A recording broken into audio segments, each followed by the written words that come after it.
Yo, what's up? Are we online?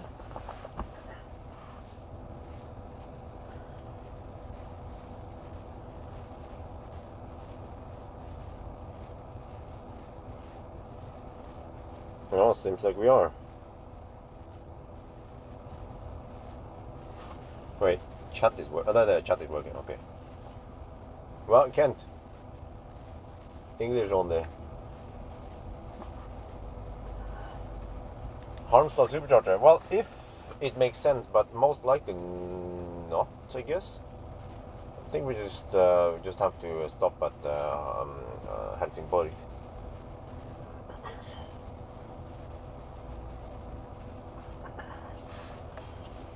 Okay, so I have to get ready. I haven't done the intro yet. I guess I'll go to the restroom. We might have to drive all the way to Varberg today.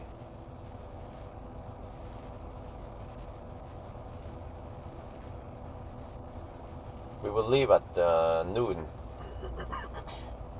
So the traffic is not too bad. We can always do some checks.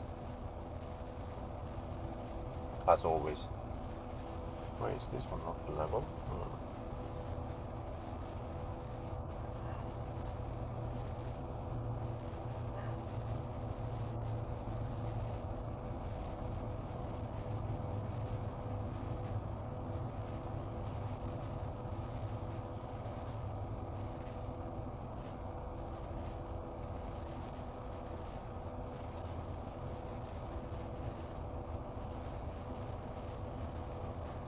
Audi at electric, what?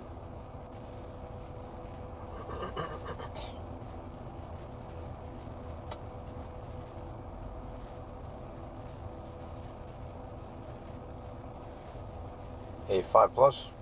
I haven't seen it before.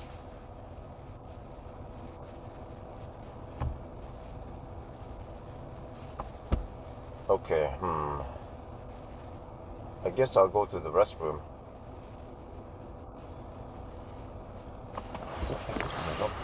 Properly adjusted. There we go. Yeah, I have to go to the restroom, guys. Let me just switch.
21 degrees Celsius.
Up now. So see, scan my Tesla here. Reports that we have 101%. Yeah, why not? Still taking 8 kilowatts. We're supposed to leave at noon, which is in 2 minutes. So I can show you that we probably want to try to go for a while back. The car estimates we will arrive at 5%. And I see also here that the car reports that we have 76.4 kilowatt hour usable remaining. Let's say if we get at least 75 kilowatt hour, then I calculated that we need to average no more than 207 watt hour per kilometer. I'm not sure about this car with these big wheels. Okay, but I'm gonna get ready now. And in 2 minutes we start. We start a little bit off weird time nowadays because, you know, we have no newborn baby at home. It's funny, it says charging complete, but it's still charging.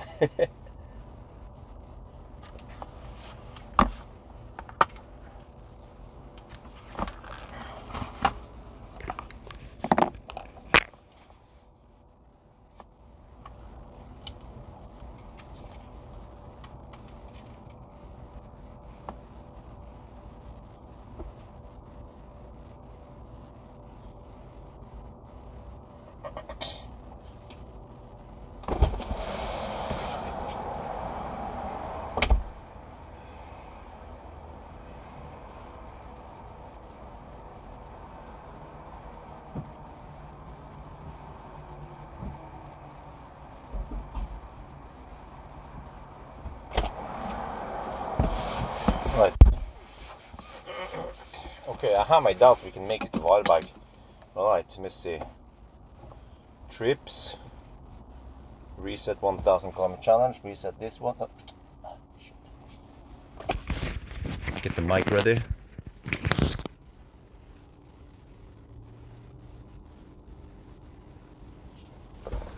Noon. Let's go. So yes, you know, yesterday I tested acceleration boost. Marcus, he had a 2021. Wait, I think it was 2021. Or was it 2020 even? But it wasn't the latest and greatest Model 3 because it didn't have the latest generation headlights, but it did have chrome delete and octovalve. So when I drove that car, I got the impression that the soundproofing was not the same as this one. And we had the exact same wheels and rims. We had Uber turbine. Whoa! Achtung Polizei donated $102. Wow! Thank you so much, Achtung Polizei. Oh, highly appreciated. Okay, so we have 100% now. Quite full, yeah. And we'll see then what kind of traffic we have to deal with today. starting at noon.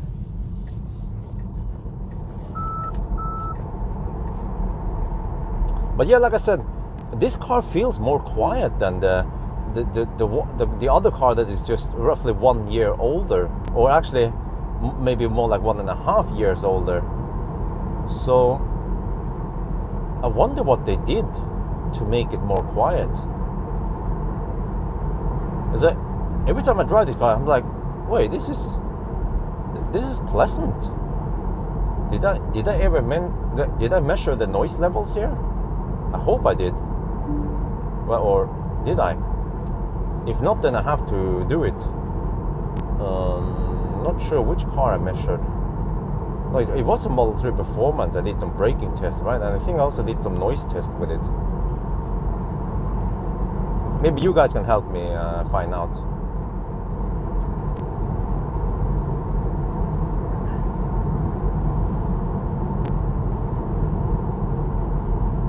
No, this is well. Let me check VIN software. LRW. No, it's Giga Shanghai car. You know, Tesla keeps improving the cars silently. There's gonna be something about this car that the other car just 1.5 years earlier didn't have when it comes to soundproofing. Maybe that extra wing for deflecting wind noise, or reducing wind noise, or deflecting air, whatever it does. The wing under the hood. But I also feel like the soundproofing from the surface or wheel arches has been improved.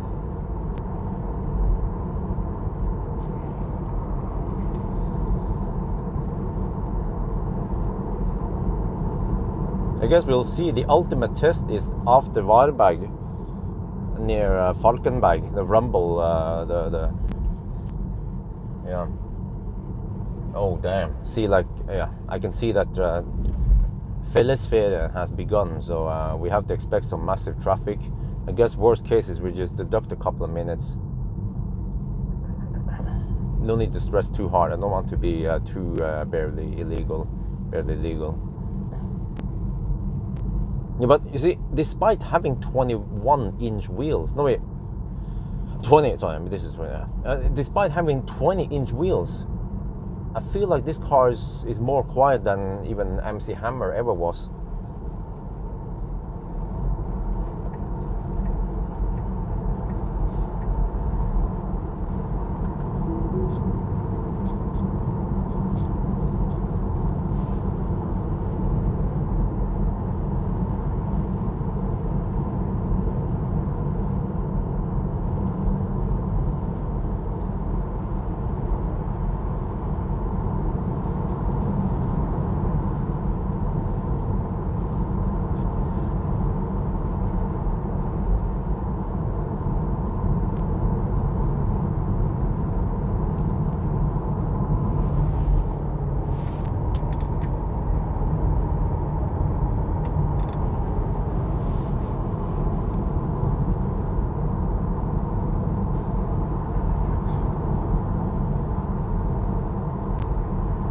Okay. The car claims I will arrive at 5%. Well, even if I arrive at 1%, that will still be fine. This car has a 3.2 kilowatt-hour buffer below zero. Just want to see if I can reach Varberg, even with the fat tires, the fat uber heavy turbine wheels.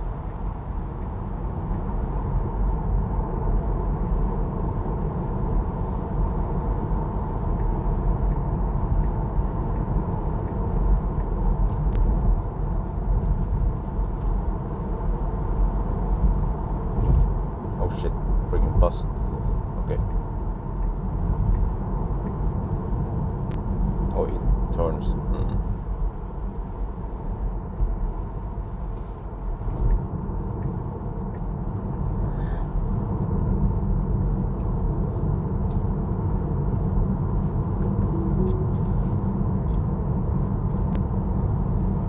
You did noise test 3 weeks ago. Okay. All right. Thank you. But wait, but according to the result, it was quite good, wasn't it? I think it was quite good.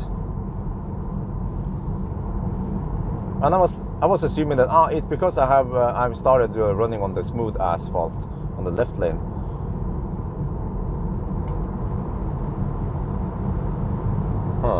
Okay. Well, I have to look at my own results then. I have to see if I need to retest this one, but hopefully I already tested it. Because this. Oh wait, maybe the. Oh, you know what? What? Wait, Model 3 Performance. No, it should be this one. Yeah, I think it was this one.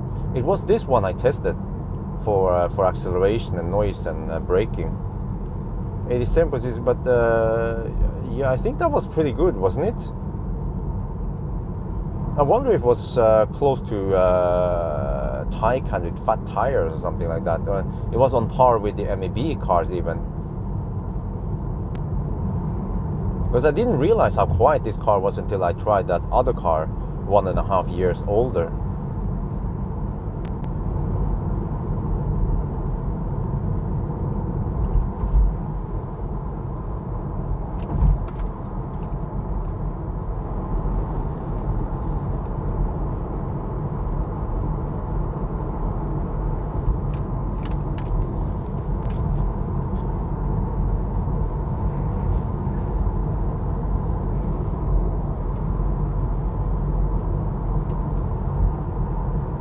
We are on the move now, so unfortunately we have so many left lane huggers in Norway, so yeah, and also it's what is this, 1st of July, so summer well, actually 2nd of July, so summer holidays have started, so we have to expect some more traffic than usual. So we'll see. I might have to deduct some time now because of this increased traffic, way more than normal traffic. So we'll see. Yeah, I'll try to not hammer too hard on the right lane.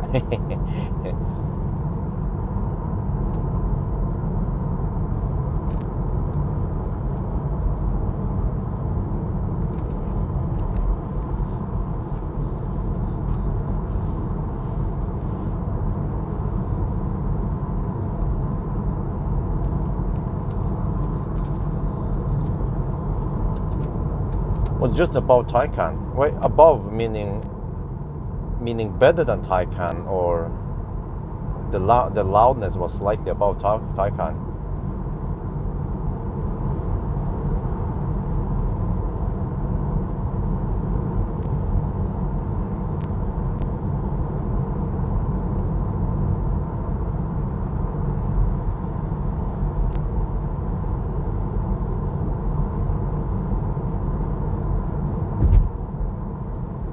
No, this one has the Pirelli P0.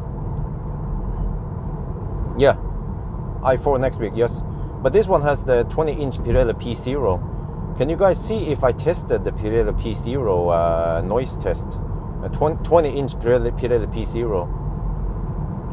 I'm not sure. I don't remember, because I've been testing so many cars, different. Yeah. Actually, no. Today I don't bother with Thai version because this one is. I think the view count in the Thai channel tends to be a little bit low, so I try to just cherry pick stuff. Like audio videos are super popular in Thai channel.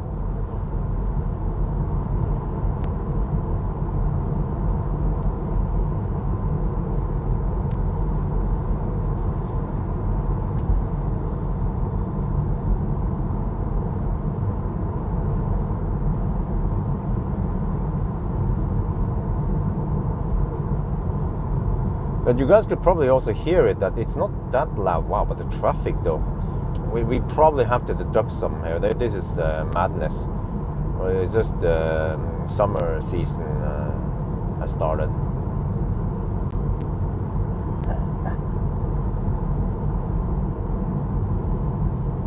Just ridiculous how slow people drive. They just camp the left lane without driving that much faster in the right lane. So you guys know the story.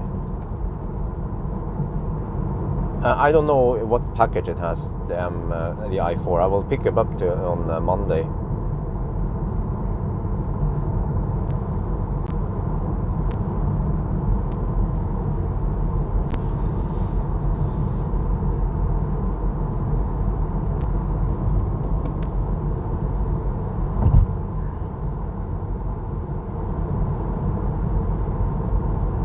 But you guys can hear that it's fairly nice and quiet in here.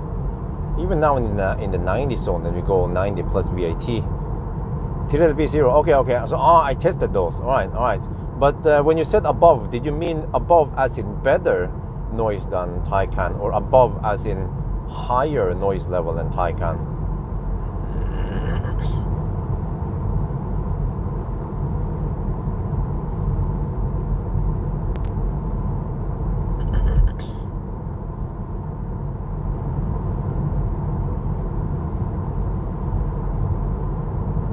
Wow, now it says 7% at Vibe. Oh, that looks very promising. Consumption right now is 176. It's not the lowest one, but as long as we stay below 207 or not go higher than 207 watt-hour per kilometer, then we are good. We should also measure distance here. Maybe we can measure distance against Specular. It's supposed to be 257 or 58 kilometers when we pass Specular. Above at least so better. Wow, yeah, that's what I thought also.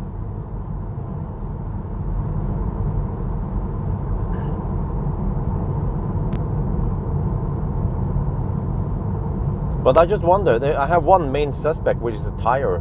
Maybe the Pirelli P0 has been improving. That could be, yeah, one possible reason. So for the best test, we have to swap tires and then test again.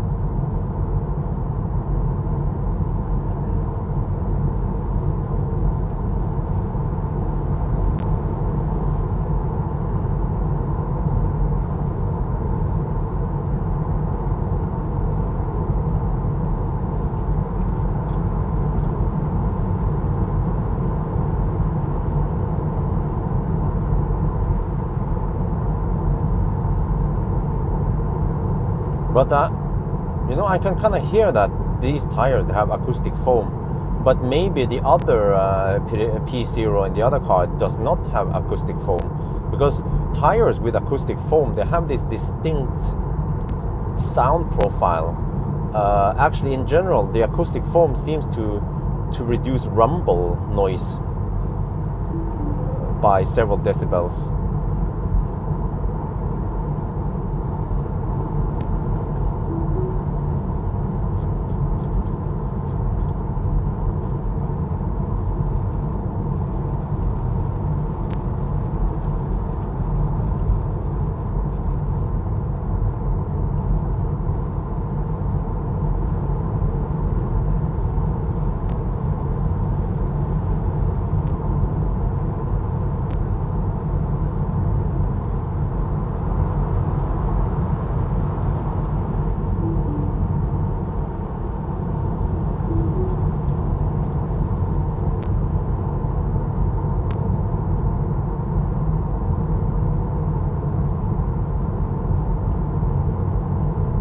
Yeah, no, okay, good point. Yes, that's also my impression. This seems to be the most quiet car.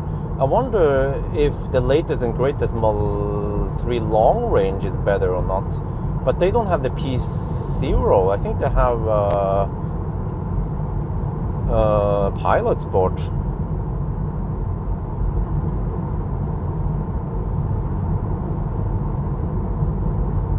I guess I have to highlight this once we are in Sweden.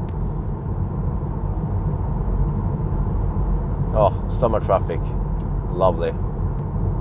And you see, like I said, they are just camping in the left lane, driving almost the same speed as the right lane.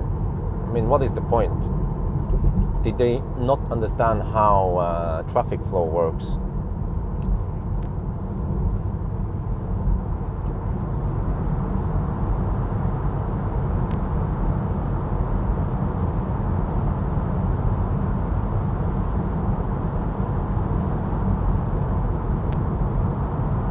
Okay, so, but I know that at Specular, it's going to take, well, I know roughly that around Hogstorp or Specular, we're supposed to have 117 kilometers per hour. And I know also the timestamps, hopefully we can at least reach Specular. So I need to check against time, how much time we lose here, because this is quite significant, and it's we are just barely starting from Norway, so it's going to be quite ridiculous today.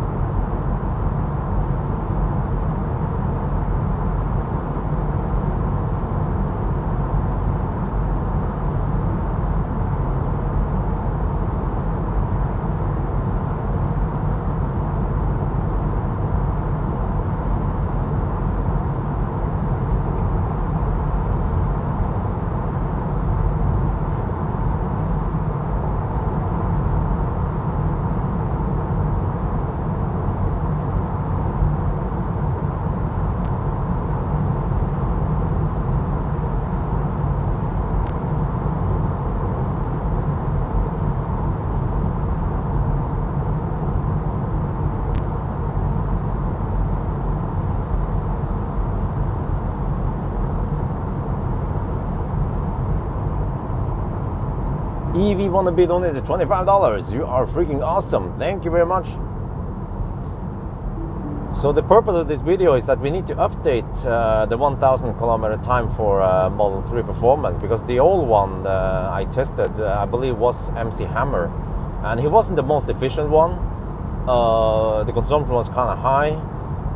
He had some weird tires, rims, not original. So and he didn't have heat pump octavalve.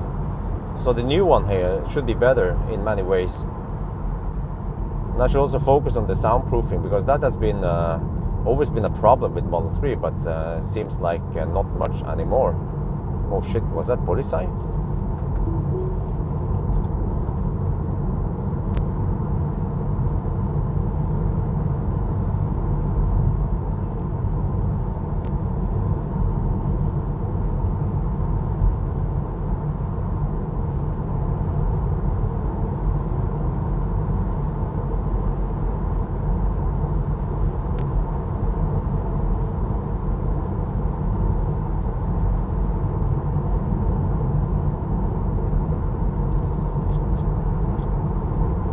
No, it's just a yellow car.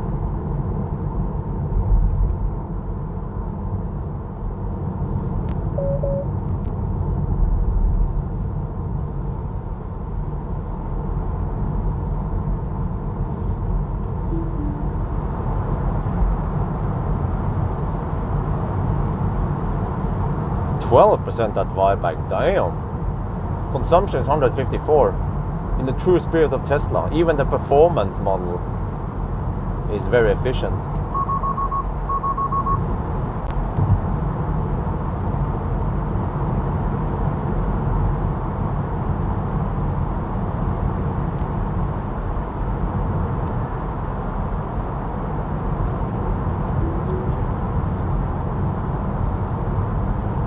Yeah, I remember primacy is also very quiet. I think the only problem with primacy is that it's not that good for grip versus Pilot Sport. Especially Pilot Sport 4S are supposed to be very grippy. But Tesla recently moved over to Pirelli P0 for a reason.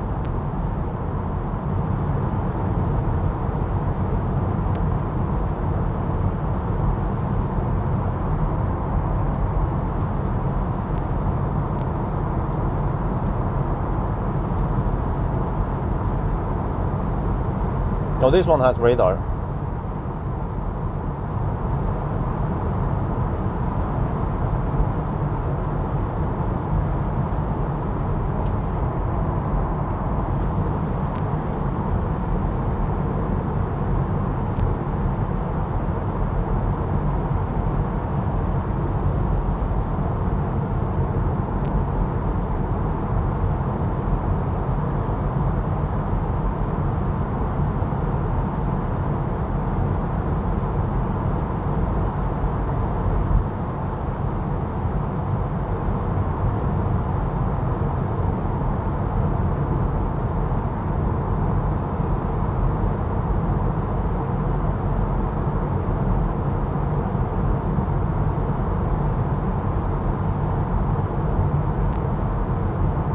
And you want to see, you want to listen how noisy it really is?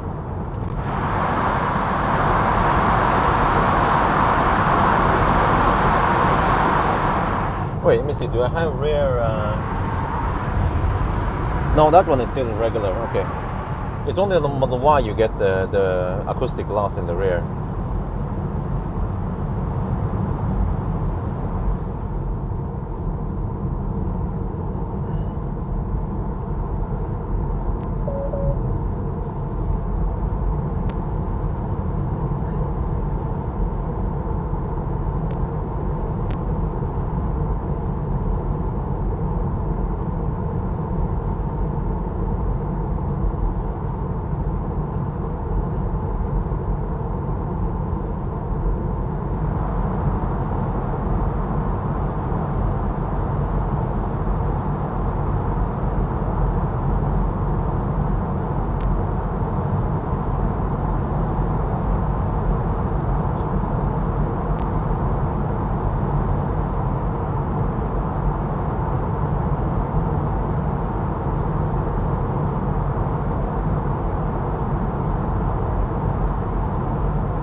Nope.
Leaves I haven't tried.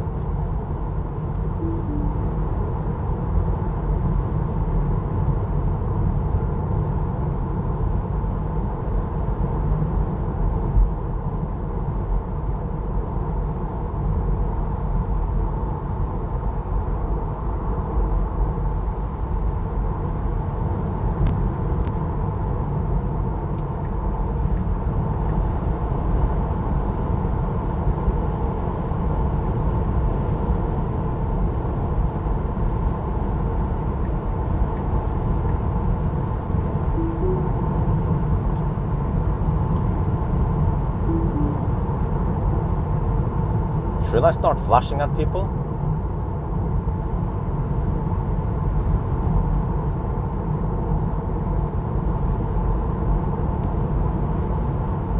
Or just overtake them on the right lane?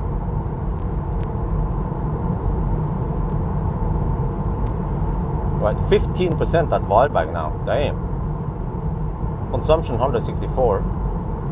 I mean, this car should still be quite efficient, like a Ninja. Guess I can just use the superpower of the Model 3.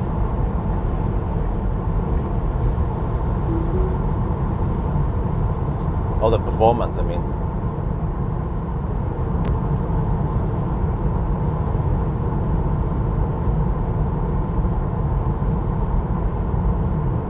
Flash them, but I don't think they have the intelligence to understand what it means.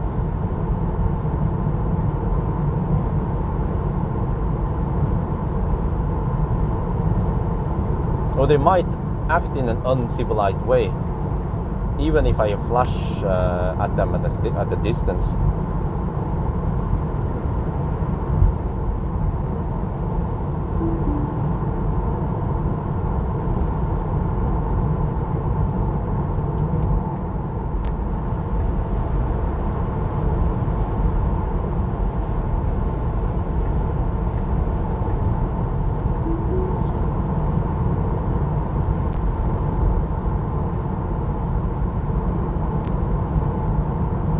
So we just have to find a path that leads to the least conflict. Barely Legal is my middle name.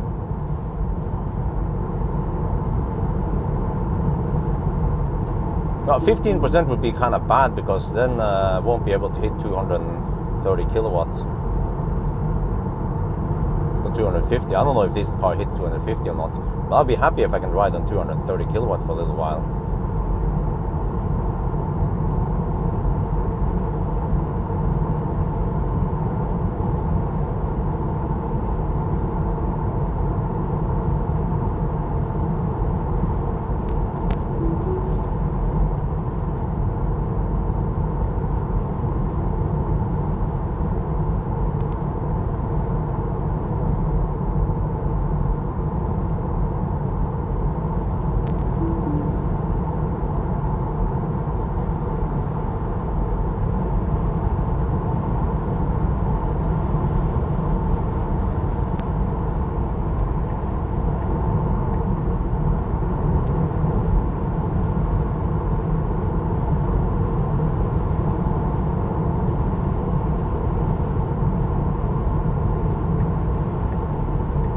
It's kind of windy today though.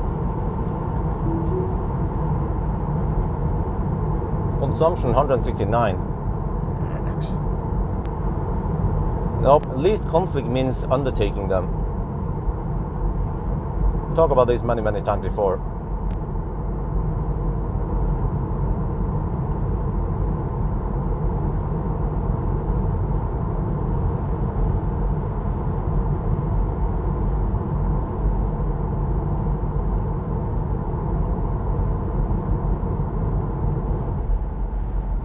Wow, it's so quiet now in fresh asphalt.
%, that wide bike.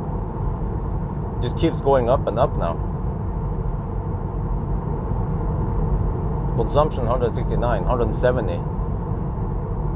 We're trying to hammer it, but we are blocked by primitive fossils.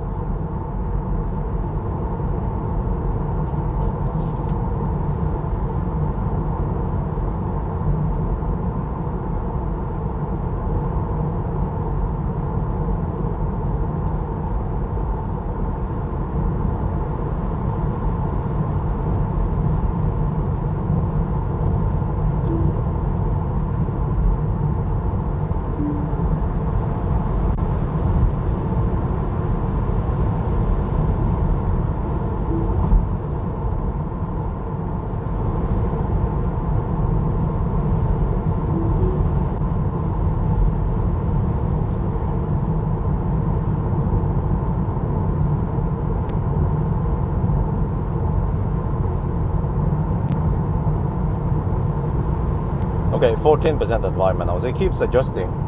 But as long as I stay below 207, then I'm good.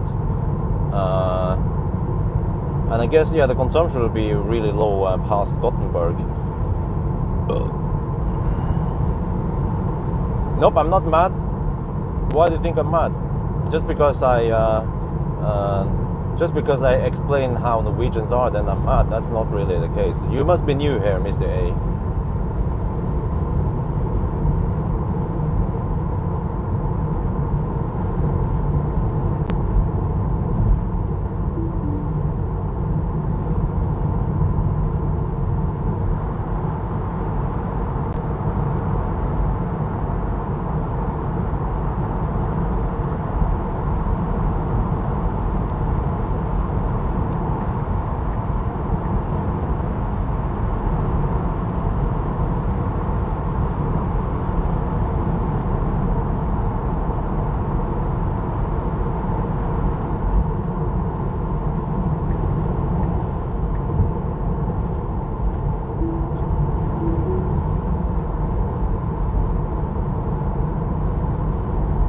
Well, then you haven't paid attention. I don't know where you've been for the last few years.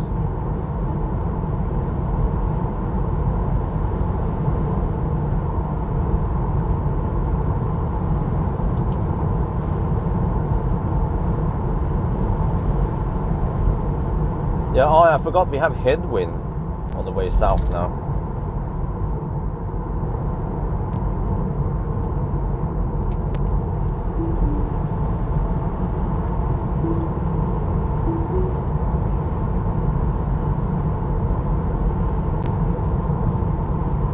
So that's actually a slight disadvantage, because actually for 1,000 kilometer challenge, it is an advantage to get tailwind or wind from the north, because then if you can reach Varbergen, then that's big. Or you could usually save 5 minutes, but on the way back you kind of need to leap between the other chargers anyway. So then it doesn't matter too much that you have headwind on the return.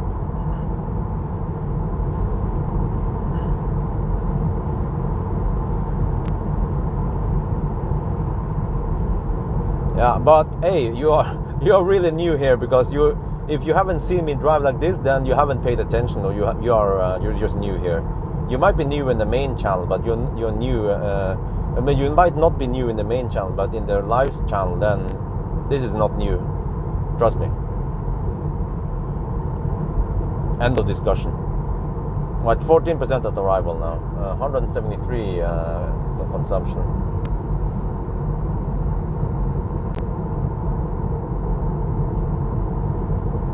So we most likely have to deduct something. The question is how much. So I know that best case is that I can reach Spekerød after 2 hours and 8 minutes. That was at night or some shit. But then normally I will reach Spekerød after 2 hours and 12 minutes, 10-12 minutes. So we just have to check Spekerød when we pass there.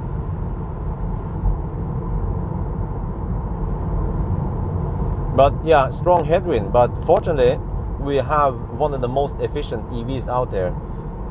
Good drag coefficient, but also low frontal area. So I actually wonder, those cars that brag about low CD value, what about the CDA? Maybe Model 3 CDA is one of the best, since the Model 3 is so small and low. Wow, the traffic though, holy shit. I hope it clears up after in Sweden.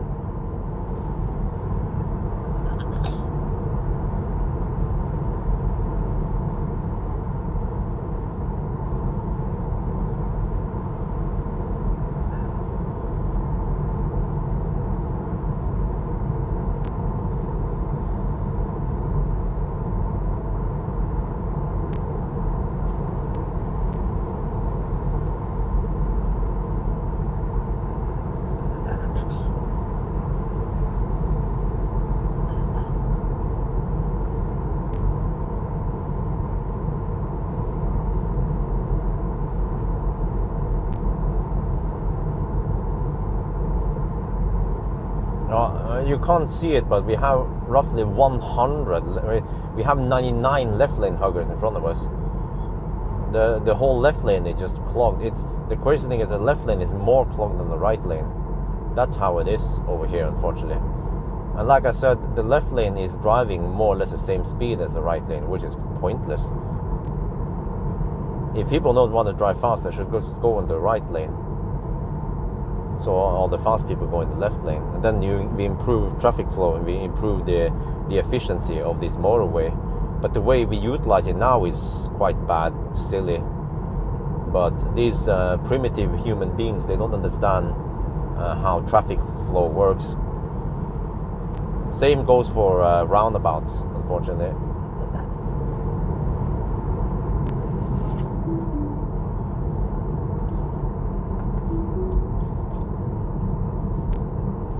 Since people don't use turn signals at roundabouts.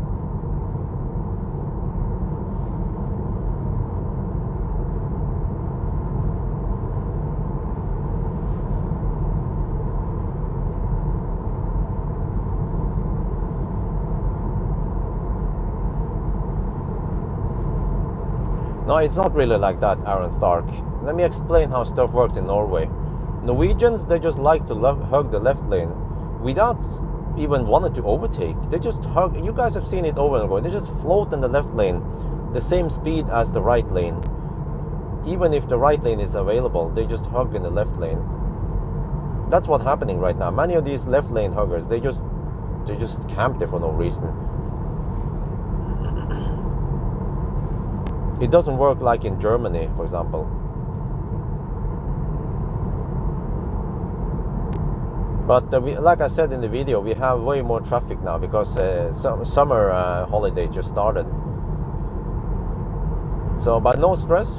All we need to do is, when we have good data, so all we need to do is just check the time when we pass Spekkerud, and then we deduct. So for example, if I arrived there 5 minutes later, I might deduct 4 minutes, and then the 1 minute of the double deduction is then the energy we saved, something like that. So no big deal. We have good data on this trip, so no stress.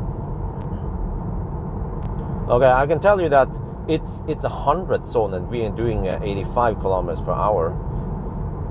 We've been going at roughly 20-30 kilometers per hour below speed limit at some places, but also, yeah, or 20-30 kilometers per hour, at least 30 kilometers per hour lower than what most people hammer around here when we don't have too much traffic. So when it's semi-empty or just normal traffic, then in the 100 zone, the traffic usually flows at 110 to 120 kilometers per hour. But now we're doing 85. Okay, let me explain how stuff works. When you're on the motorway, then you simply can't hear the horn that well. The car in front of you might hear the horn, but the 2 cars or 3 cars in front of me doesn't hear the horn. And that's why ambulance and police, they don't use siren at motorway. They will use lights. They use the strong lights instead.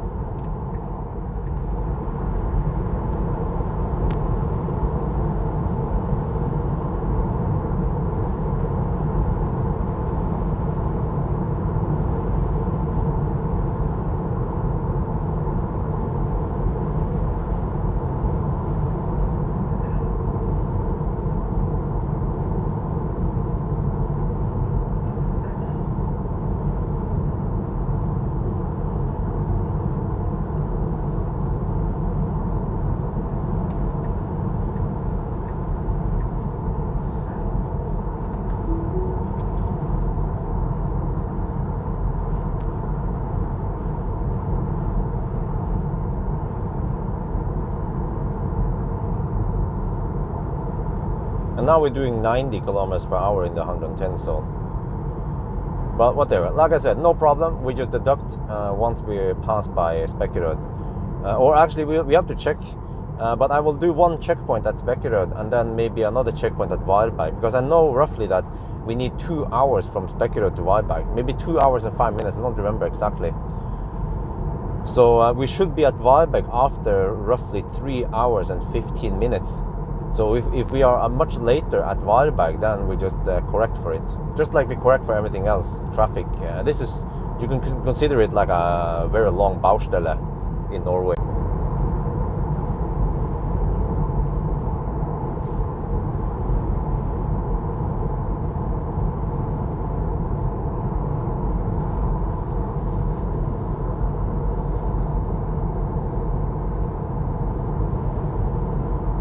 Chat was bugged, so I had to restart the client.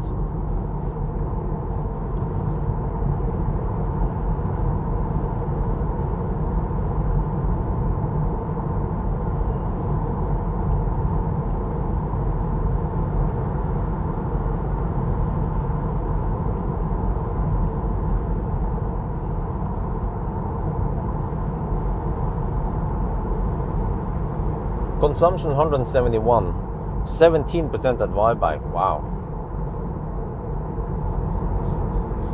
So most likely consumption will be below 200. It will probably be, I'm guessing on the Norway side, it might be only around 180, 185. And then it will go up on the Swedish side, but I know that Model 3 long range should average around 175 only at 120. But then we have headwind and we have fatter tires, so I think it's plausible. I mean, even if we have higher than 210 consumption up until Göteborg, then at Göteborg it would be dirt low, and then so I actually believe we can make it to Varberg. So I didn't drink too much. I tried to pee as many times as possible, and we're gonna go for it. Go for Varberg.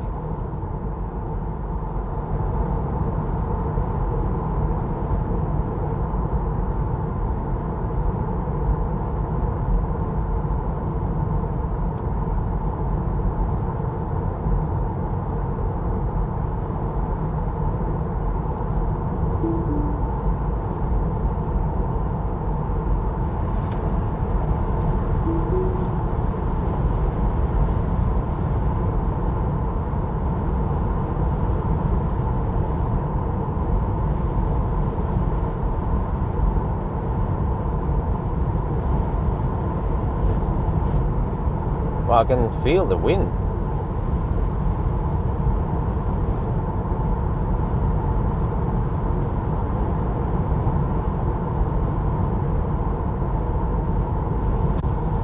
Yeah, it's kind of windy today. You see, that's even a disadvantage with this strong wind for consumption.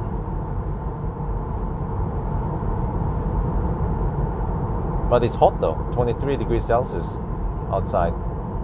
Wait, can this guy just move, please?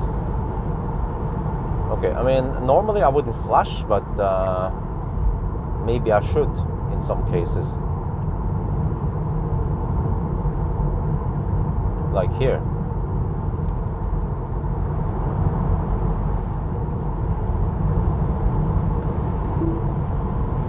And then it was like, he was waving his arms. Oh no! It's always fun to see how these primitive human beings react.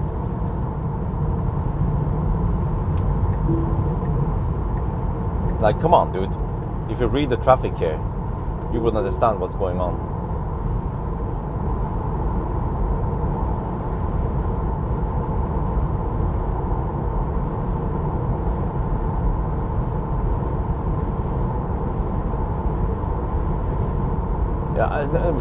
Flashing would be my last resort, like that one.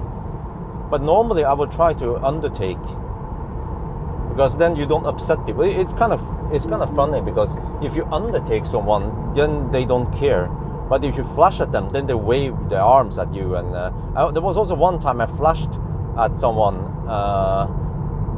and then they gave me the finger when I passed them. Like, huh? What the heck? Like, seriously? You see, that's one reason for me to want to move away from Norway. Because I don't think that would happen. I think that would not happen in Germany.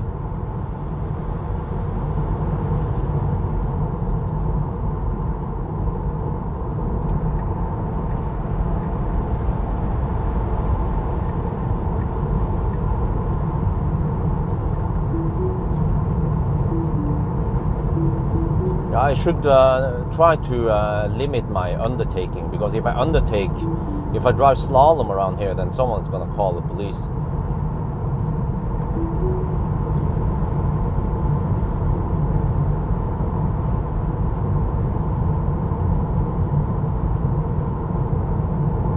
That's quite strong wind.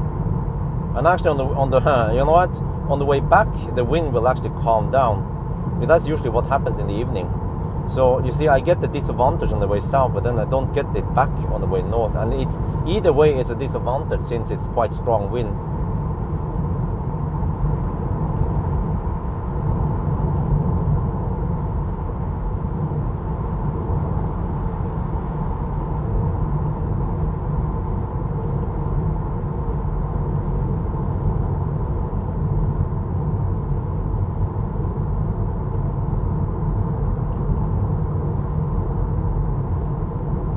But okay, anyway, let's talk about something more interesting than left lane huggers.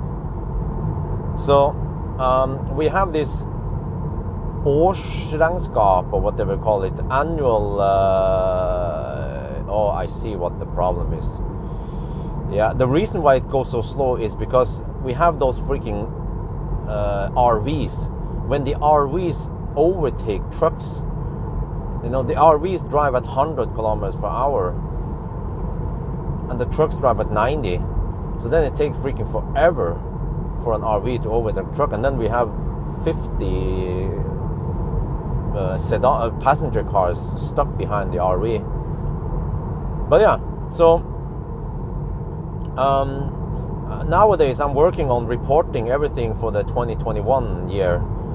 It was kind of a mess there. I hired this company, regnskapsbyrå, accounting company, to take care of it, to help me. And they know the rules, what we can do and what we cannot do. So they are the real Thai cans. And I'm now, I have to dig back. I haven't done my homework. I did some of it. I took pictures of some receipts for the bled trip and stuff, but more like random which trip I collected on the receipts for. But there's unfortunately there's tons of stuff, dinners and hotels and stuff that I have not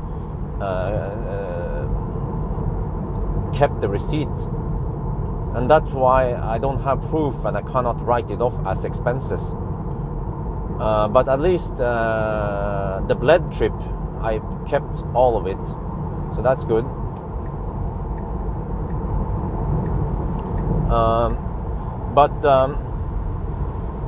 Yeah, it turns out that in Norway, when you drive a car, you get some tax benefits.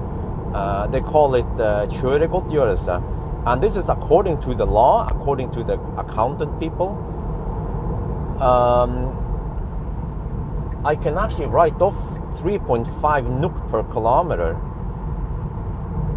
But it depends. If you own your own car, then and if you drive more than 6,000 kilometers over 3 years, on average over 3 years, I mean per year over 3 years, then you have to take it in as company cars and stuff. But then the rules is different if you borrow someone else's car. Then you get that kjøregodtgjørelse. I don't know what it's called. It's like some kind of driving benefits, right? Something like that. And the beauty here, which is almost like a glitch in the system, is that even if I borrow a press car, that counts as borrowing someone else's car. Then I can count kilometers. So, you know, today, 1,000 kilometer challenge. Usually the 1,000 kilometer challenge, I drive roughly 1,030 kilometers. I can write that off 3.5 NOK per kilometer. So it's like 350 euros I can write off tax. I was like, what the heck? That is just insane. That is actually one reason to stay in Norway.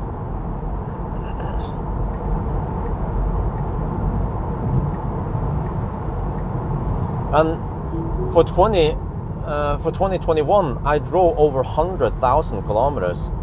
At least those kilometers that I borrow press cars or Marcus Bil's cars. So it's just madness. You can imagine how much tax I can write off.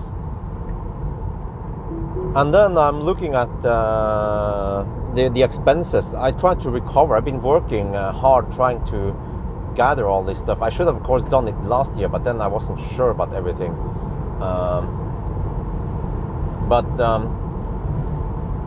The thing is that for hotels, you have to, when you book a hotel, that's just a reservation. And normally when I check out, they don't ask me if I want the receipt anymore. I'm not sure why, but supposedly that receipt is like the boarding pass. It's the proof that you actually took that night there. You took that flight, or you didn't cancel the flight. You actually you stayed there. And I did. For most cases, I don't have it. I don't have the receipt. I only have the reservation. But fortunately, I use hotels.com. And in hotels.com, okay, you have the reservation, which is not solid proof, but I have the hotels.com rewards, and for every night I stay, as long as I stay there and don't cancel it, then I get the reward. So I can look in the reward tab, and you can see the nights I actually stayed, and that will be cross-checking the proof that I stayed there. But there are also some places like Hotel Alexander where I booked directly, and many places like Villa Bled I booked directly. So then we don't have that one. But I just remember something brilliant, which is that I just happened to vlog about everything. So we have video proof that I stayed there at that specific room. I also, fortunately, many times I also make the room inspection, so you can actually see the room if it was a suite or something. So I think I will actually supply the link to the video in that report. They call it reiseregning, the travel report. Link to that video in case there will be a check, in case the authorities want to check on me. The proof is there, solid proof that I stayed there, which means that I can write off Hotel Alexander, which is freaking expensive, and Villa Bled also. You have, yeah. I also have, yes, that's right. I also have bank statement I can show. But I think I have plenty of proof if they really want to check. But the thing is that the tax authorities, they don't have time to micro-check everyone, every company out there. They will only do an investigation if there's something suspicious. And so I don't know if they will find this suspicious, that this dude is writing off 400k NOK on tax because he drives 100k per year, borrowing a bunch of cars. But if they just do a quick investigation, they will find out that I borrow a bunch of press cars, and this is quite common among journalists to do so anyway. So yeah, typical Audi driver, by the way.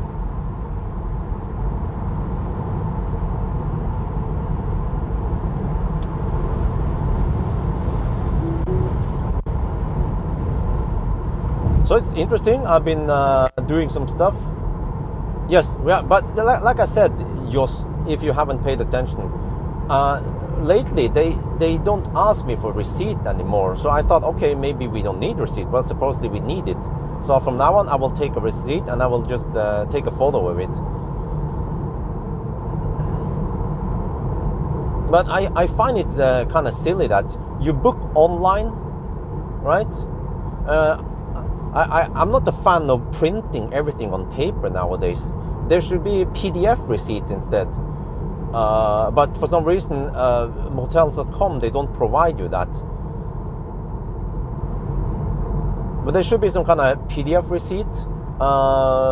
Many places, when you park, you can get a receipt electronically. For charging, you get a receipt, PDF. So why not for hotels then? It's like weird glitch in the system where everything else is electronic nowadays.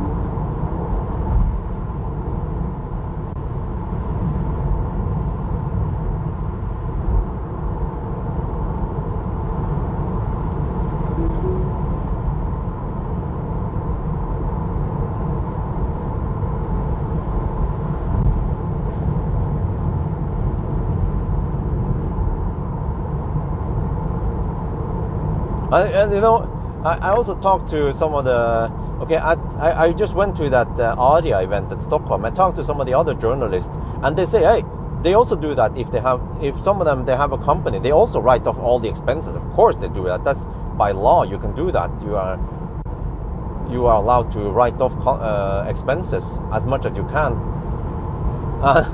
And I said, well, you know, technically, when I had that ultrasound in Norway, what do you guys think? You know, in Norway, you get one ultrasound at the hospital, at the public hospital. That's it. You only get one ultrasound for free. And then if people want more ultrasound because they are just curious, they want maybe some 3D or whatever, like we wanted, then you have to go to a private hospital and you have to pay. So I had to pay 3,000 NOK, roughly 300 euros for that ultrasound. But I made a video, you guys remember it?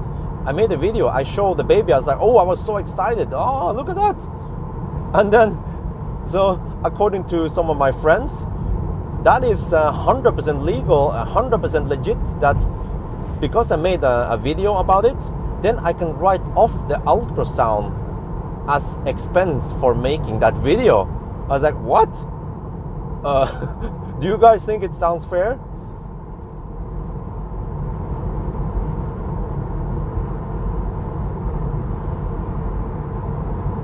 Oh, receipt donated $5. Just ask for a receipt from the hotel. Yeah, thank you, yes. Kastet du kvitteringa? I helvete, kastet du kvitteringa? Må ta vare på kvitteringa. Oh, it's a sketch from yeah, the old days.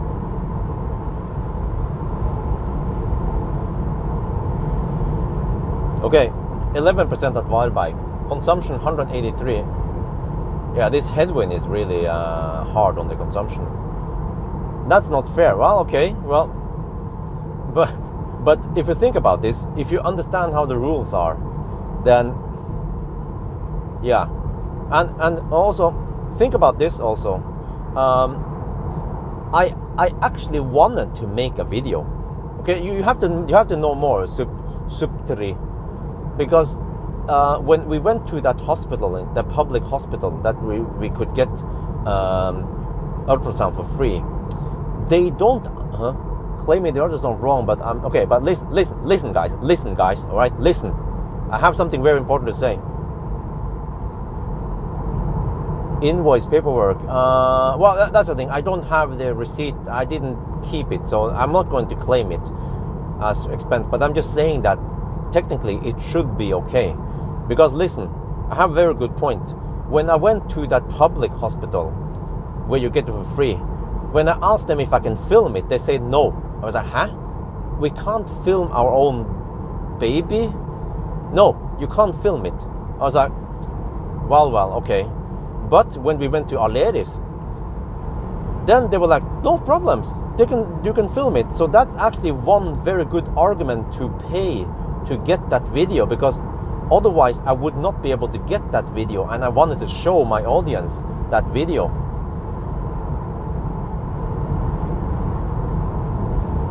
But it sounds crazy, right? But I think by the law, it is actually 100% legit. Just like that guy I talked to, he said that, yeah, a friend of him was a doctor, and then whenever he took a vacation somewhere, fly over to some nice place for vacation, he would seek some doctor convention, some kind of TED talk or something, some kind of medical stuff, medical talk to attend, like an hour or two, and then he will write off that whole trip as a business trip. So I'm like, well, okay, well, I guess that's just how it works. No wonder why everyone says, dude, you have to make a company. I've been playing it wrong all this time, when I just, back in Millennium Falcon's time, back in Optimus Prime's time, that was just stupid of me, just to drive Optimus and not write off anything and just pay way too much tax and have too high expenses. And I just lost lots and lots of money. I actually lost, think about this, I lost around 500,000, I lost 400,000 NOK on Optimus because I drove him so much. But it was a part of my work. It was actually expenses that I never managed to write off as expenses.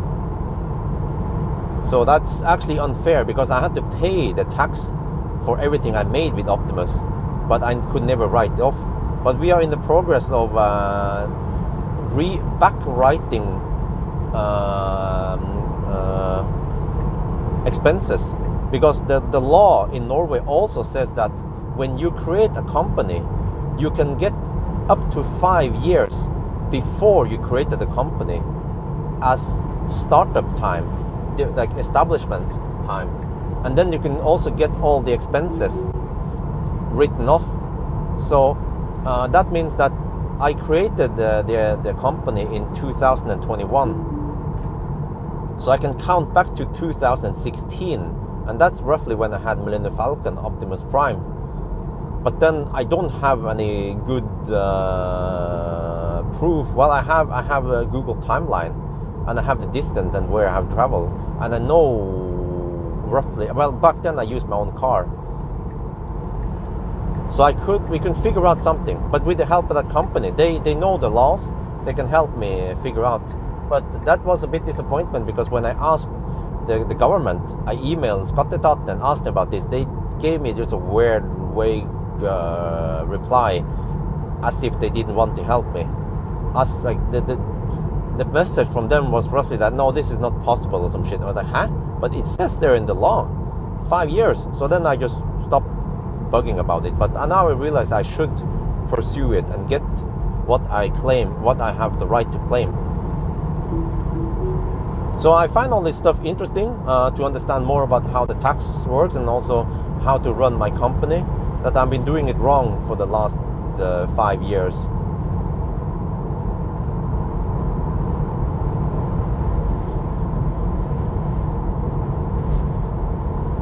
Alright, anyway, distance.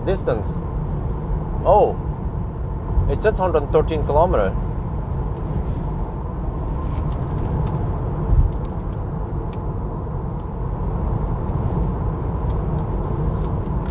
Yeah, it says 114 here.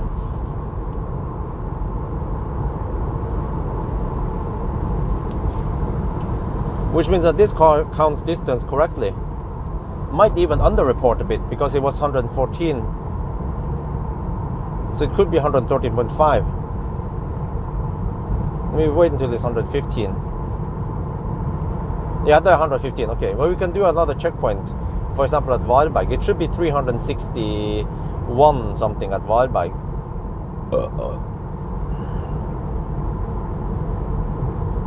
Okay, hopefully the traffic will clear up a little bit past Sweden now. We'll see. I mean, into Sweden.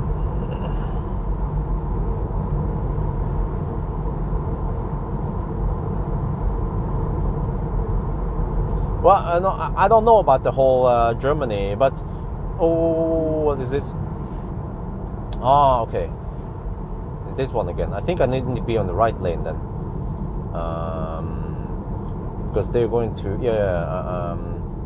Pretty sure I have to be on the right lane, because let me get over to the right lane.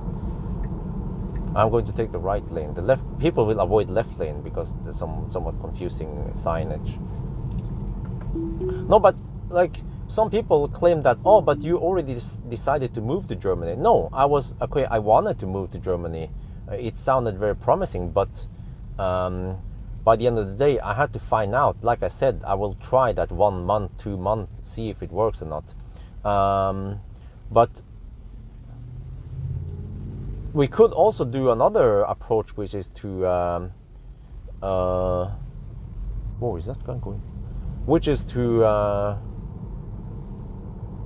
maybe just stay 2 or 3 months in Germany, in Frankfurt, and just rent an Airbnb. So then we had the freedom of that one. But then I was thinking, hey, well, if I, for example, stay in Frankfurt from, let's say, September to November, and then we have the freedom to roam around. We can visit Bled again. I want to visit Bled. We can go to Paris, to Hilton, to Croatia or whatever, right? Hallstatt. Lots of cool places you can visit. And I'm a little bit surprised, but also disappointed that many people claim that, oh, but Norway is so beautiful. You're going to miss out on the beautiful landscape in Norway. And I was like, well, excuse me. So Europe, does that mean that Europe means nothing to you? Europe has so many beautiful places, like Switzerland, like Croatia, I guess. I haven't been there. Like Slovenia. Like there are so many beautiful places in Europe that I can access. I mean, are they forgetting that I can also visit those places more frequently? Because the way it is now is that I can only visit that place in the southern Europe only once or twice per year. In average, just once per year nowadays. So So that was actually I kind of like that idea. We for example, from September to November, we stay in Frankfurt. Take the baby with us. We probably have to bring the Model Y because we need space, right?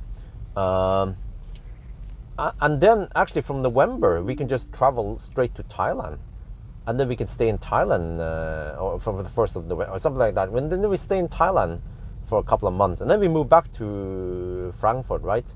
And then in the springtime we go back to Norway. But then where the heck do we park the car? Because I cannot simply park the car at the airport for 2 months while I'm in Thailand. But that would be practical rather than having to go back to Norway and then fly there and so on. You see, this signage is kind of confusing. It says green, toll customs, and then red, green is nothing to declare. Red is you have to declare something. So all the Norwegians, they think, oh no, we have to go to the left. And also because all the sheep are going to the left lane. And then the right lane is when you have to declare something. But no, it's just very early signage. And actually, you can still switch lanes afterwards. But it just means that people who need to declare something, they like the trucks, they probably want to stay on the right lane, whereas everyone else to go to the left lane. So you see, most Nissan they will turn left here, and then the right lane will be quite clear after this guy gets let in. Come on, let him in so I can hammer it. I'm not sure what about the Ampere E, if he wants to go a little bit further or he wants to actually go here. Yeah, then he wants to slow poke here. Okay, whatever. Or maybe, no, okay. Okay, but we're gonna lose connection soon, so this is time for you guys to have that food break, that pee break, that poop break, that snack break, and then we'll be back in around 5-10 minutes. And you see, another thing, and then we can try out München, because many people say München, but I look at München, it's at 500 meters over sea level, and München climate is kind of similar to Norway actually, and one reason for us to move away from Norway is to get slightly better climate. So Frankfurt sounds perfect, and also many people also said that Frankfurt is it was rated the 7th or the 8th best city to live in. So yeah, many people have this weird dream that Norway is the perfect country, but I have lived here for so many years and it's not. But some of the very more useful comments out there has been from some people who some Norwegians actually who's been living in Norway, of course, and then they moved to Frankfurt or Germany. Those comments are more useful than the thousands of other comments out there about where I should stay and not stay, because they haven't lived in both countries.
we back? Yes. Okay. Welcome to Sweden.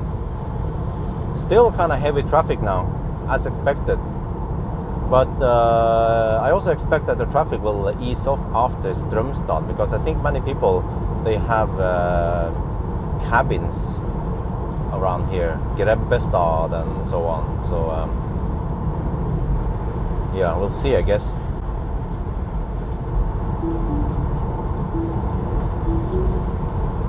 But yeah, it's kind of windy.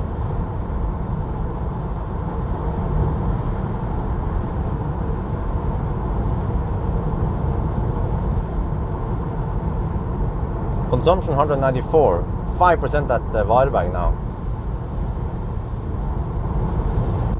Well, as long as it's that 207 is a magic number. I guess I can recheck it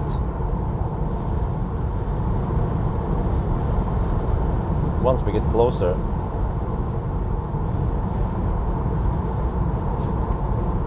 Recalculate, I mean.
Status update.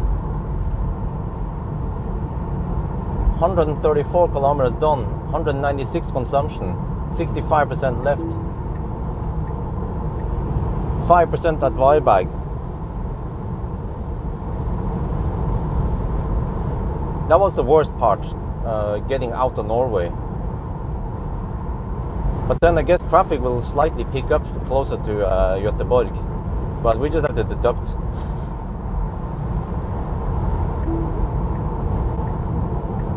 But it seems like this car even underreports distance slightly.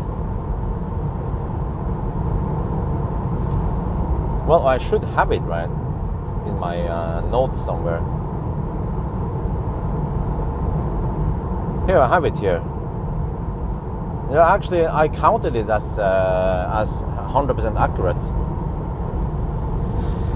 So I have it here. So the consumption at 120 was 197 watt-hour per kilometer.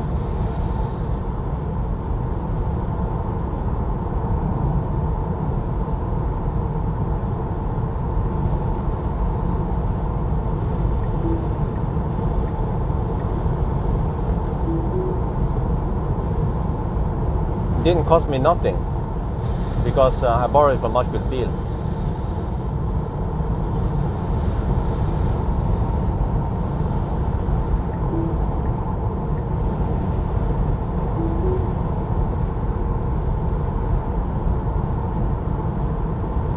Well, I know that a BMW, they can make efficient drivetrains. Even the all-wheel drive drivetrains are efficient. So I suspect that the i4 rear-wheel drive will be quite efficient. I know the iX3 is very efficient for its class. Oh, it's just a relief to get out of Norway and hammer on the more open motorways now.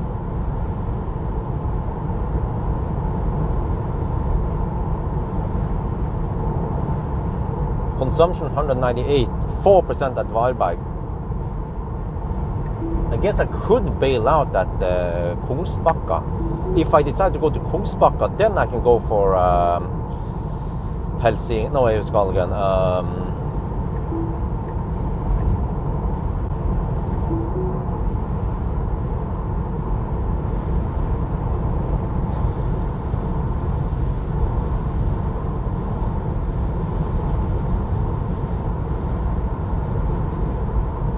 Yes.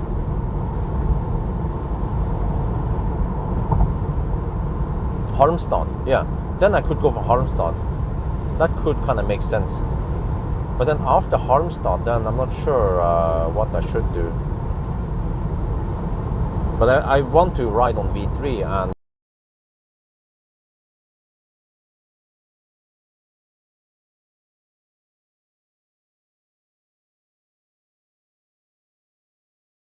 technical parts there. Wow, lots of headwind.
Yeah, it usually drops out around here.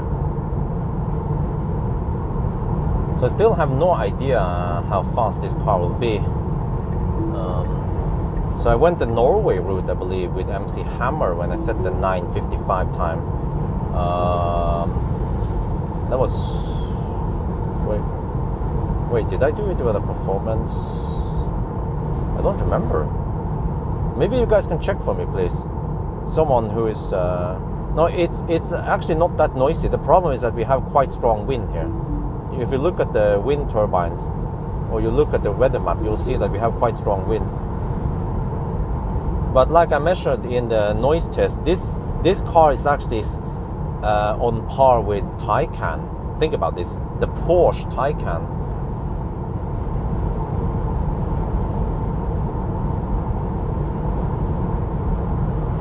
But can you guys check for me, please? There is a Model 3 performance in the result table. It was 9:55, and it was done. The consumption was 217, and it was done in 2021, I think. Wait, that can't be MC Hammer. Wait, did I already test this? I feel like I haven't tested it. Wait.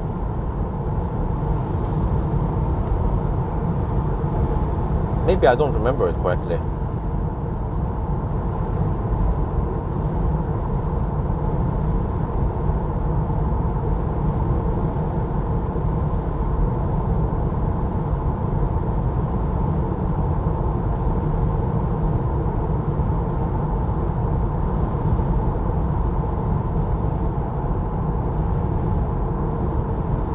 No, it was October 2010. I think that must have been MC Hammer, because I sold MC Hammer.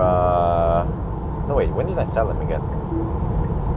I sold him in 2021. Yeah, I sold him last year. Yeah. So that was MC Hammer, and to be honest, MC Hammer had those weird wheels that I kept measuring higher consumption than the Tesla's own wheel set. And I had some problems with the brakes also with MC Hammer. So I at one point I measured that the brakes were holding, or it was, whatever you call it, and they were which could cause higher consumption. So I never really figured out what was wrong with MC Hammer, but it seems like he's thirstier than the average Model 3 performance. So I guess that's what we're gonna find out today, right? By taking this one, the Swedish route.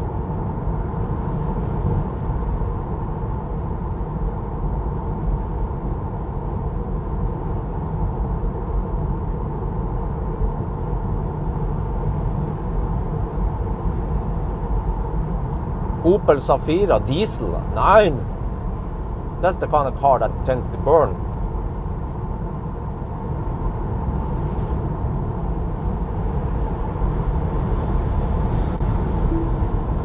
Seems to be a young driver, that BMW driver. He was drinking some Coke from a can. Didn't understand how lane discipline works.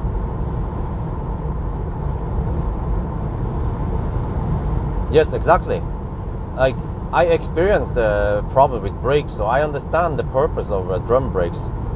But most haters will be like, oh, drum brake sucks. Well, have you seen rusty performance brakes on the Tesla before? Actually, I think that would apply to any car if you park it at the airport in winter for several months. Like, what the heck is this guy doing? Well, at least he moved back. That's good.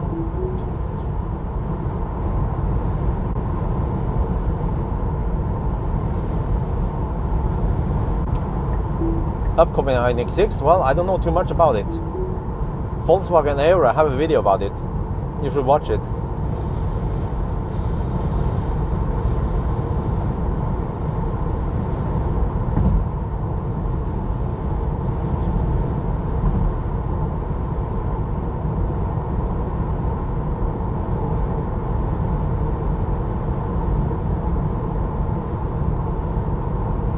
Okay, 3% at Wildbike now. It says stay below 120 kilometers per hour to reach it. Consumption is 204. Oh, it's going to go up. But as long as it goes down at Strømøy, at Göteborg, then we are good.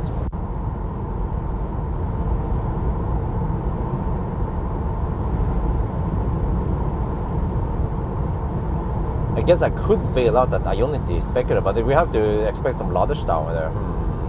If I have to bail out there or at the Hågstorp.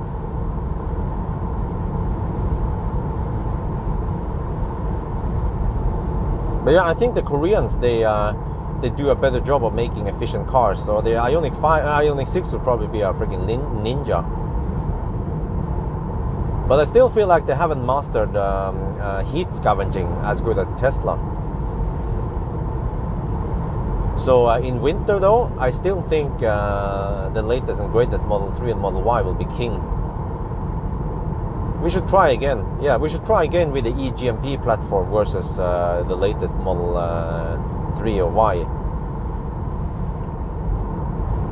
Because the heat pump, the Octovalve, just kicks ass for the Lord. Even in minus 25 degrees Celsius.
Hornsteiner from Deutschland.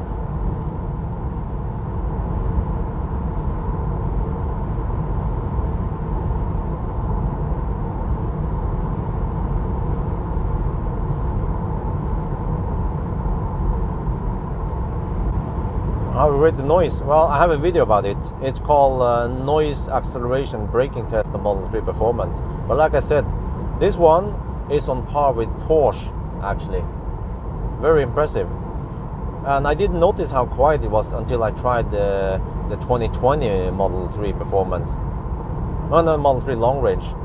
Our 2020-21. just one and a half years older than this one. I was like, huh? What? The other car was significantly noisier, maybe 1 to 2 decibel noisier than this one. So they've done something very nice and pleasant here if you compare it to earlier Model 3s. Because I was complaining about noise in the early Model 3s, but seems like Tesla must have silently improved the car somehow.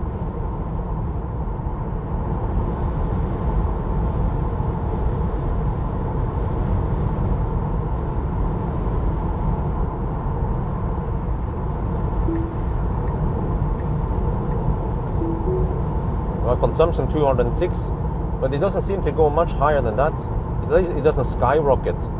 It just diverges to the consumption we have right now, I guess. And I have a budget of around 210 watt-hour per kilometer for the remaining 196 kilometers left.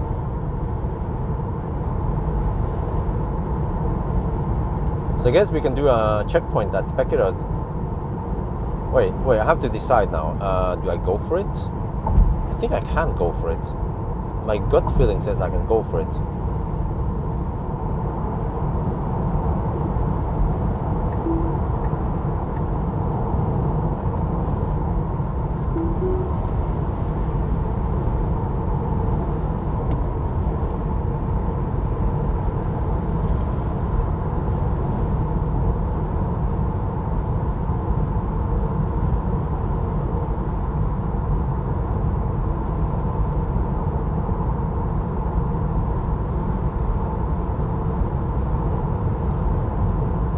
Yeah, because this car, well, let me see. In a way, yeah, it was 147 watt-hour per kilometer at 90 test. So consumption is 150.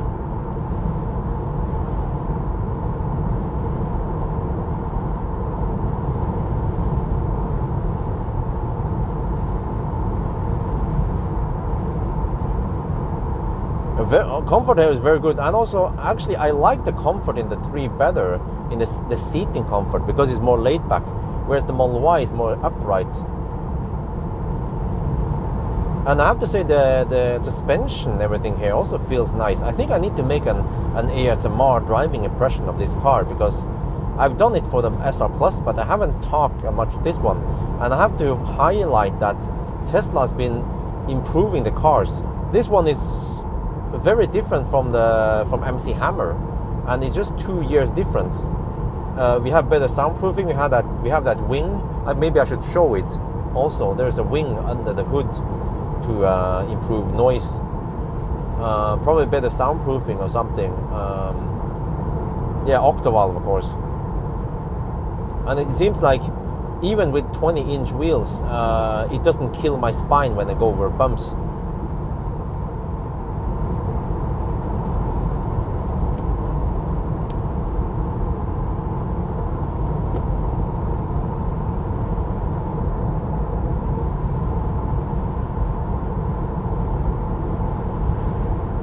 Well, consumption 208. Okay, so it doesn't go up that much more.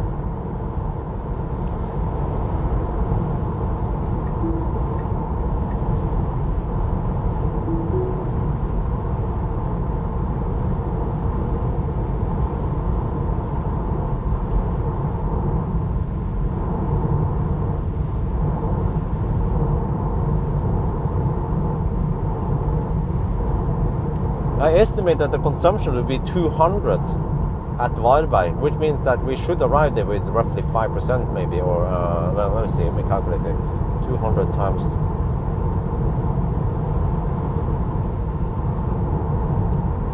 No, we should arrive at Varberg with 4% according to my estimations now. No, 20-inch. 21 doesn't exist for Model 3 as far as I know. Model 3 operates with 18, 19 and 20. Model S operates with 19, 20, 21. Usually for most cars I test nowadays, there is a range of 2 inches from the smallest to the largest.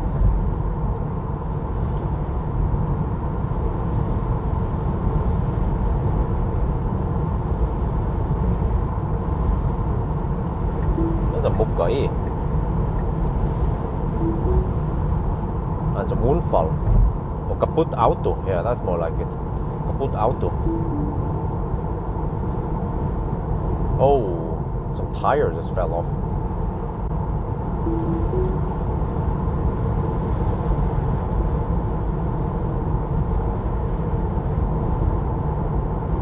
And I'm quite pumped up right now, but man, I have not slept much last night, and even the night before also. So I guess if I have to, I'll pop a battery tonight. It's been over a month now, maybe 2 months since I had my previous battery, or maybe longer. I can't remember last time I had energy drink. So that's fine, I guess.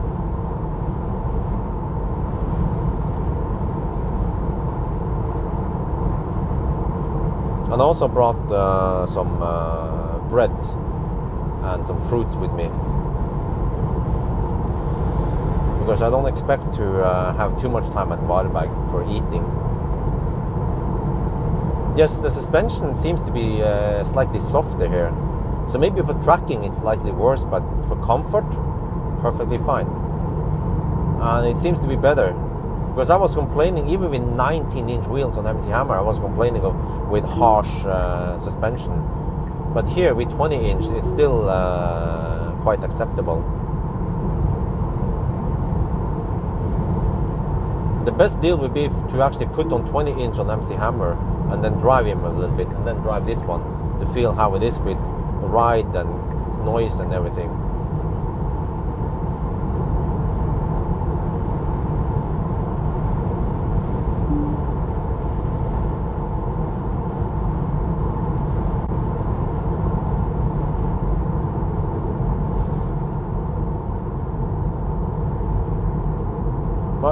Are you for real? Like, seriously? Dude, I was just waiting for him to change lane. But he wasn't planning on doing it until I flashed him. Maybe I need to teach this Nissan how to drive. Yeah, thank me later.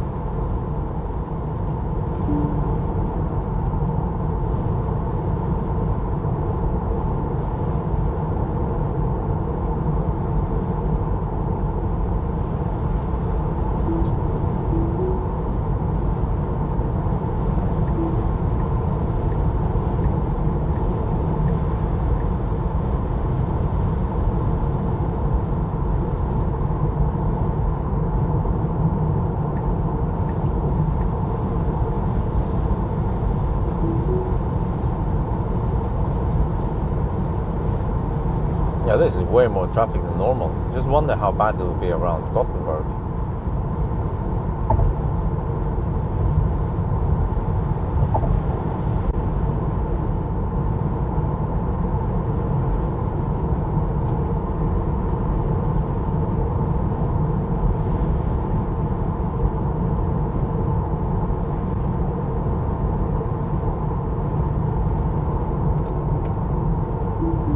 Okay, I calculated only 107 kilometers per hour average speed at this point.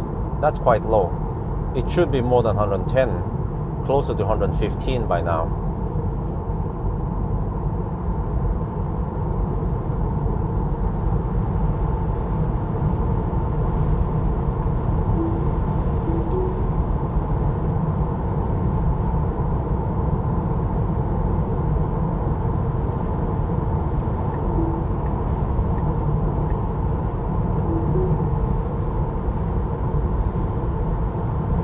Well, consumption is 209 still, despite headwind.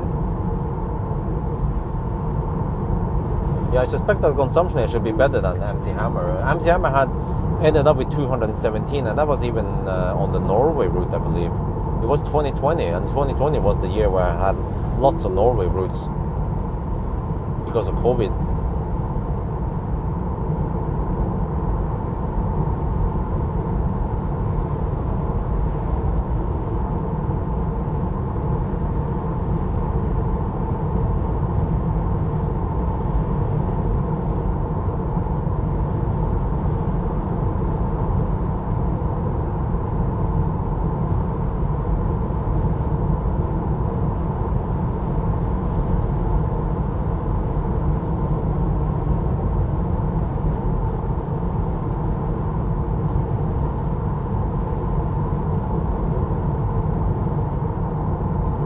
is consumption better than 21 version? Huh? I'm not sure what you mean. What is consumption better?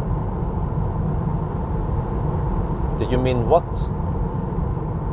Question mark. Is consumption better than 2021 version, or do you mean what is better on the 2021?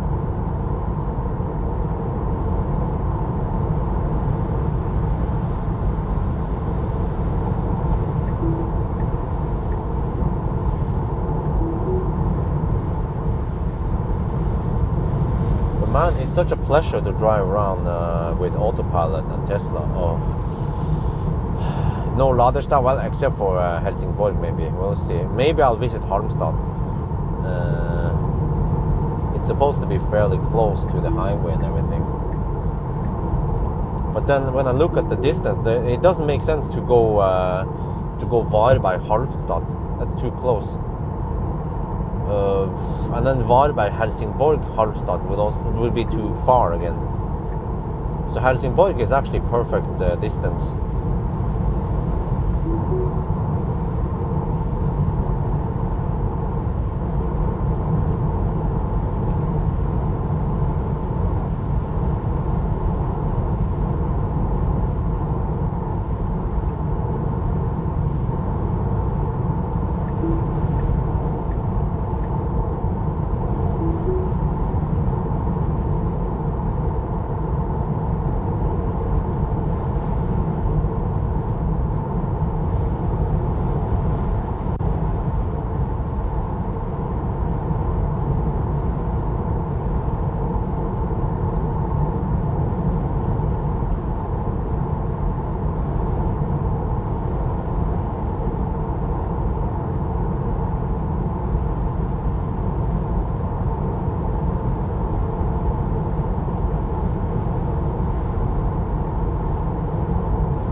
Actually, on this rough asphalt, I feel like this is kind of noisy.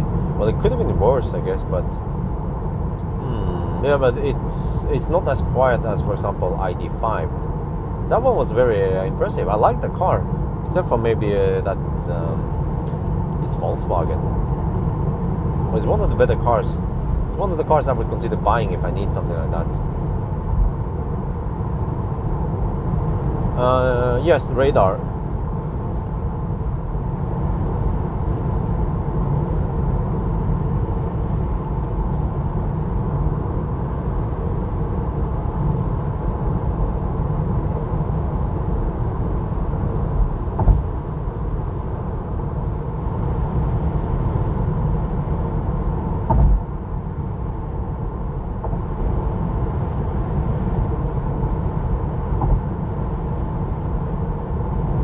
Well, except for that, wait a minute, Varberg to Helsingborg, that's 150 kilometers.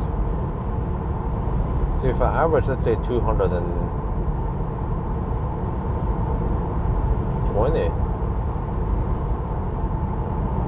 230 worst case. Let's say 220. Let's say 230. No, let's say 220.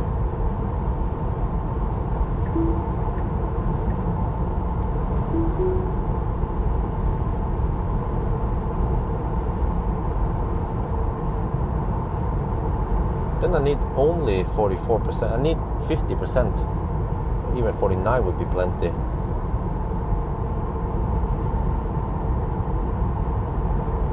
And then I have some slack to even stretch it to 245 consumption. Ah, yeah. I'm aiming for 5% this time. Okay, a Hogstorp coming up soon.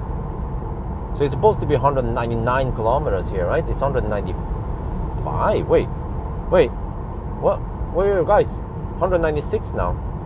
What is the distance to Hogstorp? Do you guys remember?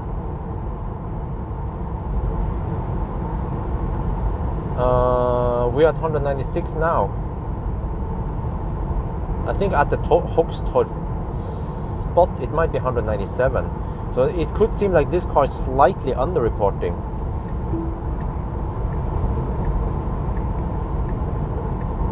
See how busy are the chargers? The UFC chargers. Oh no, just one car charging there. They're 197. Yeah, it could be 0.5% underreporting.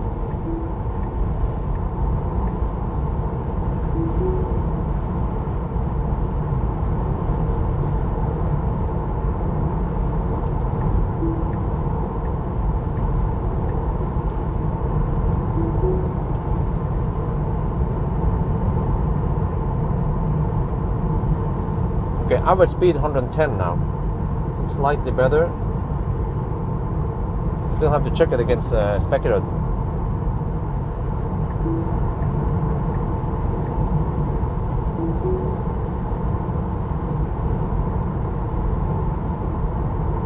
Now it claims 2% at buyback. Oh, consumption is 210 now.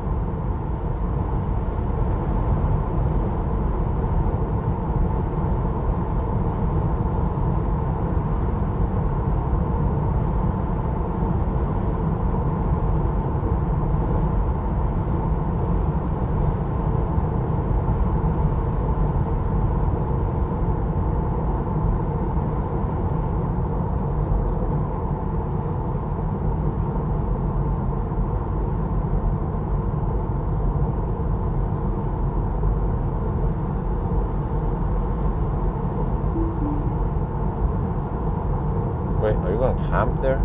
Seriously? Come on. Dude.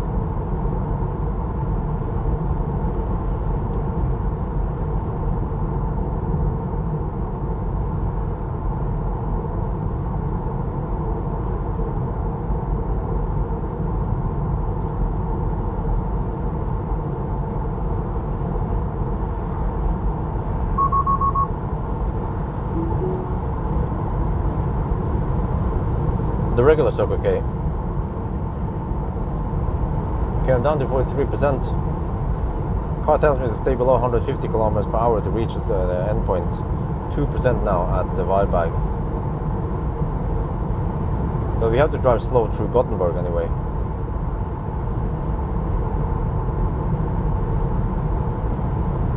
Well, I calculated that going at averaging 210 on the high-speed zone is fine. Then we will average like 150 on the slow speed zone.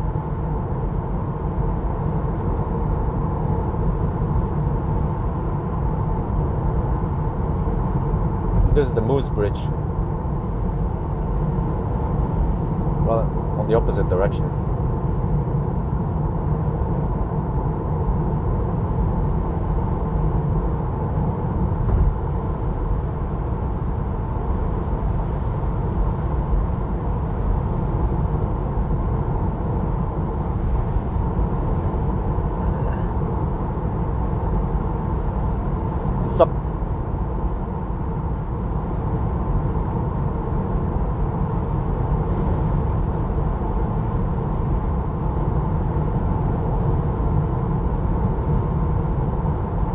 Well, I'm not stopping there anyway. Remember that I'm driving a Tesla. I need no Ionity. Well, except for at the Wildbag, then I'll probably just suck onto my Ionity there.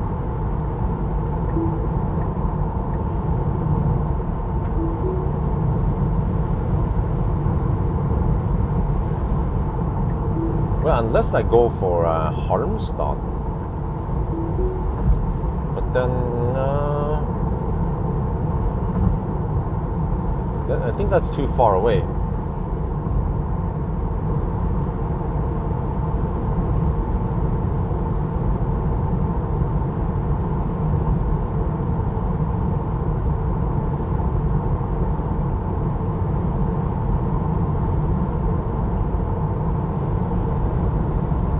Oh, that's too far away. It's 80 kilometers, 79 kilometers from Supercharger Halmstad to Ionity. Oh, yeah.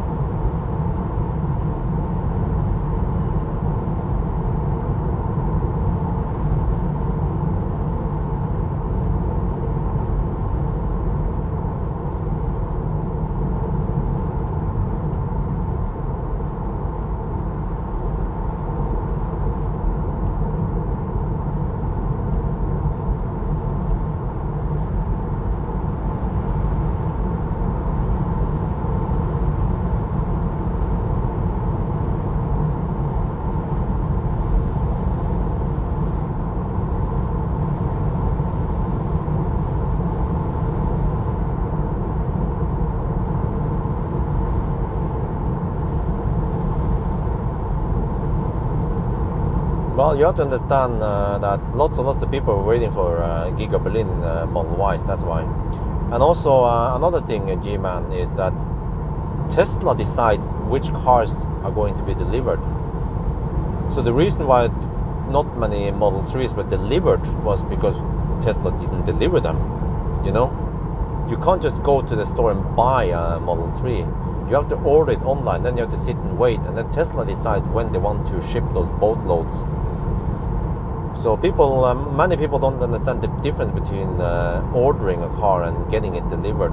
And when you talk about registration, the registration happens when you take delivery of the car.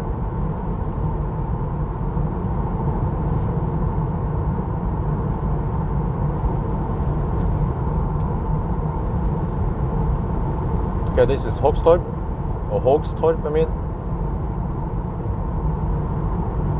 210 kilometers done. Consumption 211.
Chop chop.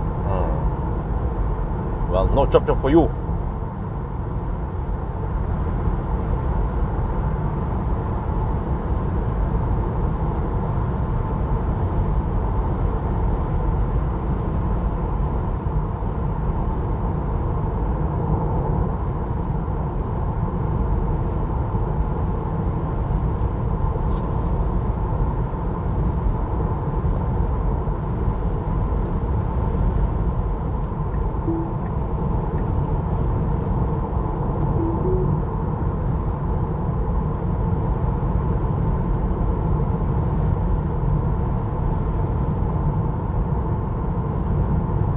Yeah, so I'm not sure how it was with MC Hammer. Yeah, but you know what? Back in 2020 when I did MC Hammer run, it was in Norway, and from what I remember, we didn't have V3 back then. I think I was pumping in some Ionitis and also some V2, so I couldn't really utilize the potential of MC Hammer. But also MC Hammer was kind of thirsty. Oh, it's windy today, so it's 90 over here, right? Let's go with the traffic then.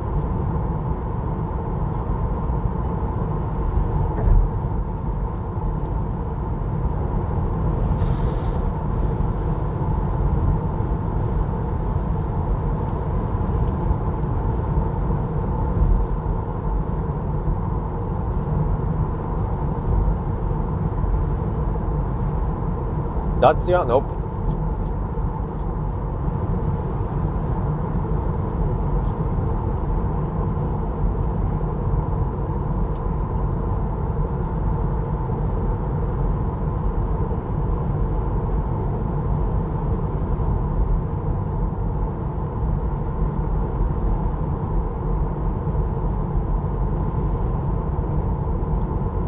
Maybe I have to go to Germany to test it, or whatever countries we have them in. Hope that I don't crash and die in it.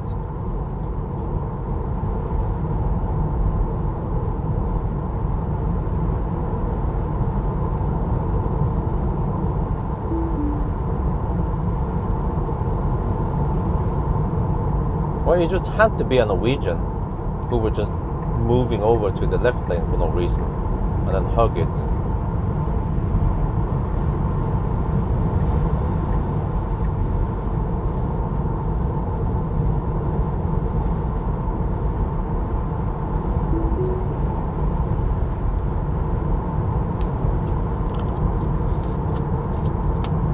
But yeah, if it comes to Norway, then yeah, of course I will test it. Maybe. But you heard that it has some poor crash test rating, right? So maybe I should only test 5-star crash rated cars. Or at least 4 stars. Not 1 star.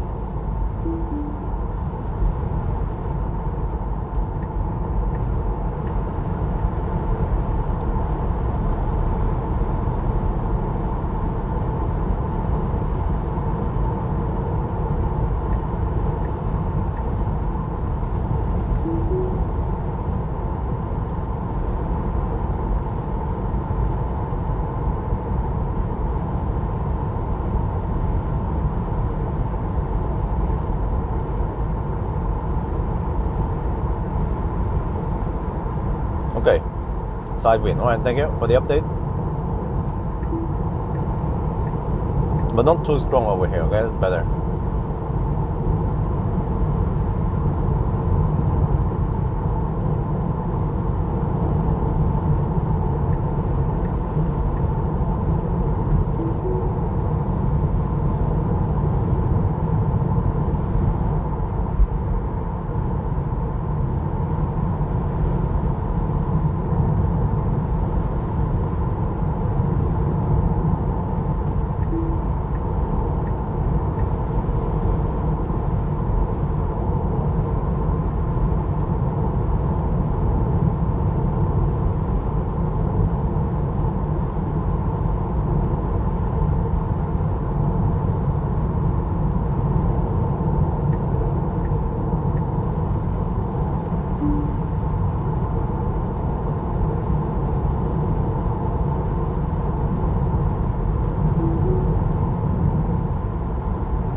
That's at 2 hours 2 minutes, 226 watt-hour per kilometer.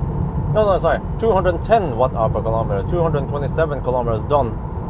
We're down to 36%, and the car estimates 2% at Varberg still. I mean, as long as we have 210 consumption now in the high-speed stretch here, then we are fine. Then we can reach Varberg. So yeah, there is a 90 I think there's about roughly 90% chance we can make it to Varberg.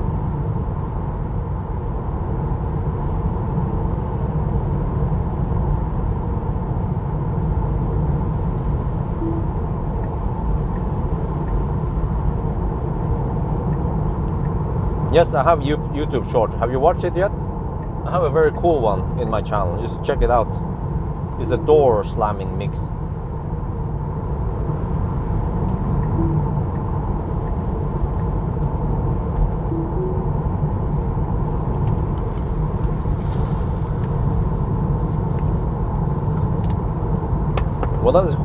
Was that a question or a statement, Rhino Itchy?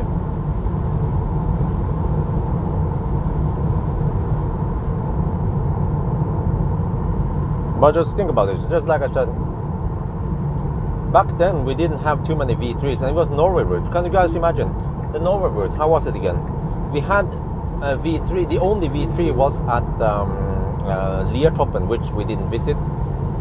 They visited some V2s, we visited some Ionity, I think. Yeah, that was the story back then. So things have changed, the car's been getting better, the supercharger network has been getting better. And we are now in Sweden, Ljungskile. I mean, if the long range can do it in 920, then this one should at least be able to do it in 9.5, right? Or yeah.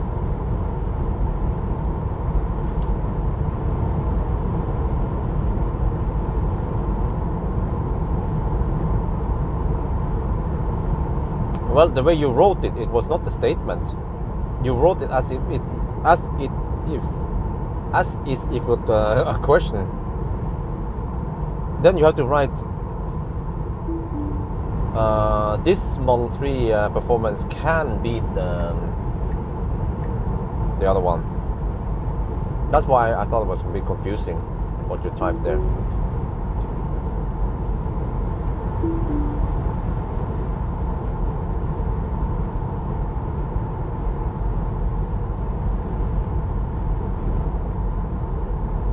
Oh, freaking Ghostbusters again, they are everywhere.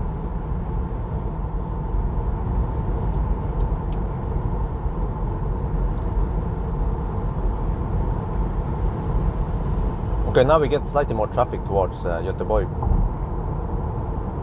So again, we should make it to Göteborg, to Varberg within roughly 3 hours and 15.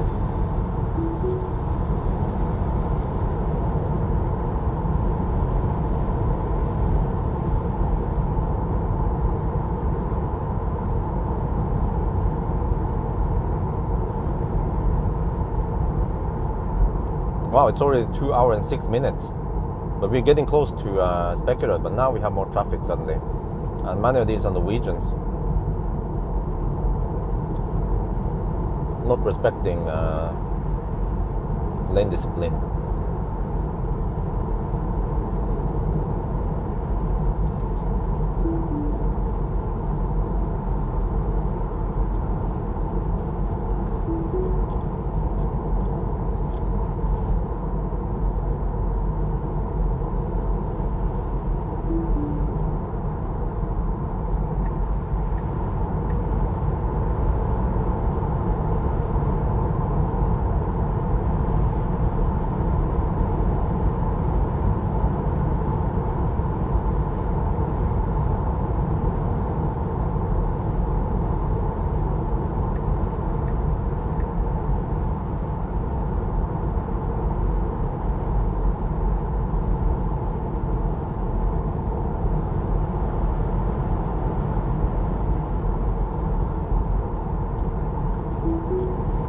There's a Norwegian Model X in front of us, hugging the left lane. Most of the left lane huggers in Sweden, they are actually Norwegians visiting them. Well, we just deduct, so we just count how long it takes to pass by Spekerød. You see, 14, yeah. So it's been 2 hours and 7 minutes. And normally, if this was at night, then we should pass by Spekerød by now. So we have maybe 5 minutes we need to deduct because of all these Norwegian Nisse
Yes, this one has softer suspension than the previous one.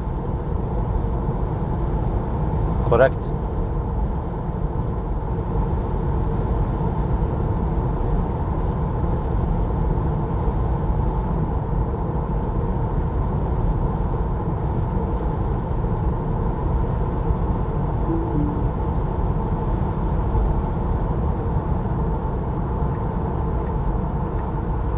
Hey, dude, are you serious? Like, I let that idiot pass, and then the first thing he does when he passes me is to slow down.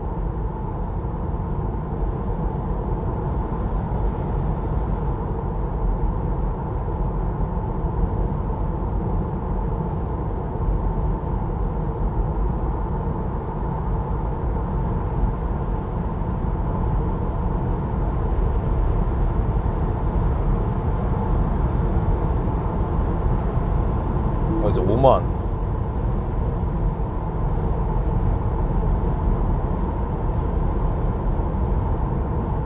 Let's just block her, easy.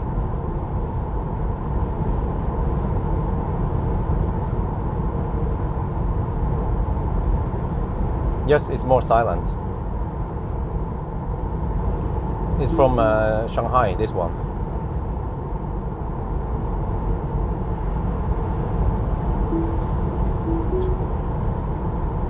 Consumption 212 now.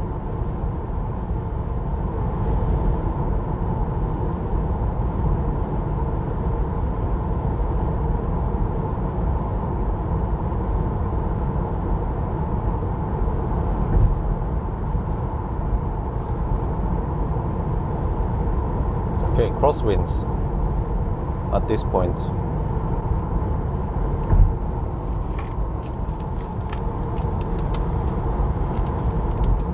Dude, this must be a freaking Norwegian.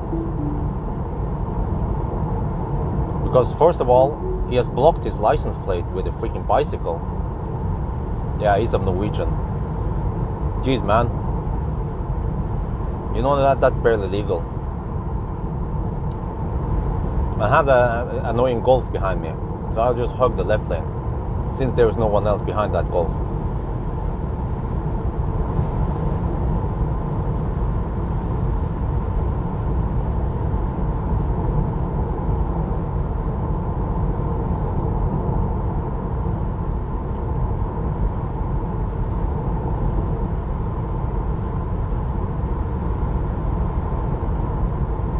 Okay, I'll let her pass. But she'd better not be in my way again. Oh, 1% that vibe by now. Oh. Consumption is 212. We're going to be saved by the bell soon. Göteborg stretch. Then I'll get an idea of what the consumption will be. We still have to push it down to 207. And by the way, I have around 52 kilowatt hour left for 112 kilometers. So that's the budget of, wait, huh? No, not the other way around. I have 21 kilowatt hour left for 112 kilometers. Oh, that's only 187 watt hour per kilometer. But roughly half of that stretch is city driving. So that sounds plausible. Actually, let me calculate. Roughly 210 plus 150. Okay, divide by 2. Ah, yeah. Still think we can make it. No, it seems high, but remember that we had headwind and we have 20-inch wheels. And maybe the performance consumes more. Actually, tonight I'm going to test that long range with 20-inch wheels. I want to know if, because I've done a range test with this car. I want to see if the consumption on the long range is similar to this one. Just because of the wheels, rims. And I have to do it tonight because otherwise there will be lots of rain and Marcus wants to sell that car soon. Wow, it's already 14. Okay. So we are at least 2 minutes late now. Not sure how we should count it. Because I've seen the time to speculate. I've seen 2 hours 2 hours and 7 minutes was the best, and then I've seen many times 2 hours and 12 minutes. So maybe I should set it to 2 hours and 10 as the best, or the more empty roads. Because now we are 4 minutes behind. We are still not even there.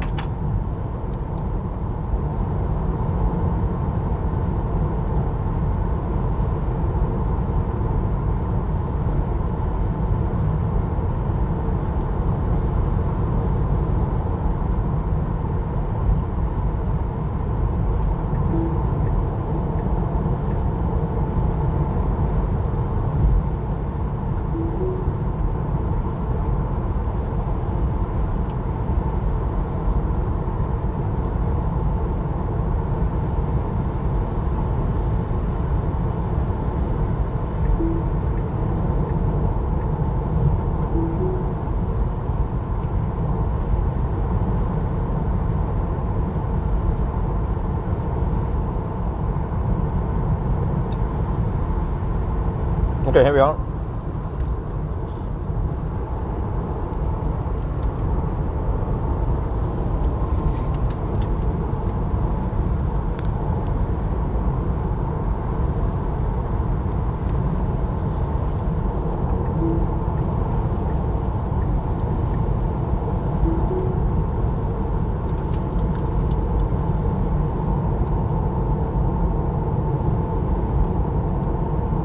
We have been driving for a little over 2 hours, and we are passing by Spekkerød.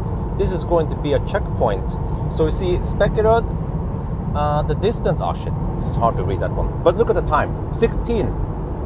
Under more ideal conditions, I've been getting actually to Spekkerød after 2 hours and 8 minutes only. And then more commonly 2 hours and 12 minutes. So 2 hours 16 is bad. So we say that we are 6 minutes late because of traffic. And then we say -1 because we have a consumption advantage. So we have to deduct 5 minutes because of this exceptionally high summer traffic. But what I want to show you is, okay, we just passed it now, but 256, it's supposed to be 258. So I have to figure out, but this car is slightly underreporting, maybe less than 0.5%.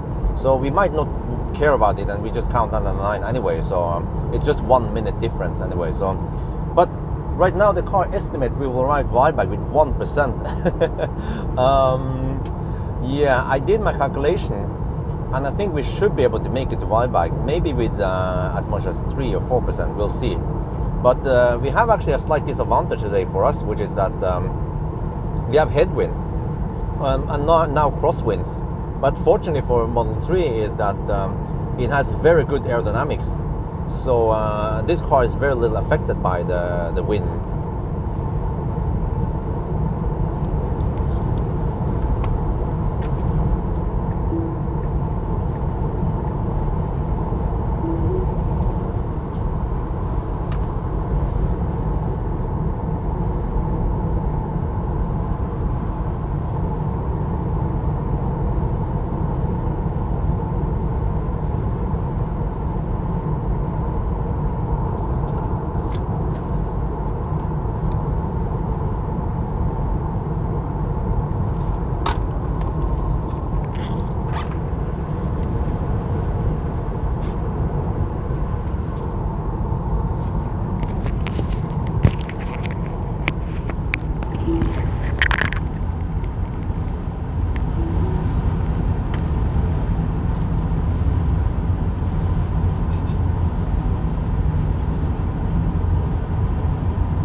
Great news for you guys. When I went to Stockholm, so it turns out that event, Nissan event at Stockholm, day one of that event was the Qashqai e-Power, which is a fossil car. So I didn't care too much about it. But then I requested to Nissan if I can go meet Candela, because they also wanted me to join them. First they wanted to bring the C8 boat over to Oslo, but they couldn't do it. So they said, okay, maybe at least we can I can visit them at the factory. So that's what I did. So I went to visit the Candela factory on day 1, which just happened a couple of days ago. And then on day 2 I had the Aria run. So I'm stocked up with so many videos. I have maybe a week or more than maybe 7 to 10 days of videos I could push out. But what I'm probably going to do is to push out slightly more videos per day. But I made a little factory tour with Candela.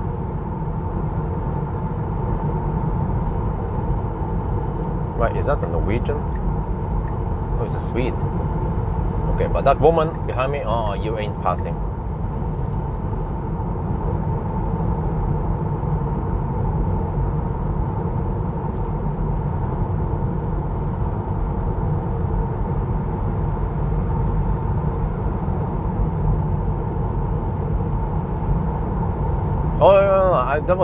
Oh, I forgot. At Spekkerød I have 5-minute deduction, but we have to check again. Yeah, I have documented it. It was 16 past. So we have to also check how long it takes to go to Varberg. There might also be some slow pokers over to Varberg. But normally we have some traffic, at least from Spekkerød towards Varberg. So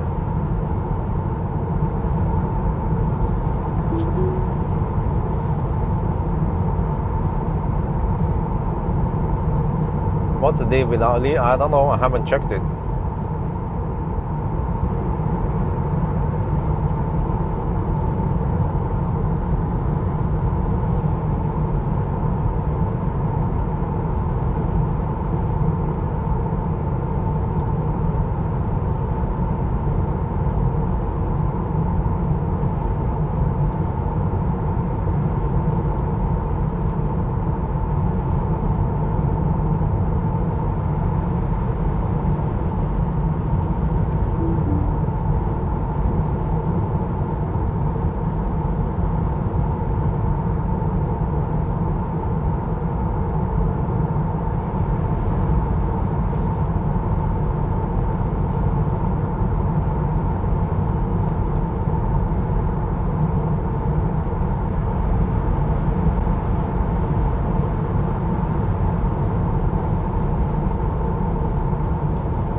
Someone type location for August Carlson.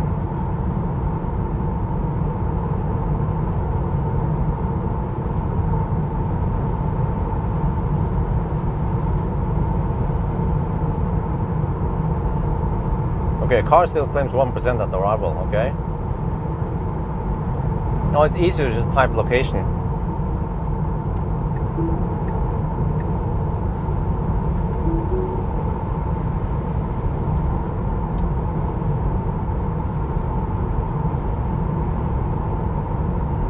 Okay, 10 stalls available at Varberg. That's plenty. No ladestad there.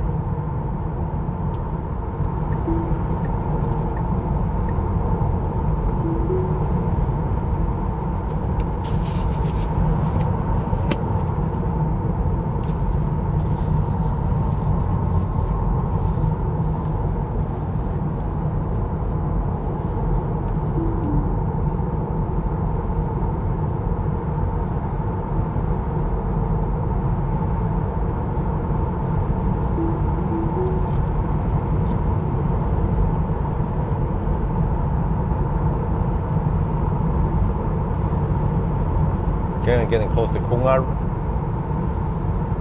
I think maybe we are in Kungar right now.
Alright, welcome to Göteborg again. Oh man, this summer I have so many 1,000 kilometer challenges to do. There hasn't been a Saturday where I haven't done 1,000 kilometer in a long time now, so yeah. I guess people, they enjoy watching them test various cars. For example, the i4 would be interesting. Been lucky with the weather also most times now. Wonder if the i4 can break the 9-hour barrier mark, since it charges quite fast, 200 kilowatt,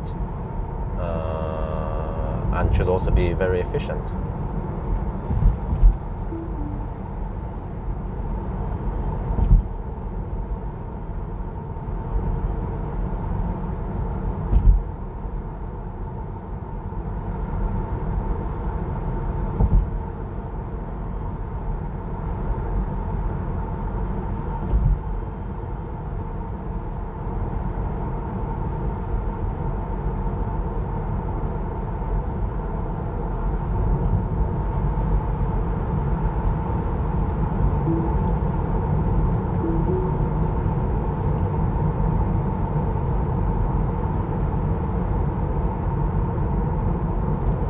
Okay, now we enter the Göteborg area. See how it goes now. 23 degrees Celsius. Not too much wind around here, that's good. Alright, consumption is 211. It needs to drop. It actually needs to drop quite low. Like 205 or roughly 200 by the time we are spending in Göteborg here.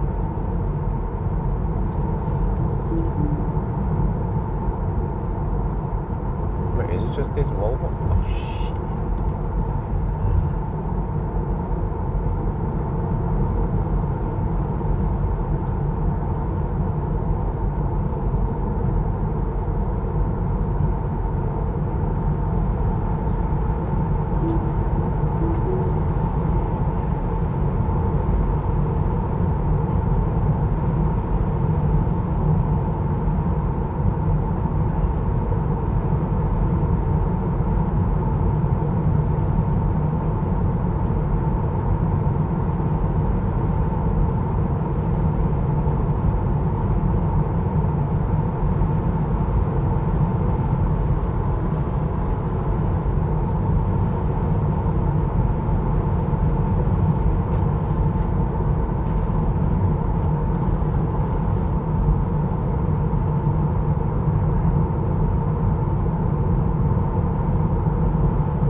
Next step, hydrogen. Are you joking me?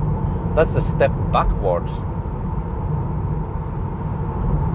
There are so many disadvantages in hydrogen. Let's not waste our time talking about why hydrogen is so bad. We've done it so many times before.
Dude is walking. What the heck?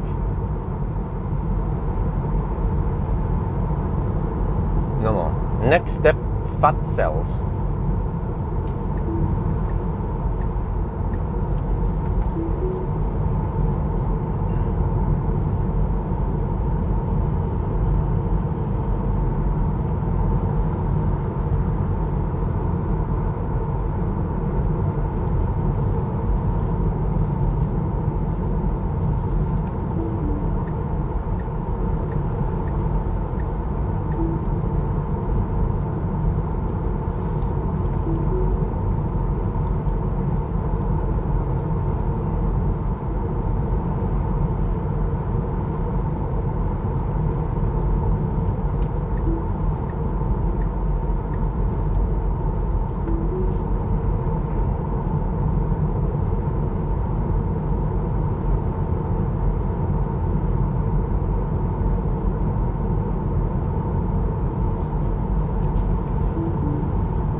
Well, consumption is dropping, 210 now. Oh yeah, now we're cooking. Let me see. We have roughly 14.5 kilowatt hour left. 74 kilometers to go. Oh, that's 196 watt hour per kilometer. Oh, that's plenty, especially considering that we haven't crossed the city yet. Yep. I think I changed my bets now, so now we have 99% chance to reach Varberg.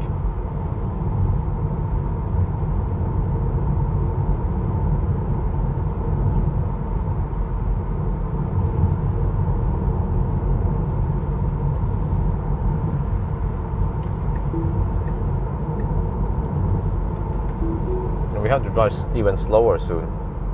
Yeah, consumption keeps dropping, 210 now.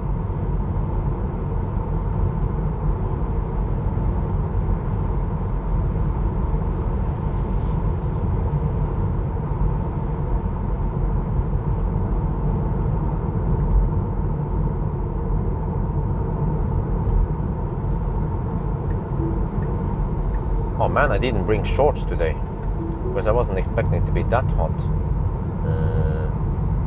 Okay, well, at least it's not 27 degrees Celsius outside.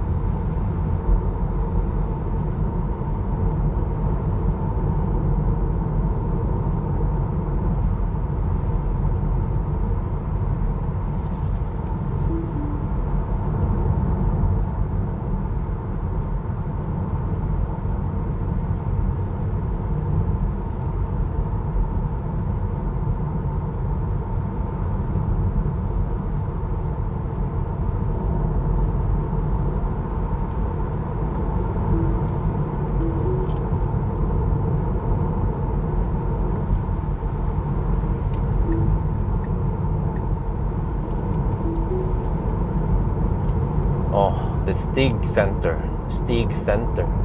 Bakkabol. Oh man. I heard that this is a shabby place.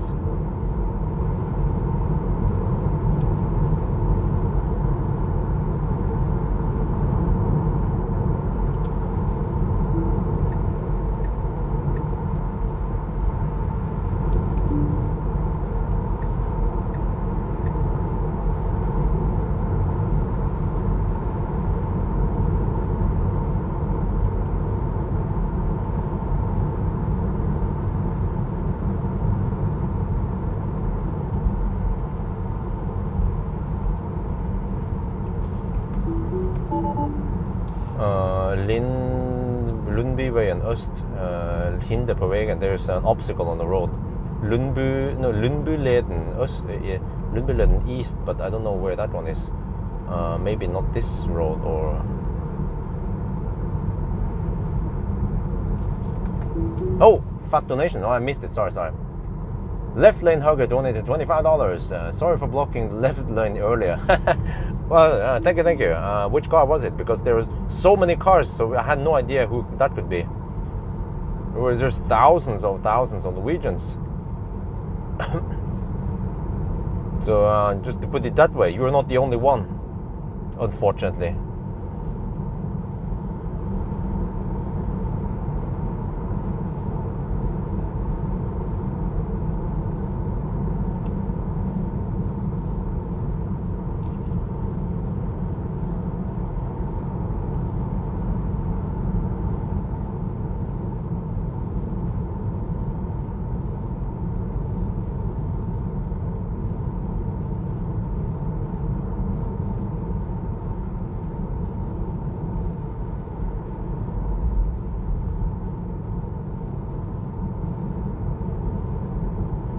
Oh, consumption is 208 now. Wow.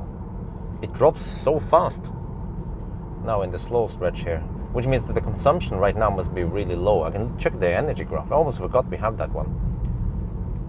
Energy graph for the last 10 kilometers. 142 watt hour per kilometer. Wow. Tesla is just efficiency king. Right before the tunnel. Should not concern me. Okay, thank you. Tackar John.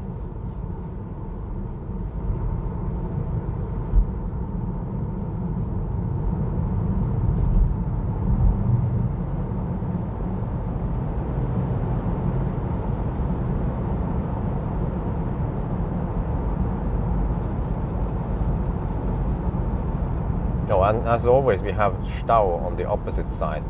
For some reason, it always flows better in this direction. And then, fortunately, every time I go back, on the way back, then it's evening. And it's actually going to be kind of late. It will be close to 10, I guess, once we reach Oslo. And then I have to hammer it and do a quick consumption test tonight with that Model 3 long range.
The car reported 76 kilowatt hour at 100%. So I'm not sure what kind of battery is here. It's not Panasonic, right? Since it comes from China, it must be LG something, right?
consumption, total consumption is 208 right now.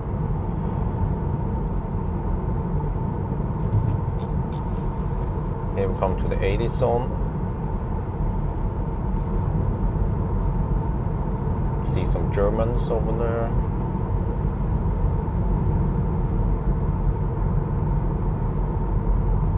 No, it's got my Tesla.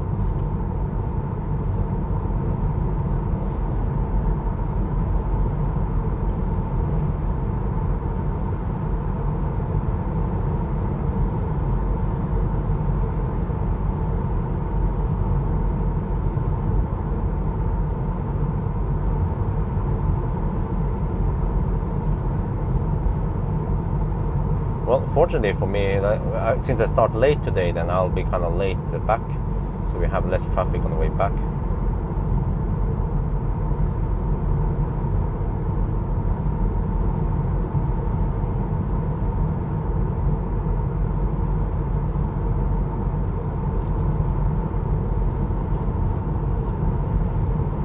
Oh, 207 watt-hour per kilometer. Yeah, it keeps dropping because the current one is quite low.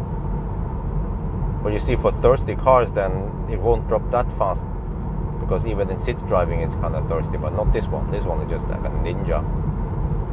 I'm not used to these kind of low consumption numbers, and this is also very impressive despite having 20-inch wheels.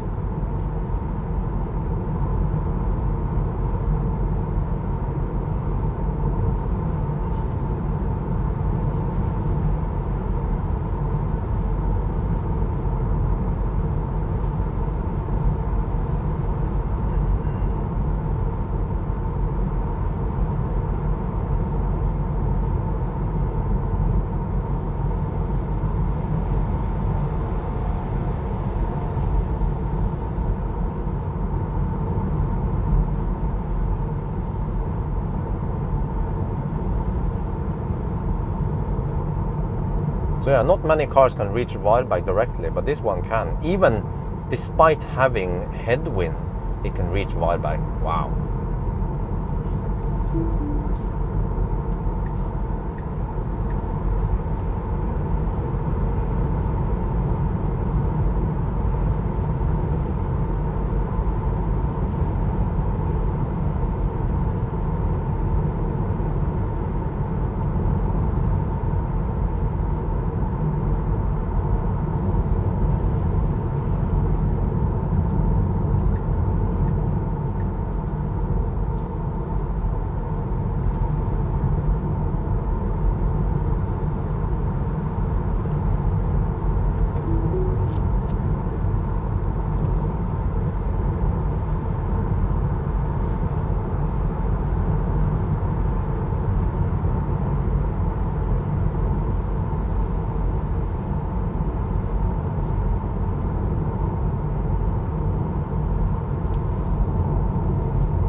Another German. Many Germans are visiting the Nordic countries.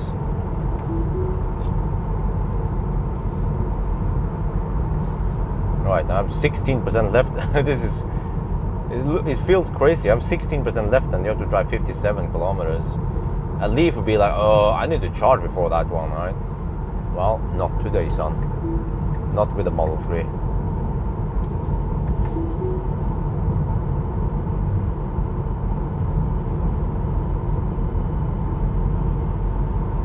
Coast test. Oh, that one. Yeah, that's fun. The coasting test, you mean? And the range test. But then I have to be more strict when I start and stop and all that. But it's not fair always because of the wind direction.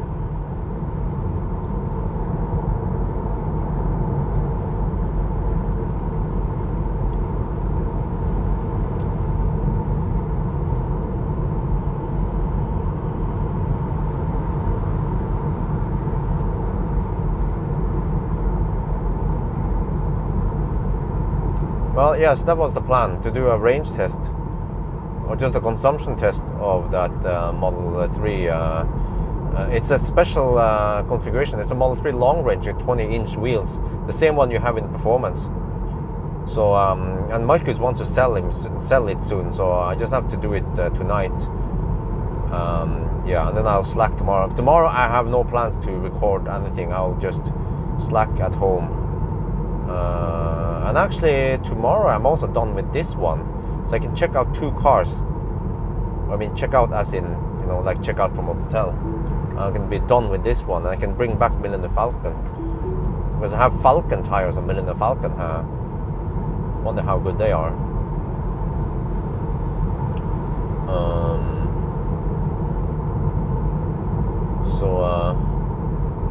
Yeah, well, unless I feel like doing nah, it's not really a point. Could do an OnlyFans run with this one, but I think I have enough Teslas. I need to test a bunch of other cars anyway, so I guess tomorrow, the only thing I need to do tomorrow is to return. No, I can't do that. Shit, I forgot. I have to wait until Monday or Tuesday. Oh yeah, of course. I can return this car and then I pick up. Oh no, I have to take the bus to pick up tomorrow. No, not tomorrow. Monday, I'm picking up the BMW i4 rear-wheel drive. The i4, they call it e-drive 40. Oh, consumption 206 watt-hour per kilometer. Noise.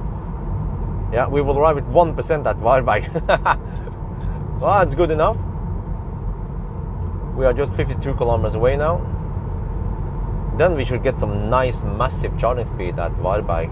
Well, at least over 200 kilowatt.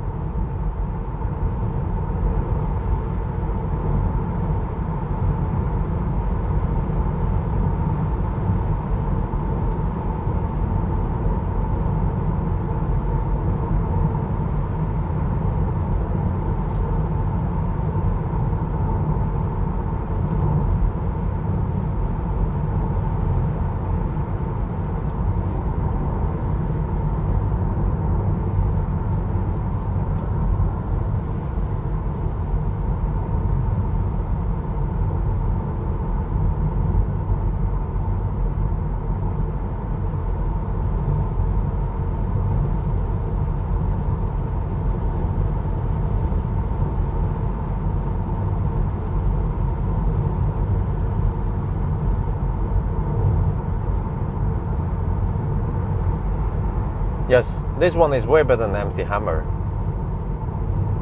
So I actually don't think I want to buy back MC Hammer at any point, because there's nothing special with him.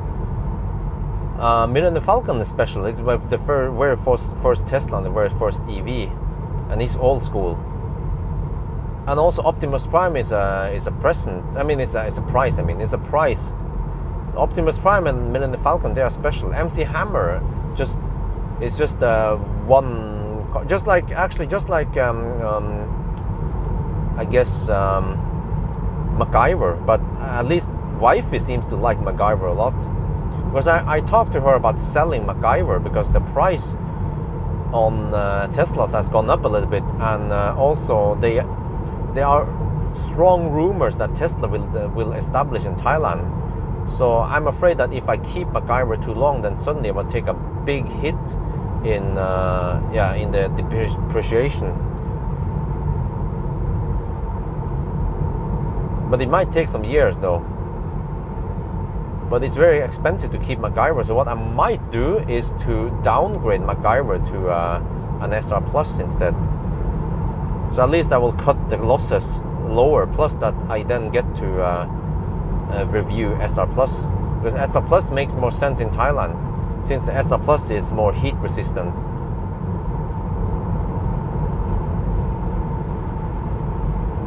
But then what I should do is actually sell MacGyver now that the price is high, and then wait a little bit, and then buy the SR Plus when the price has dropped.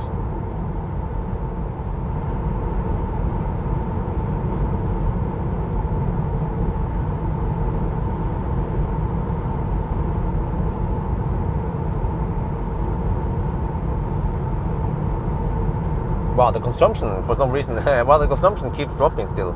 206 watt-hour per kilometer, which means that the current consumption right now should be lower than 206, since we are only cruising at around 100 and something ish. It's the 100 zone here. Yeah.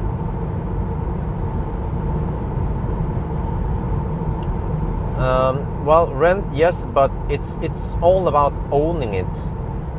And I'm also promoting Tesla in Thailand for Vatsuta Group, so it's more convincing if I buy a car versus just renting it. Plus that I get some commission. I get like a referral thing, you know, like a affiliate from it. So,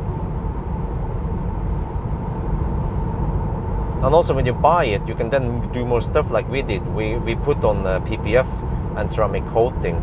You simply can't do that if you just borrow a car, rent a car. Yeah, upgrade. Yeah. Because also the SR Plus might be a very good option for many Thais. Because I already shown now that with a long range you have freaking 600 kilometers of range. It's so good that you don't really need it. And also back then I was slightly afraid that, oh, maybe I need that extra range, but ever since that time there's been popping up so many more fast chargers out there. So I think even the SR Plus won't be a problem anymore. I can even just suck on some AC if there's too much laderstau. And the SR Plus is also slightly more efficient than the long range.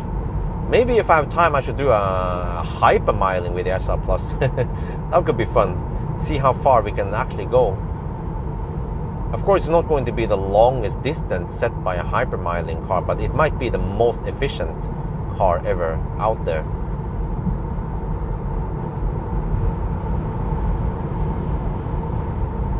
Like, for example, if I can, let's say if I can average 60 watt-hour per kilometer, then I can go almost 1,000 kilometers, which is just crazy. But I'm going to try that new hypermiling trick, which is to actually sleep in the car at night and then only hypermile in the daytime.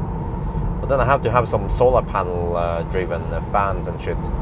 And maybe, oh, well, tinting. Oh, yeah, I need to tint it heavily.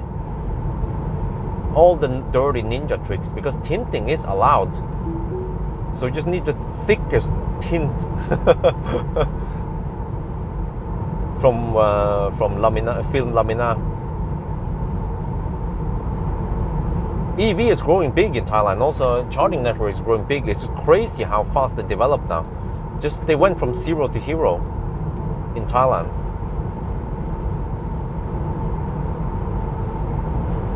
Okay, car still claims 1% as arrival. Well, this is gonna be close, but that's fine.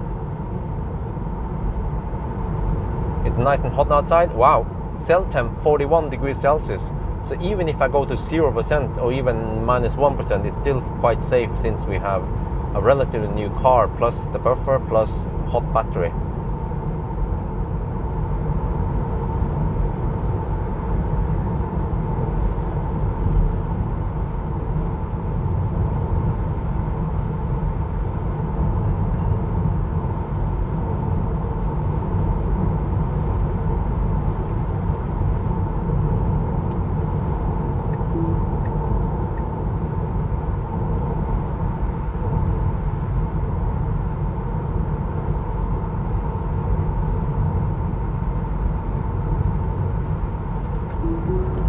Okay, I have around 8 kilowatt hour left. Let me calculate here. We have 39 kilometers left. Oh, that's 205 watt hour per kilometer. That's plenty. Let's hammer it.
little unsure now because the car suddenly claims that I won't make it. Might want to semi-draft behind some of these guys. These guys are going kind of slow though. Okay, let me... No, actually, they'll go okay speed.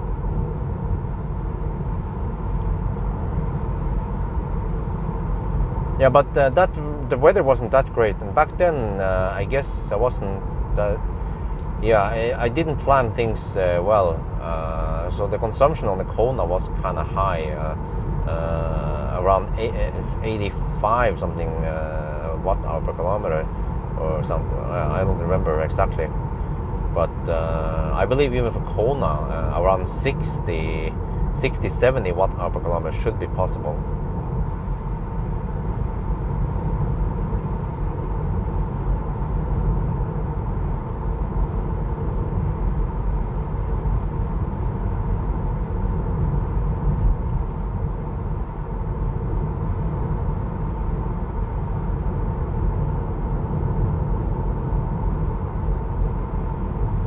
Okay, but now this raises an interesting question because we then... oh, I can draft behind that guy. He's going faster. And he is also a pizza car. Yes, let's go. I'll tag behind him and stick behind him until Varberg.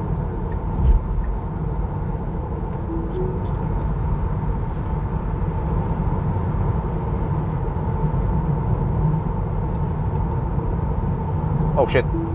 Oh, he's going that route. Okay. Wow. Well, what about this? Oh shit. Wait, I'm losing him now. Hey, I'm kind of losing him now. Yeah, he's going almost too fast for me. Would be nice to try to draft behind him. Let me check.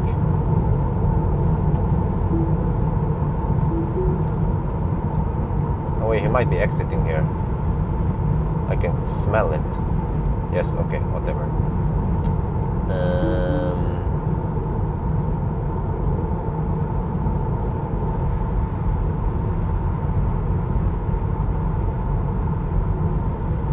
Just have to double check and triple check my consumptions here. And I mean the energy.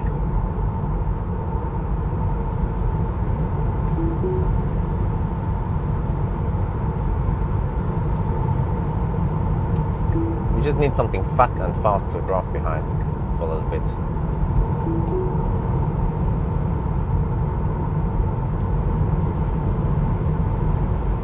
Like a typical fat Volvo.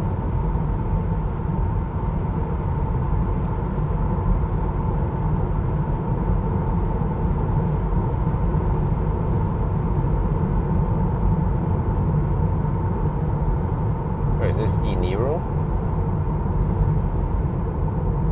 Sure.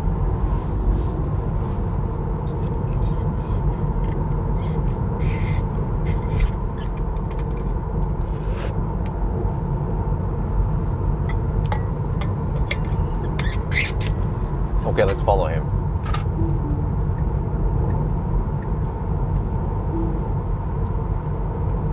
Wow, what kind of driving is this? Dude.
Well, but the interesting question is that if I was not blocked by traffic, then I could have made it here. Well, then I might not have made it here, but then the wind was quite strong. So, oh, what's that? Oh, he's going faster than me. Some Skoda from Norway.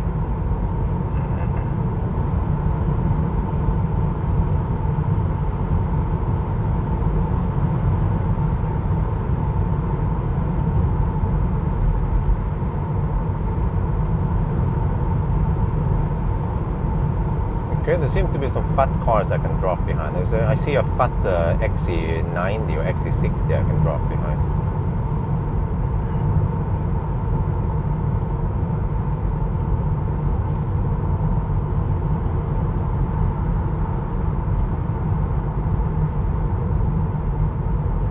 Let's go for this one. Let's go.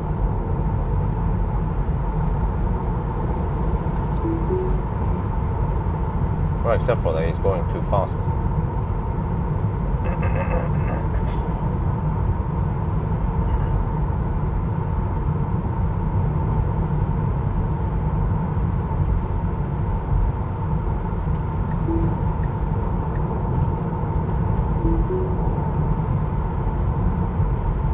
$150 kilometers per hour.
Oh, 4.7% left.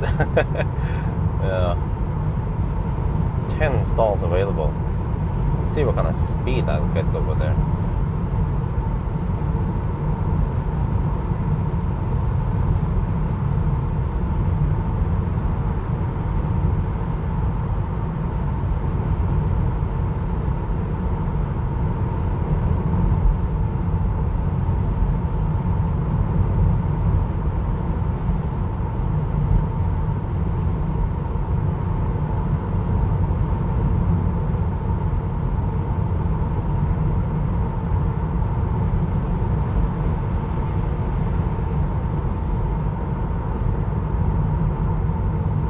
Consumption since Oslo, 206 watt-hour per kilometer.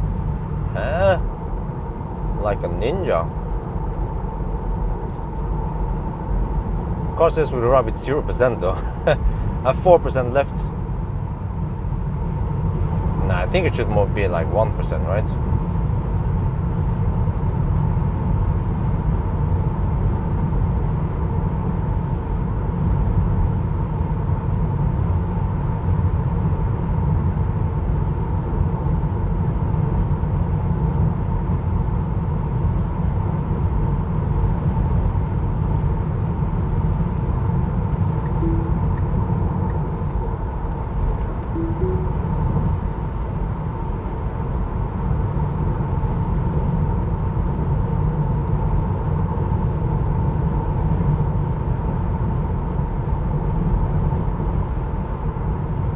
.348 kilometers.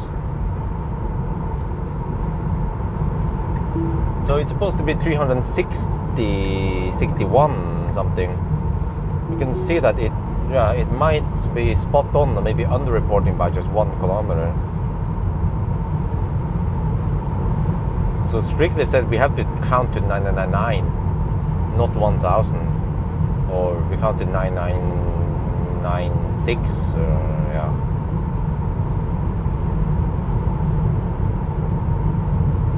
Alright, 3.3% left.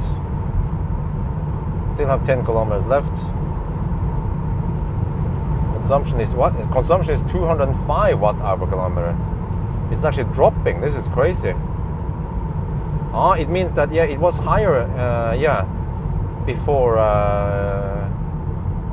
Uddevalla because we had more wind, but now we just have crosswinds and more traffic, I guess.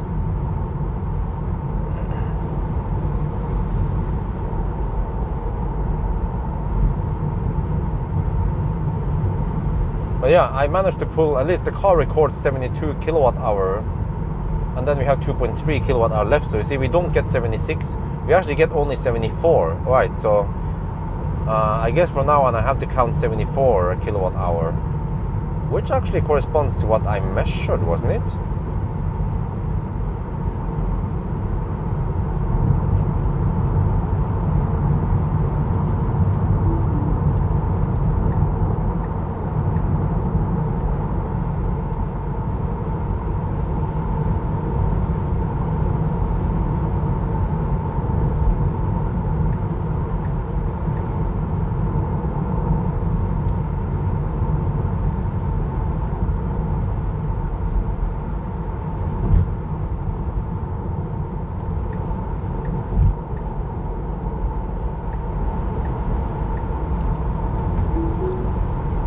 Right, 2.6% left.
Almost at Varberg. We are almost at Varberg now, and if you look here, it's got my Tesla. We have 1.7% battery left, 355 kilometers driven, and 206 watt-hour per kilometer. Wow! And this car can make it to Varberg despite having headwind and right now some crosswinds. Huh? That is very impressive. This is consumption king right there. Okay, and then we get stuck behind slow poles again. Wow, so yeah, 1.1. The car estimates we will arrive with 0%. Well, typical Dane is that he will not move. Okay, he moved away. Okay, that's good. So let's see now. Can we make it there? Yeah. Yeah, we have downhill, mostly just downhill now. 3 kilometers left. Wait, 3 kilometers plus this one. Yeah, so this car is measuring distance spot on, maybe slightly underreporting like I mentioned before. So, but it's so low. We're talking about maybe one or 2 kilometers over 360 kilometers. So, yeah. Wow, look at this. Always go deep. And then, of course, when you find a left lane hugger in Norway, I mean, when you find a left lane hugger in Sweden, it's of course a Norwegian registered Tesla. Face palm, double face palm, triple face palm, yes.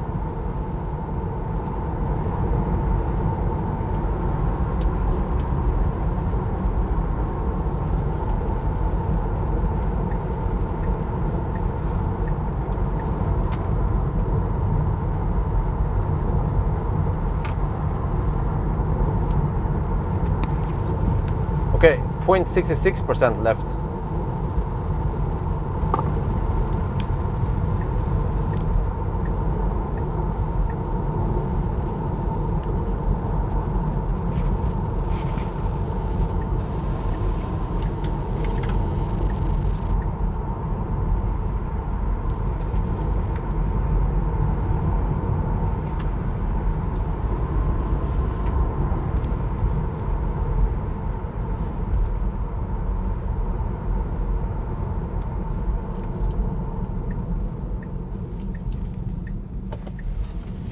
Well, the car feels snappy still.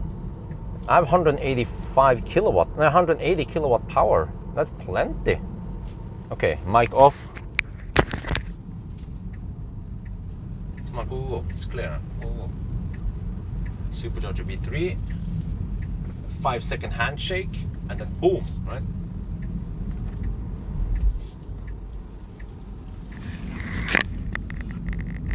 Oh, it's kind of busy over here. Go. Just go. Go, woman. Let's see, how is this again? You kinda... No, actually, I don't think you share and stuff. Let's take one of these. Oh, no, I know. I want to take... Yeah, let's take this one.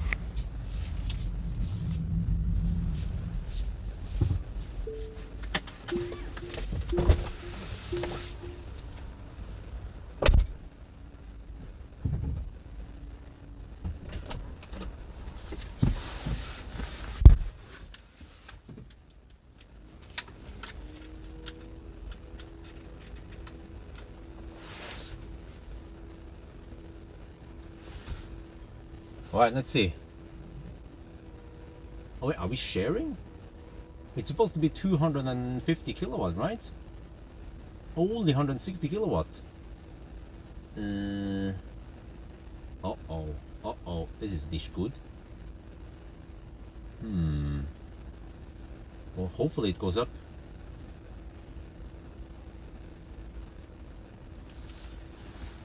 Okay, it goes up now. Let me check this one trip. Varberg, we came here about a minute ago.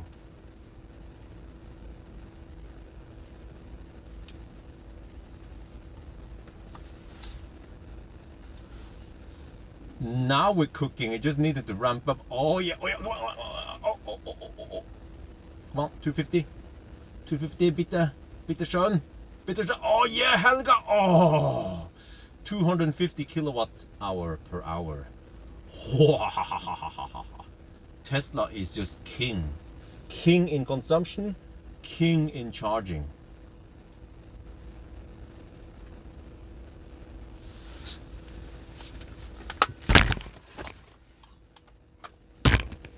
Wow, I wonder how long it's going to keep 250 kilowatts.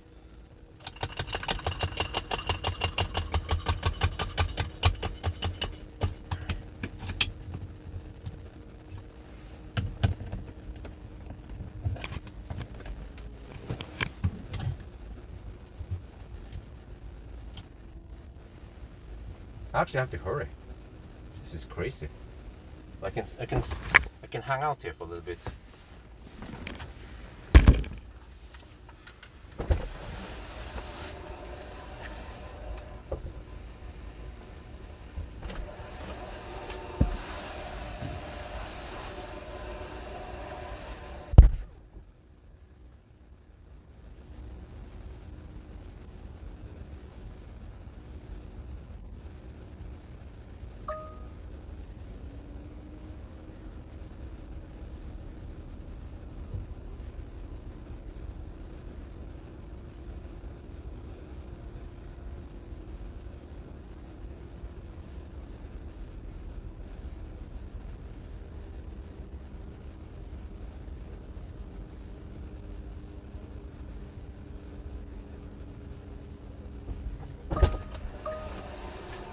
Oh, it's still receiving 250 kilowatt. Oh, I can sit and watch this all day.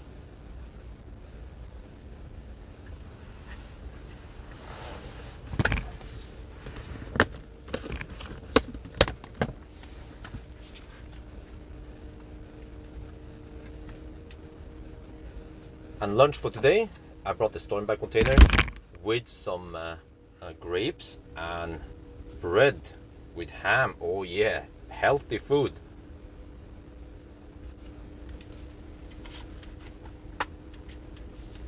Okay, I can sit here a little bit and watch this.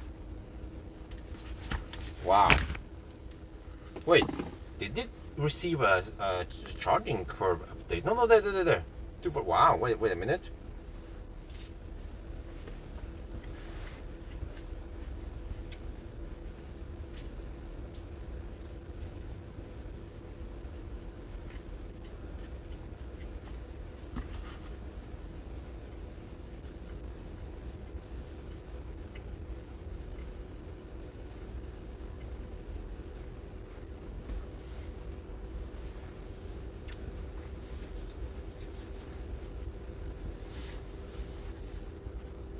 Okay, now it starts throttling, but it's still blistering fast.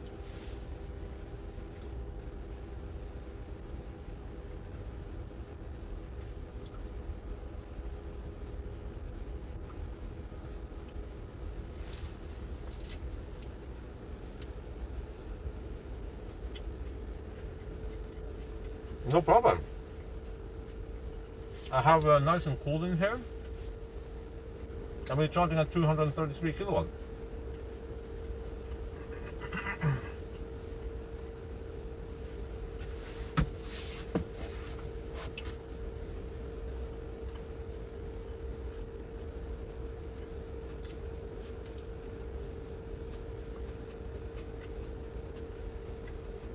Oh shit, I think I have to hurry.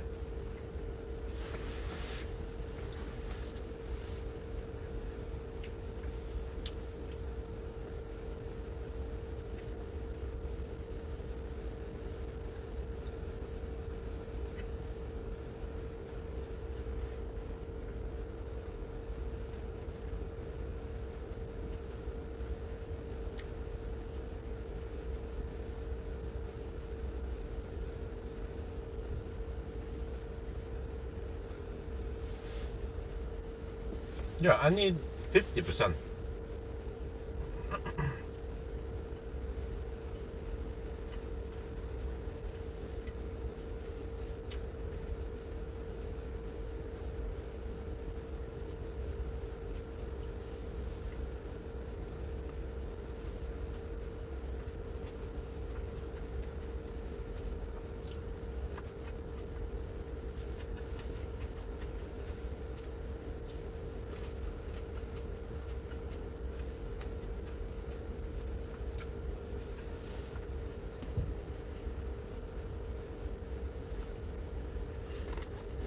Wait, I have to run for it.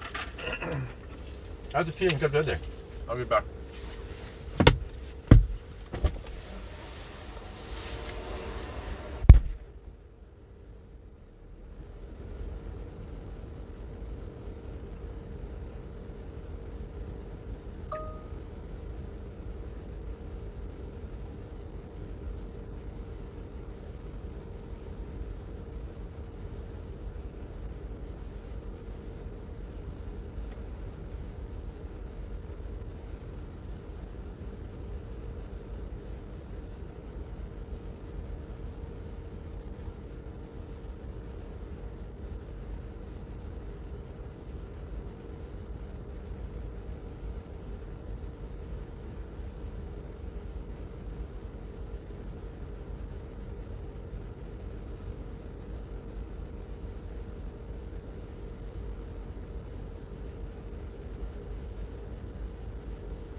Okay, I'm back.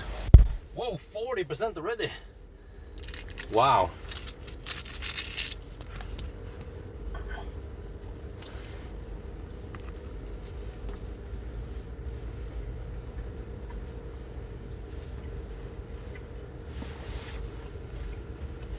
Nine minutes of charging.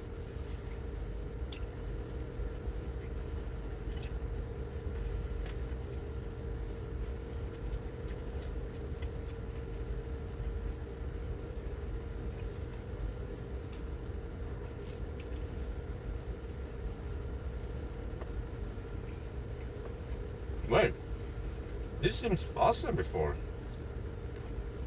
Or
man, this is crazy. I've been charging for about 14 minutes only, from 1% to 48%. So you can fill up half the battery in 15 minutes. And you see it's still receiving 117 kilowatt. Wow, is that even faster than before? I might have want to take a new charging session, but we're good to go. Yeah, next stop, Ionity, turnaround point, let's go.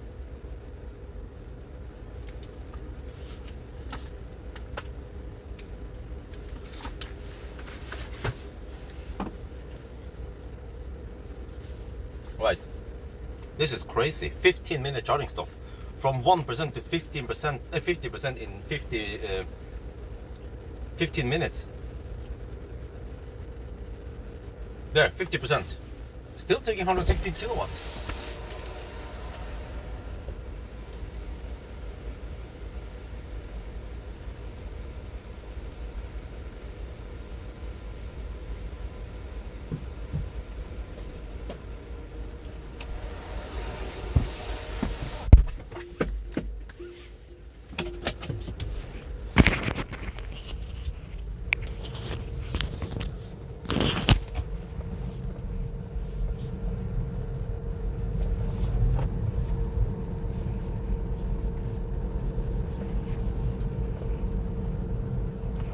But then how do I count traffic after Varberg?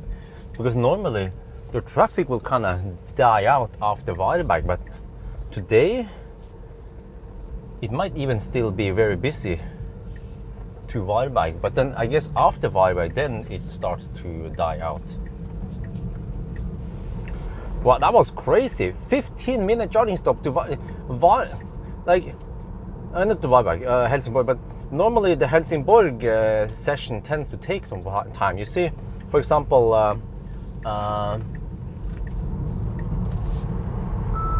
Oh, this car is so fast. Oh yeah. Ah, det var deilig altså. Okay. But normally you would have what was I trying to say again? Yeah. Like, I was impressed with the GTX, so there was ID5, like, ooh, 20-minute charging stop, and then hammer it. Here, 15 minutes, and then we hammer it. And with the ID5, I was like, oh yeah, 175 kilowatt, woohoo! Well, here I had 250 kilowatt until it eventually dropped to 175 kilowatt. Oh shit. Yeah, and then this shit happens.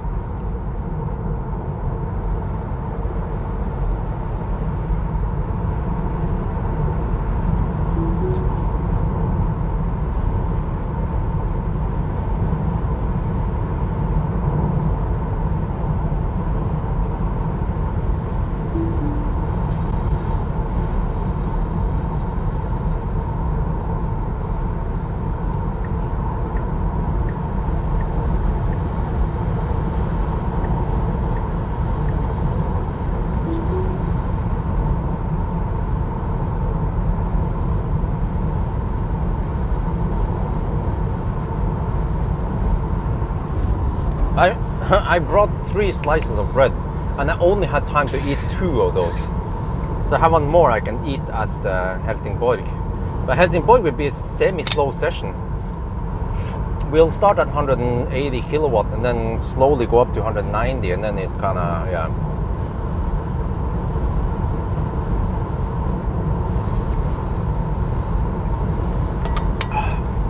So I actually considered going to that V3 supercharger,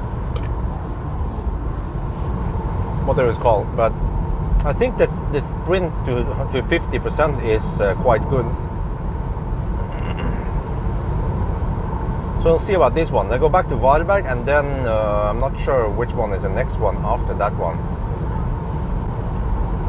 Hogstorp will be too early. We need another V3 somewhere. Yeah. I could go to Strømstad. Yeah, maybe I'll just do that. Okay, it's not optimal, but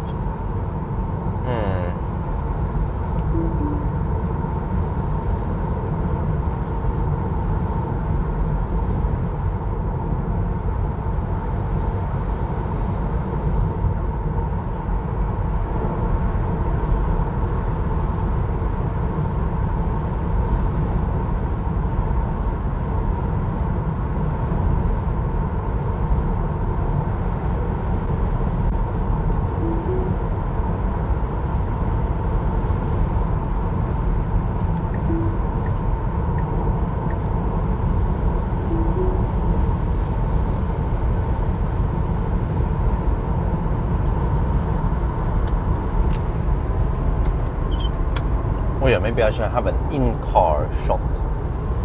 Right.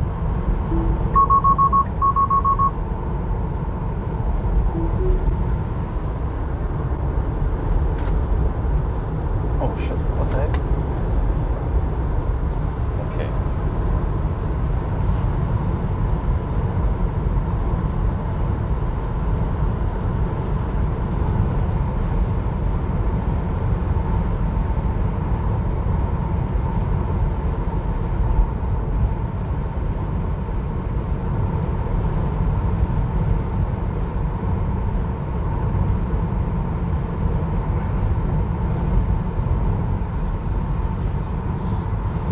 Oh, that's the problem in Helsingborg, you see. But I calculated if I wanted to go for whatever it's called again, Halmstad, I have to charge it 75%, which is kind of slow. But then from Halmstad, I could then jump another 220 kilometers to Hogstorp then. And then from Hogstorp right home, straight home. That could be interesting approach, but it's too late now, and it's a bit risky because I've not done those legs before. But we just have to hope that Ionity gets available. But then we just deduct time. We have done it. We do it with all the other cars also. We just deduct time if you have to wait. Because the advantage with Halmstad is that we are literally just driving right past it, so we have no detour time. And the charging session there will also be fairly short. Well, we can see it took 15 minutes for V3, so it might take, I don't know how long. We will see how many minutes it takes for the Ionity. Maybe a couple of minutes extra.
Yeah, are you gonna camp, boy?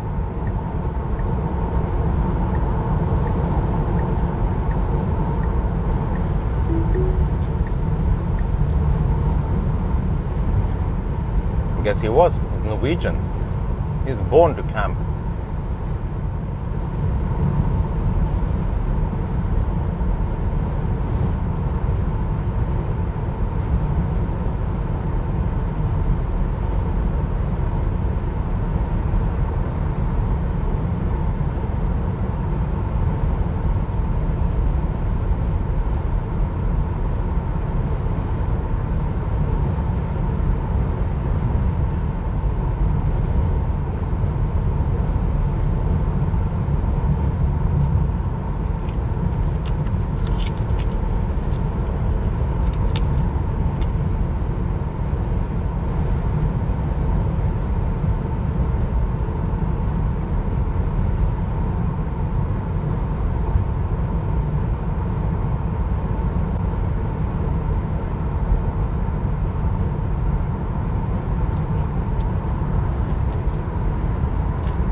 So you see, compared to MC Hammer run I had 2 years ago, then this car charges faster, and we can actually get 250 kilowatts at least for 2 of the sessions.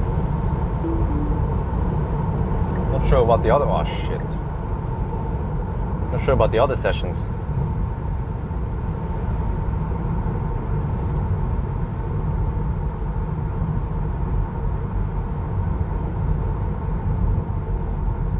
Wait, dude, are you gonna camp?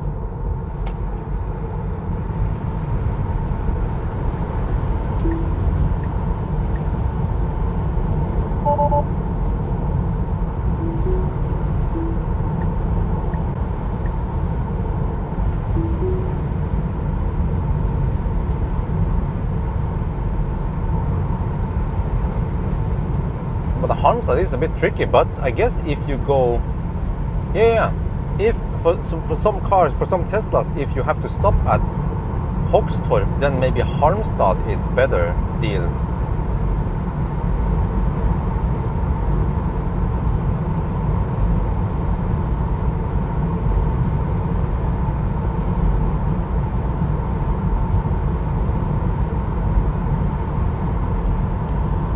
But I wonder if I was riding on some V2 supercharger with MC Hammer. So I'll see. Hopefully we can. Well, we should at least be able to beat the 9:55 time, right? I'm not sure if 9:30 is possible.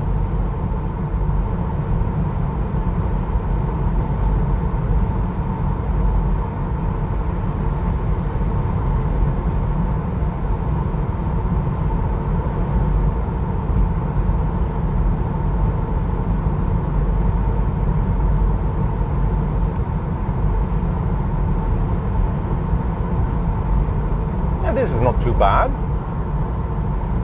I have to record the right lane.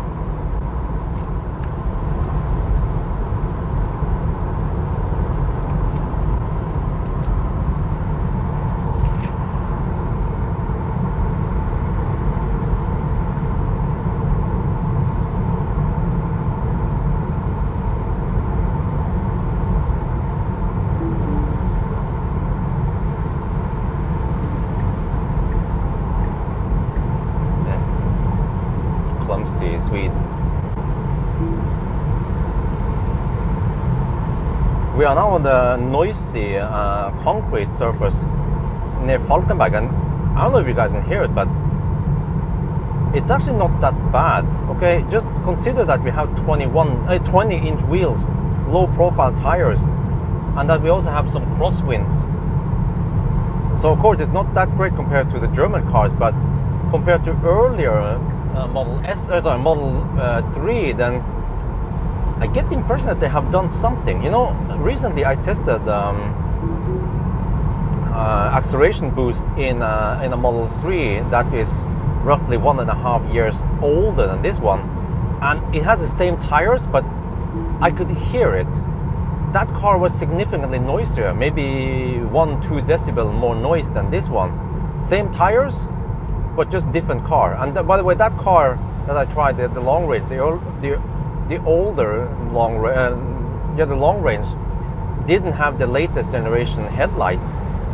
So I wonder if they have done something to improve noise here, because this is to the point where it's acceptable for 20-inch low profile tires.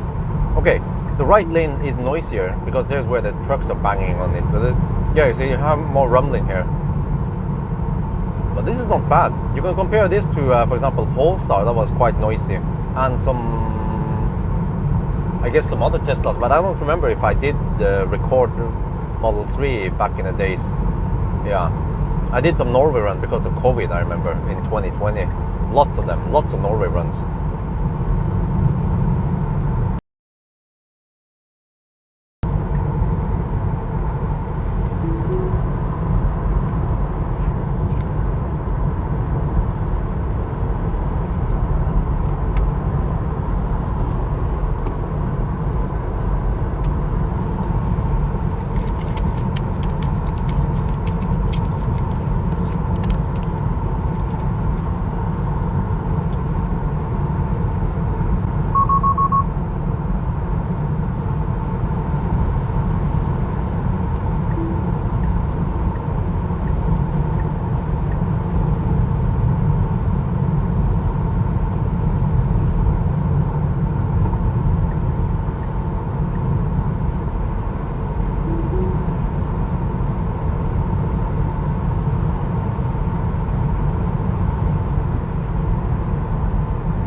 Let me check. Check current leg. Current leg 273 watt-hour per kilometer. Damn.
Yeah, what do you mean Bangkok is best for him? Who are you talking about?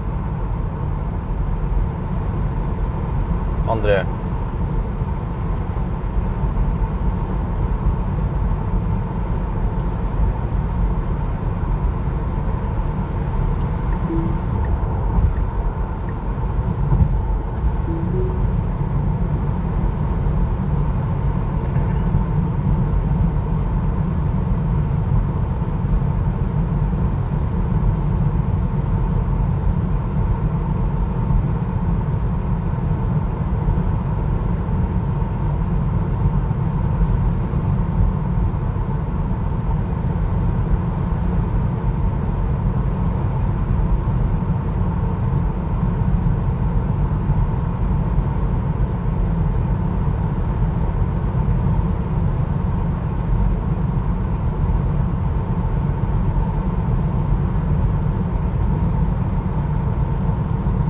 Chat is kind of slow today. Super slow to respond. Must be legacy automaker chat. How laggy it is.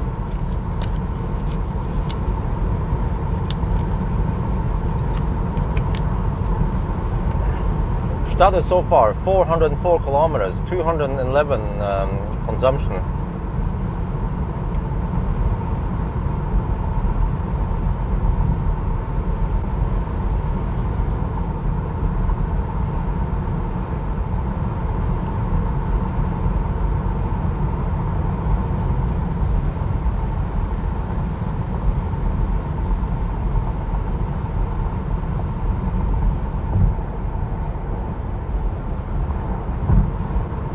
That's an Aston Martin.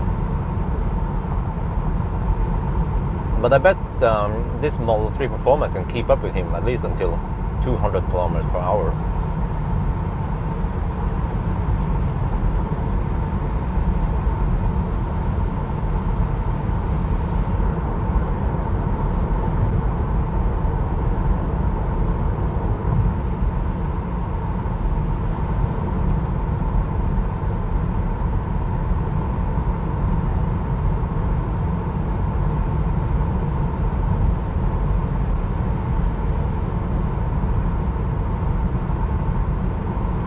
we have headwind. And this is on the 90 test, to make it clear.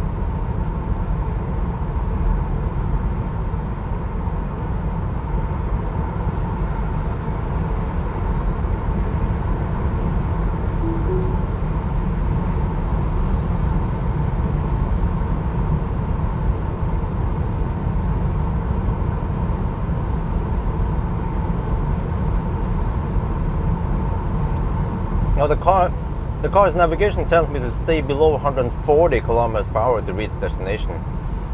Okay, I will try. All right, I will try. It's gonna be hard, but let's try.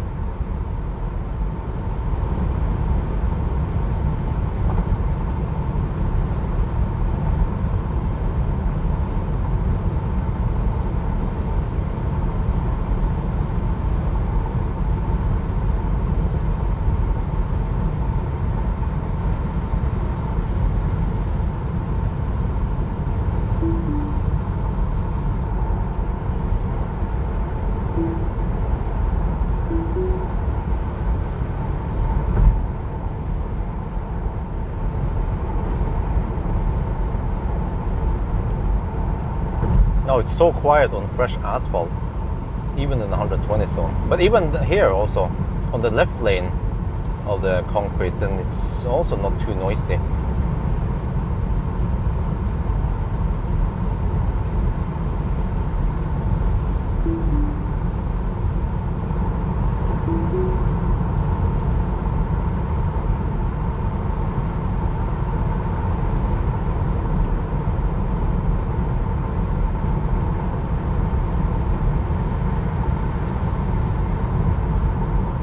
Right, the concrete is about to end. I think then we will have slightly quieter noise levels. Oh yeah, oh yeah.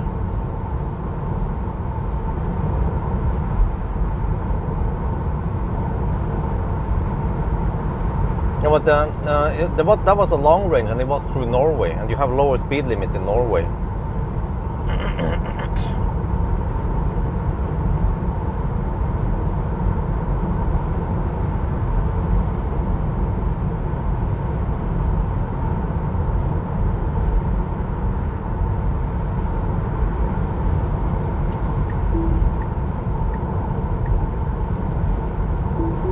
Yes, I think this is good. 4 in the afternoon and the traffic is starting to ease off now. I think most people that travel in the midday and then they try to reach the destination right around now, and they have dinner or they slack for the day. So I get the impression that the traffic is the worst around noon, and now it's slow. Eases off a bit. So it might be good also start from noon rather than 10. But last night it was just, I almost didn't sleep last night. And I think I managed to sleep in the morning hours for about 4 or 5 hours. So I don't know how the heck I'm still alive now. The baby just couldn't settle.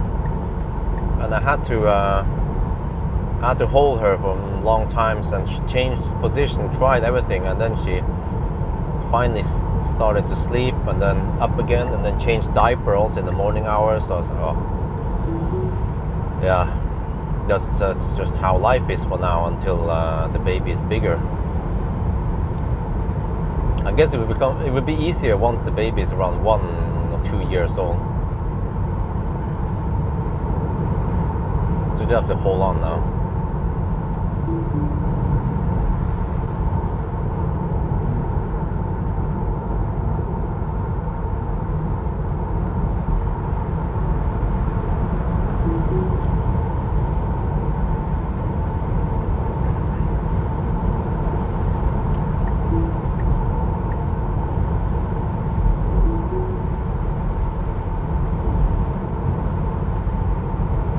Okay, let me check consumption now. Right, 261 watt-hour per kilometer right now. So it's kind of high, but it's going to be lower. Once we hit Halmstad, then it will drop like a rock. And also at the 110 zone eventually.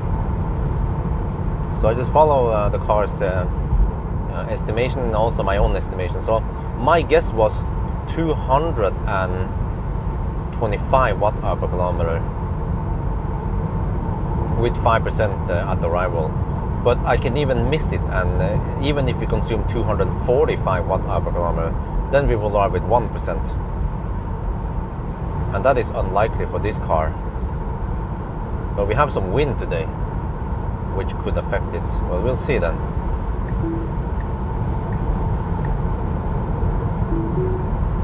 First month, okay. So we already passed 1.5 months. You're getting close to 2 months. So just hang in there, and it's already, it's not like boom, 6 months, big difference. It's gradually. So you can say that already after 3 months it's better, and it's just getting better and better. And the baby gets a better and better stomach, I guess, and can doesn't have to be fed every 1 and 2 hours anymore.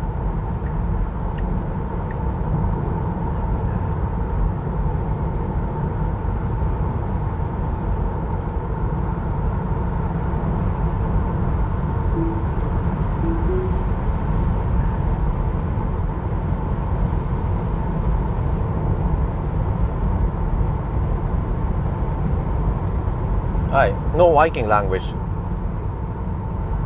English only in here.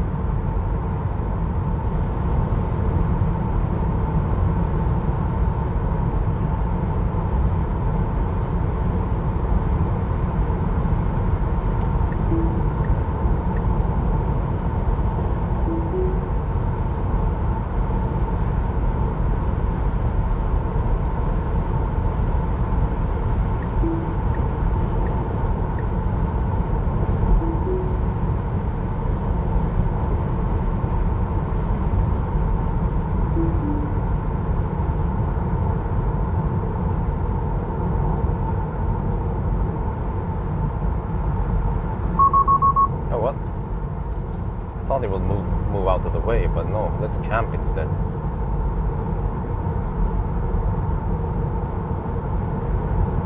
Oh, it's smelly also.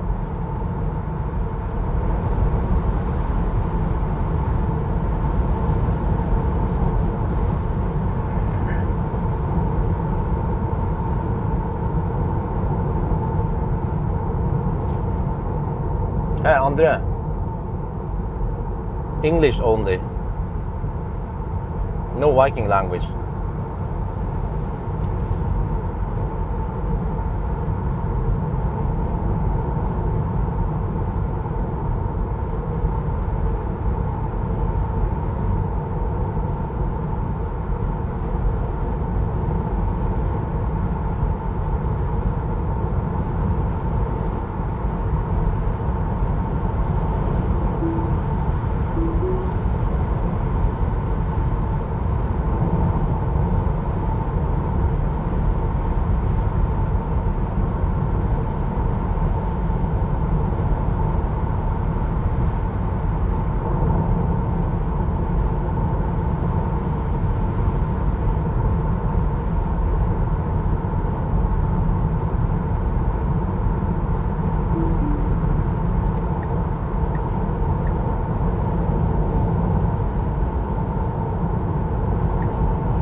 So Harmstad then, let's see.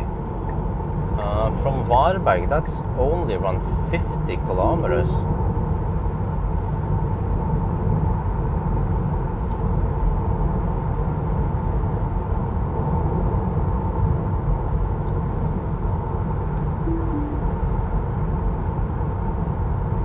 Andre, bye-bye. You get a permanent vacation.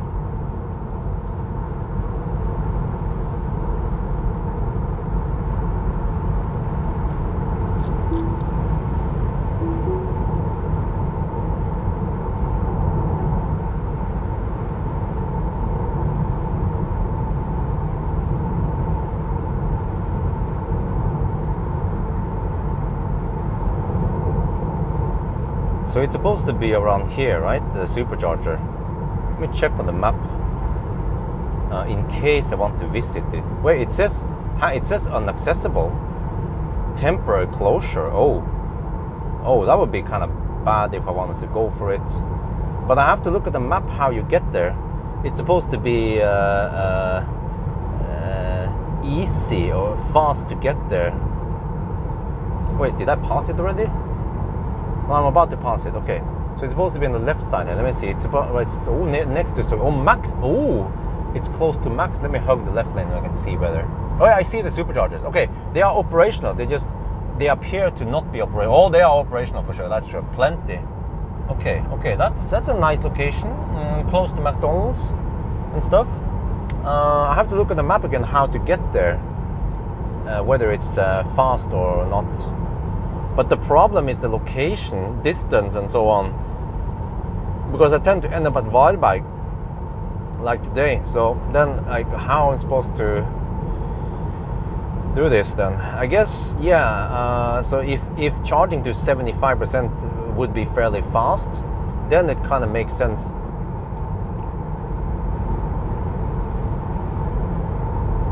Okay, status 433 kilometers. Consumption 212, and we've been traveling for 4 hours.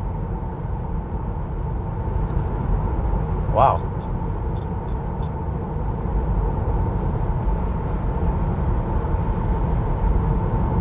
That's impressive. The car estimates 2% at Helsingborg.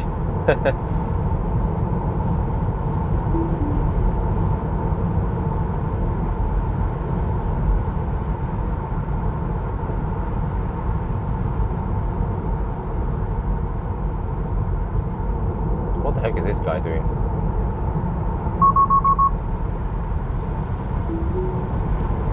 So many weird people on the roads today.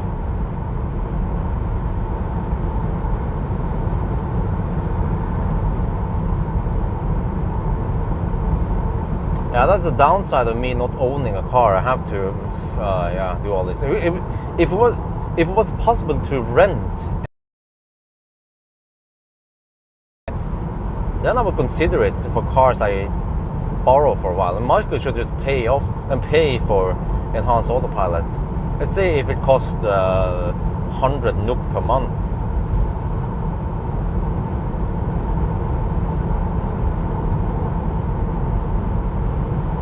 Because actually, auto lane change for Tesla is very nice. The only problem is that it's kind of slow and it needs enough gap and all that shit. But maybe it has improved over time, but I just don't know because I haven't used it for years.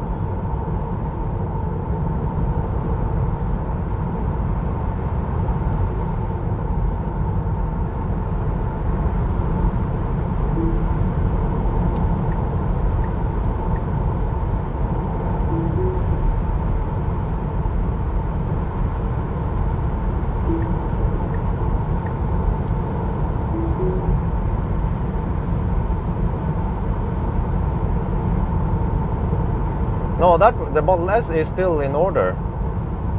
But I might actually make a deal with Marcus because I'm not sure if I can financially support it.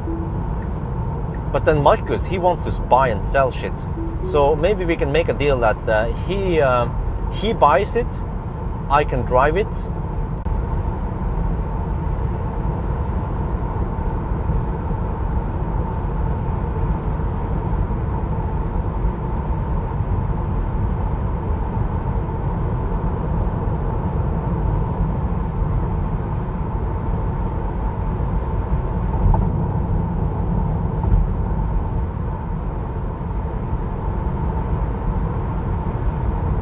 Buck, yes. No, but Volvo's system, Volvo's AutoSteer is actually not that great. The problem with Volvo is that it tends to hug the inner curve, the inside of the curve, to the point where it drives over the rumble line. And with, let's say, this kind of right curve like this, then it will also hug the middle there. So that's very cringy.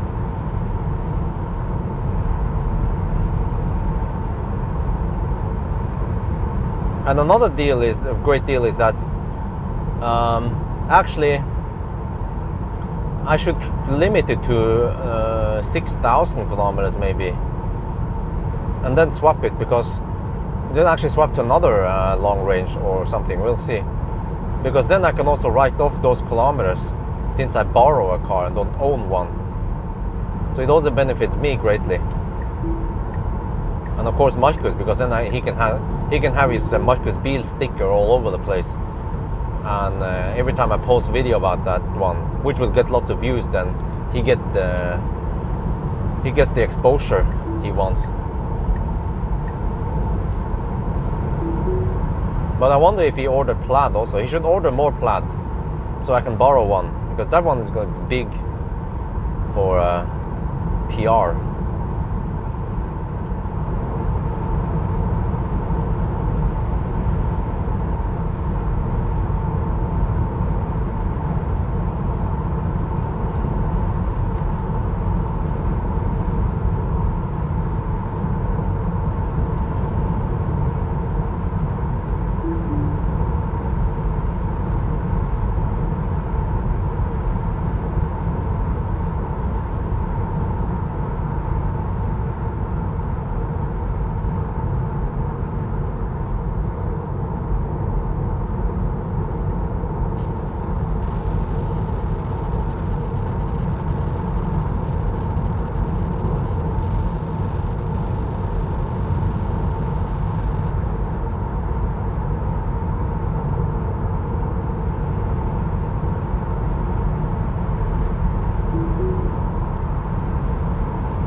Wow, I'm down to 20% already. That's crazy.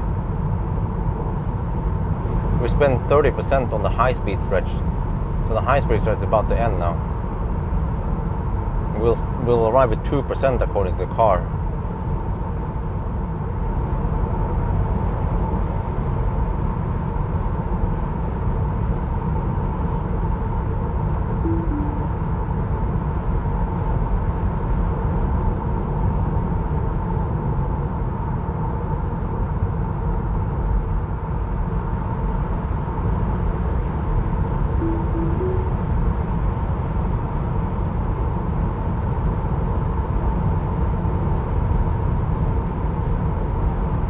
Yes, I've seen the battery pack tear down. There is actually space for around 120 kilowatt hour in the battery pack, because they made it more energy dense, just like every car manufacturer out there. But Tesla chose to not make it bigger, whereas most car manufacturers they kind of need to go bigger and bigger, since they don't have efficient cars. But Tesla seems to be comfortable just camping at around 500, 600 kilometers of range.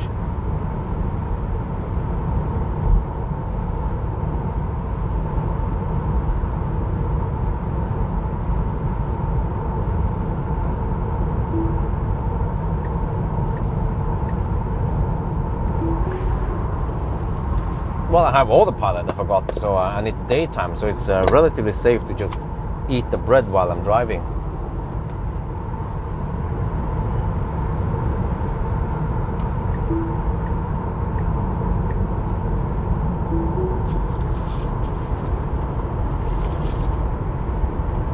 Or while the car is driving, rather.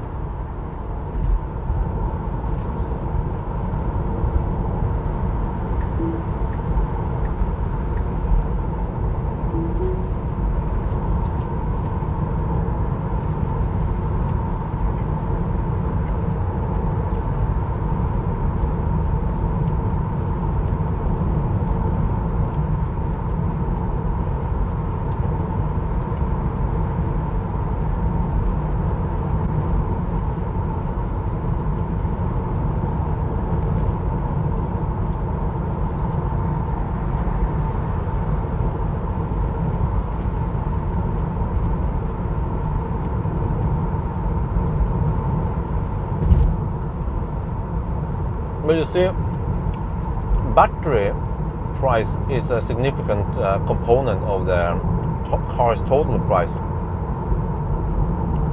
So if you can improve efficiency in the car and then keep the battery size low, then you keep the car cost lower.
Get sun in my face now.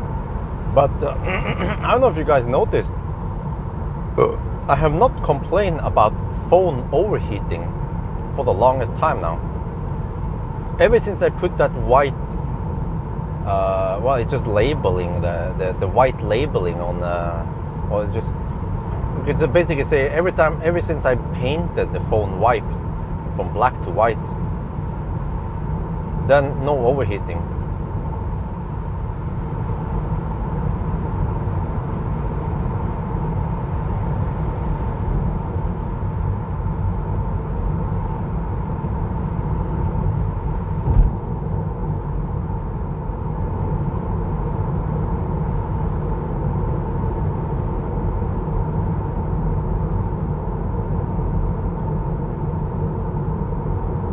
%, at Ionity now.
In Norway, maybe also in other countries, but at least in Norway,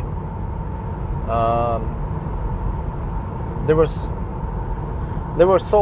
more, or the number of Model Ys, were higher than the second and third place combined.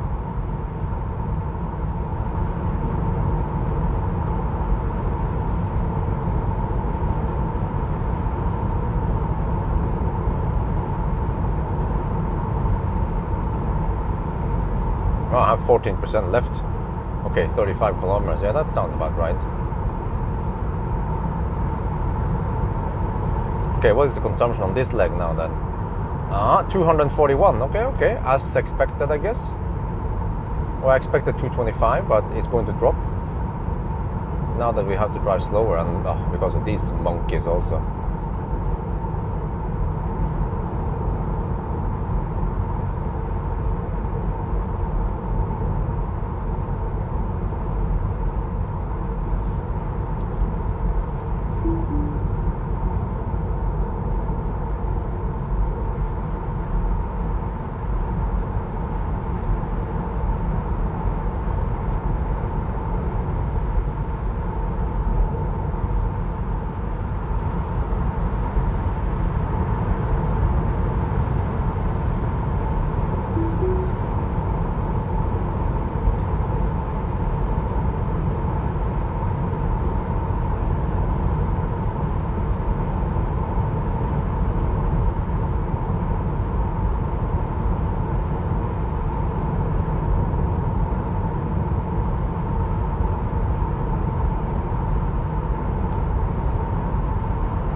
Oh, Baustelle in 4 kilometers. Well, I hope it's just a short one.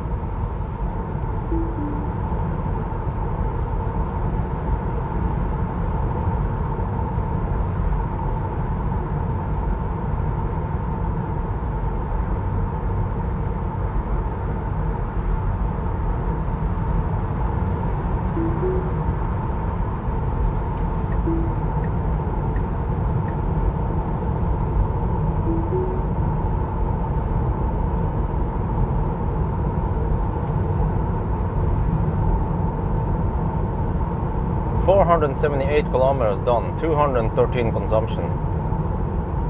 4 hours and 22 minutes only. We might have more deductions now suddenly. I'm not sure how long this one is.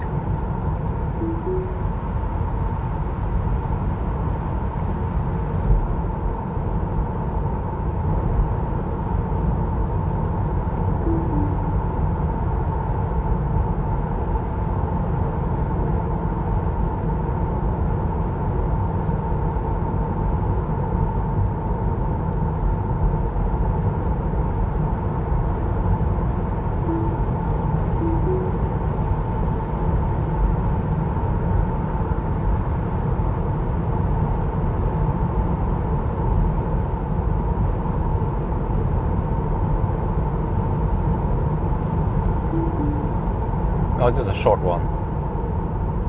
We might only lose a couple of 5 seconds, 10 seconds. It's like being stuck behind a slow poke.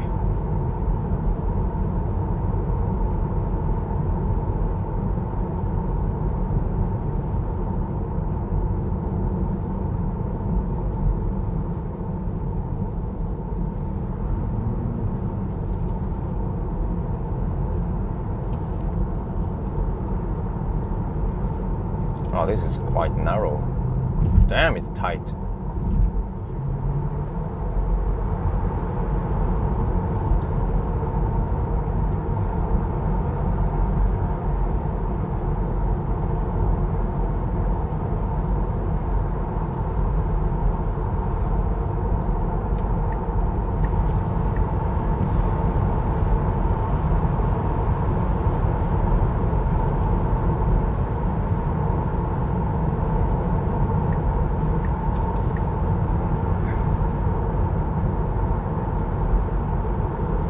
Oh, 11% left.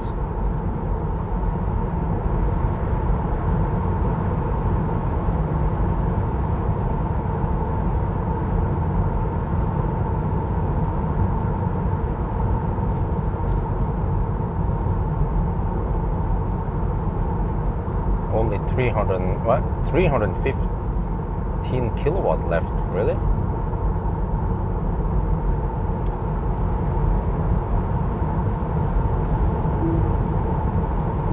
At 11%.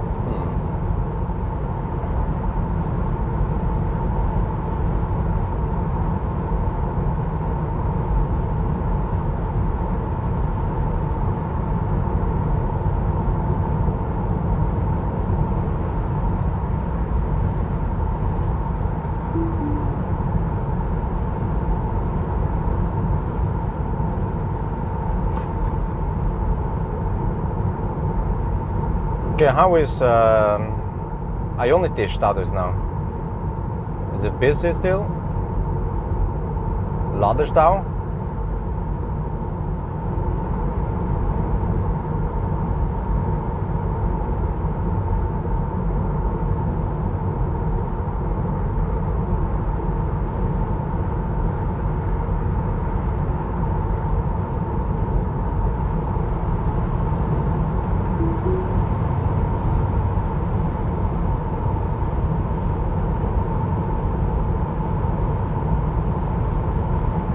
Restricted, yeah, it has slightly lower power than usual. Yeah, 295 kilowatt. Now that's what I noticed suddenly. I tried to hammer it like, oh, it's slightly less power now. It feels a little bit slower than a long range under normal conditions. Oh shit, still Laderstad. Oh. Well, let's see how it goes, I guess.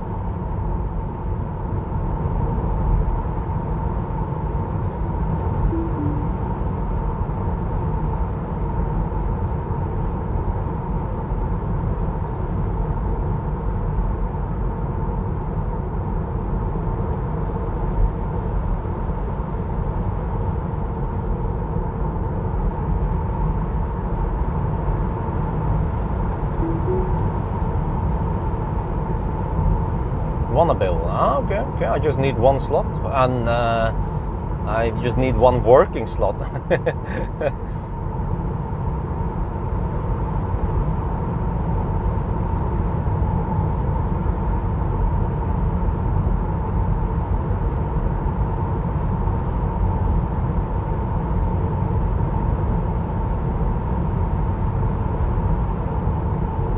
Right, 9.7% left.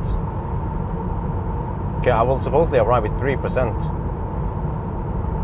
I guess that's not too bad, since the speed will be voltage limited. Okay, just one guy plugging in. Okay, well, let's see then how it is.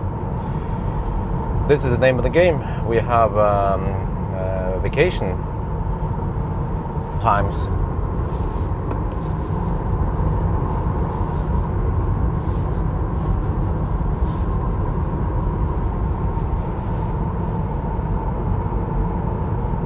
One was not, mostly he wasn't waiting. The one guy there was digging around trying to make the charging work. That's what I've seen over and over again. Takes a slot, spends 5 minutes fiddling with the phone, trying the app, scan the QR code and so on.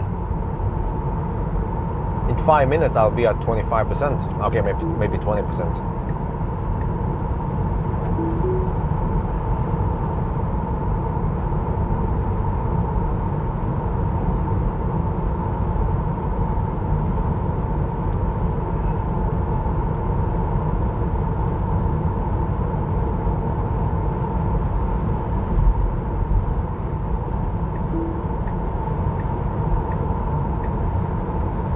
I have to say, it's still kind of busy 4 in the afternoon.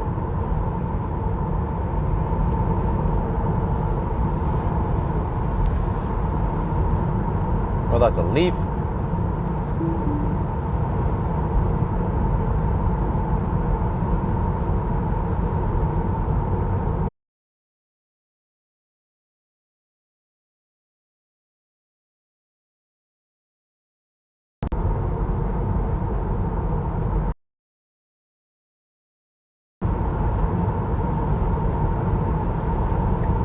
.4% left. At least I nailed the charging stops today.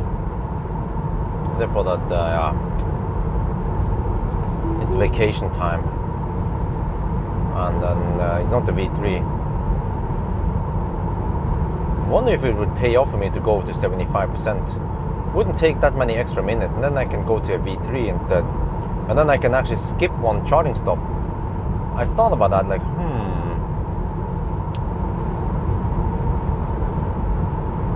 yeah, then I can skip Varberg and go to Hogstorp and then straight back to Oslo. Because Hogstorp to Oslo is only 200 kilometers. This car seems to be able to go around 150 to 200 kilometers between each leg.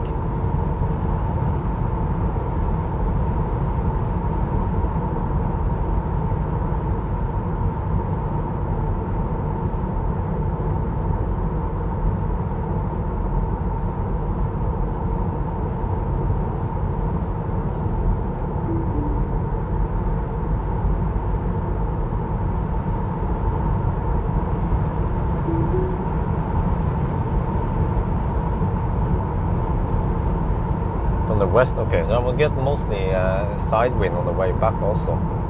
So I can just charge to 50% again and I should be able to make it back there.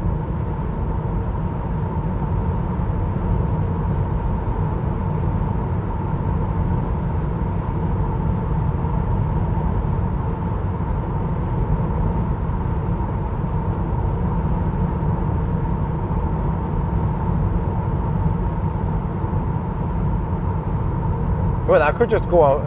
I could go for a real quick one at Hogstorp. No, I could go for a real quick one at Varberg and then Hogstorp and then back to Oslo. Maybe that's the way to go. I just ride on the 250 kilowatt wave for a little bit and then I hammer it for Hogstorp.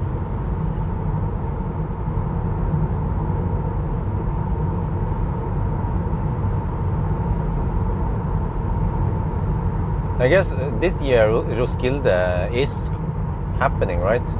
The Roskilde Festival.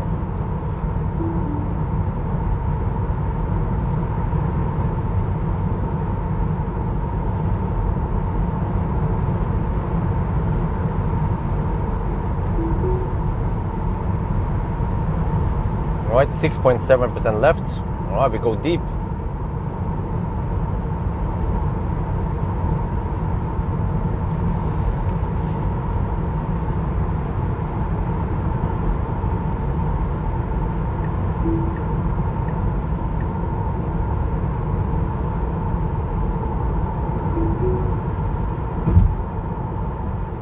Yeah, actually we get slight tailwind on the way back.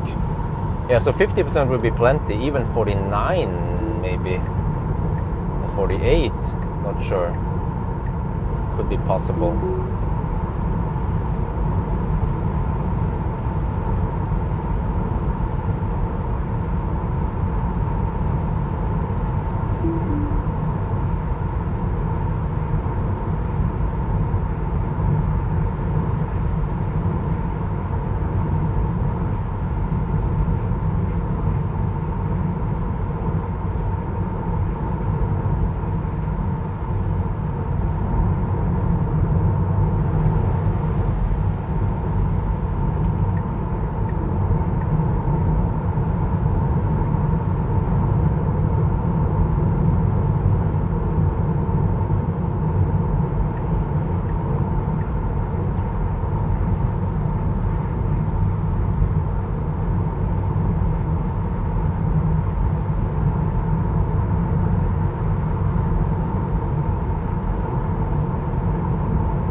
5.6% left.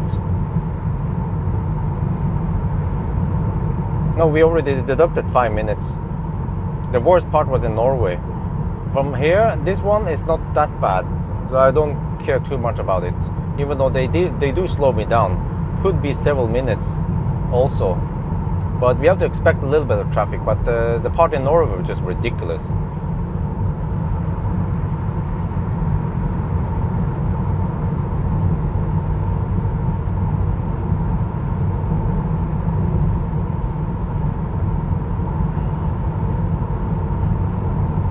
%4 of the arrival, really? It's too high, man. I can't go to 50% this time. I have to go to around 48% then to be deep enough.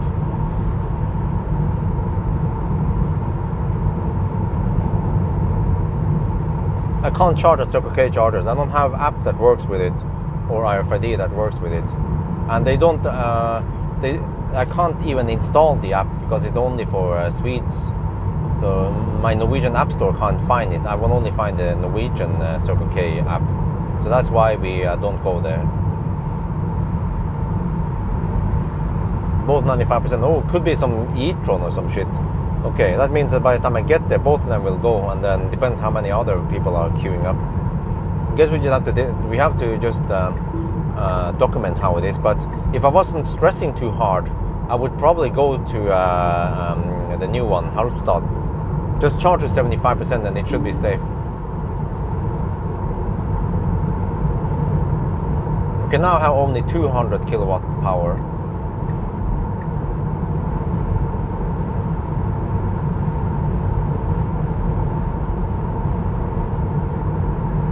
How do I squeeze in here? Okay, let me just... Oh, damn, these guys are slow. Okay. Oh shit. Got stuck behind this dude now. Okay, 4.5% left. Then he's just Sunday driving. Of course. Why not?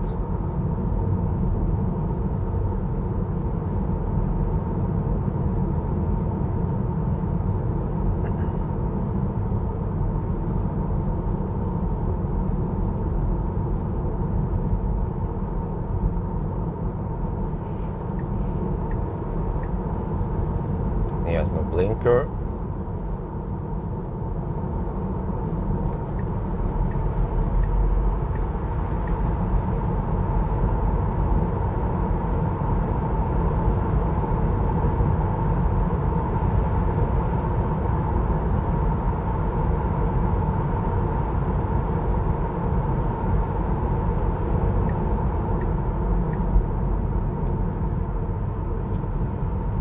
Okay, so Tesla might not have fat tires, but at least the P0s are grippy, and this car is light.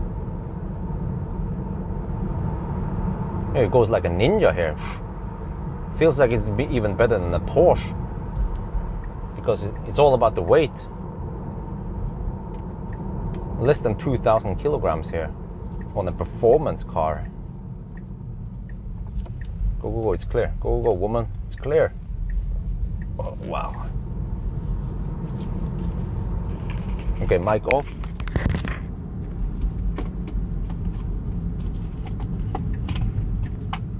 Let me see. Oh yeah, those guys just pull out now because they feel. Oh, wait.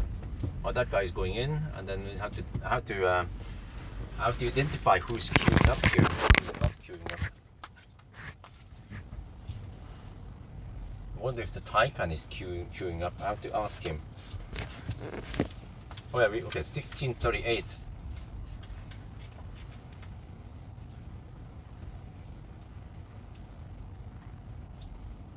Alright, we are here at Helsingborg and we have Ladersdal. I think that Taycan is in front of us, but that's the only other car that is queuing up. So let's see then, 38. Well, actually it took 39 now, 39 pretty much, before we start, before we wait. Okay, so I have to ask them, they are probably queuing up. Let's see. Then a handicap spot. Let me ask. Du er I kø, ikke sant? Ja, da er du nestemann, eller? tror jeg neste gang. Ja, ok. Jeg stiller meg ved siden av deg. Jeg har sett deg på YouTube, tror jeg. Ja, stemmer. Jeg er stor fan og ser masse på de videoene dine. Ja, hyggelig. Ja, du har gått for bra valg. Jeg er veldig fornøyd. Ja. Første elbil. Du har gått for litt mer behagelige felger. Ja, jeg kjører masse på fjellet, så jeg vil ikke ha at det skulle være så lite kult. Ja. Så jeg skal bare snu meg litt her. I was a fan, 1639, all right? So we only have one fat Taycan in front of us. I can just hang out there and talk to him then.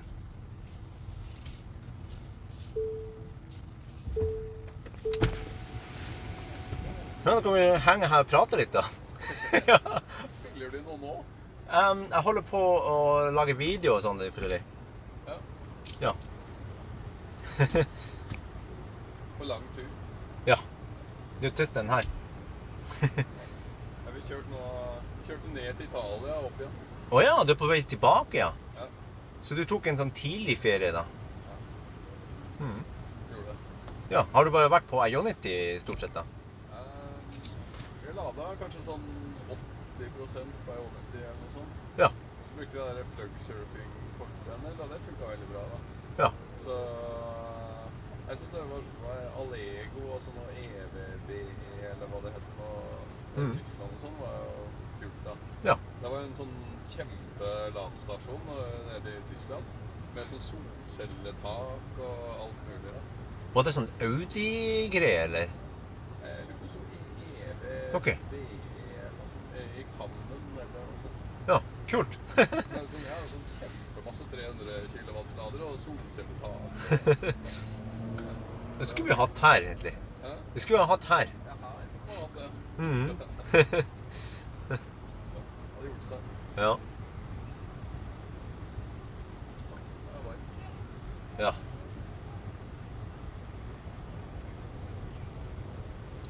Jeg har stått der en stund, så jeg tror det begynner å bevege seg. Ja, du vet, kjenner du til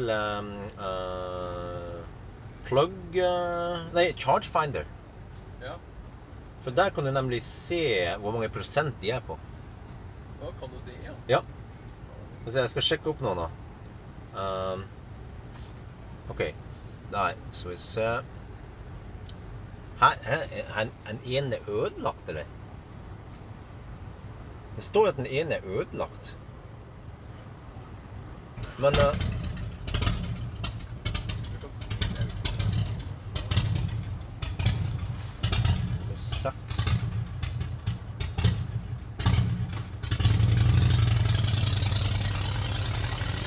Ok. En er utilgjengelig. Ja, men nummer 6 her, den er på 80%, den EV6-en. Ja. Og så Polestaren er på 79%, og neste der på 83%. Så de tre nærmeste her vil vel sikkert stikke snart. Ja, det er det jeg tror da. Og så plutselig den I3, nei, den IX-en der borte, den er på 82%. Den lader også ganske kjapt. Ja. Så det tar Nei, ikke... det begynner å bevege seg sånn. Ja, det gjør det.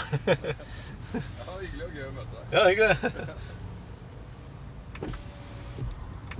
Maybe he wants to speak to his wife, or... Oh, okay. Well, ja, vi kan...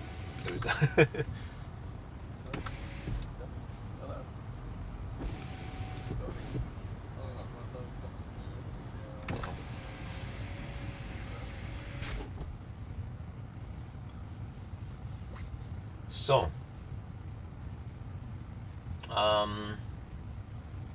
yeah, let me see. The Taycan, the white Taycan. Well, you can't see it, but there's a.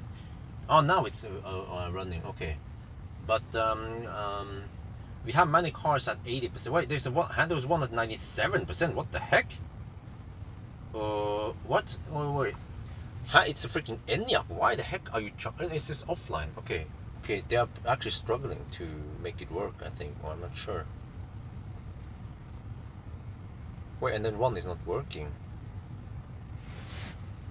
Okay, the IX seems to be leaving now. Nå ser det ut som at IX-en stikker. Ja, nå stikker de, tror jeg. Ja, den er tilgjengelig nå, ser jeg. IX-en. At den er... Den er tilgjengelig nå. Den er IX-en der borte. Ja, det er ikke den. Ja, ikke sant? Nei, Det er de der folkene, de får ikke til å funke. Så jeg vet ikke, kom de før deg, eller? Husker du det? Ja, de kom før meg. Ok, da egentlig så skal de ha neste plass da. Hæ? De skal egentlig ha den neste ledige da. Ja, for jeg har ikke fått lada, er det du sier? Ja, det er noe kødd med, det er stadig noe kødd med de laderne her. Så det er flaks at 5 stykker fungerer. Så normalt så er det 3 stykker som er ødelagt. Ja, for du tror ikke den virker nå? Nei. Men sånn der med IX-en, han står jo bare og ruger, han kan jo egentlig stikke nå. Han lader ikke.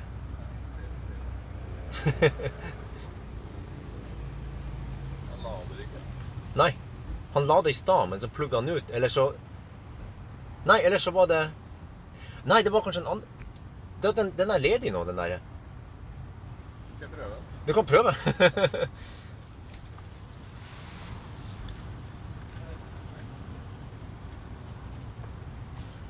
I'm not sure if I should be on the handicap spot or not.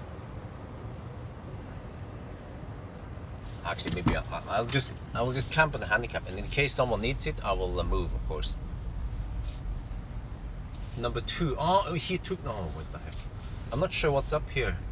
But of course, if that one doesn't work, then he will. He's next in queue. I don't want to sneak in the queue and everything.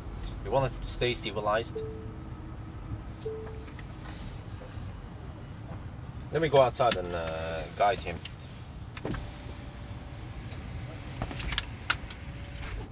Okay, so what was it again? It was 39, right?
And of course, when there's Laderstad, then these guys are dog slow doing stuff.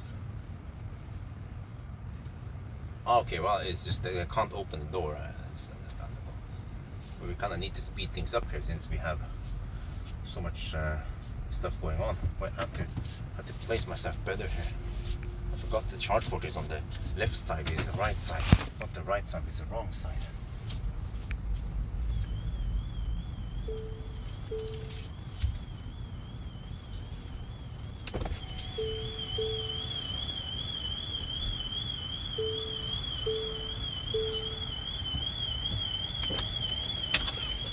Wait, 9, 10 minutes, right?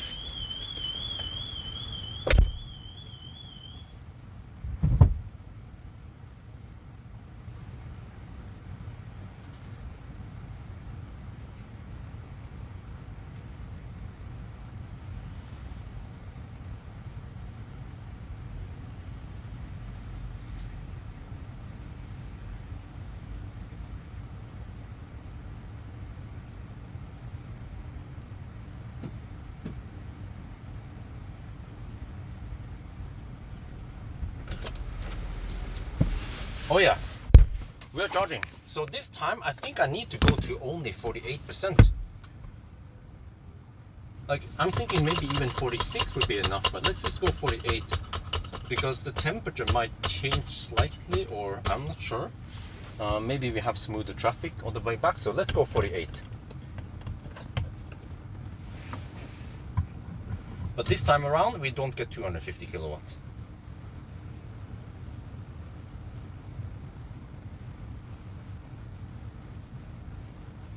Okay, so that was 10 minutes, 12 minutes. Oh, really? No. We have to count. No, it was 10 minutes. Yeah, so, yeah, because we have to count from when we kind of start pulling into an available slot, not when we start charging. All right, we start charging now. 60. So we have to count from when the slot was available and then pull into it. So it was 10-minute laderstau. But over here you see that we don't get 250 kilowatts, so that's a slight disadvantage. However, the advantage is that we are literally driving right past here. So now we will just go back to Vyberg. Huh? No, huh? No, what the heck? No, that's incorrect. We get some weird stuff here. That one is not closed. Okay, worst case, if it's closed, we just deduct a little bit and then we charge at Ionity instead. So we have that one as a fallback. But yeah, so you see we get 175 kilowatt because now we are limited to 500 amp. Oh, you know what? Maybe I should turn off HVAC. What does it matter?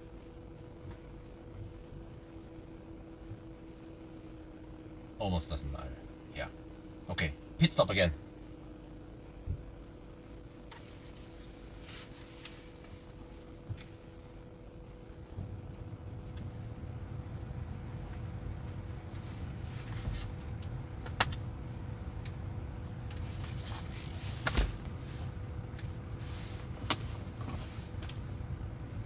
Well, but 77 kilowatt is still respectable.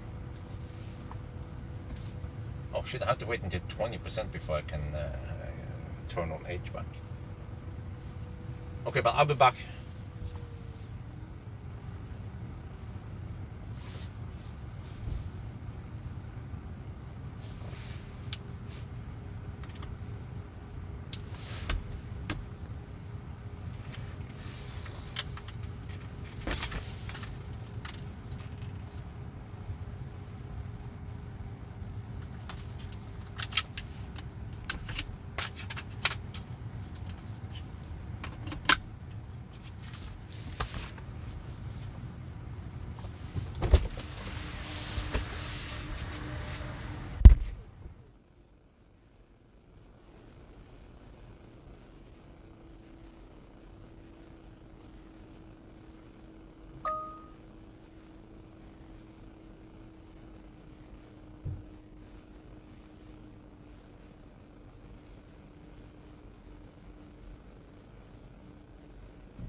the heck happened here?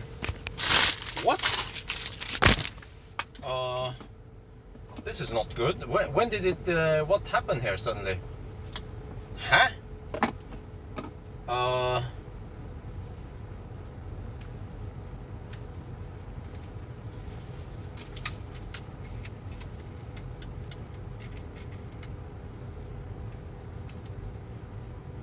What the heck?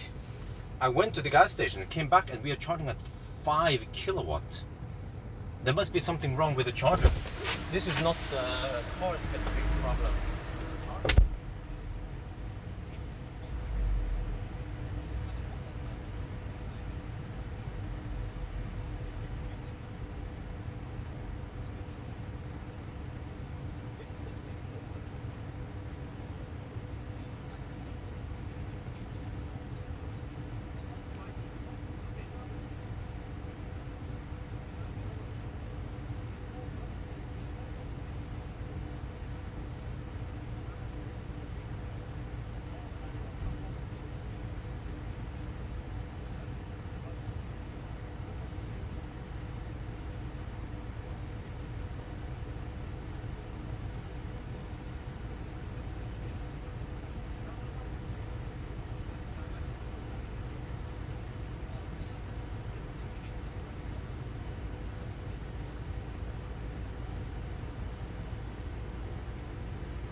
The cable, the active cooling is kaput.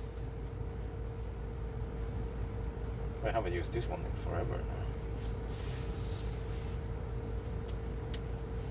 now. I need to document it with a thermal camera. Hopefully I have enough juice here. 100% do I have? I haven't used this in a long time.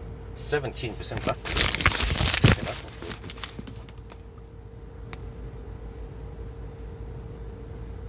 Charge it like this. 24 now, okay. Wow, that went fast. 26, 28. How goes that fast? Holy shit. 30? How fast does it charge this thing? It charges up really quick. Okay, but we know that it's supposed to take, okay, at least for the at the previous session it took around 15 minutes, so it should take around 15 minutes now. So we might have to deduct a couple of minutes because of this charger problem. But I need to go outside and document. No, Yuka, listen. I know what it is. You will see it in the edited video. The liquid cooling in the cable is kaput. I bring out the thermal camera now. I'm going to document it, that the liquid cooling is kaput. Just have to charge it for a minute, so I can record it outside. Okay, 62%.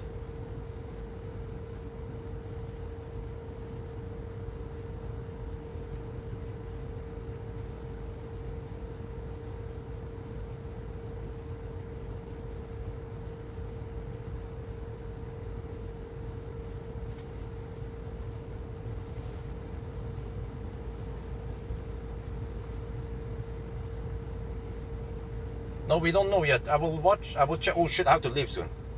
Wow, this goes so fast. Okay, I have to go outside and record something here.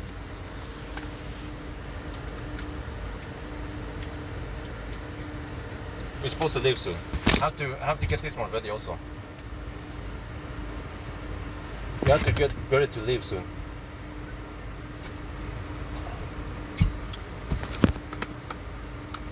We're almost, we're at 42% now. It actually goes quite fast right now. But let's see.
Okay, it might just be 1 minute deduction.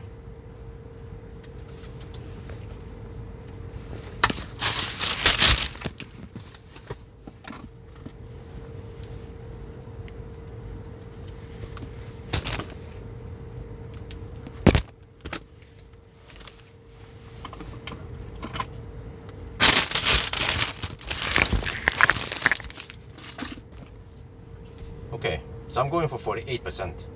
Not sure if that's actually too much even. 47 even? Is that good enough? Let's go 48 just to be sure. Or yeah, okay, let's just get rid of now. 47.5. Yeah, let's go. Oh, wait. Yeah, okay.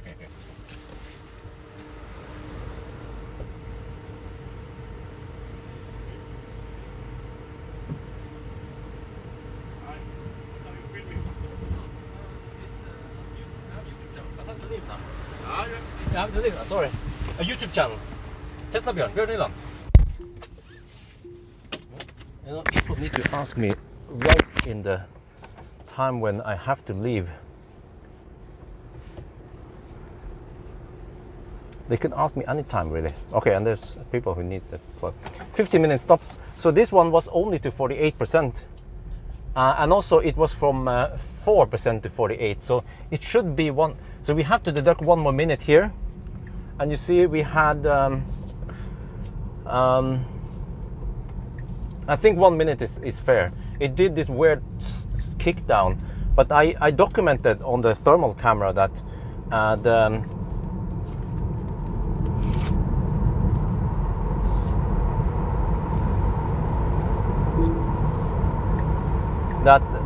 my cable was at 50 degrees Celsius, whereas other people's cables were at 35 to 40 degrees Celsius only. So that was interesting to see.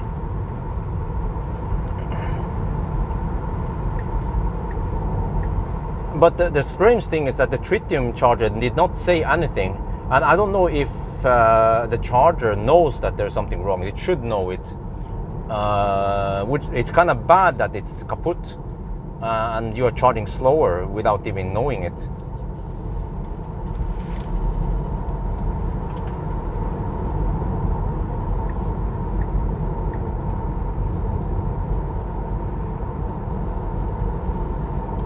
So we have 16-minute deduction so far.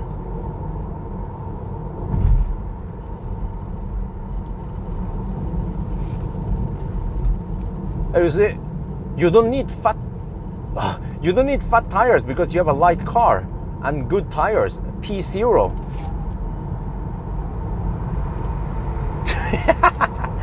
Oh shit! There's a little bit of tire squeal there, but the P0 kicks ass for the Lord.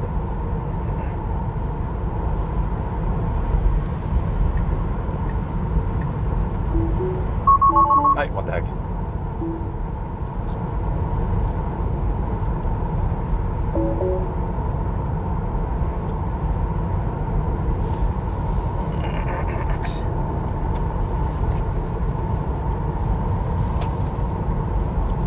But yeah, I have to report that to Ionity so they fix it. So other people don't. Well, when are they gonna fix it, huh? August?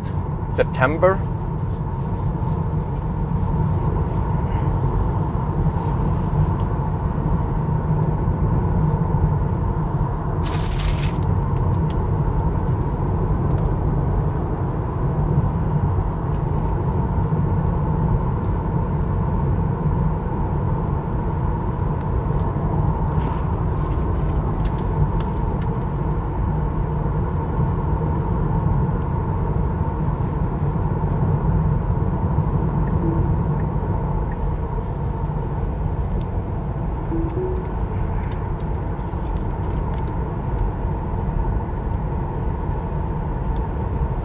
We are on the move again. That was 15-minute charging stop, but it should have been maybe 14. I'm not sure if we started with 4%, not 1%. So, you know, I decided to deduct 1 minute there because of that problem.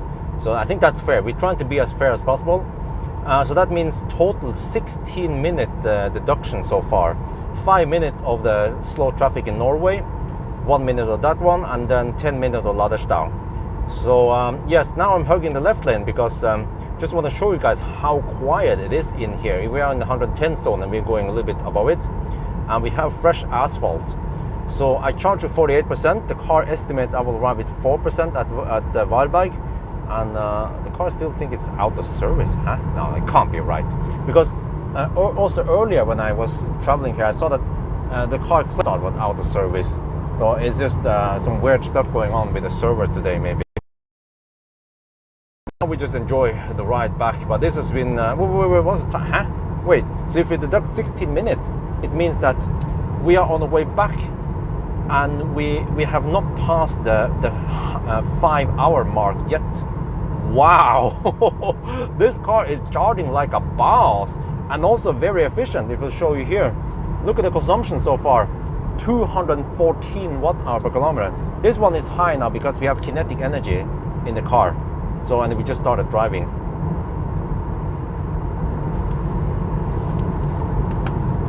No, it has nothing to do with the door.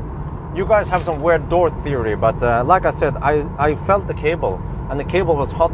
Like I said, I had to repeat, my cable was 50 degrees Celsius, whereas the other cables were only 35 to 40 degrees Celsius. Even the Fat Taycan charging, he received 250 kilowatt, and it was nice and cold.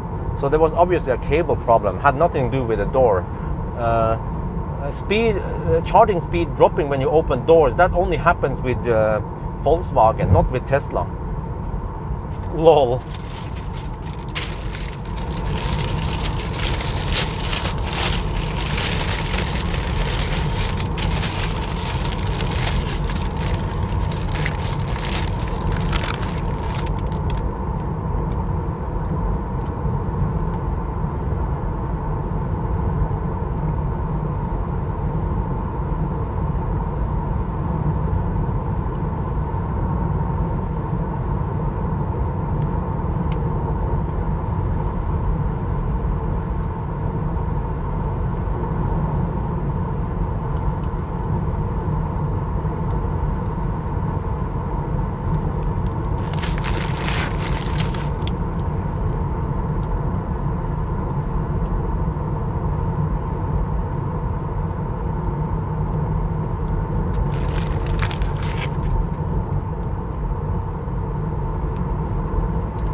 Well, it's all about the efficiency.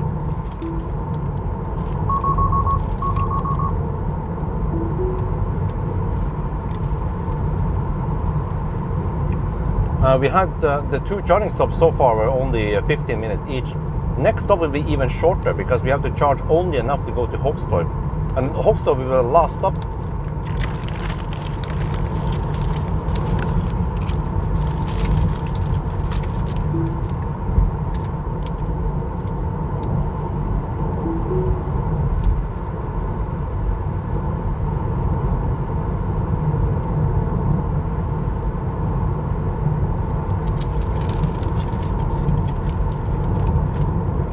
Well, actually, I don't know if it's a cable or not, but I mean, is it a coincidence that my cable was at 50 degrees, whereas all the other cables were.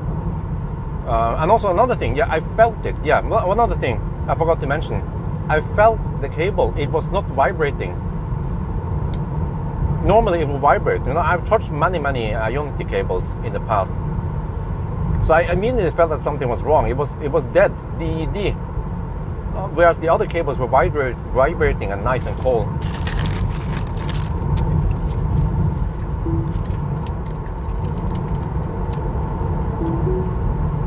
So I will ask Ionity. They should check it out, and I want to get the report. Was it correct? Was it in fact kaput, or was it just because I pulled 500 amp from it over 10 minutes that caused the high temperature?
But I don't think it has anything to do with the HVAC setting. I mean, in the car, because for example, when at Varberg, did that same thing happen at Varberg? No. Tesla doesn't do weird shit like that. And also, I turned on HVAC when I was in the bathroom. So HVAC was running when I entered the car. So it has nothing to do with opening the door, unlike Volkswagen. I mean, you guys have seen it, yes, in the past. The Volkswagen does some weird shit, but this car doesn't do it, fortunately. Yeah, I think it's the LG pack. Because, I mean, it's from China. So from what I've heard, correct me if I'm wrong, but the Panasonic packs only comes from Nevada, right? Or whatever they're produced. But in US, the US cars, they have Panasonic, and then the China cars, they have LG, right? Is that how it works?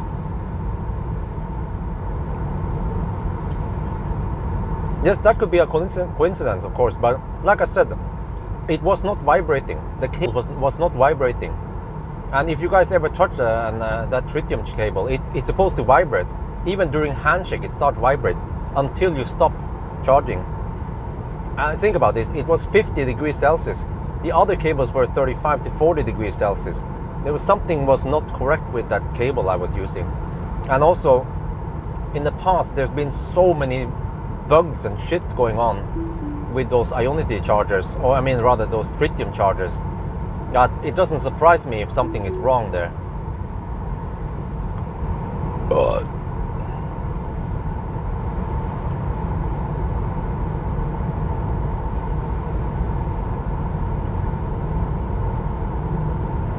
I mean, the cable is still quite fat, and it's probably dimensioned for 350 kilowatt.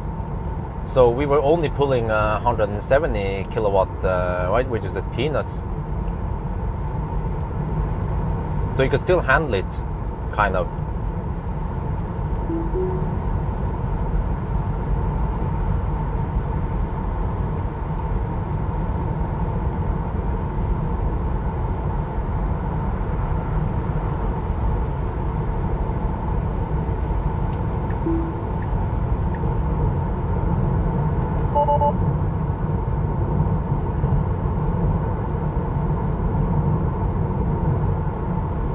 Well, right over here, the left lane is not much smoother than the right lane. But listen here again. Oh, oh, oh. Yeah, of course, I know. But like I said, it's dimension for 300. I mean, it's dimension for 500 amps. Continuous, probably. Those, if you guys never noticed, those are quite fat cables. So even if the cooling is not working, it can still maintain some decent speed.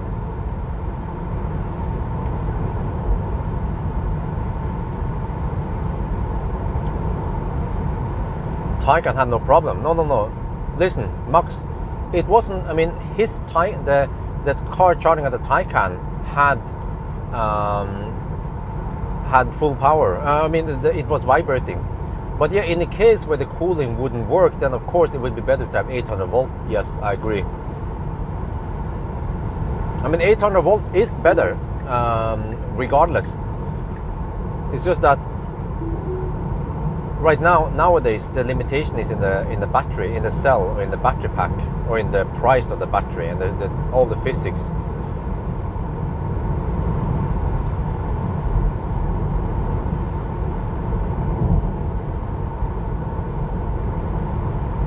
Actually, one problem with 800 volt is actually 400 volt.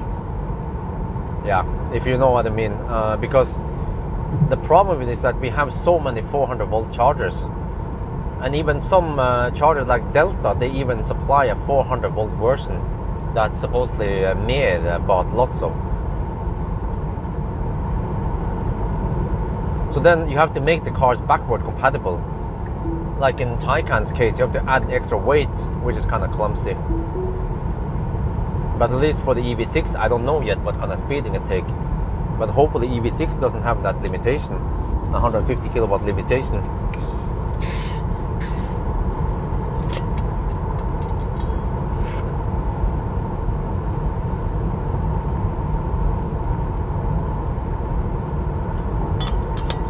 But I gotta say,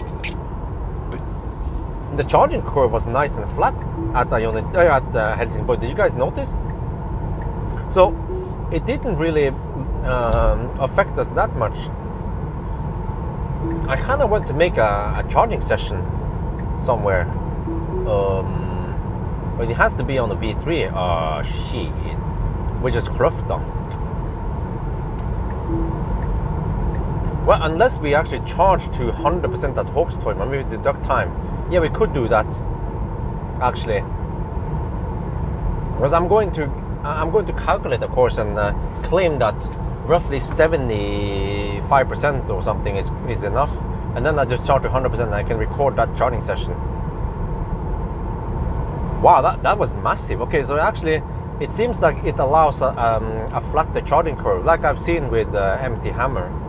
If you don't get 250 kilowatt, then you get a flatter charging curve. But yeah, I don't remember how it was with this car, whether the charging session was optimal or not, or if they improved it. But even if they improve it, maybe it's just yet another video that few people will watch. Yeah, maybe I'll skip it.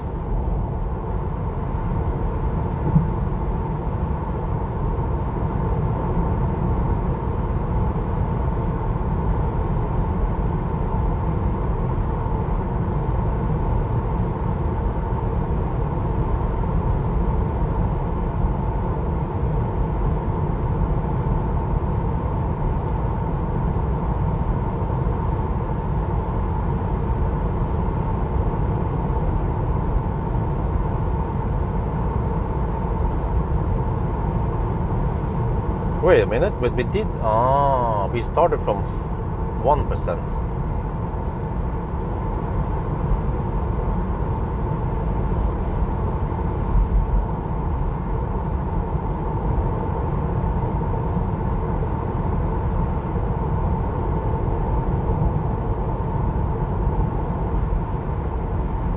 It's coming, Max, don't worry. I'm just very busy nowadays.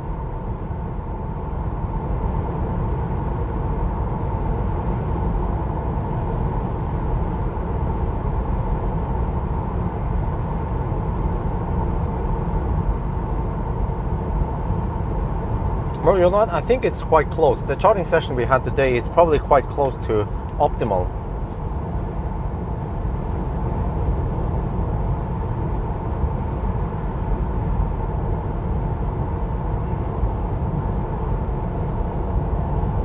I think I even have a kilowatt command for people who keep messing up kilowatt and kilowatt hour.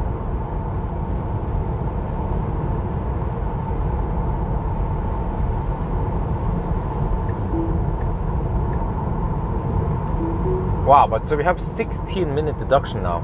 It was 5-minute slow poke deduction, 10-minute laderstau, and 1-minute lade problem. 16 minutes. This is going to be a hot lap.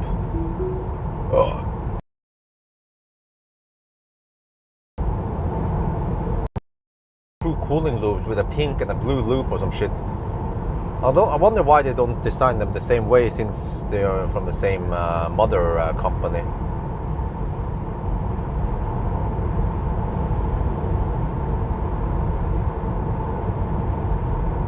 Well, I guess it helps that it's nice and warm today, 24 degrees Celsius. So I don't have to run the afterburners too long, and then they get nicer, flatter curves. So that always helps.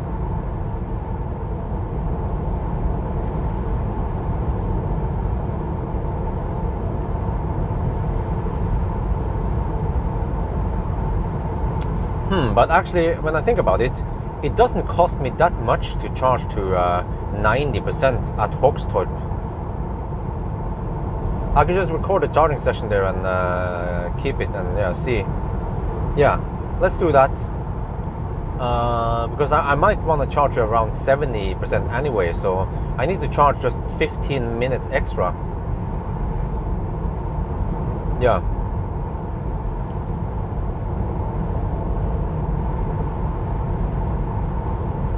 That sounds like the best deal to gather some data while I'm already on the move.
Okay, I bet they'll slow down now that they're using the left lane. Let's see.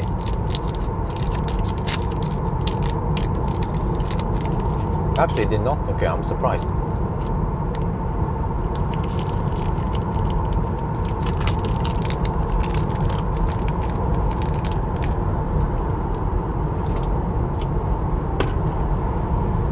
Or she, rather.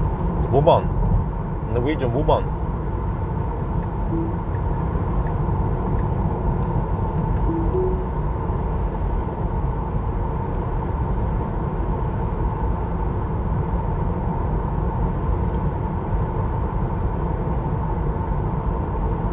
That is 558 kilometers, 214 consumption.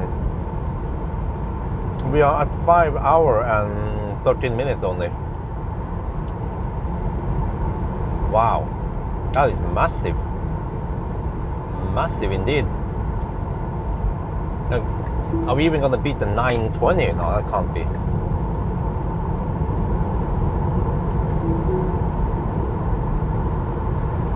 now we have just mainly tailwind or tailwind and crosswind all the way back.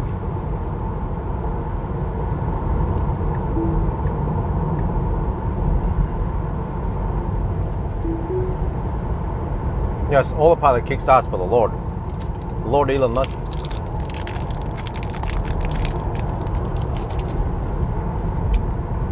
To be honest, I never use CarPlay anywhere, and I'm not an Apple guy. But I guess it's great for the people who need it.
Wow,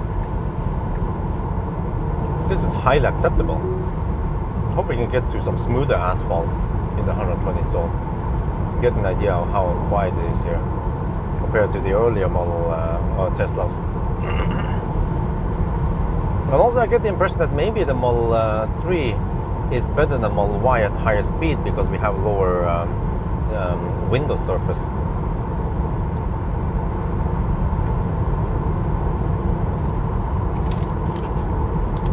Yes, plenty BYD in Norway. BYD Tang.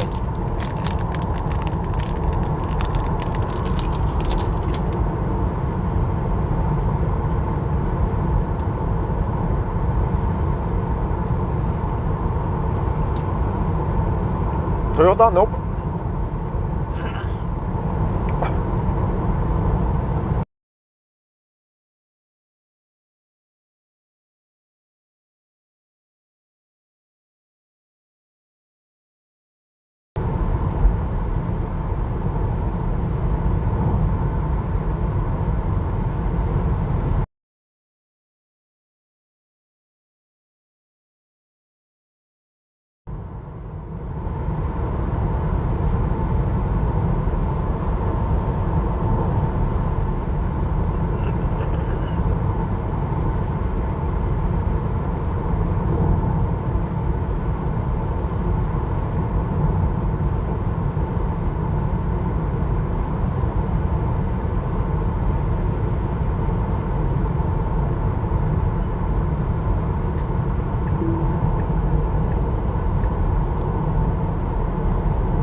Polestar 2 versus, I would take the BMW. I mean, the Polestar is a nice car, but the BMW is even nicer. They're both kind of cramped anyway, so we don't care about that one. In terms of space and trunk space and shit like that.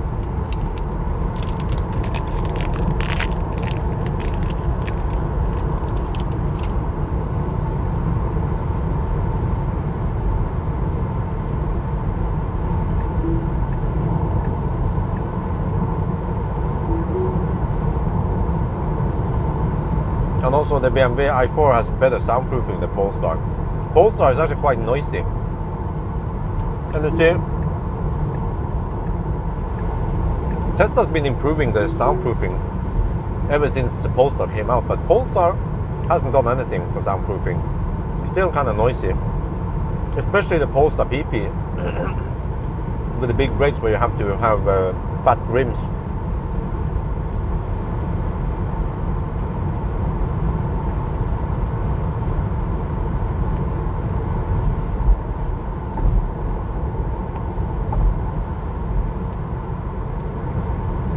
The BMW doesn't need frunk, it has kidney grills.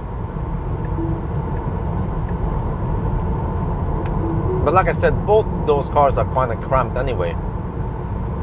The i4 and the Polestar, so don't expect it to be some large family car. Actually, kind of feel sorry for those guys using them as family car because they are not that spacious compared to, for example, Enyaq or i4 or i5. Or even the BMW iX, those are way spacier.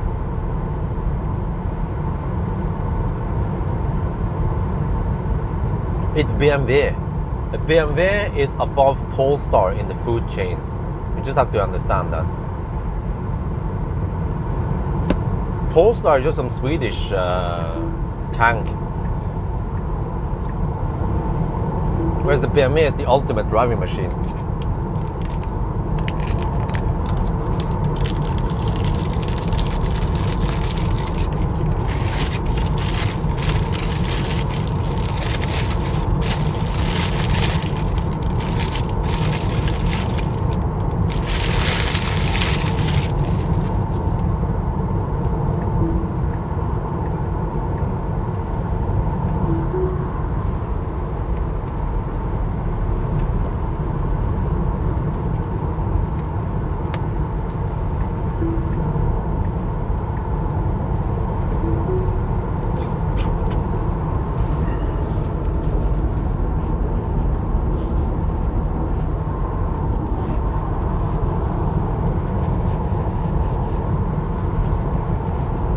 Well, good thing I brought the thermal camera, so I was able to check it out. Because one thing is just telling about that it's hot, but just showing it in a thermal camera that it is actually hot is quite better.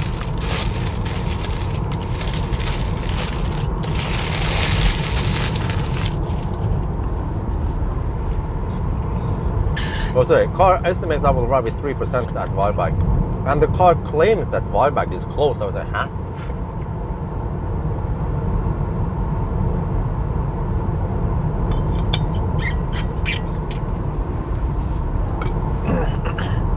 The car claims that the whole V3 supercharger site at Varberg is down. But it also claimed that the new one at Halmstad was down, and when we passed it, it was nice and working.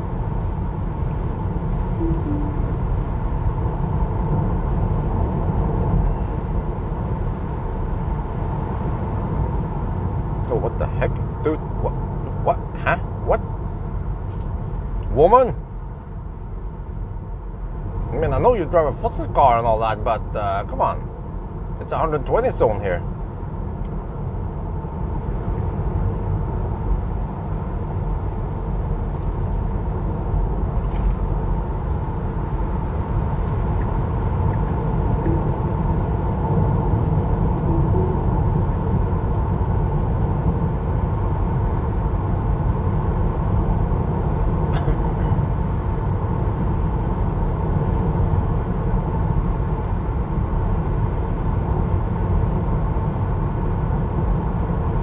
Oh yeah, I can kind of feel like the traffic is getting better now. Oh,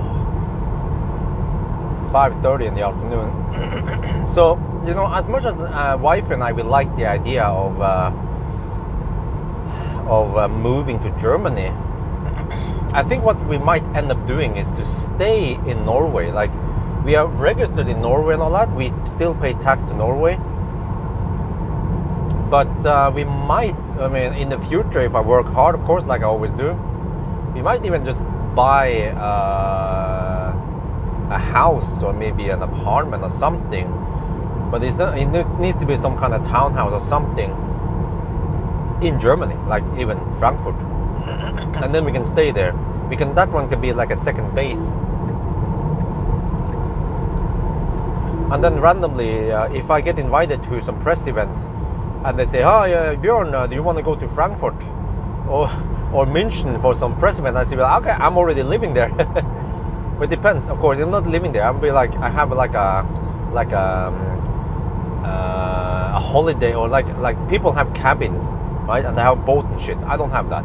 I just have a house in Frankfurt instead, and we can stay there.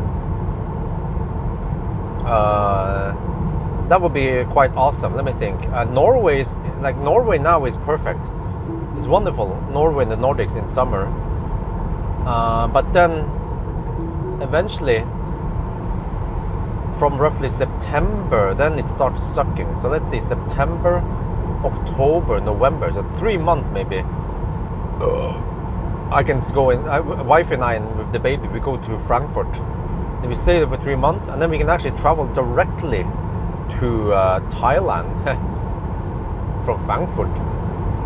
Wow, that means the house in Norway would become a sad panda, just sitting there 6 months of the year. So I also heard that there's,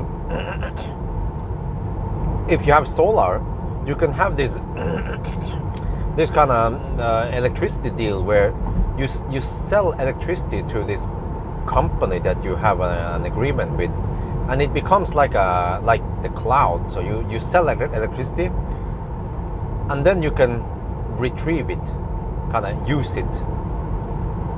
It's almost like cloud storage, but it's just that it's cloud electricity. Yeah, garage is very important, because then the car will stay in the garage and I take the taxi to the airport when we go to Thailand. But that would be awesome, because if I will be away from Norway 6 months of the year, then I can just, whatever electricity I generate, I just sell it to the cloud, and then when I'm in Norway, I spend it. But yeah, so that could be a possible. So from how it is again, September, October, November, Frankfurt. We do some road trips. I do some range tests, whatever, some high-speed test, whatever that matters. For the whole December and January, for example, we can stay in Thailand. And then 1st of February, we come back to Frankfurt. So February, March, April maybe, we stay in Frankfurt. So we actually stay in Frankfurt 6 months of the year. And then May, June, July, August, or whatever. 4 months. Yeah, that's it. So 4 months in Norway, 6 months in Frankfurt, and 2 months in Thailand. That sounds like a nice plan. Well, actually, 6 months in Frankfurt is not technically 6 months, because we might be roaming around a little bit in Switzerland, in Belgium, Netherlands, Italy, all over the place. No. That's the whole keyword, cloud storage. You don't need a battery. You just sell it to the grid. You know what I mean? Like, there's a company that kind of buys this, like Google Disk.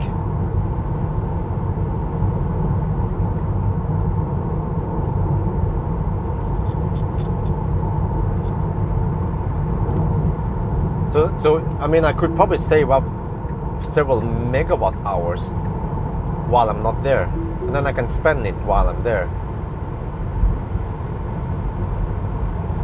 Because I'll still be generating a little bit in the months, winter months, and in the late and the early whatever months. But I have no idea yet how I'm gonna do it and all that. But we'll just see. I mean, we just have to. We're just gonna spend time on places that we enjoy. And actually, I enjoy the time in Thailand. The only problem staying in Thailand too long is that the main channel takes a big hit in income. So if my Thai channel was big enough, and I got lots of income from the Thai channel, then I wouldn't mind staying away from Thailand for, let's say, 6 months. Staying away from Norway for 6 months even. So I have to. The main reason for me is going into Norway is because that's where I make most of the money nowadays. But if I can also make money while staying in Germany, maybe even more money, then I wouldn't mind a 3-month vacation / work over there. Oh yeah. Wait, if guys, do we have anyone here who's good with accounting and skatteregler for Norway? If you know, we can actually count. I can actually count I can count the Frankfurt apartment or house or whatever. I can count this as work since I'm working, or since my permanent home is in Norway, Jessheim, in the future, and then the Frankfurt location is technically just like a long stay hotel, right? So I can actually. February is the coldest month in Norway. Okay, Germany. Okay, but no, but it's still warmer than Norway. See, that's how crazy. That's now you realize how much the Norway winter sucks. No, but I might be able to write off the Frankfurt trip and all the road trips around it as business trip, since I'm actually working around there. I'm not living there, I'm kind of just working there, and then wifey just happened to be there also. But so okay, I might not write off all the food and everything. It depends how I do it.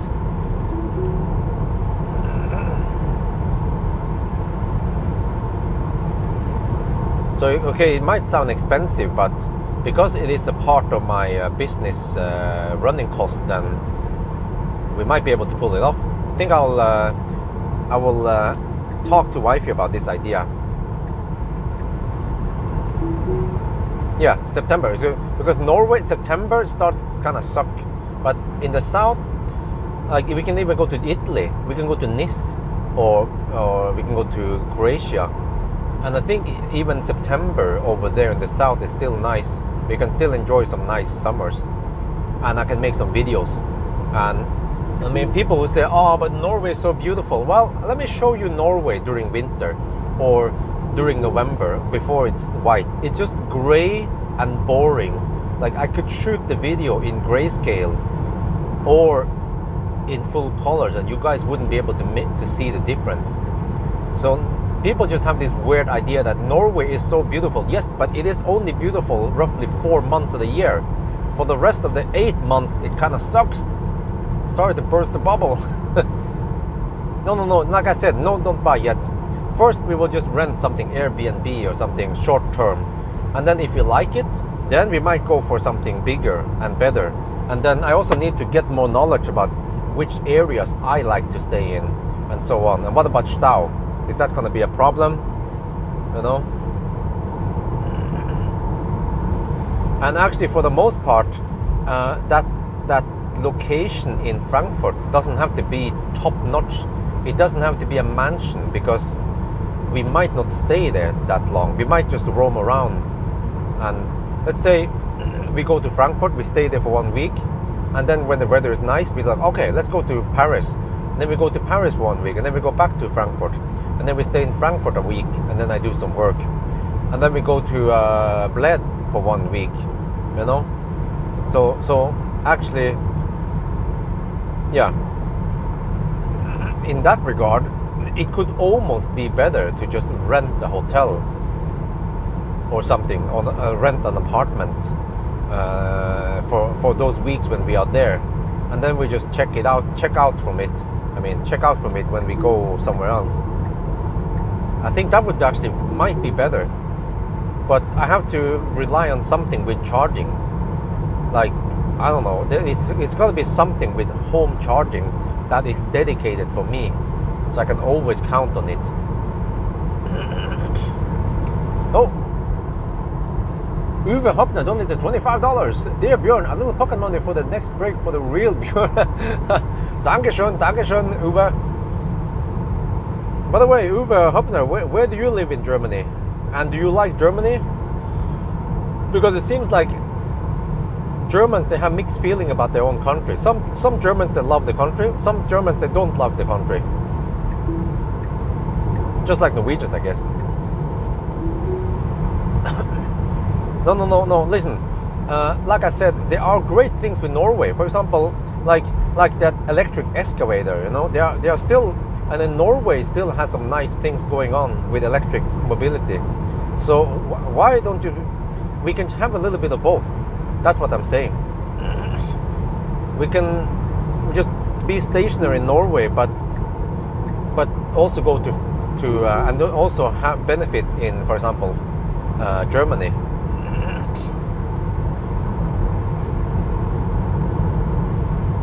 But at least one thing I want to avoid is Christmas time in Norway. Like December, January, those are really dark and cold and grey times. Of course, I have to give up extreme weather testing, but unless I can actually squeeze in a couple of those also, that would also be a possibility. Yeah, but like I said in the video, I don't know how many times I said in the video, but I already pointed out many times that we are not moving to Germany anytime soon. I think I said within 3 to 5 years, you know. Many people seem to miss that one. They think I'm gonna move tomorrow, but of course I would just wait and see, and wait until the situation in Germany is getting better. But we might not move there at all. Then I could just have some tax benefits to staying there and counting it as work, actually, as just a work trip.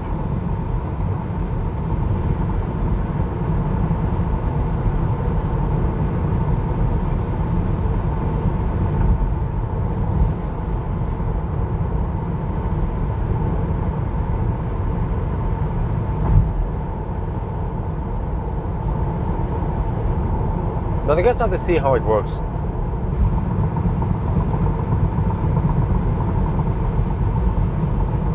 Oh, this is kind of noisy. This section here is kind of noisy. We try the other section. Okay, it's better. Let me hug the left lane here, just for acoustic reasons.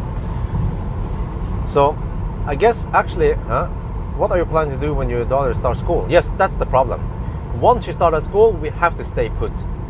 And then we can only roam around during holidays and stuff. So you see, if we want to do something, we better do it now. We have 6 years now before she starts. Unless there is a way for us to kind of incorporate some summer school and stuff and whatever is possible, and private school. I don't know, we'll have to see. But also, if you want to roam around, maybe, you know, if wifey and I, we can just roam around for the next 5 years, 5-6 years, then we are kind of done with it. And then we might be fed up with roaming around Europe anyway, right? So by the time Isabel starts school, then we just kind of kick back, settle down. I'll be almost 50 years by then, that time. And I can just kind of chill a little bit more in Norway. But then maybe also try to go to Thailand more. Yeah.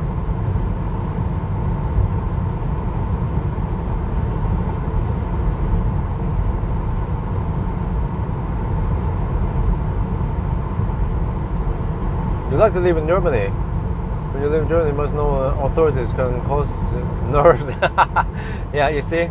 So maybe I'll just try to get the best of both worlds. I don't need to build anything. I can just buy a house or buy I don't know, a big apartment with a parking lot or something. But I probably prefer a house because we live in a house now and we cannot go back to something apartment or whatever anymore. We'll see. Okay, it's a small house, maybe it doesn't have to be that big, as long as it's a private house.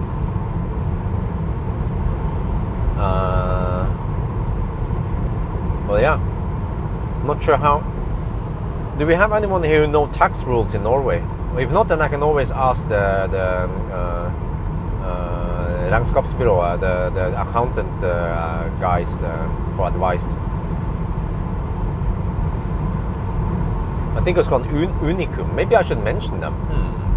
Maybe I should help promote the company, so I can get some benefits also. It's a win-win, of course, because I'm actually quite happy with the service they offer. Okay, it costs some money, but without them I would be clueless and I'd be losing out. I'm actually losing out on lots of money because I don't know how to do this.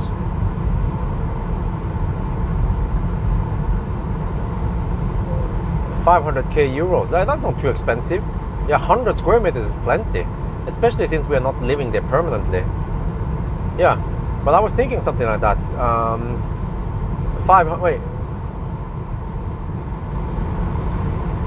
Yeah, I was thinking about between 500k to 1 million euro for a house in a nice area, of course. But this will be in the future when I have more money. So I'm just working hard, as you guys know. Göttingen, not the Frankfurt. So you live not too far from Frankfurt. Okay. Yeah, by the way, guys, when I said Frankfurt, I didn't literally mean downtown Frankfurt.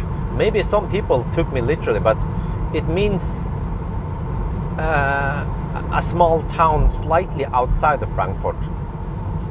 Like 20 kilometers outside of Frankfurt, maybe 20, 30 kilometers. I mean, the road connection is quite good around there anyway. So I even noticed that getting from the airport to downtown was quite quick. They have, like, how many countries has a freaking non-restricted autobahn from the airport to downtown? Like, I was like, I'm hammering 200 kilometers per hour from the airport.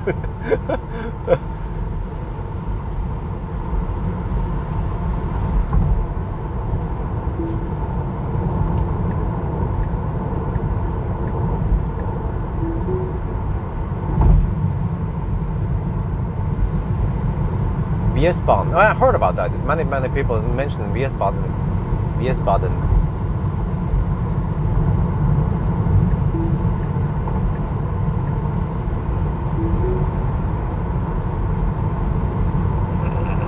Well, I just have to figure out if I decide to buy a house in Frankfurt. I mean, how the heck do I? Oh, you know what? Maybe eventually, if I make AS, it's like similar to GmbH in Germany. I can then buy that house in the company's name, so it becomes company asset. Because it is in the company's interest that I have that house. It's to make videos. German autobahn videos and stuff, and also road trip videos, and it will become like a base camp in the south. Yeah, I will actually be. I noticed that I will be only 2 hours away from Nürburgring. The only problem is that I'm super afraid of damaging any cars I go there, because it's kind of, yeah. But that could be actually another test. I just have to be careful and I have to get more experience, and maybe try to hire a professional driver to teach me how to drive on Nordschleife and how to actually drive on the track.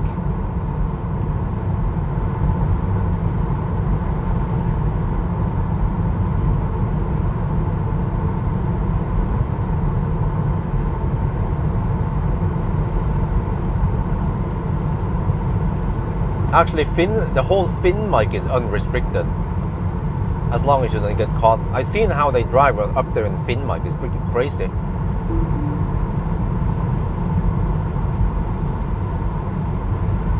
Finnmarkinger and Tromsøværinger, they just hammer it. They even hammer me.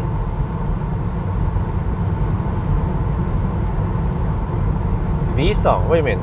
About what? Which country are you talking about?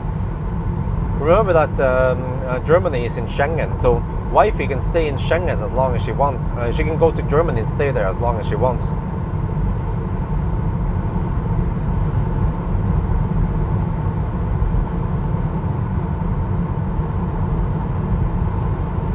We just have to kind of report, or I'm not sure if we just stay there for 6 months, then I think we don't have to report anything.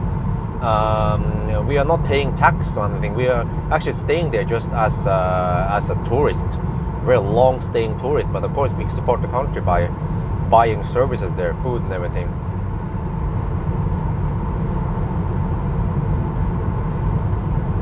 Yeah, that could be a fun video, a Nürburgring test. Takes 2 hours. It takes a long time though, but if it becomes popular, then why not? And that one we can always count on, because people say, yeah, but The unrestricted zone will then end one day, but well, Nürburgring will never close. Left lane huggers though, they will always exist.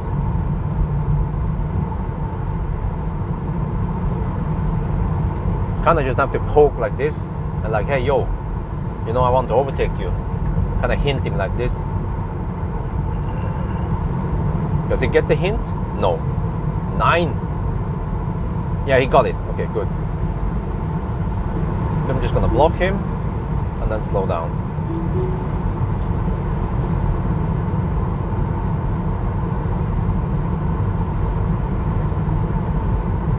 There's actually a guy with a hat driving. Wow. Oh, we have crosswinds now. 2% at the arrival in Varberg. Yeah, so the temperature might drop or something. I'm not sure, but well, at least we arrive with 2% then. Get good charging speed. Misha. Oh, I could hire him maybe. Maybe hire him. It's going to cost me a little bit, but I'm not sure how much it takes. 100 euros per hour maybe. Yeah, that's a good one.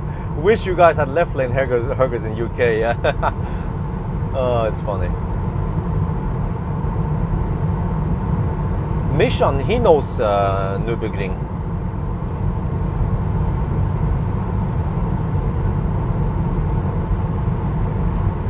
Okay, on the next one.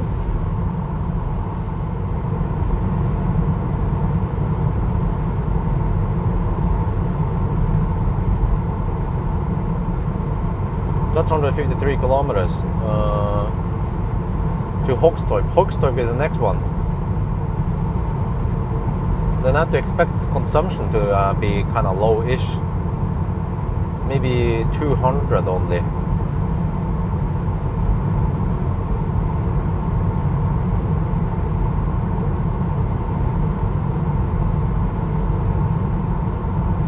%. Yeah, 45%. At Hogs, wait, that sounds kind of high even. No, it has to be lower than that. Maybe 42 is the answer.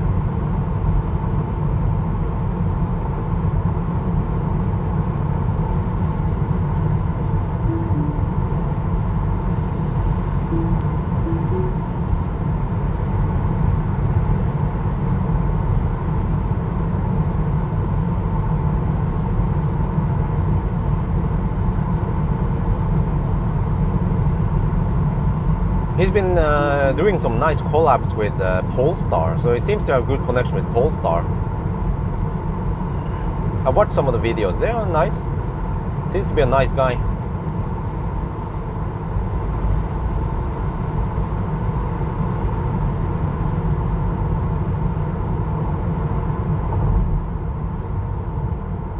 Oh, the noisy part is over.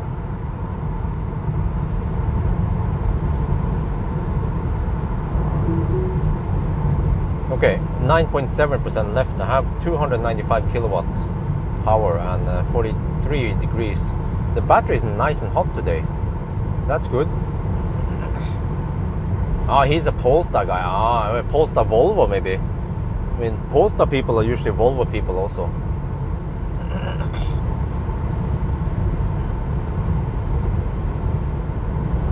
So I hope I have no deduction on the way back now. And wow. So I suspected to arrive closer to 10. Well, actually, because we have the deduction now, yeah. So, okay, it will still be close to 10. Yeah, by the time I'm home, okay. Oh, and then, I'm still thinking though if I want to do the range test or not, or maybe people don't care. Okay, I have to ask you guys. I don't want to be away from home too long, right? So supposedly tonight is the only night when we have nice weather. It's going to rain a lot. And I have Model 3 long range with 20-inch P0 tires. The same tires I have here, supposedly. So I have 20-inch on long range. So but we don't have the exact same car. That's the problem. So I could do a range test of that one just to get an idea of how thirsty. So the question is, the thing I want to know is, performance car, the Model 3 Performance, is it thirstier than the non-performance? I mean, is it in the tire, or if you could put the same tire on the long range, will it be the same as the Performance, or the other way around? If you put smaller tires on the Performance and the long range, yeah, well, that's the question. So, because I know that for Model S and Model X, they have a larger rear motor. So, for example, Optimus Prime is thirstier than the 90D. But what about the Model 3? Because you can also get like this acceleration boost. I measure it to be roughly 0.4 seconds faster, and it actually feels quite beefier, but it doesn't seem to actually give you more peak power. It just gives you more, it just gives the peak power longer, yeah, pretty much. But the question is it interesting to make a short consumption test? Or should I just skip it? Maybe I can make a short version of it. Wait. Solsidan.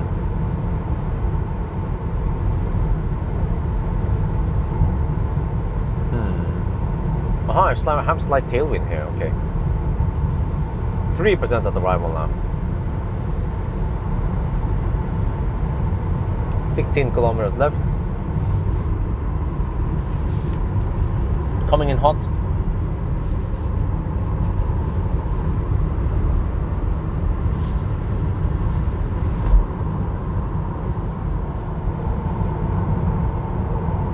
Because there's one unknown here, which is the tire and the car. So, wait. Or the tire rather. Yeah, the tire. Because I don't use the exact same tire. There could be slight differences, but it's still the 20-inch P0 on both of them.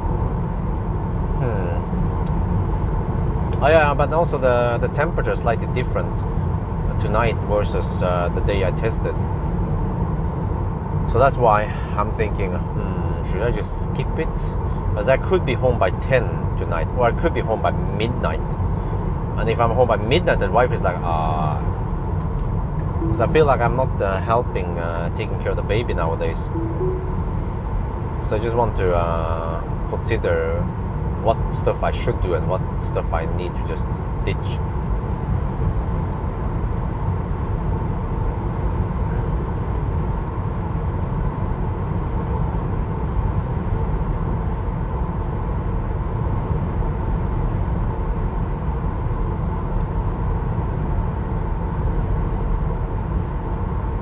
Okay, 6.3% left.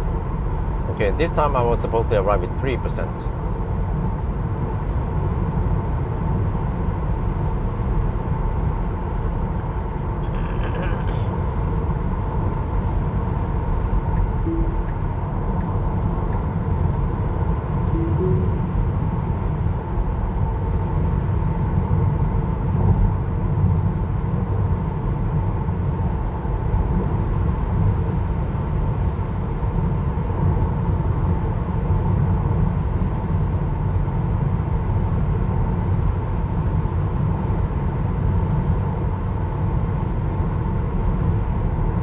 Oh, I have tailwind now. Oh, a massive tailwind.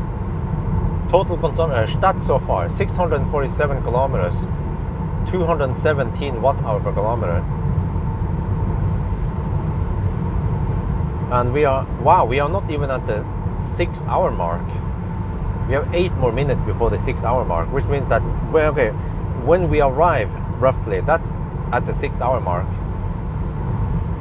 Skip family mode, yeah, because I suspect that video won't get too much views because it's yet another Tesla Model 3 consumption test, which will be interesting for me, but people will like, another Model 3 video and consumption test, not something sexy like track driving or, yeah. So I think I'll just skip it. I told Marcus, but whatever, just tell him afterwards, okay, I changed my mind anyway.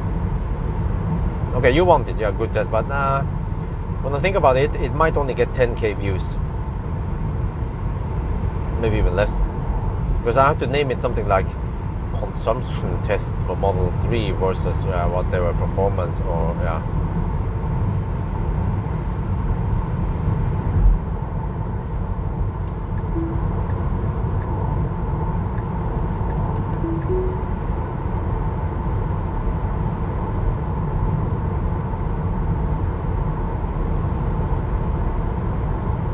No, well, but the problem is that not many people put Uber turbine wheels on long range.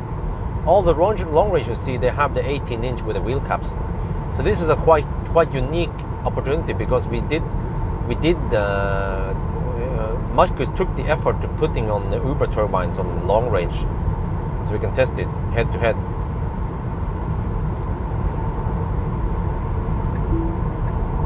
And I can already tell you that the Uber turbines in the long range perform worse than the 18-inch Pilot Sport, simply because the Uber turbines are uber heavy. I call it the uber heavy wheels. So it was roughly 0.1 second slower than the 18-inch wheels, as expected. I'm saying this, it's not unique with Tesla. Also Polestar 2 PP, which also has fatter rims, bigger tires, is also some 0.1 second slower than the non-PP.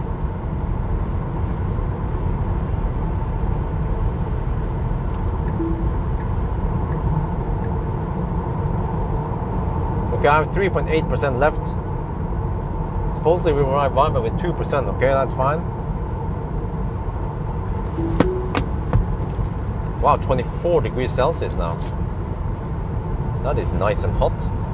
The battery is nice at 44 degrees Celsius. So hopefully we get 250 kilowatt when we hammer in here. And EQC is going kind of slow.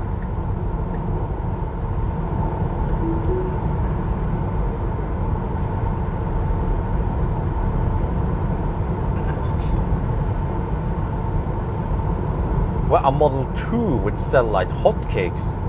Just think about it. Slightly cheaper Model 2 in that price range, people wouldn't care too much if the interior wasn't top notch or anything. Tesla can save some cost, and they still have the Tesla DNA in it.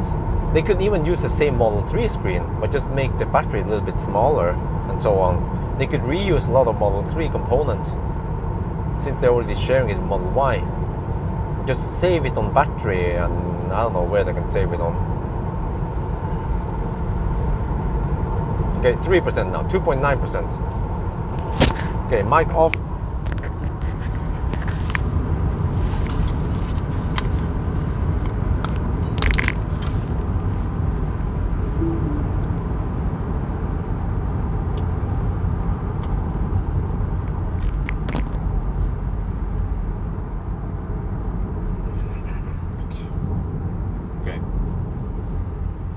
Wow, we are still not even at the 6-hour mark. This is crazy.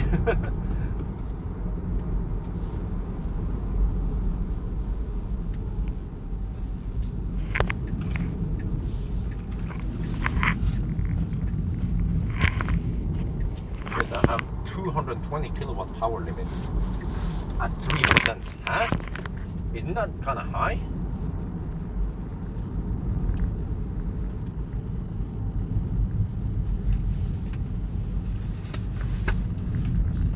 Well, it can't be worse than the first 6 months anyway.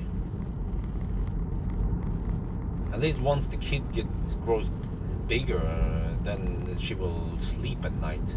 Nowadays, she won't even sleep at night. So I can deal with this. I mean, I've been working hard anyway, a long time before I got her, so I'm used to not getting enough sleep. Wow, Lexus, man. Just a qualified Toyota. Okay, let's see. I guess I'll just stop here. Oops. Let me just take this one. Just close to the shortcut.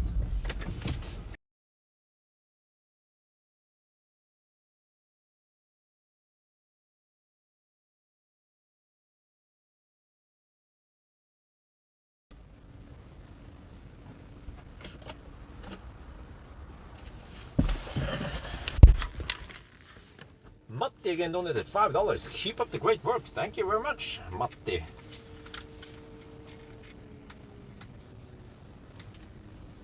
Varberg. Wow, consumption was 228. Okay. because we already have 19, and we already have 20 inch on this one. Okay, I have to get ready now. Kongal, okay, Hogstorp.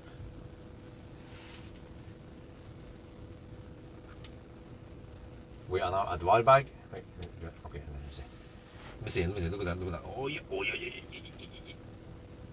Oh shit.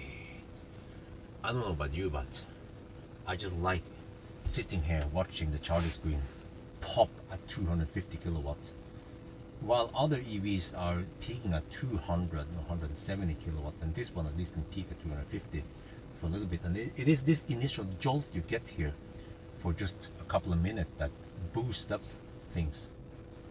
All right. Anyway, you see, I said earlier that it's quite windy.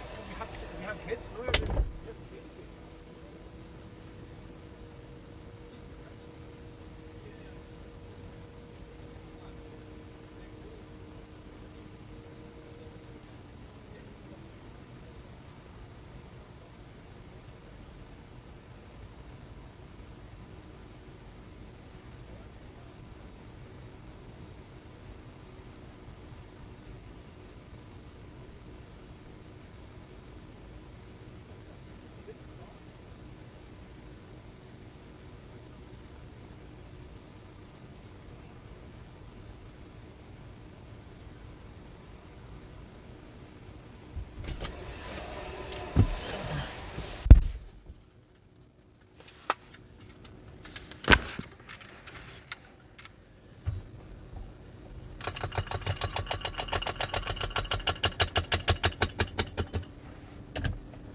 Sorry guys, I have to focus on the video. This stuff is happening so fast now. And I have to clean the windscreen also.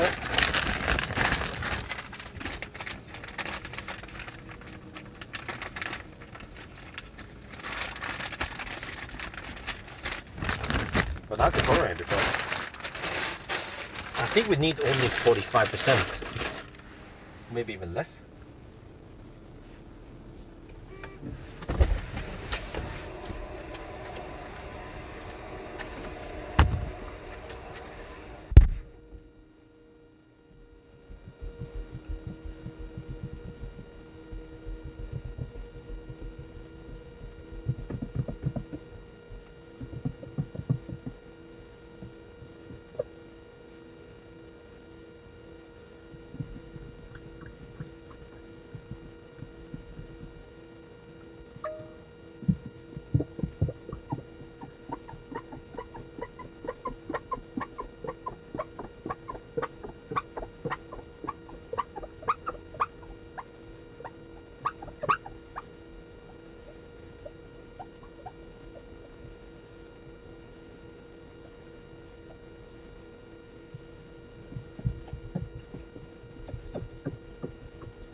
I have to check wind and all that, because we might need just 42%. How is it wind now? We have still some tailwind. Oh yeah, we have lots of tailwind now. Damn! Pretty much all the way, kind of tailwind-ish. Okay. In that regard, 151 kilometer times, let's say, only 200 consumption. Okay, let me go back. I have to repeat.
we have to leave soon.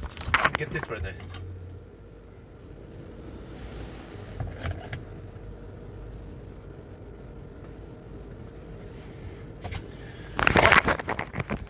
We stayed here 7 minutes, or not even 10 minutes, right? We're good to go soon.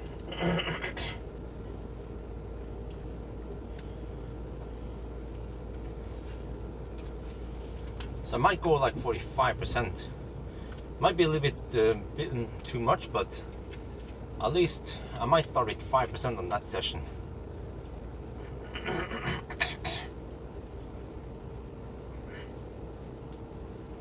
Okay, we have charged for about 8 minutes, I think. Something like that, not 10 minutes even. And we are almost good to go. I need only 45%. Actually, I maybe 42% is even now, but let's go 45%. Because actually the next one I'm going to charge to 100%. I'll explain once we get there. It will not mess up with the challenge because it's the last charging stop anyway. But look at this. I suspect that it's been getting some updates in charging speed. Because we're getting 200 kilowatt at 30%. Wow.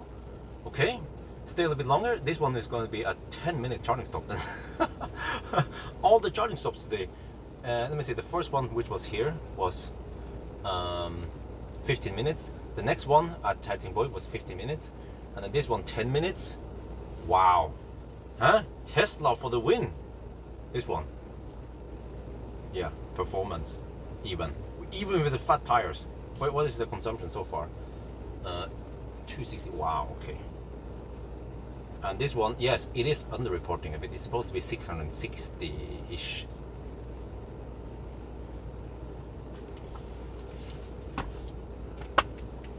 Okay, so in this last one, I will go a little bit longer.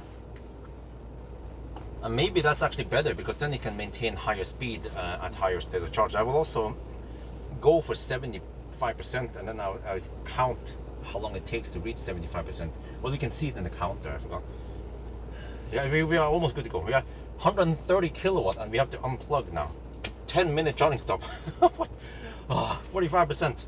Wait, it says 2. Wait, now I'm a little bit unsure. Wait. The temperature's dropping. Oh, let's not get caught with the pants down here. Maybe I go a little bit extra. No, wait. Well, let me check here. I can check this usable remaining. Okay, let's say I have 34 kilowatt hour, and then divide by 151. The consumption is 225 all the way there. No. Let's go.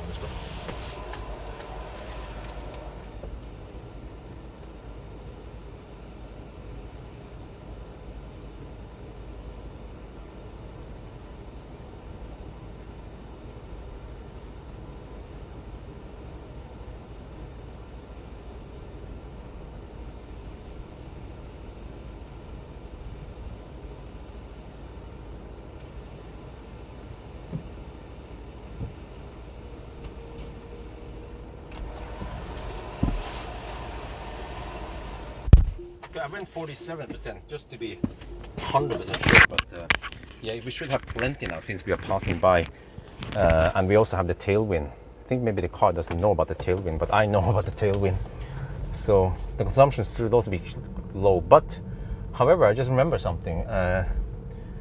Maybe the weather changes a bit, and then that might cause slightly higher consumption that we haven't expected earlier today.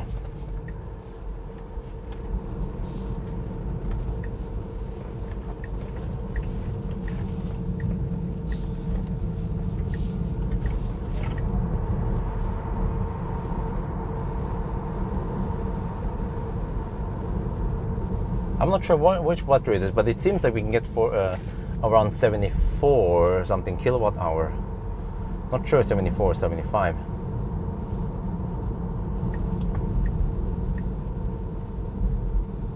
Well, this guy is so slow. I remember one time a Ninja did not left instead.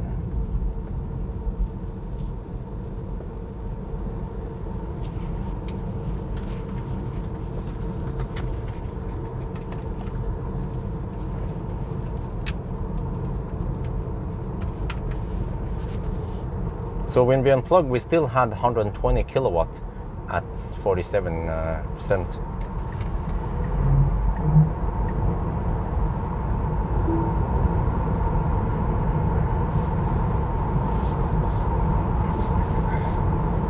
Oh, I forgot the Baustelle. We have to deduct more time there. Yeah. So I should have gone for 45% then. But whatever. As long as we arrive with 5%, then I'm happy. Or no more than 10%, since we are starting to charge at 10%. Or we're going to do that the charging test. So this only works if we do the charging test as the last charging session on the challenge, like we do it now. Then it works.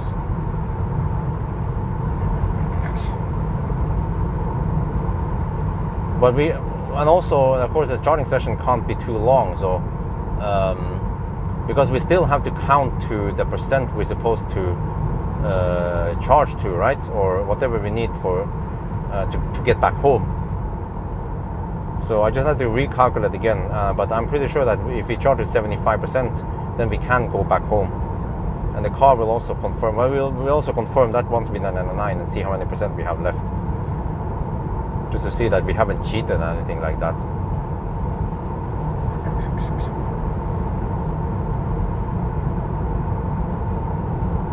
Oh, but the amount of traffic today though. Still now. 6:30 and we still have this traffic.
Actually, that was just a little bunch of people. It's mostly cleared up by now.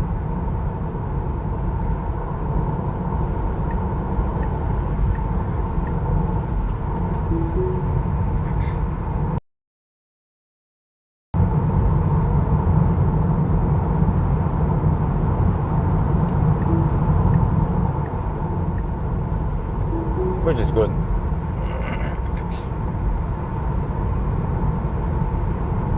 Much more different? Yeah, depends. Maybe the headlights, maybe soundproofing, but I don't know for sure.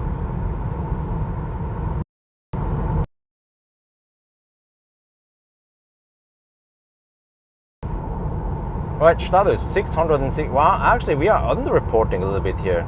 Not sure how we're gonna deal with that, because it's supposed to be 660 something, and it was 658 at Varberg.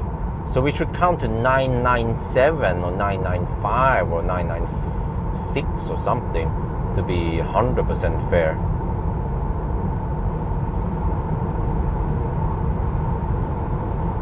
But maybe we'll just count to 1,000 and deduct a minute or two. Yeah, but actually it will actually cost a minute or two extra. So we just round it down, because I pointed out many times that this car underreports slightly. Correct suspension. That's also what I can confirm. I suspected it, and then several people mentioned it. So yeah, that sounds plausible.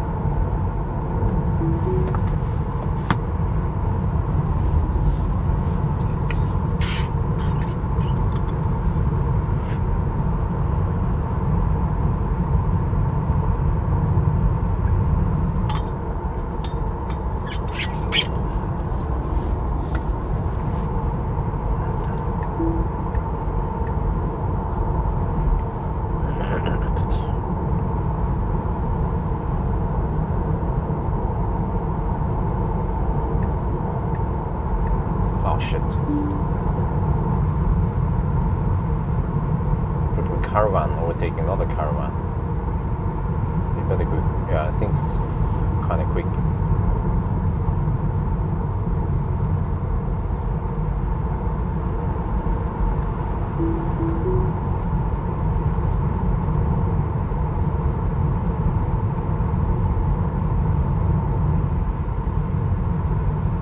I haven't had time to eat properly. I had some food, some bread, but that food is gone. I had a little bit of food at the Helsingborg because I knew that Helsingborg is going to be one of the longest stops. Well, actually, when I take the last charging stop, then I can have at least a hot dog before the car is done.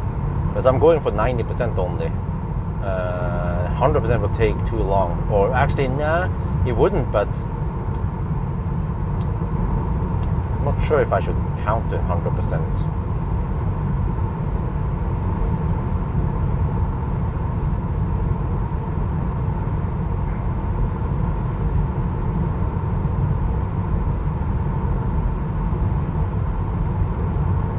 Okay, is this 90 zone now? How to document this? Okay, it's a 90 zone.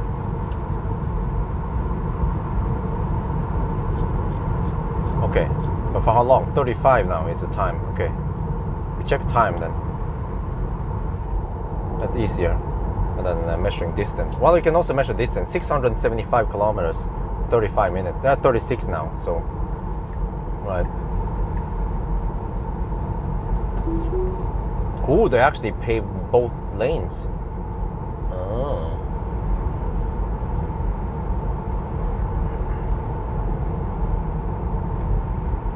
Have you a code? What kind of code?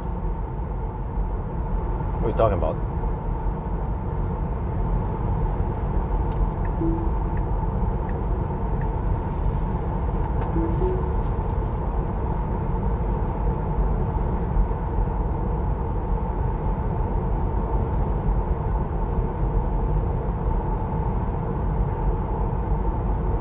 Oh, but it seems like they are done, or let's hope at least there are no 70 zones here. Because if they're done, then it's 90 zone. But the unpaved one has 70 zones. Wow, we have massive tailwind now. So the consumption might even drop. Yeah, it should drop now that we have the second pass through Gothenburg. So it's 217 right now. That's not too bad. Oh, it's a 70 zone here. Ah, shit. Okay. So it was just 2 minutes in the... Well, not even that. 1.5 minutes in the 90 zone. And now 70 zone.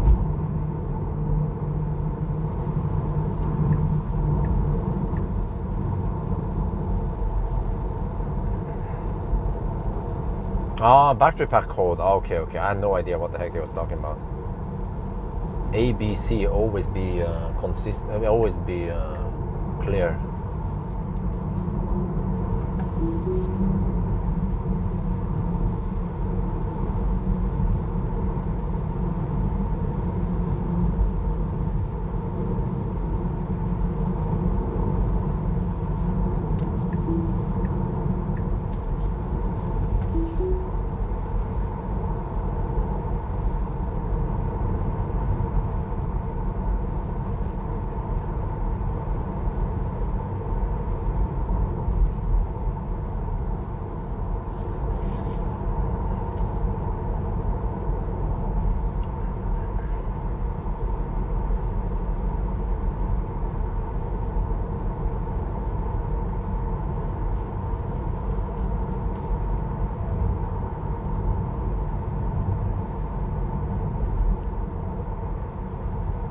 Okay, they're not done yet. I guess they, yeah.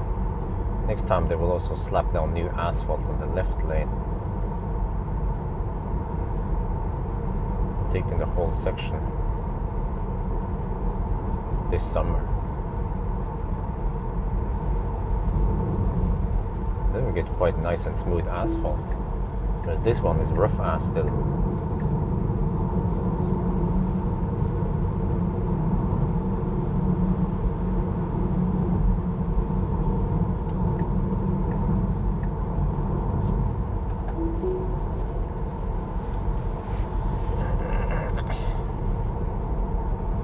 Okay, 4 minutes in now. I think I deducted 2 minutes here last time, didn't I? So it was 16-minute deduction, right? I have to remember it, because when I edit, I don't always remember how many minutes I deducted. So I kind of need to make some notes for myself, so I remember it.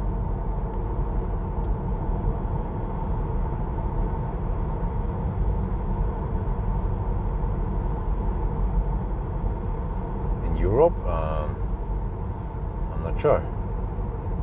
There's in Norway, and normally I pay around 2 NOK per kilowatt hour, which is kind of high. For summer, that's high. Normally it would be like 50 øre per kilowatt hour.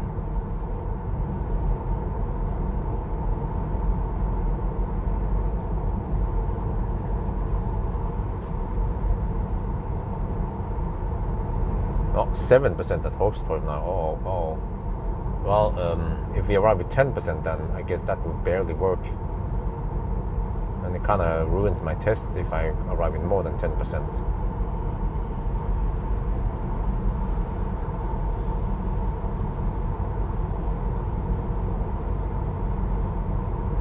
No. I wouldn't bring a computer for notes. You know why? Because this 1,000 kilometer challenge is... What? Did that guy just speed up? I think it did. Was I?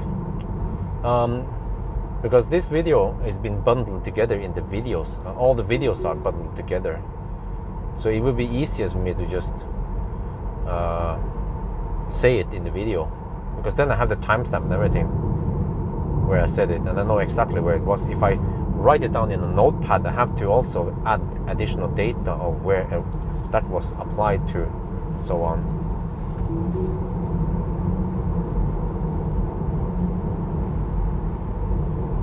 Okay, 6 minutes in now. Kind of, wow, those guys are hammering it. What? Just let this Volvo pass. Like, does he not care about speed limits, bro?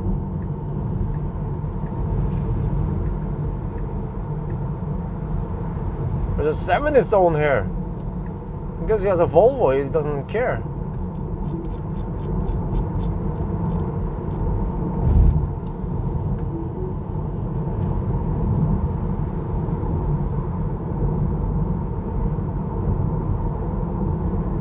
Okay, it's supposed to be over soon.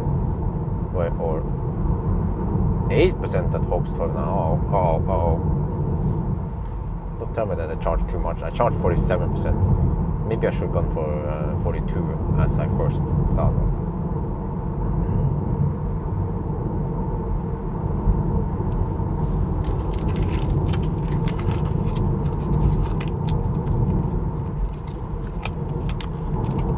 Okay, we'll probably deduct 2 minutes total. It's been around 6 or 7 minutes now. Maybe we should do 3 minutes.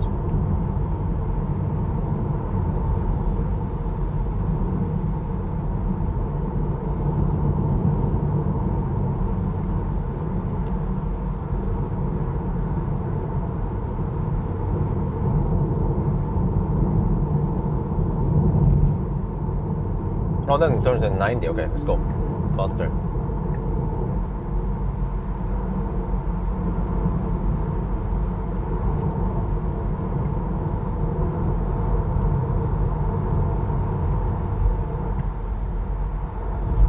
And then these monkeys hug the left lane, of course.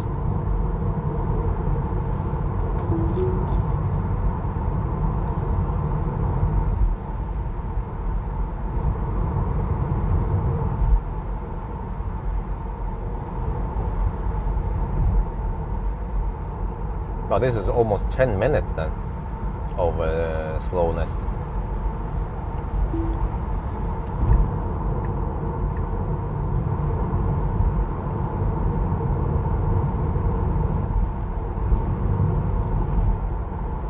Still 90 over there. Might have to deduct 4 minutes.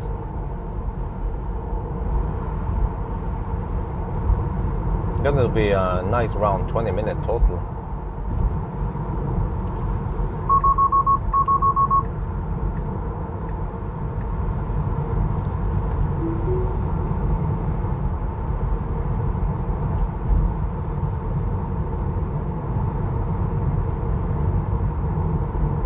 Okay, it's supposed to end here.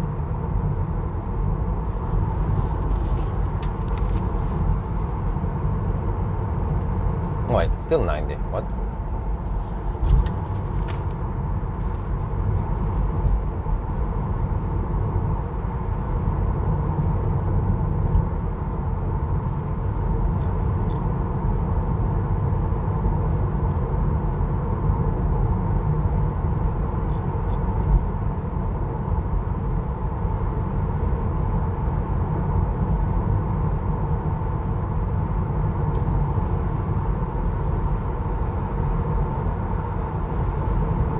Yeah.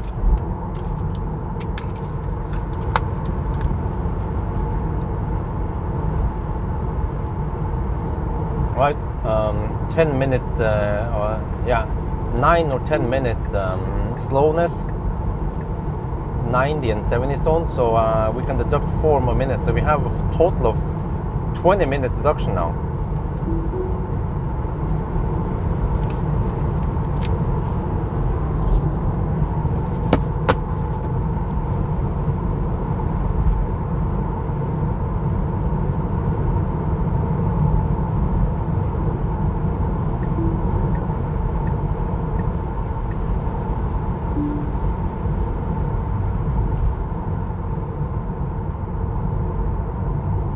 Oh Jesus.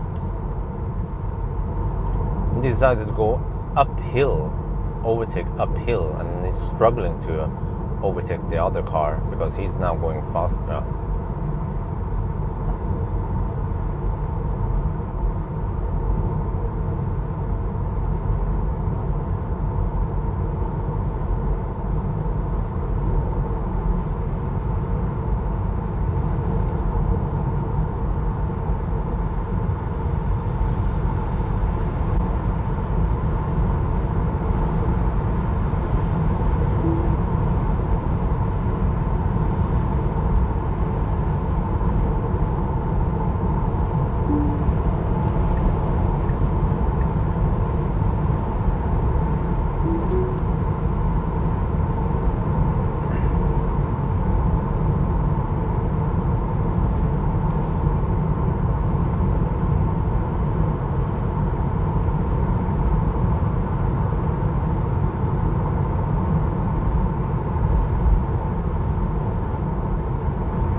I'm not sure if it updated. 694 kilometers, 216 consumption, and we've been driving for roughly 6.5 hours.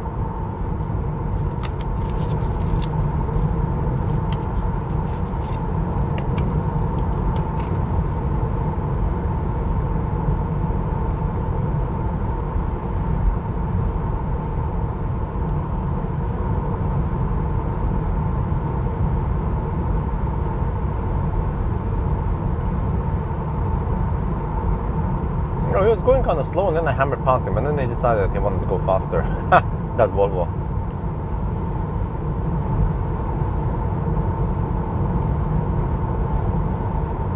Okay, we're getting over to the 100 zone now. Oh shit. We were supposed to arrive with 9% at Hogstorp. Well, I guess if we arrive with 10%, then that's perfect. We can start recording. If you arrive in more than 10%, then I'm not sure what I'm supposed to do.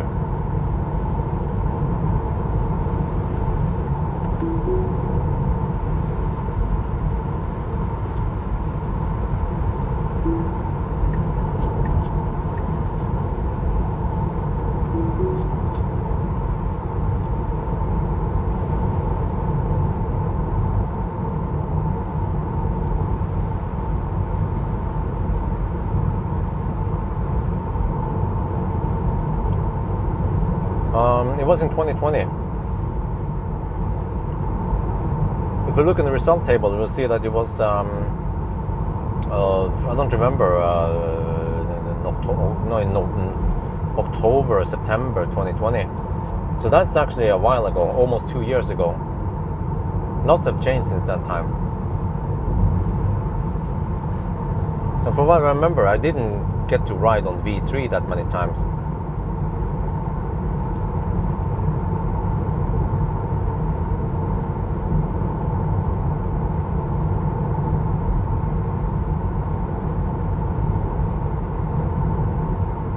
those guys are kind of hammering it.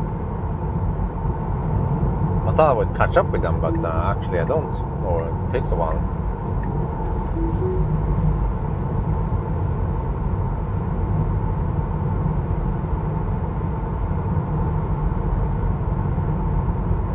It seems like the bot is not working.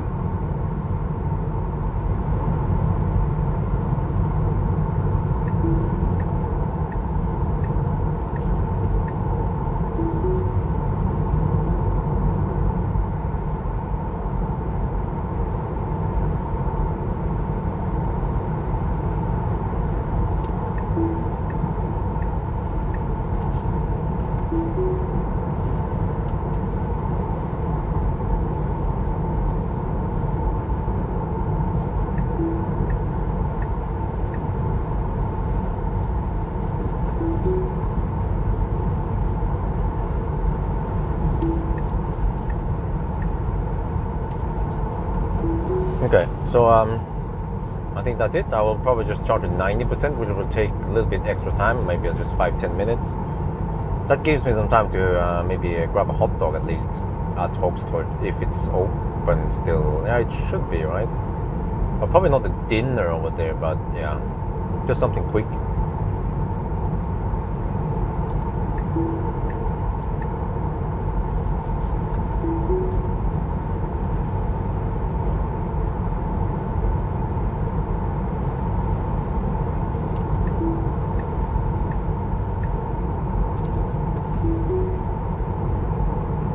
Oh, 10% of Hogstorp. Okay. It's the tailwind. Car is too efficient.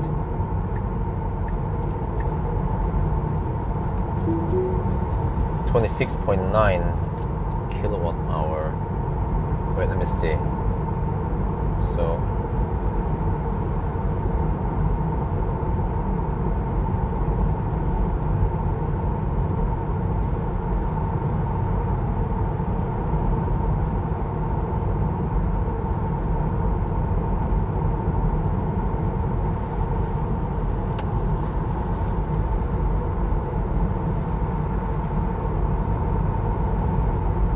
Well, if I can average 185 watt-hour per kilometer all the way to Hogstorp, then we will ride it with 10%.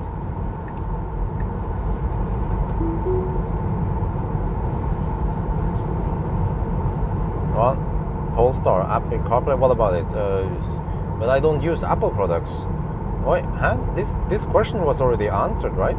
Earlier, right? But you're the same guy or a different guy? But then what is it to say then? It's a nice feature, I guess, for those guys who use Apple products.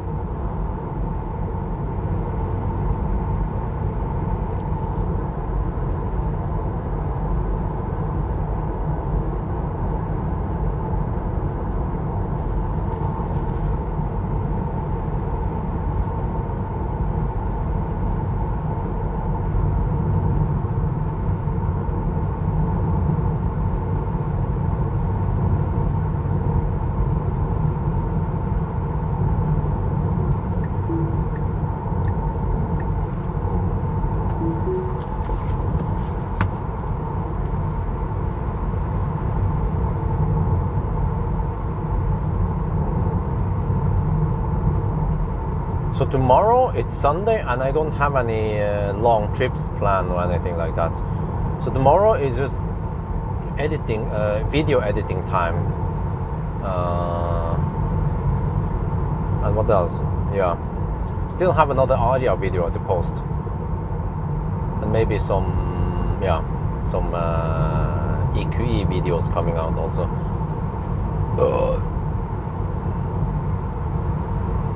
Well, the baby is great.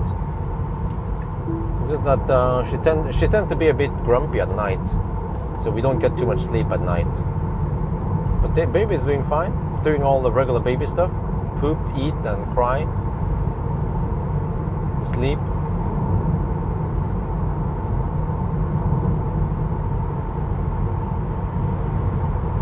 Oh, these guys are hammering it. Sweet. Look at them go.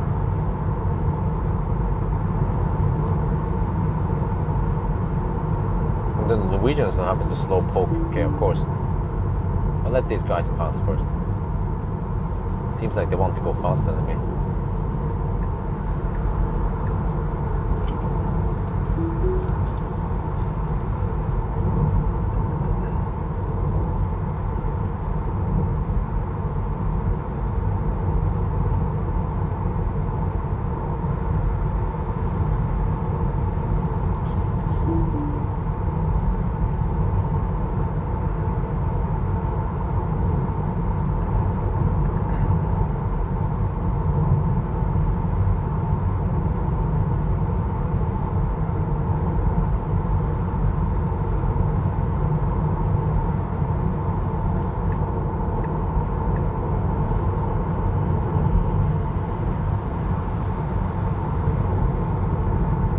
Oh, those Swedes like to hammer the Volvos.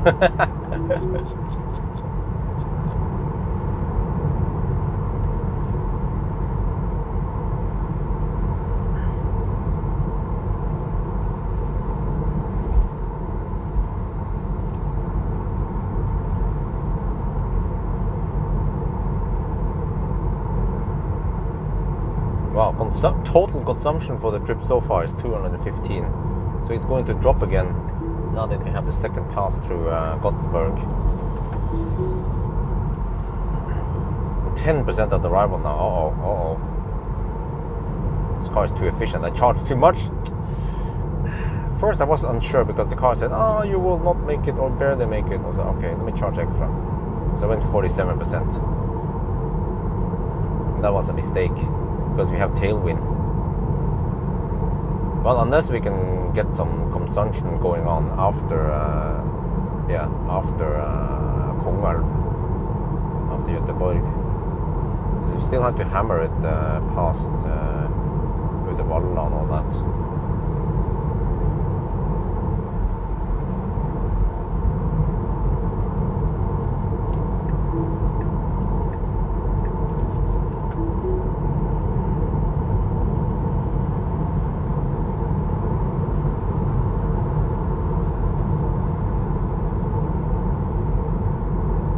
Oh, suddenly it's working now. What? Well, I have so many videos I have to post or edit, and I might want to post maybe a short video and a longer video. Let's say a banana box test, for example. It's not long enough to just that's not enough video food for one day. So maybe a banana box test plus some other stuff, and then the charging test also and some other stuff. It's like the dessert or banana box test is more like the starter until you're served with a big video. Let's say Candela factory tour. That one is long and I found it very interesting.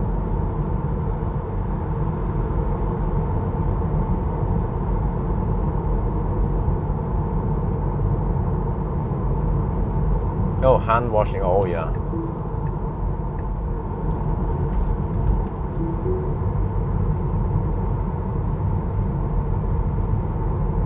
ABC, always be cleaning by hand.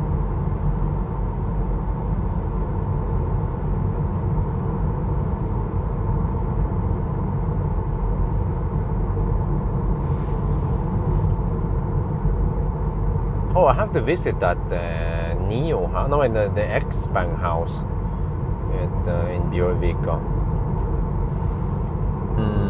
And what else? Yeah, I have to borrow some cars, but yeah, I need to book up July. July is kind of empty right now. July and August needs to be booked up.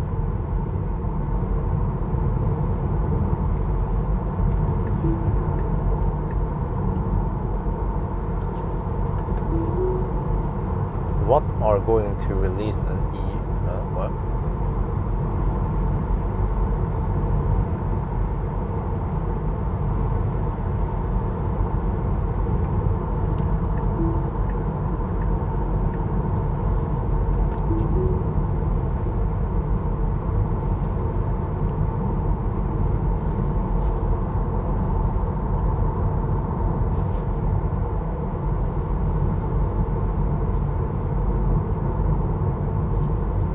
But yeah, by the way, guys, what the heck happened to COVID? Is it over?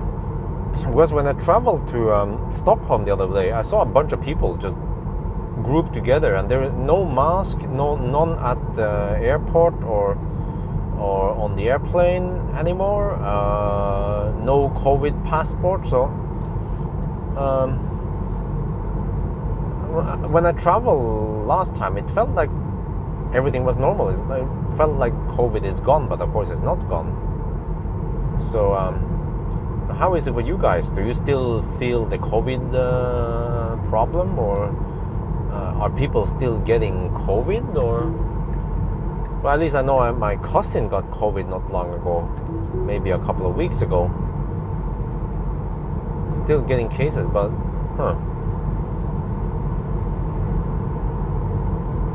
seems to have almost died out. At least nobody's talking about it anymore, and we're not that strict, and everything is back to normal, kind of.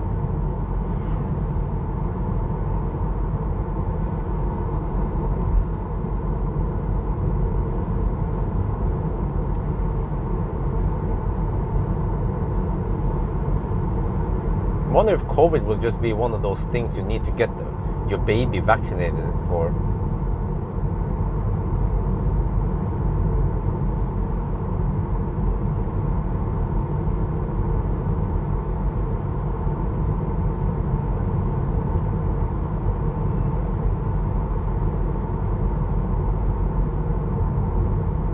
Oh, really? In Italy? Huh.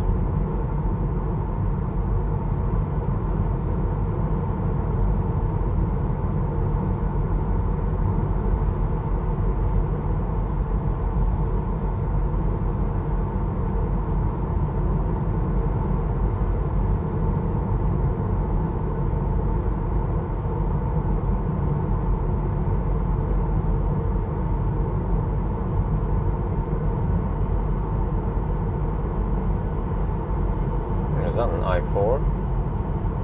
Yes, it is. There's a freaking left lane hugger here. What do we do with that guy?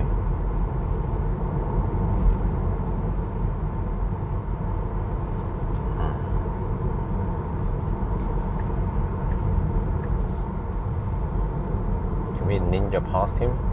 It's kind of annoying.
Okay, so people are still getting infected. But somehow it just stops at some people with high immunity. And I had it twice, so. But I wonder, do we need yet another boost? But I noticed one thing. The test stations are kind of gone, GUN now. And also the vaccination locations are also kind of gone. So I'm thinking, hey, what is it still a problem, or wait, dude, I have to go here. This freaking woman is blocking. Here, you see.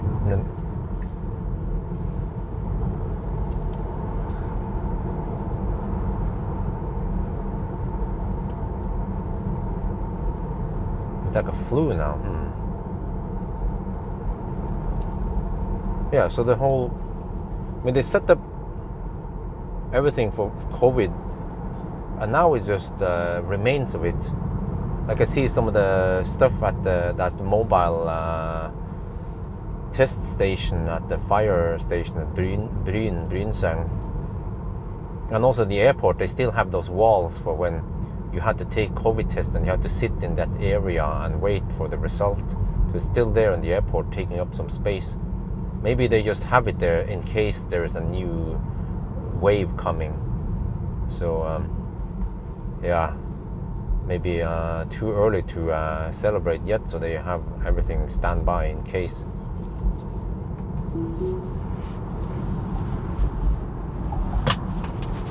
Gotta put on my jacket.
These Norwegians, they don't understand how the traffic flows here.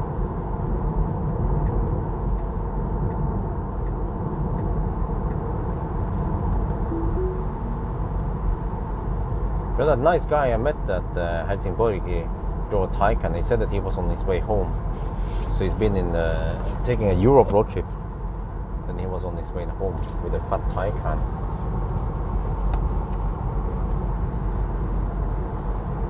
Always funny acronyms, like this red Volvo, the license plate is PTC.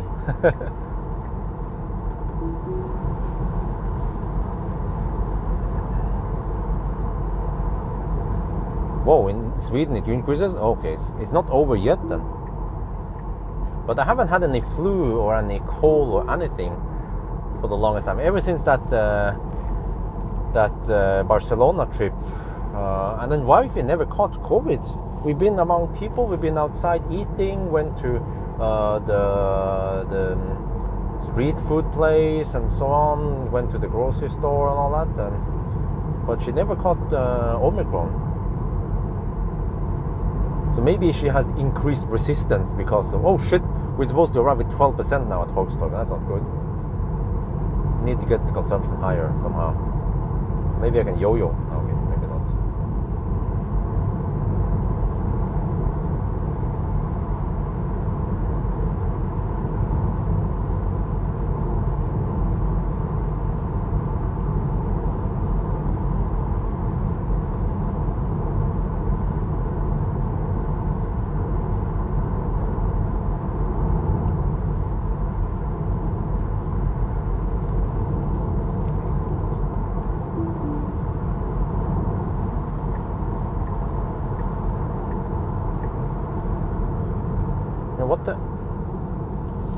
What the heck is wrong with people?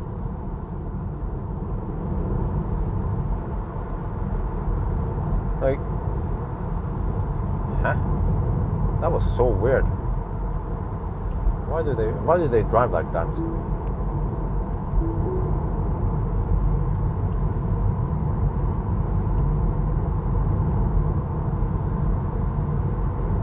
This guy overtakes and then he brakes right when he's supposed to pass another car.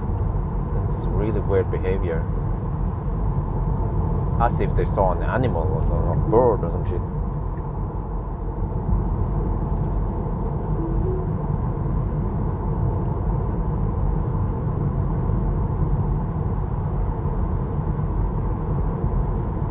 And then he speeds up. And then what? And then he looks at me. Huh? What? Dude, what's up?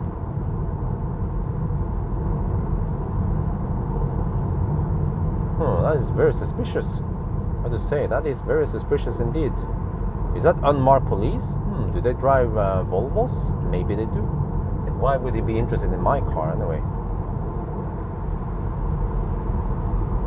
Because I'm just going the same flow as the other guys. Then he exits. No, it's just a Nisse.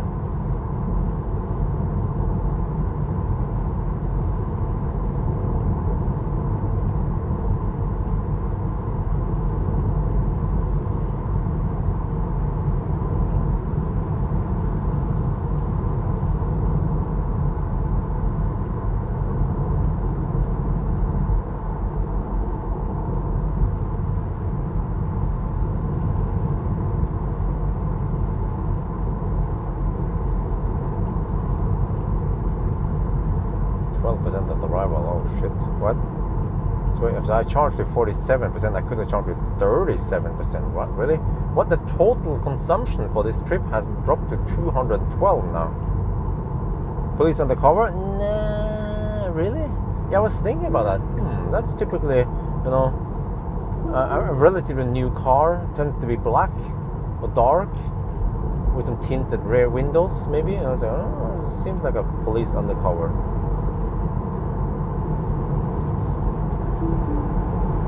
Just block this fossil here.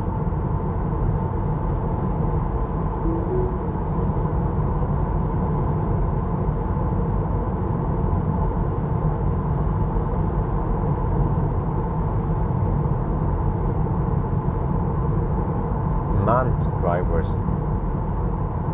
A ham operator. How? What? Huh? What? You're a ham operator. What the heck is a ham operator? And manned drivers, what is that?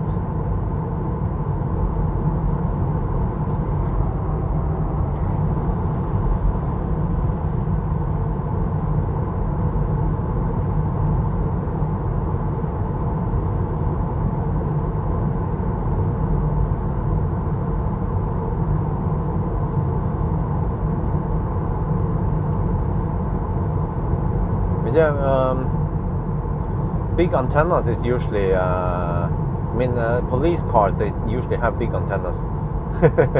So yeah, I would also think twice about overtaking a car. But you have to, you're gonna see the same things. I've seen it over and over again. It tends to be well maintained cars in good condition. If it's like skanky shit, then that's not police undercover. Radio, okay. Oh, amateur, okay.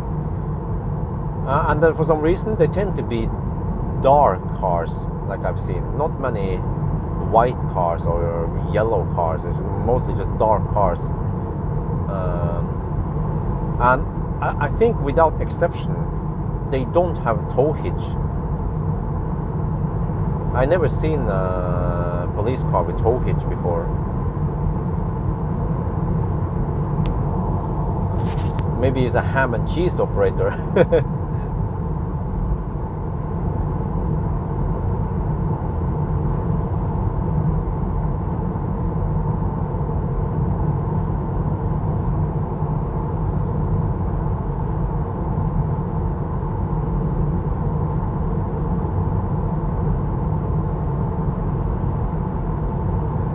Okay, hopefully I can arrive with 10%.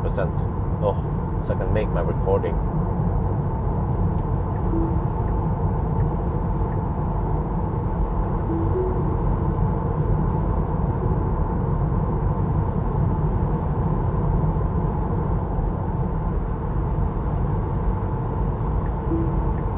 Yeah, the traffic is getting better now. 7. Normally I would, yeah, with fast cars, if I started at 10, I will be close to Oslo by now.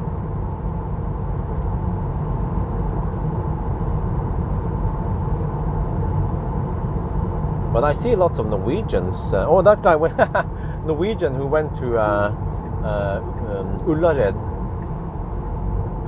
But some Norwegians, they took vacation early and they are actually heading back. And then some Norwegians, they take vacation now.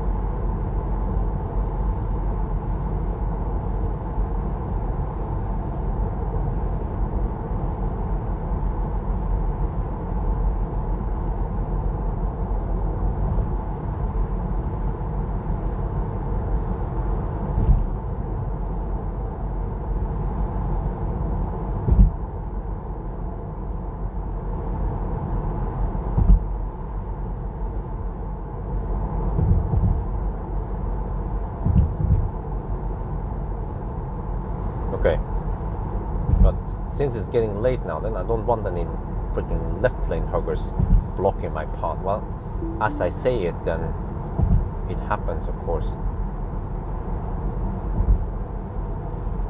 Yeah, this monk is driving the exact same speed as the other lane.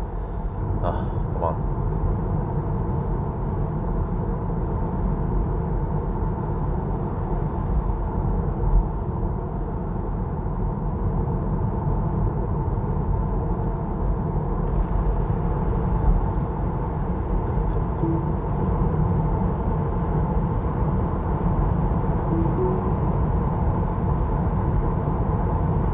That is 745 kilometers, 212 consumption.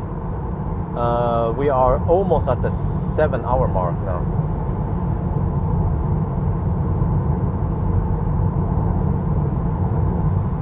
Now we can hammer it 110 zone all the way for the next 63 kilometers.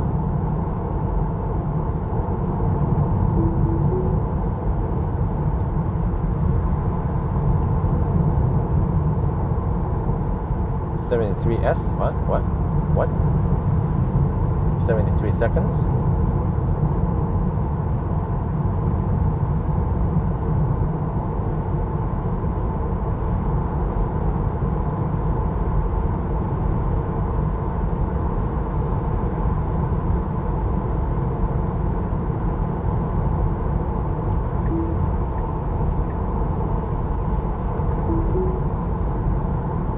What are you guys talking about? 73 seconds?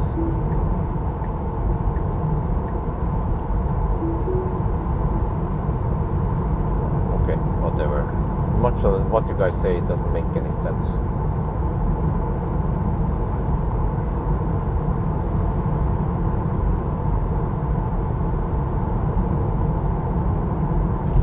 Oh, radio code. Oh, okay.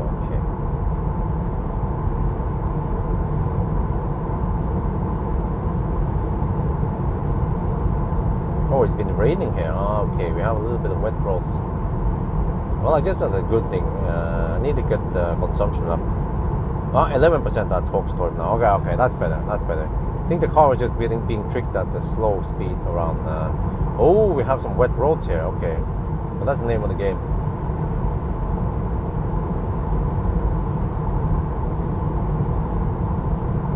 Supply chain, yeah, of course. It's just, I guess, the war in Ukraine that is messing up with things. So every car manufacturer raised the price, not only Tesla. When I started bitching about, I don't remember what it was. I said, oh, that's so freaking expensive. Then I start checking other prices. Like, oh, okay, let me shut up because all the other cars are also more expensive now than before. Yeah, I'm doing great. Thank you. Okay, it's wet over here. Uh-oh. Well, it doesn't matter really because I have plenty of juice, so I can just hammer it and get there.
Well, this should be temporarily, right? I guess it was a good thing that I charged enough. It was my gut feeling telling me, oh, okay, charge a couple of extra percent.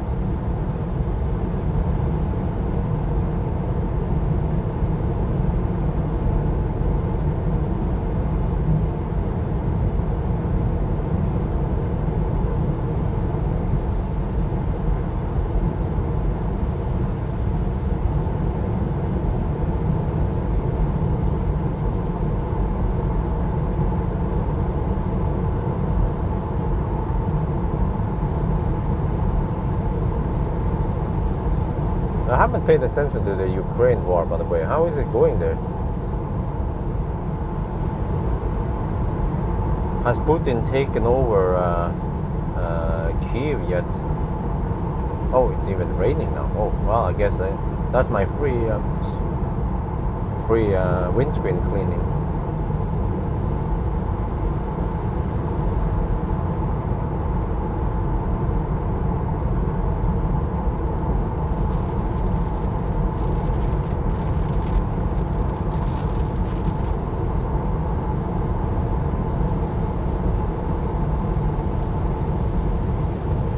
Well, fortunately I have P0. These are awesome tires.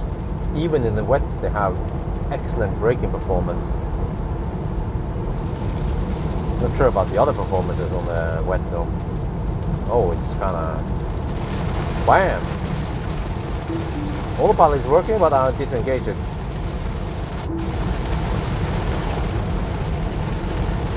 Oh, I see, it's just a very local rain.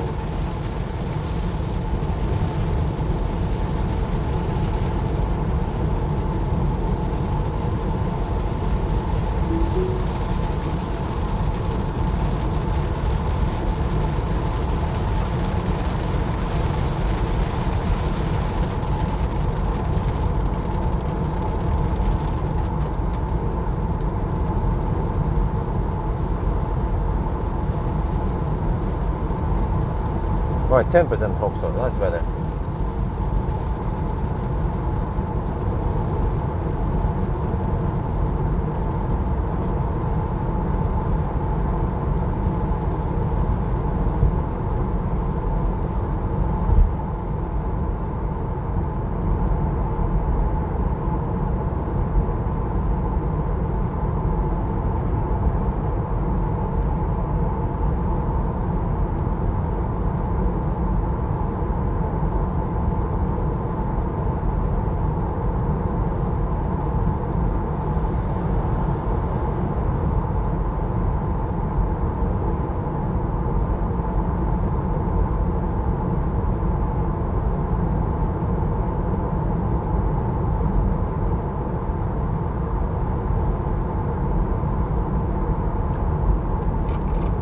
Well, now it's dry again.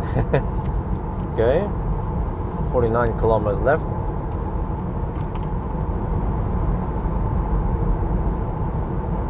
What?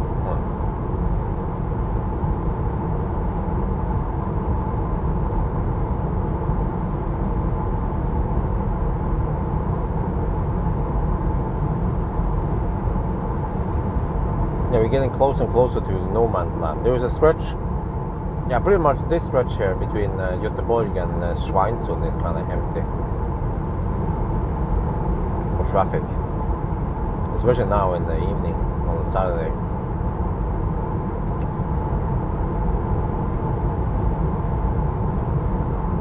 Well, except that we have Spekkerød over here, but I actually don't know where Spekkerød is because it says Stenungsund. Yeah, it's Stenungsund, yeah. And the Circle K is called Store Høga. So I actually don't know where the heck Spekkerød is. Just like Shell Koppang. It's not at Koppang. It's at the other place outside of Koppang.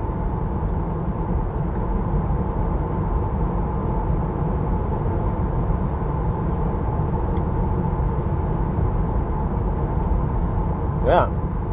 I'm surprised to see that the fuel price is still high. And also the electricity price is still high in Norway.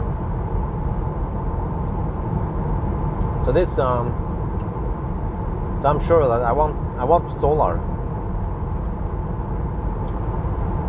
in the new house for when electricity crisis comes or something. I just want to be self-powered. Because it might take 10 years before I pay it back, but yes, I'll be able to make some content out of the way. If I can make content out of it, maybe I should be able to write it off as investment, right?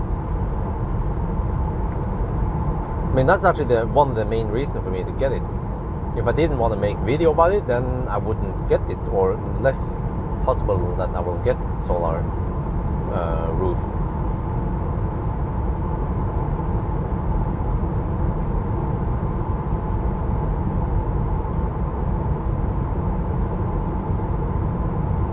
Well, it's expensive. I think we shouldn't complain here in Norway. Getting away with around 20 euro cents per kilowatt hour.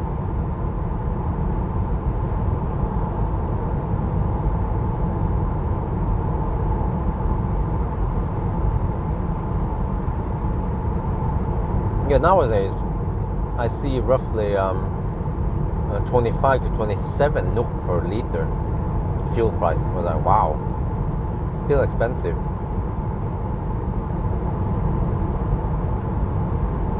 Wow, 5 years only? Huh? How the heck can it be 5 years? I always counted 30 years. Wait, was it 10 years or 30 years? I don't remember.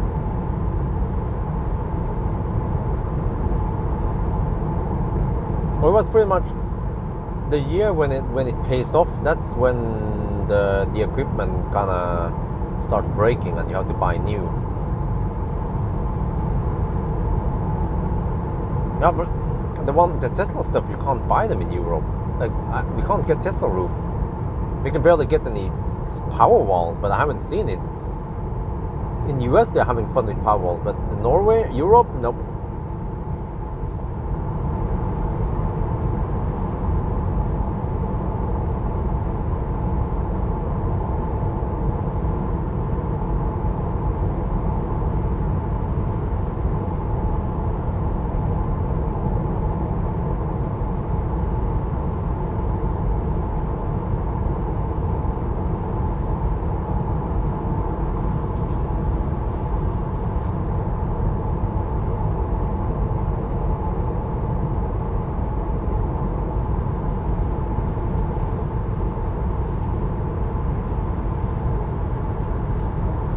Actually, you know, everyone should try to get solar, because then you make yourself less dependent on the grid and on any variations that would happen, like in political stuff going on, like we've seen in the past. And just, yeah, simply because you put less stress on the grid, then it's better.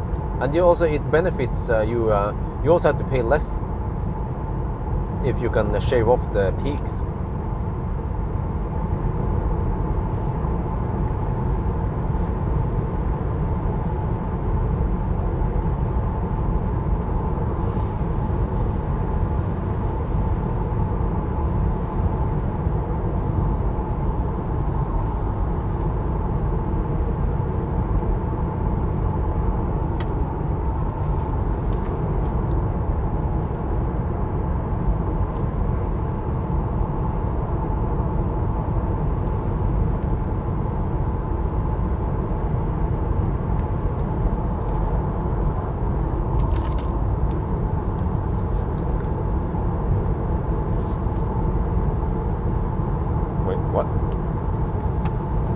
That guy come from? Some Norwegian Volvo is hammering it. Wow, he wants to go home now.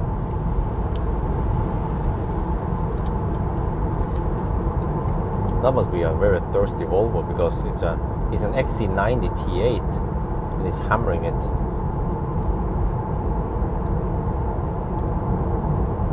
We are getting close to Hogstorp now, so I can show you, by the way, that the average consumption has gone down. It's 213 watt hour per kilometer. That is simply amazing. And then, man, I just can't get over how awesome this car is. You see, we have nice interior, lots of space in the center console. I have my protein bar there. I have some Ricola here. We have space in the center console here. I put the charger for the camera there.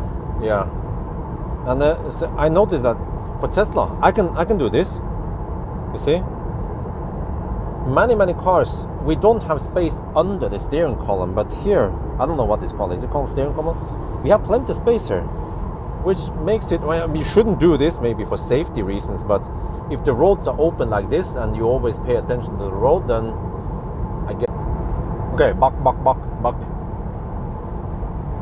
Here is this. Some camouflage car? No, just protected cars. Some Volkswagens.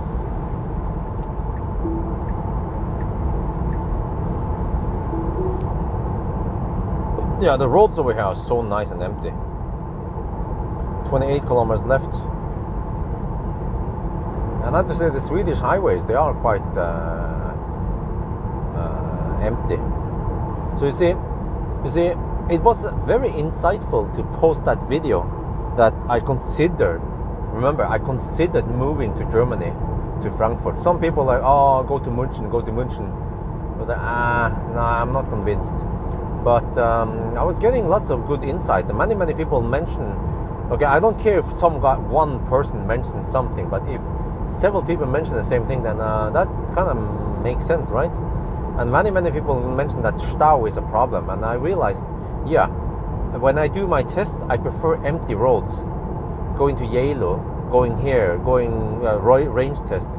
And I think I would pull my hair a lot in Deutschland near Frankfurt if I would do range tests. So actually, maybe I will not do much.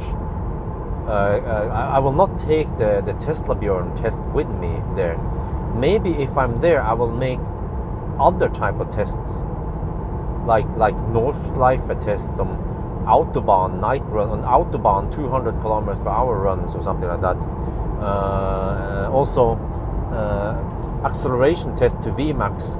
I can do those kind of tests, and I can actually then borrow cars that I have tested before in Norway. Let's say an EQS, an ID3, ID4, something, you know, Stau test. Yeah. I think that actually makes more sense than trying to adapt. Well, I mean, if I'm moving, like I said, yes, but maybe I'll just have a little bit of both. Yeah, so that would be the best deal. Just have to talk to wifey about this. But it might be temporarily, because once the baby starts at school, then what, right? Then we kind of need to stay put, unless there is a way, but I don't think so. Because once you start school, then you kind of need to follow the whole school system, right? You can't just roam around. But one thing that most people are wrong about is that Norway has beautiful. Many people said, "Oh, but I watched your video because of the beautiful Norwegian landscape." Well, are you sure about that? Because, many people think that that's the reason why I have become successful is because I drive in Norway. Nah, I think parts of it, yes, but parts of it is my standardized tests, and also many of my tests were done in Autobahn, and I went there at least more in the past, not so much nowadays. And yeah, like I did some hypermining in Denmark, for example. I did some high-speed runs in Deutschland that I got lots of views and subscribers from. And I think many people also totally missed or didn't understand that the reason, or one reason why many people bought Tesla or EVs is because I took those road trips across Europe. And then they'd be like, oh, damn, that guy is driving via France, and he went all the way to Spain and Italy on a Tesla. Like, wow, hey, it must be possible to drive on road trips across Europe then, right? Not just, oh, he drives to Bodø. Oh, let me buy a car because he can drive to Bodø, or he can drive to Bergen. And who gives a shit about Bergen? There are way more Europeans living down in the continent. So, yeah, maybe I'll have more road trips. That could be it. Because nowadays, when I think about it, I don't have many road trips. And then we just have 1 or 2 road trips per year, like the Bled road trip or going to North Cape. But I'm getting a little bit fed up with Norway, to be honest. So I wouldn't mind at least this time visiting Croatia with wifey and the baby, I guess. But we need the passport. And it's also, yeah, we don't want to bring the baby when she's too young. But once she's more than 1 year or so, then it should be fine. Actually, you see, you love the road trips. So many people are like, oh, but Bjørn is Norway is the ultimate country. You have to stay there. It's the country that gave you the channel. I was like, oh, give me a break. I mean, it's a nice country and all that, but it's not only in Norway that stuff happened. And let's not forget that 1,000 kilometer challenge happens mainly in Sweden. we can do Norway route, but it's kind of annoying. and limited and and boring, repetitive. Everything will then happen around Mjøsen and Oslo and all that stuff. When has Tesla brought you, to the channel road trip? Nimber kept, okay. Well, cool.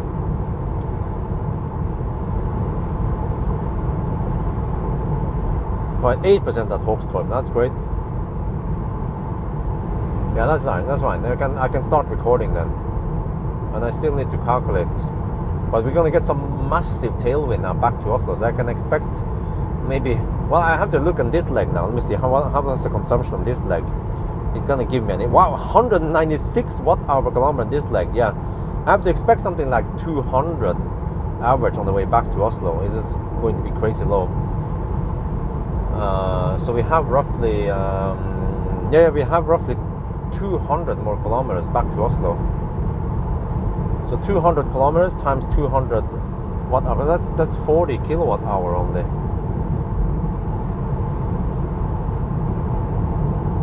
Which means wow, I can charge you 60%, and that would be plenty.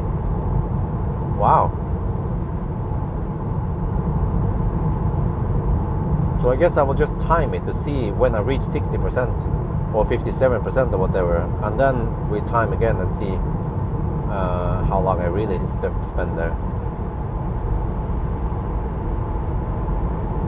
I started watching, I started after about the Tesla, okay, cool. Yeah, you see the road trips, alright? But many people also watch my channel because of my tests.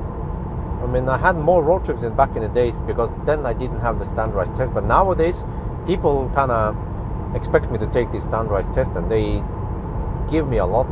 And the useful thing is that you can then compare it against other cars and the consistency.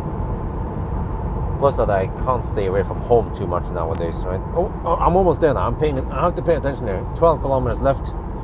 Prepare for gate arrival. 9 stalls available. I hope stuff is open over there. We can check, I guess, on Google. I forgot we have Google here. What is available there? Wait, there's no stores or anything there. What the heck? What? Why can't I see the other stuff there? This is strange. Okay, but it's probably open. I just want to buy a hot dog or something over there. You like the Sunday drive? Oh, you know what? I should take a Sunday drive also. Maybe with the Model Y. Yeah, I think the Model Y Performance with some 19 or 18-inch wheels. That would be a nice Sunday drive run. You bought the Model 3 just for review. Wow, nice. Delivers a Model S. Yeah, those were the days. I mean, I always thought about it would be fun to go back to Nimbering, but when I look at the task and I think about the time it takes, it's just no. It takes way too long. It's not possible, especially now with the baby and everything.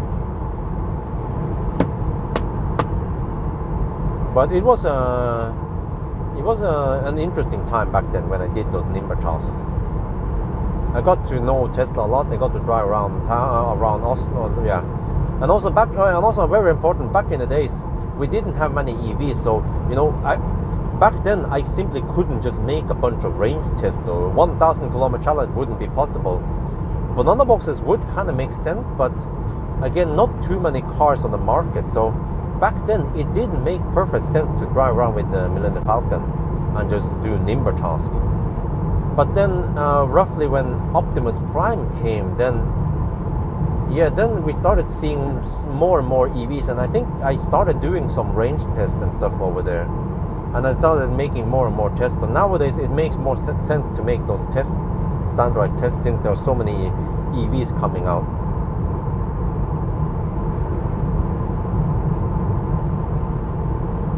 Yeah, Nimber was fun for viewing. It was not that fun for actually doing it.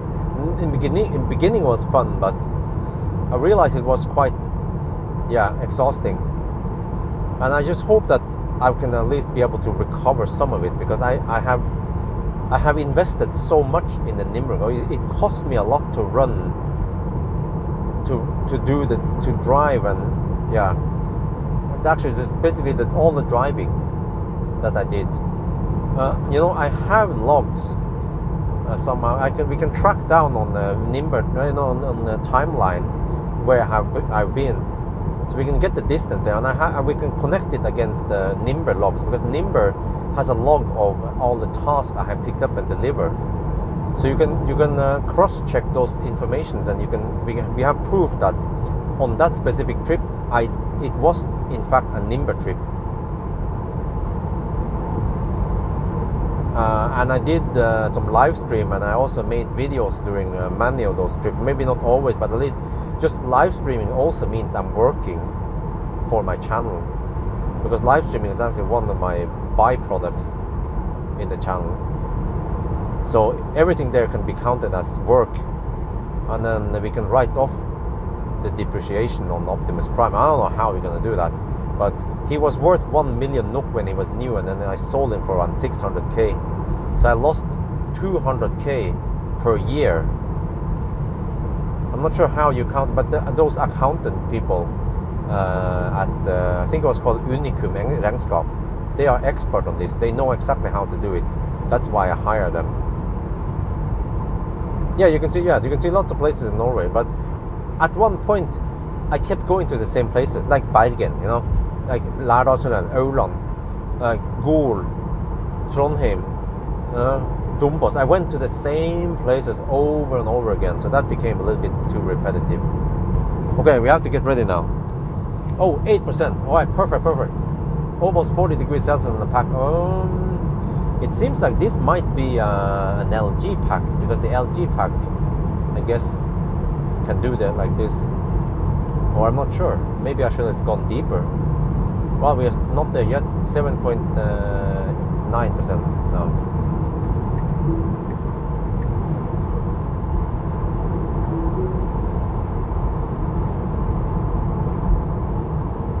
Okay, I have to working in the week, nimbering in the week, and yeah, those were the days, man. It was kind of exhausting, but I didn't have much to do anyway. So I've always been working hard.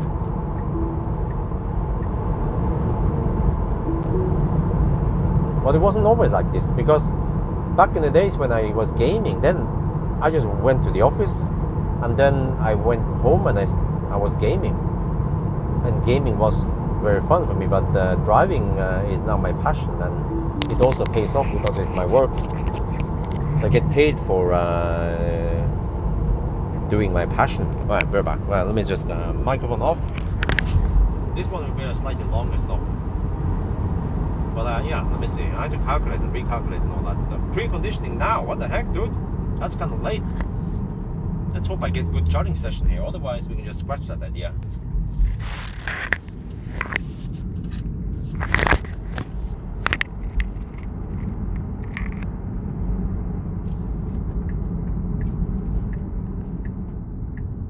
Oh, turn signals, bro.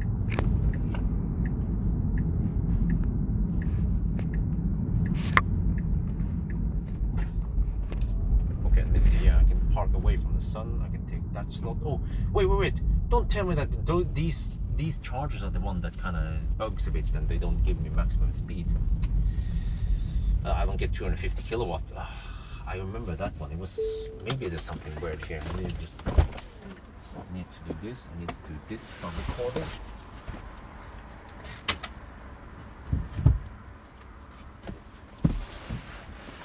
Then record that we have arrived at Hogstorp with 7.4% left.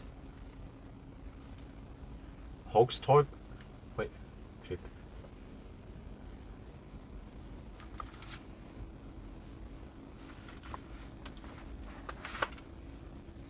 I might need to record 2 versions of this.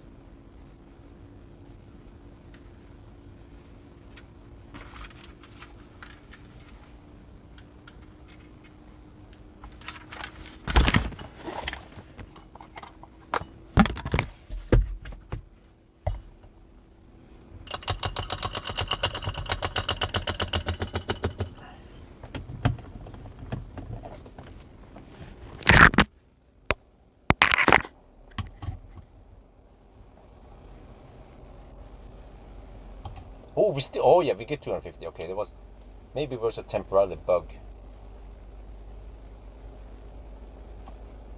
Okay.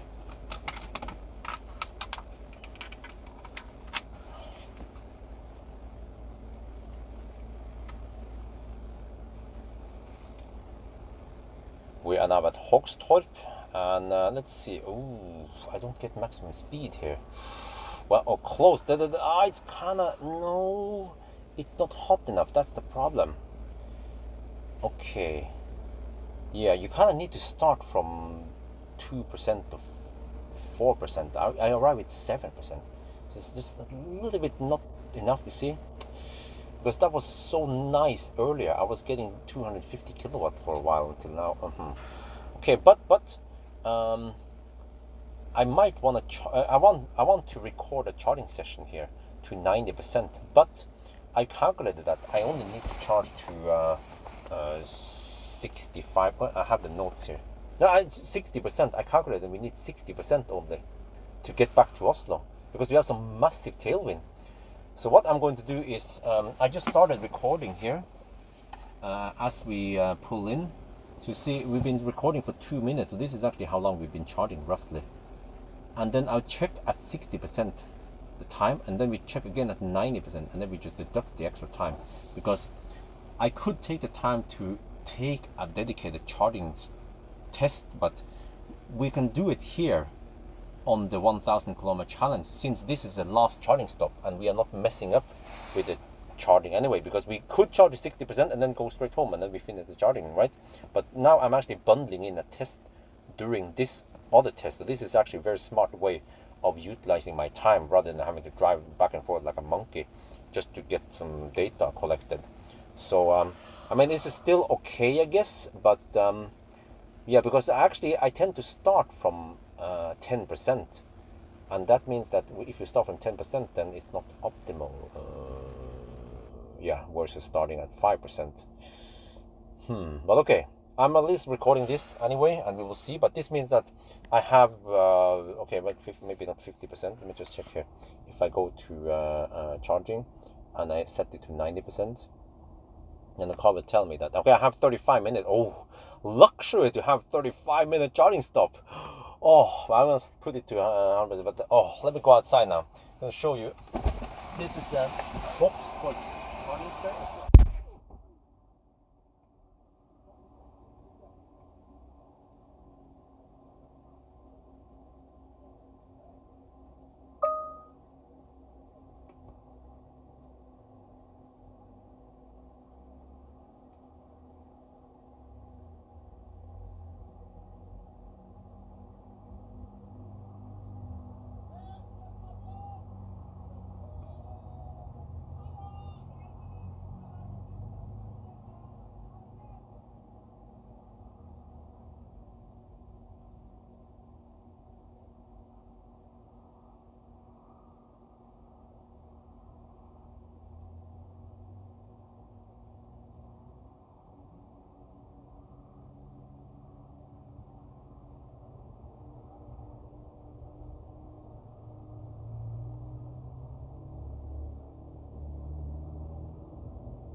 Wait.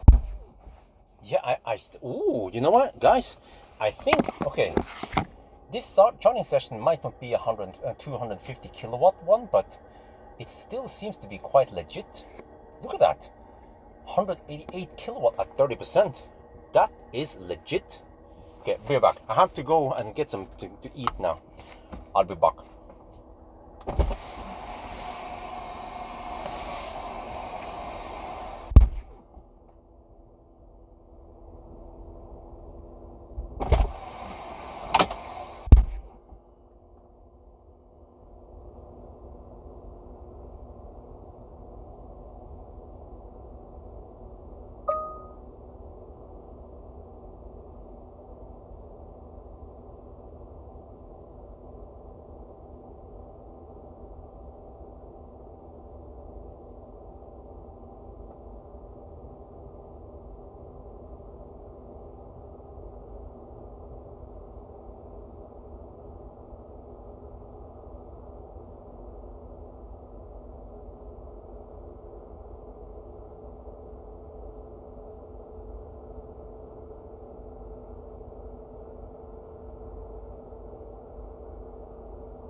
Is this really a good charging session though? Or is it just like the other ones?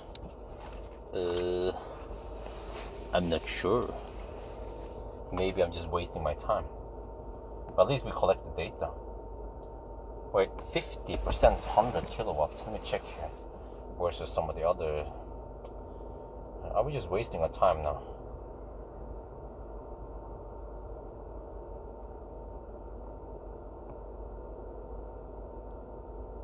Versus, for example, the Model Y Performance, then at 50%, we have 100 kilowatts, and now 52. Yeah, but you know what? I have the sausage. Well, actually, I could just eat while driving. Maybe we should just eat. How about that? Is that a better idea? Yeah, why not?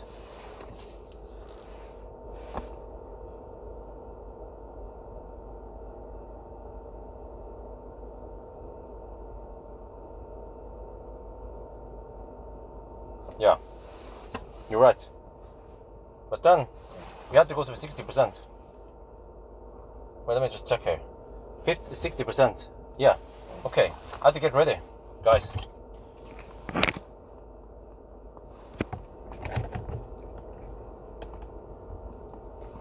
Just abort. Stop. Doesn't look any special. But supposedly 60% is enough to go home. So I'm going to get ready to leave.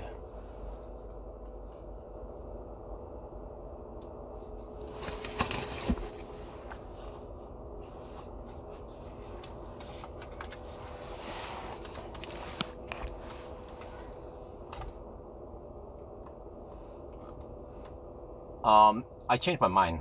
This session seems to be normal.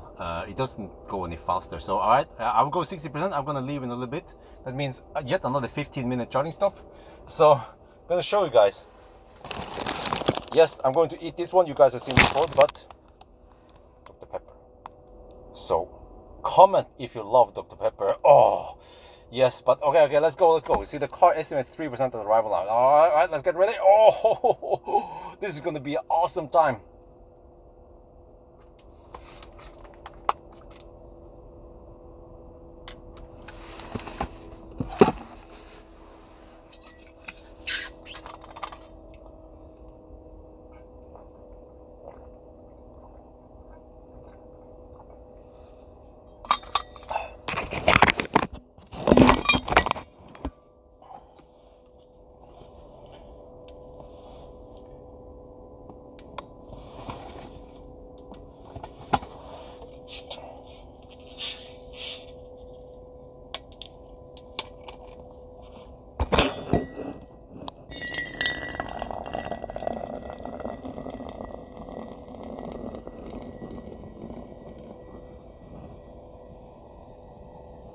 Sorry, I would like to show you guys it, but I'm really running out of time. 60% might even be a slight overkill, but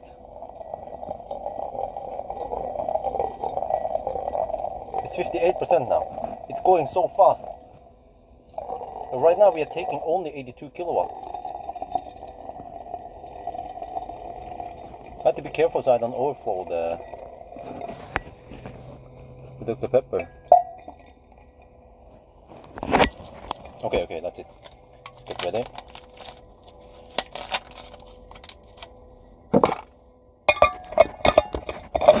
%.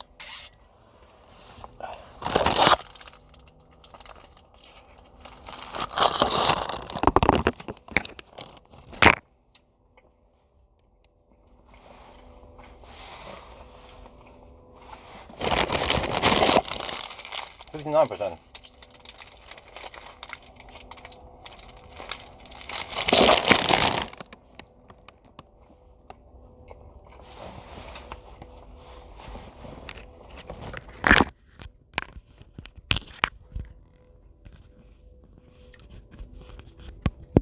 Just have to pee in the bottle.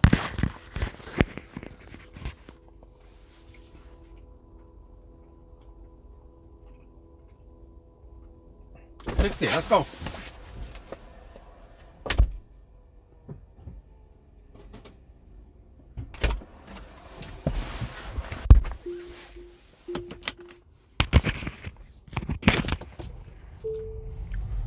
That was schnell.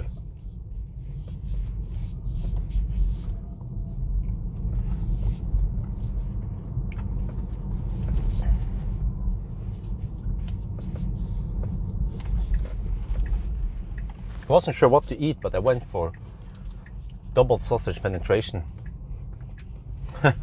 again. But then if I get bad stomach, it will happen tonight, so that's no problem. I guess I will just have a bad stomach at home.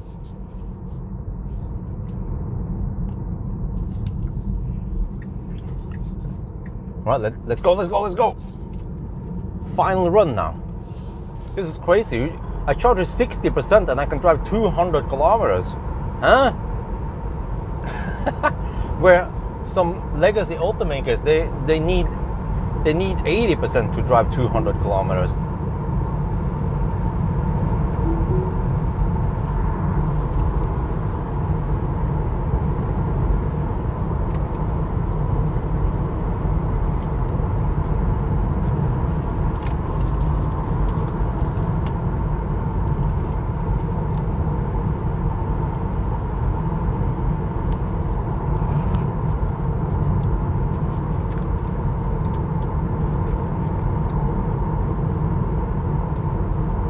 We are on the move again.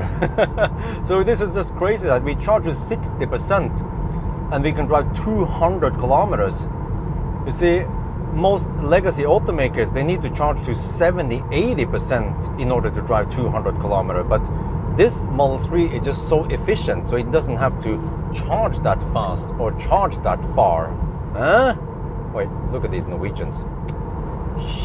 Let me just turn off the camera so I can hammer them.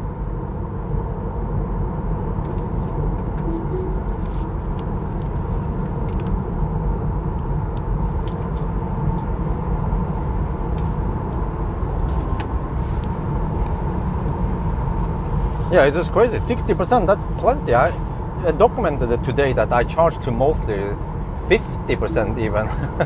What was it again? The first stop, I charged to 50%, over to Varberg and then 50%, and then Helsingborg 48%, and then from there 45% to Hågstorp, and then for Hågstorp 60%. Huh?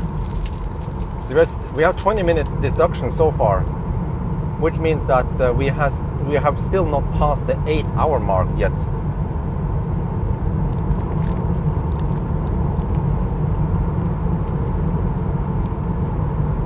No, but the charging session wasn't that fast, so there's no need to make a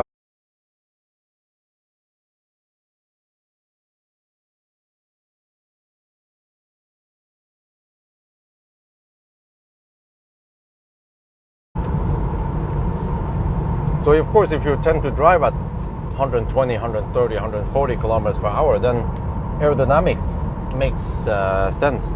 But of course, if you drive only in Norway, in the 80 zone, then who cares, right? Just gonna hug the left lane a bit because I'm eating a hot dog.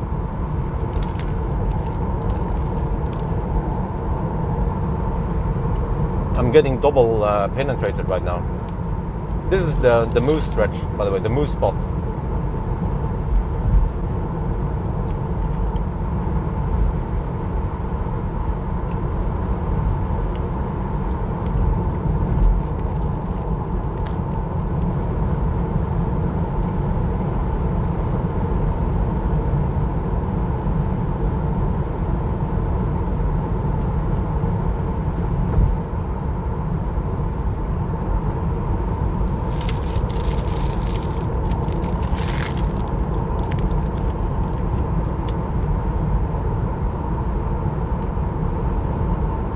Hey guys, I have an idea,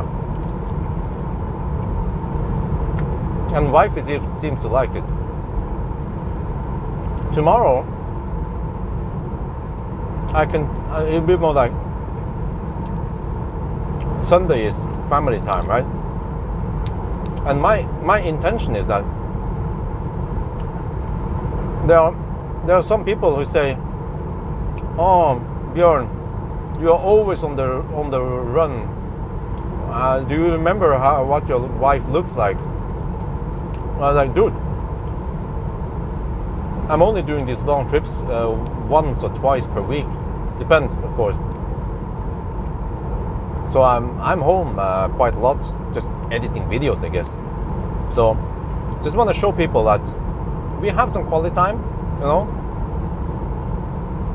Show a little bit of the baby. Some people are interested in that. Maybe a little bit of Amory's sister also. What else? Yeah, and then maybe we'll go to Egon's and have some family, some Sunday dinner there, right? But I'll shoot video. At least maybe not the whole day, but half the day or something like that. And maybe I should also go to the. I can go to the to Jessheim to show the progress there. Not much to show, but just so people can see something there. But that dinner at Egon's, it usually costs 1,500 NOK. Since it's part of the vlog, then we can write it off as expenses. And also when I drive to Egon's with the family, yeah, I can. I also have to show the baby stroller and stuff, how it fits for practical reasons. Yeah, Maya, yeah. She's actually been going to the gym every day now, because I guess she doesn't have any other things to do. But yeah, so I guess then we can get we just write it off as expense, everything. It then becomes work.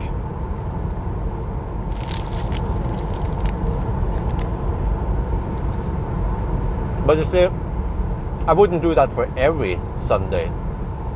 It would just be like one Sunday to show you guys what's going on.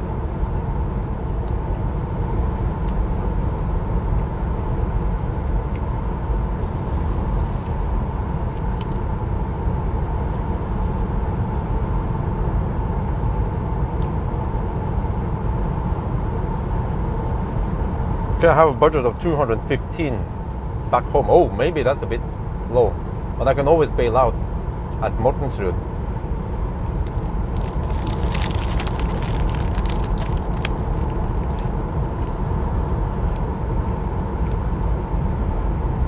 Okay, guys, the card keeps telling me I have to take it easy and I will arrive with 3%. Yeah, it says stay below 120 kilometers per hour to reach your destination. But I think the car is wrong. And I calculated I have 215 watt-hour per kilometer budget. But the last leg from Valberg to Hogstorp, I averaged only 195. And then in Norway there are some 100 zones. So I believe 215 is possible. Plus that, yeah, eventually we will hit the 90 zone and then the 80 zone. So if So if I see that I won't make it, then I can always bail out at Mortensrud. That's fairly safe.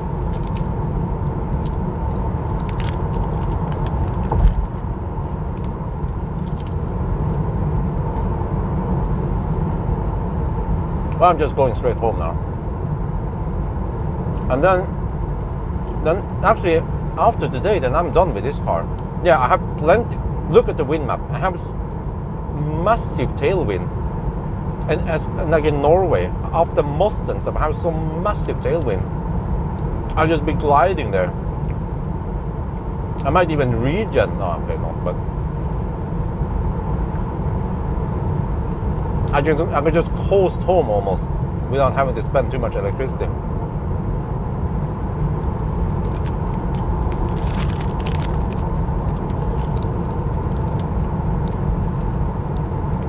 Hey, we're talking about chem powers here. Shell Mortensrud uses chem powers. They are never kaput. That's the beauty of chem power.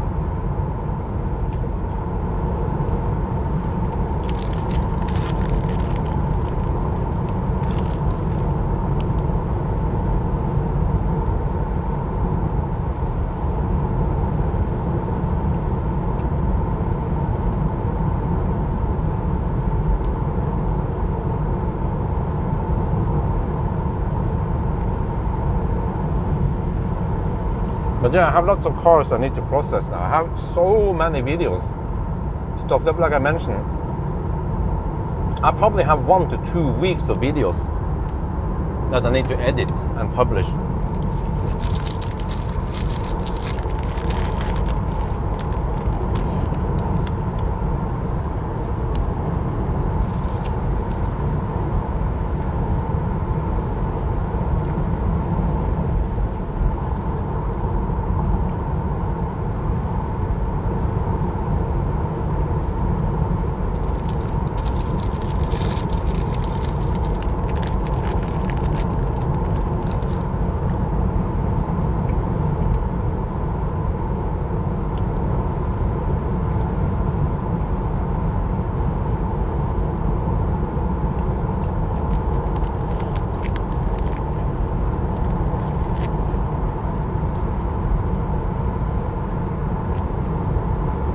Nope, I don't need to employ an editor.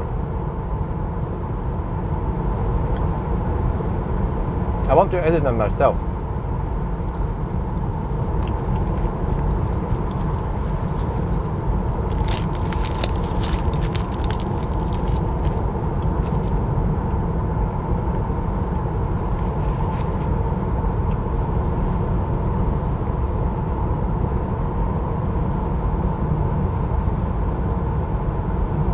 Yes, Nissan was okay. For more details, you can watch today's video. Lots of detail about Nissan. But very impressive car. I like it a lot. But it needs to be put through my chest. But it's the first impression is very good.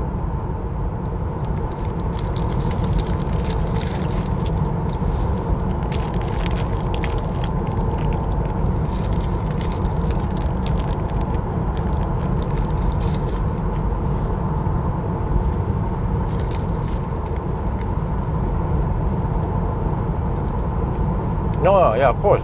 Not only 1,000 kilometer challenge, everything. Range test, balance box test. Maybe even, oh yeah, with the Aria, I have to do OnlyFans run. OnlyFans trip. Because that car is so efficient. Couldn't believe it.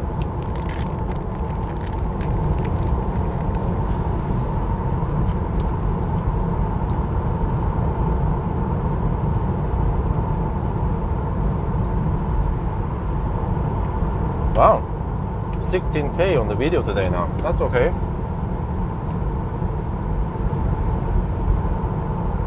There's no part 2. As you probably noticed, there's no part 1 here even.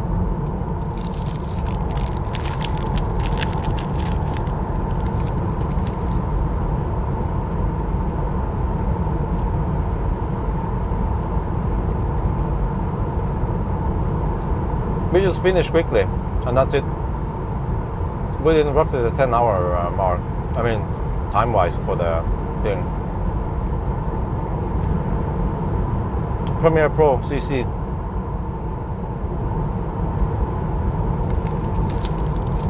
It's funny that people are mostly active and asking me questions when I eat.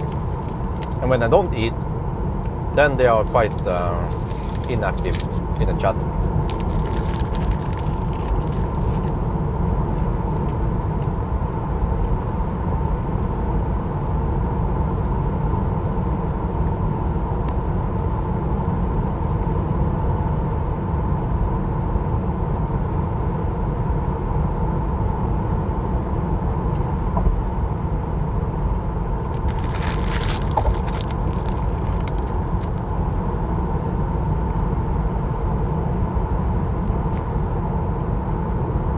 For Aria,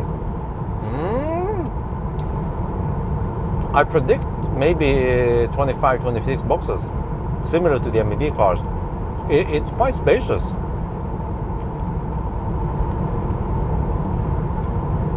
And also the space under the trunk seems to be quite deep.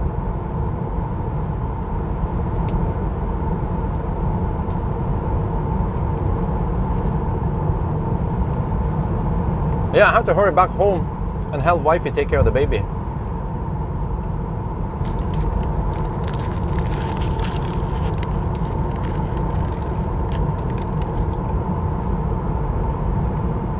Wait, how does it work?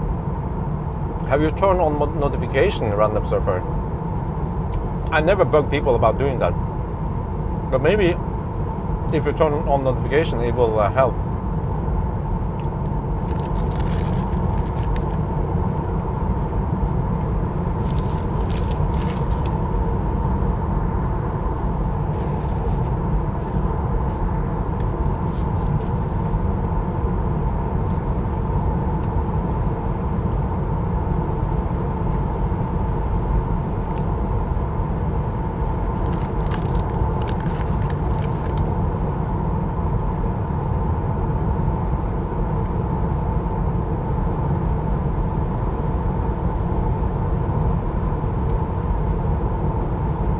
So you see, it goes fairly fast to 60%, but even if you camp for 75-80%, it doesn't take that long. And if you take a if you take a food stop and you go for 90% even, then the next leg you can drive really far, like almost 300 kilometers, like 250 kilometers. That's quite far before you take a next stop. So the whole fuss about, oh, you have to charge so fast. Well, actually, this car charges fairly fast, but oh, you need that flat charging curve. Well, do you really need that flattening curve? Because this one peaks at 250 kilowatts. And even if I don't arrive with perfect low state of charge, I can at least take 230 and 190 and whatever for a while. So what matters is that the charging, the time it takes to charge, and of course the total time on this trip. But it all boils down to efficiency. That because this car is so efficient, like if you have 214 watt-hour per kilometer only, then I don't need to charge that fast. And actually, it basically means that the 250 kilowatt I'm receiving equals to 350 kilowatt for other cars because they are thirstier. Mercs, no.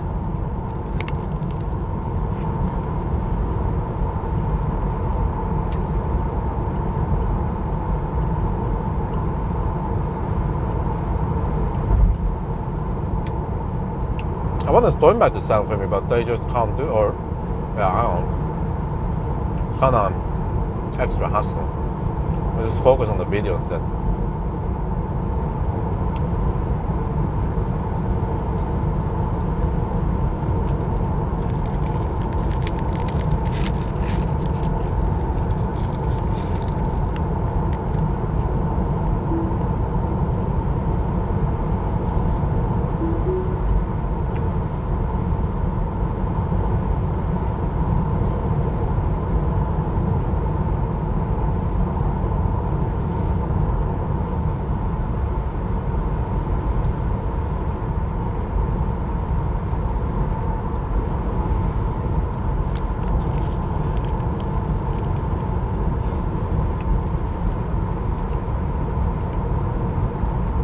That could be kind of funny to sell banana boxes.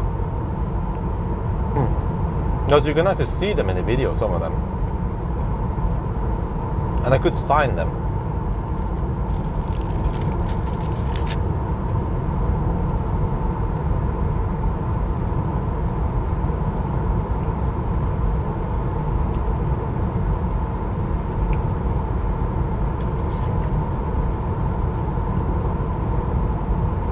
But you see, this car doesn't go that fast to 90%, right? Past 60%, then the charging speed is not that impressive, but you have to look at the 1,000 kilometer time. That's what matters. It's the full stack test.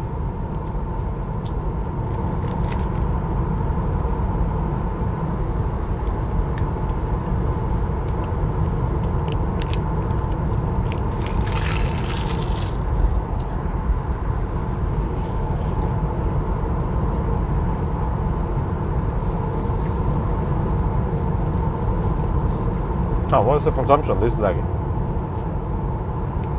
239 watt-hour per kilometer this leg. Okay, but we're on the highlands.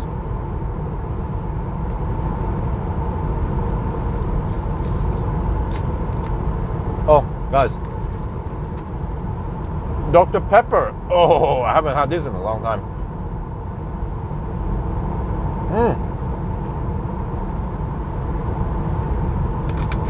Damn. And the rest is in the pea bottle, where it's actually cold.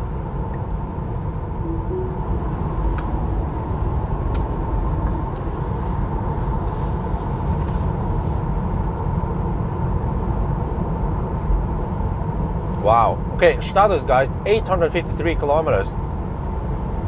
214 watt per kilometer. This guy is slightly underreporting. So I think what I might do is I will round it down in case it matters. Like we should deduct 2 extra minutes because it's slightly underreporting.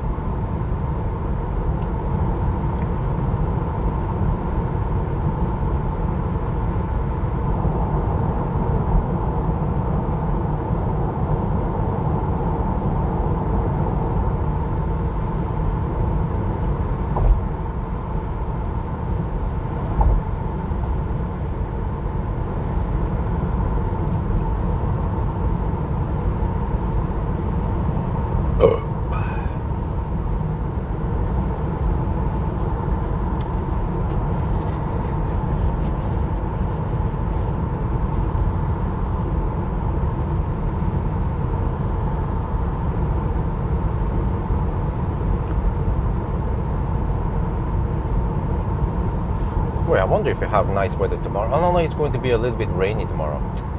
Yeah. And then I haven't decided where to go. Told wifey maybe we can have Oslo street food. That could also be nice to show off.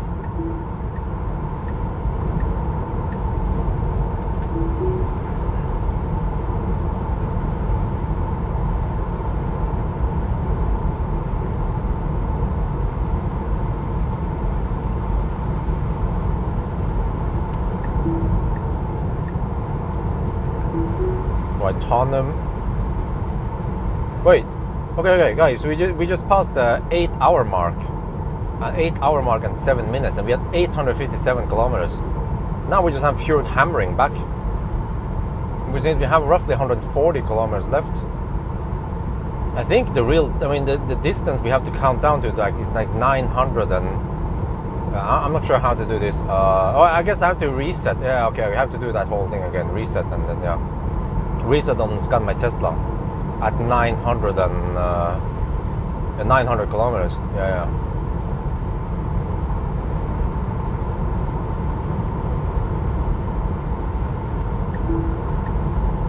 Just have to pay attention to it because it's happening soon. 859 now, so I have to. You guys have to keep reminding me. In roughly 40 kilometers, we have to reset the scan my Tesla so I can count down. So I want to do the countdown, but also round down a little bit because of the under-reporting, I mean. No, it was 8 hours and 7 minutes because we have 20-minute deduction now. Is that schmutz? A little bit.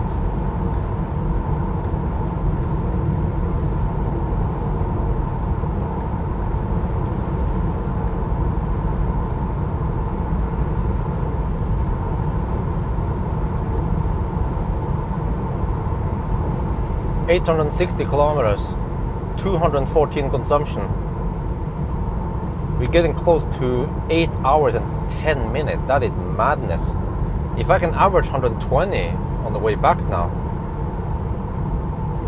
that means 70 more minutes then.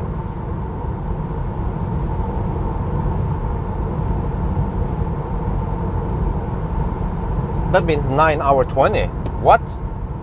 Guys, we estimated we will do it in 9 hours 20, which is the same time as the long range. But back then the long range didn't have good V3 coverage, and it was in Norway. Wow, that is just Tesla dominance right there.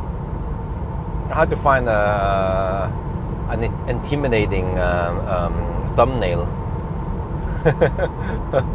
Yeah, Tesla dominance. I kind of like that one. 1,000 kilometer challenge, and then Tesla is just king.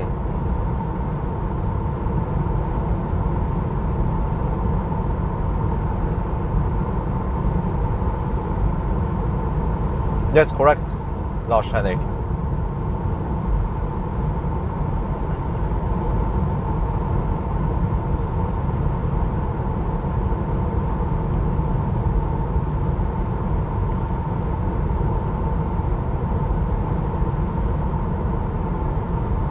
Okay, let me check consumption now. Well, actually, it's kind of early to check now.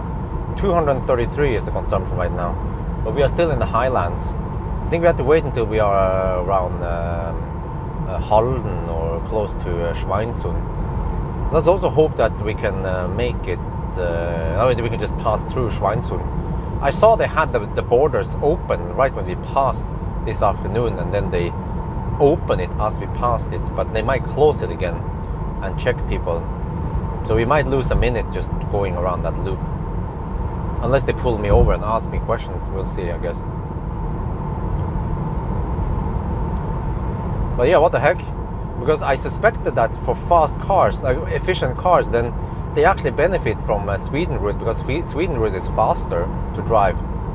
But Norway route has more chargers, but as for Tesla, they have so many high power chargers, superchargers anyway, so they don't really, like, Tesla doesn't really benefit from the Norway route versus Sweden route versus the other cars. But the other cars, you have seen it over and over again.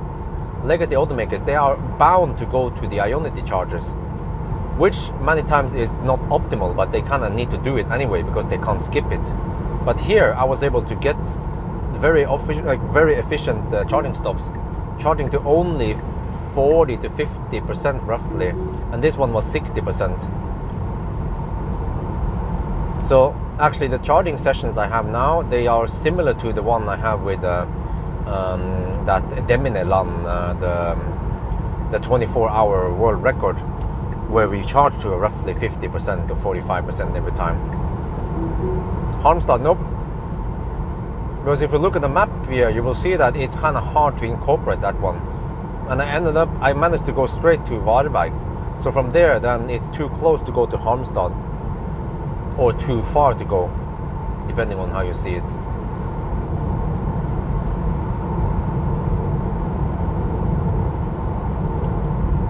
Okay, we have tailwind. Oh, that is beautiful. You guys see that shit? Oh, the wind turbines. They're giving us extra push now on the way back.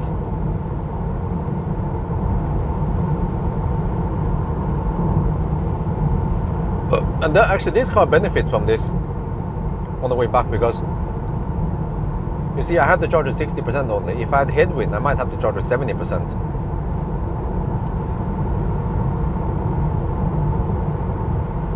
Or 65 maybe.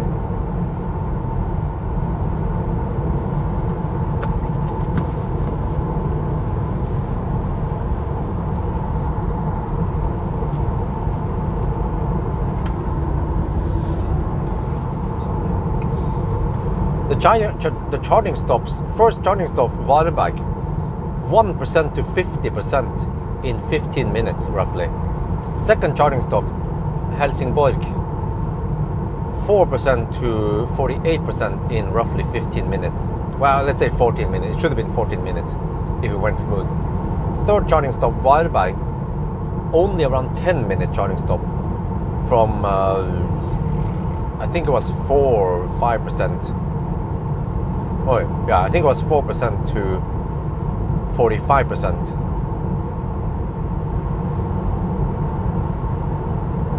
No, it was 47%. Yeah, 4 to 47% in almost 15 minutes. So they have been only 10-15 minutes long. And the last charging stop here was, I didn't count, maybe 20 minutes, something. Or less than 20, maybe 18 minutes.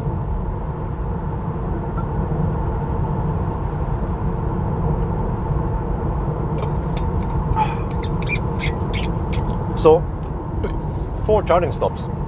Wait, let me see. Varberg, Helsingborg, Varberg. 4 Hågstorp. 4 charging stops only. And each charging stop, wow, I think total charging time is less than 1 hour. Well, you can count. 15 plus 15, that's half an hour, plus 10, that's 40 minutes, plus Yeah, roughly 1 hour, maybe 55 minutes to 1 hour. That's slightly below 1 hour. 1 hour charging. That means that if I can drive non-stop, I should finish roughly at 8 hours and 20 minutes. If I can just pee in the bottle and eat in the car and not stop at all with a fossil car that can actually go 1,000 kilometers at those speeds. Like, yeah, that is very impressive indeed. But like I've seen with fossil cars, that because I need to refill once or twice, depending on if I use a plug-in hybrid, that tends to be common nowadays, and I need to just grab a little bit of food and pee, then that adds overhead. And I don't know what happened during that run. Maybe I wasn't good at deducting, but I managed to spend 9 hours on that one. Yeah, that's like the reference test with a fossil. 9 hours. And it's a relevant test since it's a plug-in hybrid with tiny tank.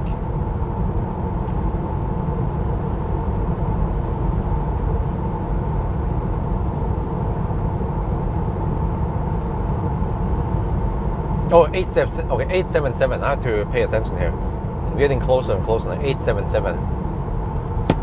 So at 900 we reset.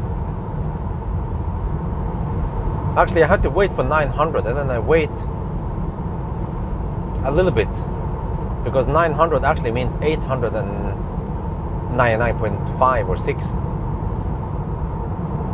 But then when you count to 1000, then we just have to deduct 2 extra minutes because the car is under-reporting. But it would be nice to know exactly how much. Actually, we can have another checkpoint. I kind of roughly went the same way as the other cars. Yeah, roughly the other cars, except that I didn't go to Speculum on the way back. But we can see here, by the way, at Strømstad here, it should be 880 something kilometers. It reports it at 879. Wait.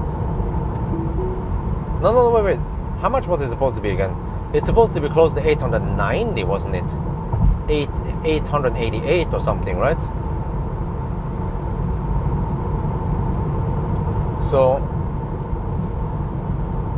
there, 880 over there. But of course, if I went to Specular, then it might be 882 or 3.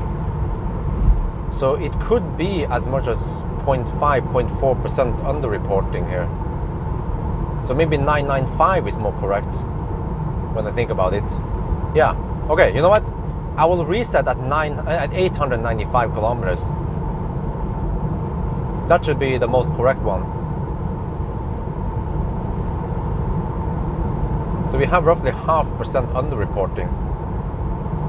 I don't know exactly how much it is, but that's the best guess.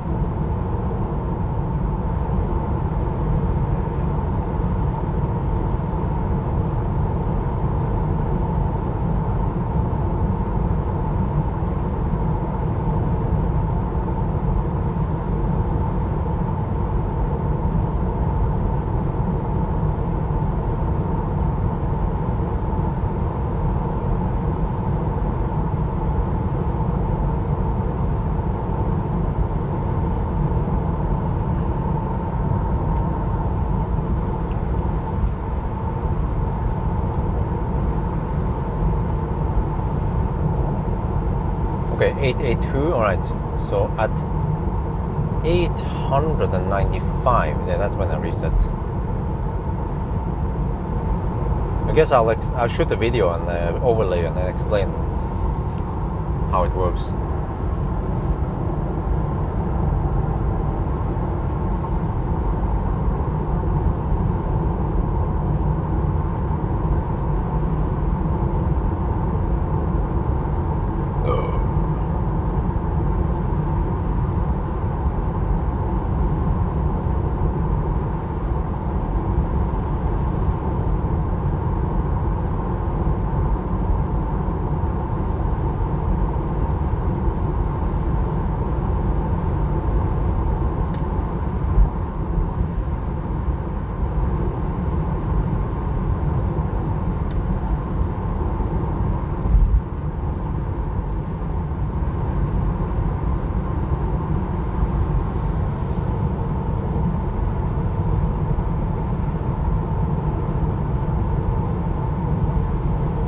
Well, I did not expect this at all.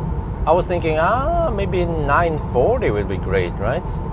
940 or 935 would be even better, but right now it seems like 920, but it could be 925. We don't know yet. We'll see, but it's right there in that ballpark. But again, I don't know how much I will be delayed by slowpokes and whatever traffic, and well, traffic we can deduct, of course.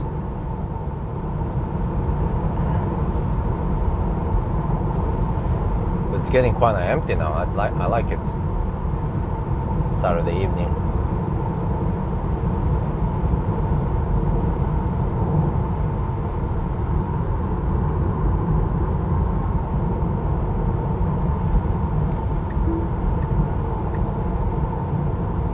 $887. All right.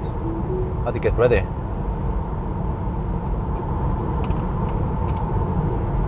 Get the right microphone. So at 895, I have to explain now what's going on.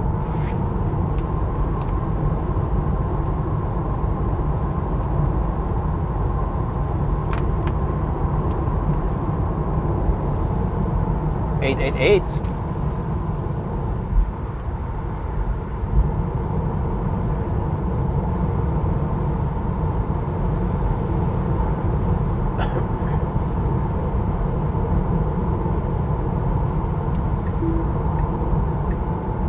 $889. Okay, getting close.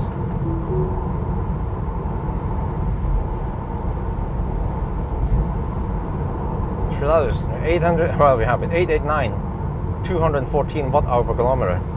It's just slightly below the MC Hammer run. MC Hammer run was 217, but that was in Norway.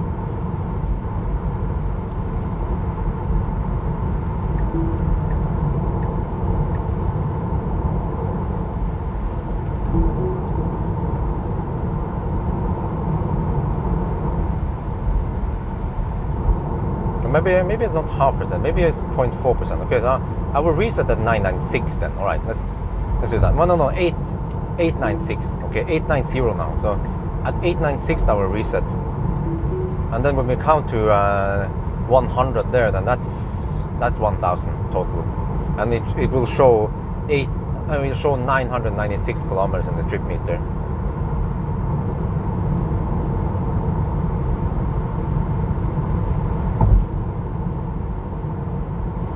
891.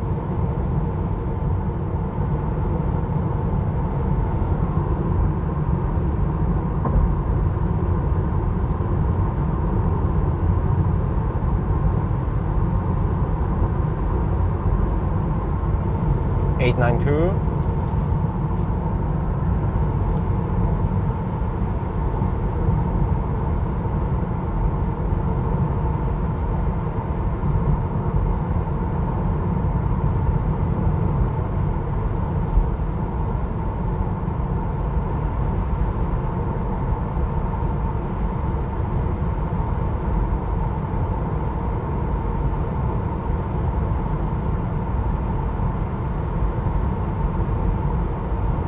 $893.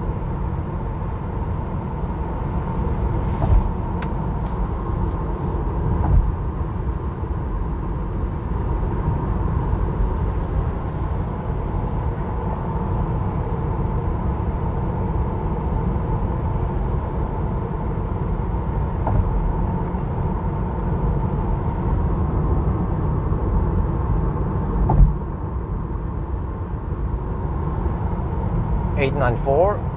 Okay, let's go. Right, before resetting the last 100 kilometer, we are getting close to Norway now. So you see, I figured out based on this one, this is the distance 895. The car underreports distance by roughly 0.3, 0.4%, maybe 0.5. I'm not sure, but let's say 0.4%. When we look at this distance against all the checkpoints we have, it counted a little bit too little. So what we're going to do is reset at 896 because we don't see decimals. So then at 896, well actually when it says 896 it's actually 895.5 or 6. So you're gonna wait a little bit now and then we reset. Okay, let's reset now. Ah, shit. Okay, reset trip. Go. 8 and 6. There. Because now you will see decimals. And that means that we can count down. And if we then have this one at 100 or 99.9, then we have 1,000 kilometers. So that's the way to go, because Tesla removed decimals from the trip meter. V11 sucks. Yeah, join that Facebook group. Yeah, just kidding.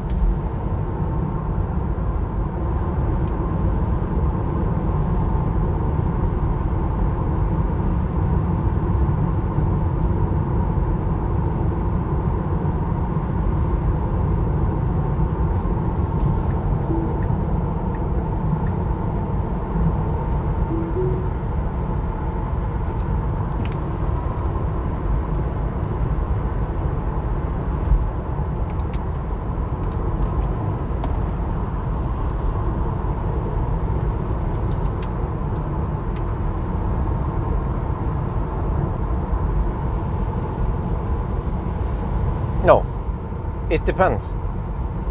Because Tesla can do that kind of charging strategy because it has so good range. But some other cars might have to charge more, like you guys have seen, or not seen, I guess, since you're asking. For example, some cars require me to charge to 70% to reach Helsingborg.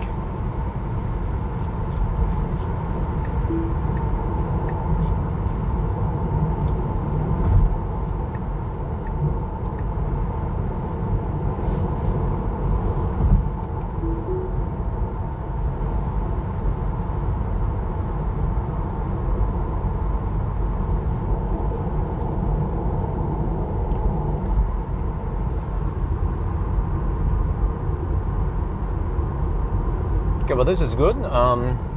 So I left home a little bit before noon, and I'll be back. I'll be back at 10 roughly.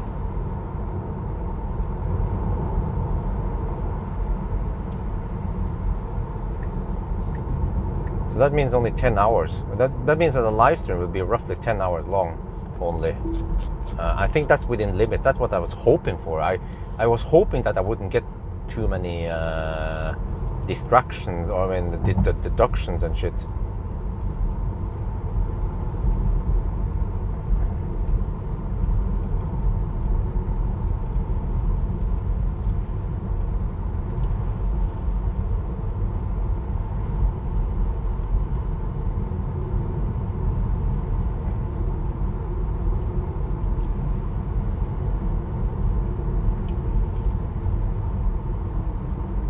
Yeah.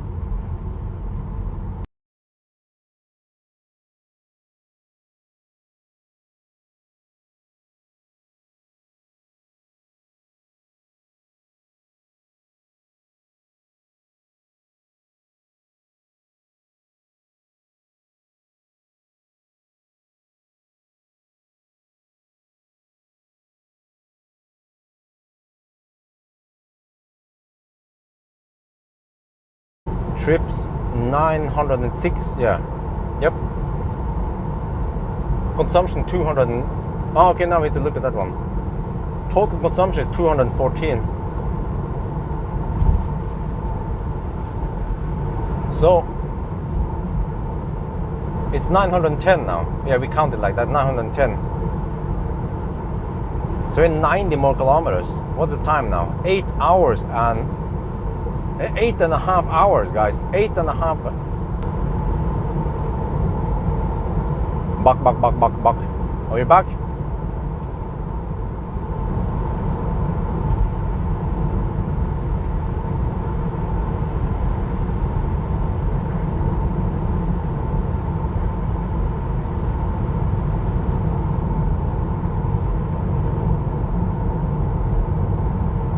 Okay, guys. Status 13 kilometers now, or I mean 913 kilometers. Yeah, so 87 kilometers left, and we are at the 9.5 hour mark. Wow. No, sorry, 8.5 hour mark, because we have to deduct 20 minutes. Yeah, something like that. 8.5 hours. What the heck? boils down to how fast we can hammer down those 90 kilometers. We have no more charging stops. We have plenty of juice. We can reach home with 2%.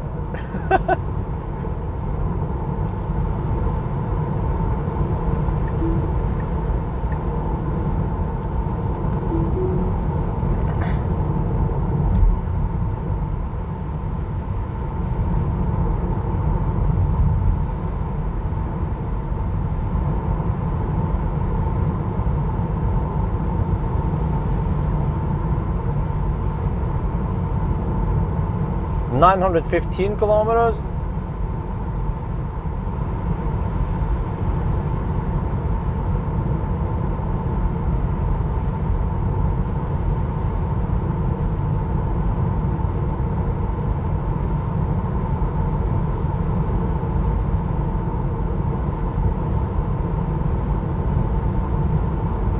Oh, it's nice and clear. Oh, I like it. It's getting late for many people on a Saturday night. This is why I always run it on Saturday nights, because they tend to be the most empty times, at least in the Nordic countries. Not sure about Deutschland.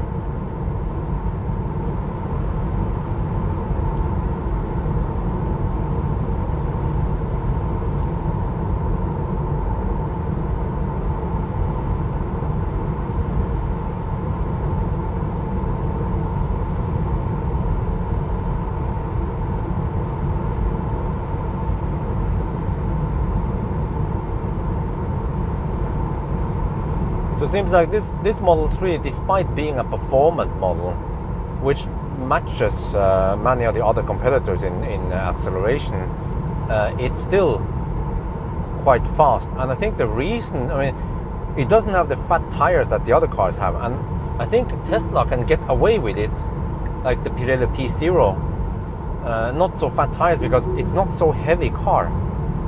Whereas most competitors, they are 200, 300, 400 kilos heavier, like the BMW, right? So then if you have 2,400 kilos, then of course you need to have fat tires, and then fat tires ruin the consumption. So actually that's actually another weight advantage, or I mean another advantage with weight, I realized. Yeah, the heavier car, the fatter tires you need to get good performance, braking performance, or performance in general. Are you guys here? 920 kilometers.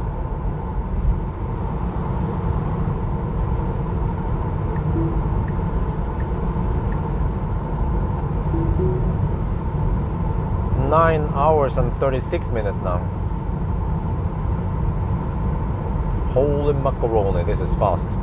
So even without deduction time and all that, we will still be home by 10, which is like, even without deduction, I'll be home by 10. So I spent 10 hours total without deduction. I'm just going straight home also. Ha.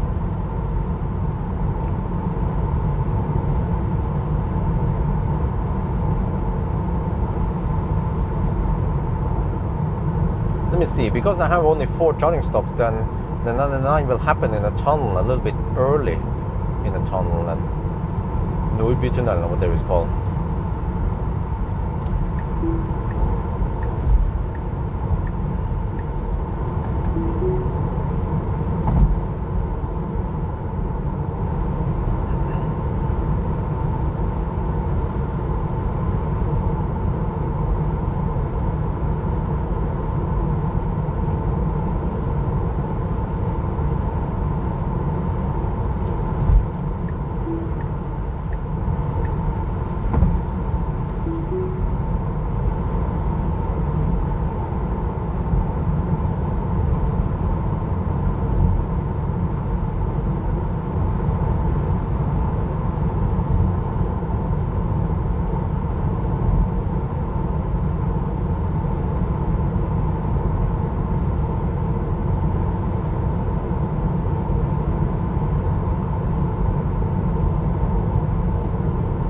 But Lucid is quite expensive car. We're talking about a freaking Model 3 here. Wonder how fast Model S is. Model S should have better range and should also charge faster, but slightly less efficient.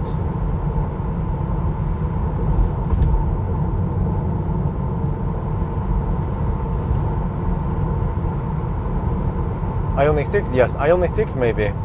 But think about this, Tesla has been dominating this since 2020 already. And that's when I had the opportunity to test it properly. So Tesla might have been able to do this even before that. So how many years does it take for the competitors to catch up with Tesla?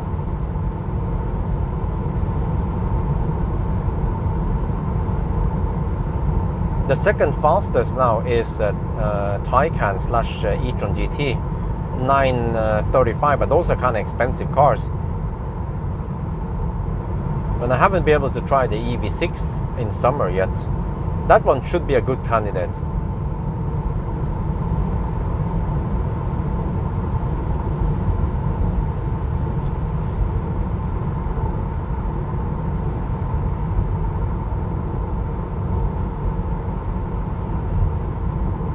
I'm not sure what this one is, but it's from China. Do you guys know? It's not from Fremont.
What are you talking about, the Tesla Colt? What about them?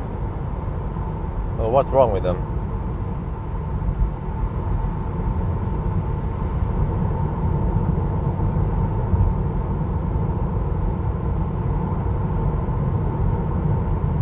Right, 930 kilometers.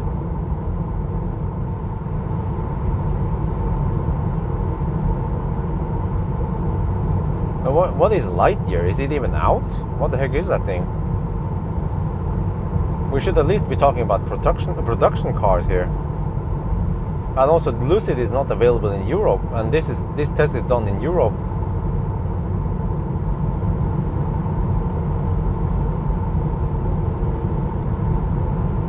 So if they want me to set a time, bring it to Europe. Until that time, then Tesla dominates the list.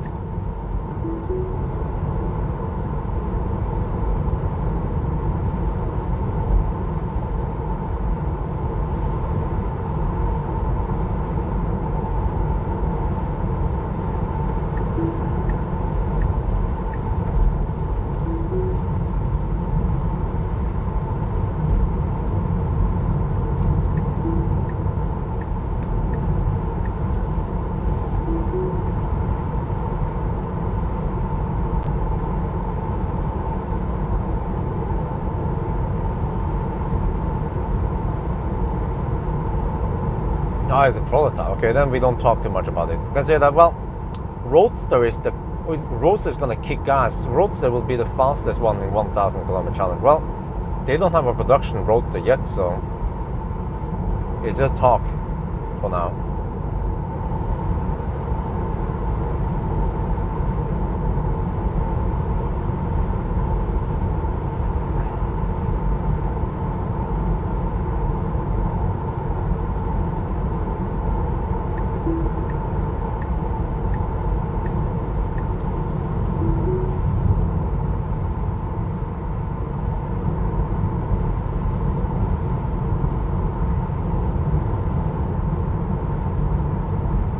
The Norwegians are acting nice tonight. That's good. mean, they are behaving. It costs 250k. All right. Wow.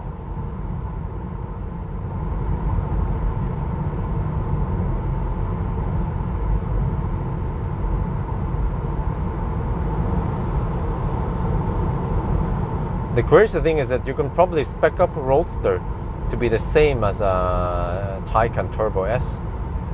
Same price, I mean. You can probably spec up a Turbo S to be 2 mil easy, maybe even more if you want blinkers.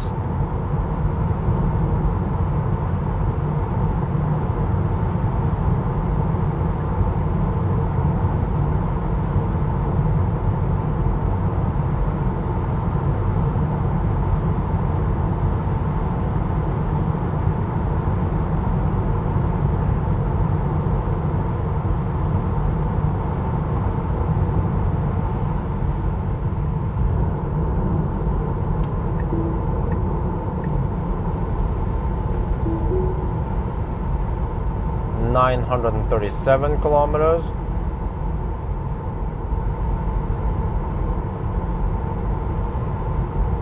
Oh, I will arrive at home with 1% now. Okay, that's going kind of deep.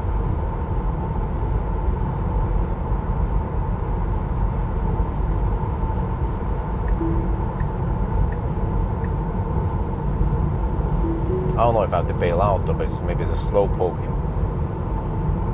with HVAC off or only fans to go home straight. I can have my little speech over there, or I can have my speech at Mortensrud. That also works for me, because the problem is if I go straight home is that I will get sun right in my face. Well, unless I go in the garage. Yeah, I can just camp in the garage. That also works. I guess it doesn't matter where I camp, except for that I'm not sure if I have a good if I had a good thumbnail of the car or not.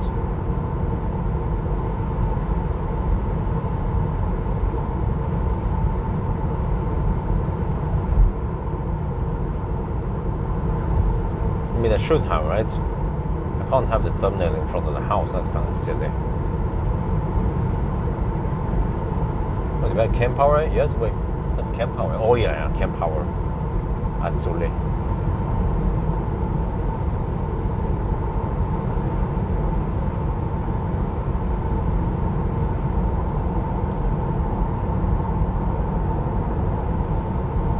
Right, 940 kilometers, 60 more kilometers. Should take roughly half an hour. And we are at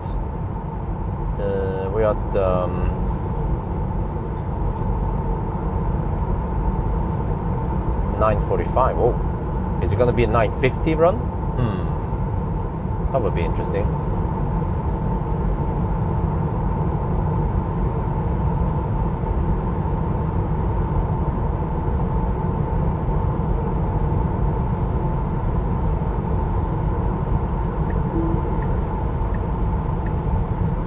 So actually, the importance of V3 supercharger, and we even don't have full V3 supercharger coverage yet.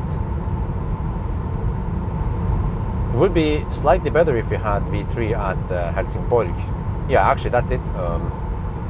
But even this one was quite fast, right?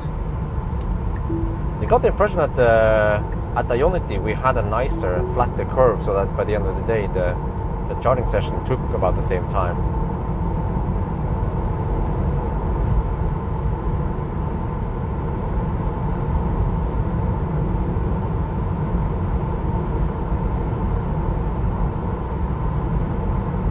It was almost if the car knew that, okay, we didn't receive 250 kilowatts, so we can go slightly flatter on this session. Oh shit, left lane huggers now. Didn't you guys stay home? Haven't you arrived home yet?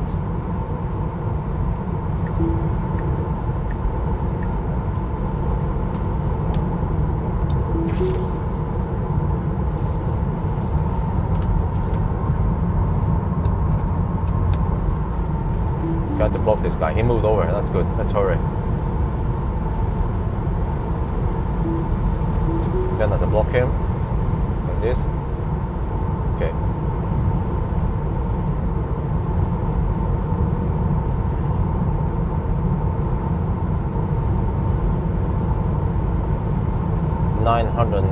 945 kilometers. Let me have some more Dr. Pepper.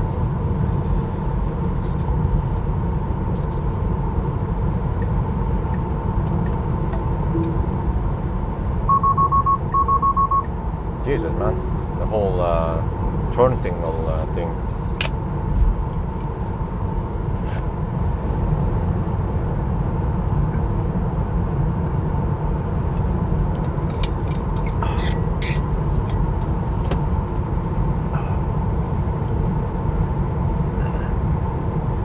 Wow, I had 21% left. It's just incredible how far you can go. And think about this. The latest and greatest long range will be even better. Wait. Hey guys, the long range, when was it done? That means if we do long range, it can be even faster because it's more efficient. The long range was done in July, 1 year ago. But was that with a Panasonic battery? Yeah, I think it was. But that was done 1 year ago. I wonder, well, was that in Norway or was it in Sweden? But I wonder if it can be even faster. If there's been any improvement from Tesla, for example.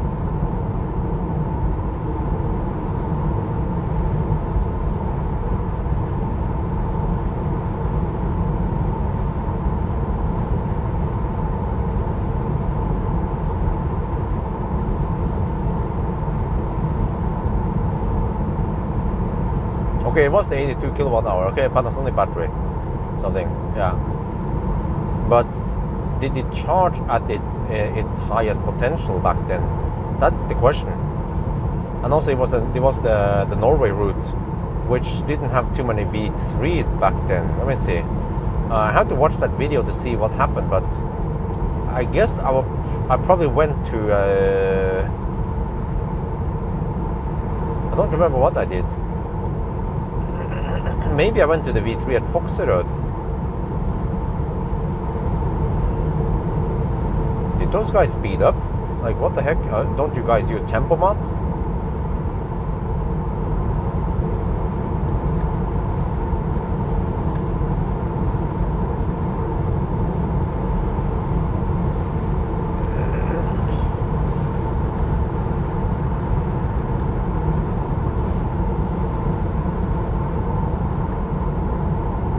But I suspect that was in Norway.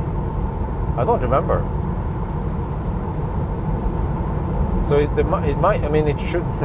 Everything points towards that the long range will be better, because if you have, let's say,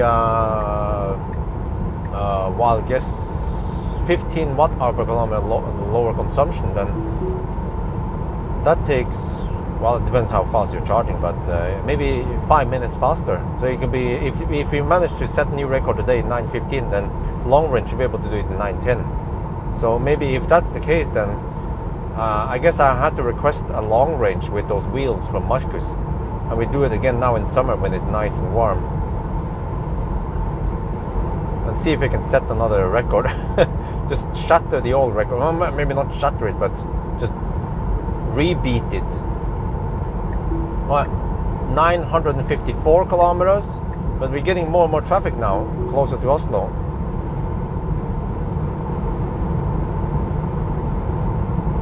But at least they're not in my way so far. That's good.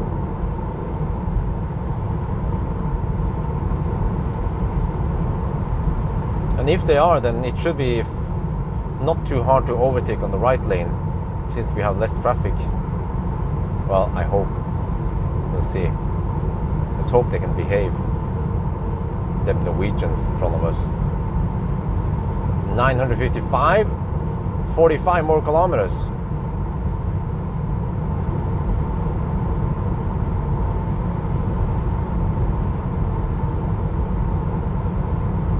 We are getting close to the 9-hour mark now.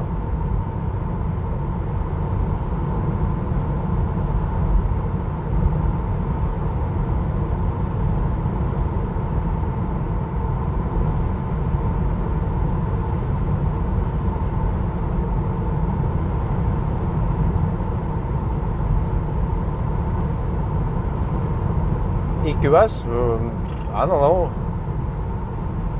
I haven't tried it. I can't calculate too much if I don't know too much about it.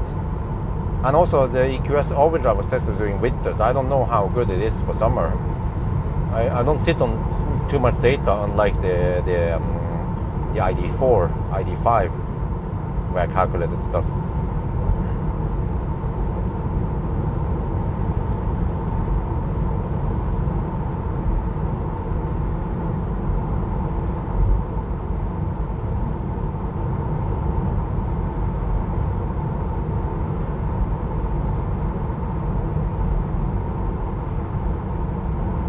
How long will you come with performance? What do you mean? Range? I have a range test. I don't remember the result. Have to look up on that one.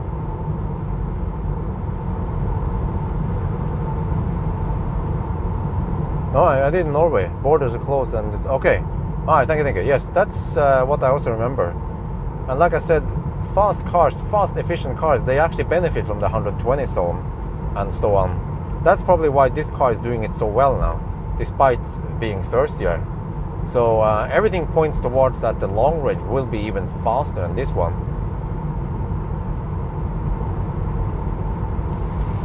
So we can even calculate, let's say if it's 15 watt-hour per kilometer faster, well, you can, 15 kilowatt-hour divided by, not sure how we should count it.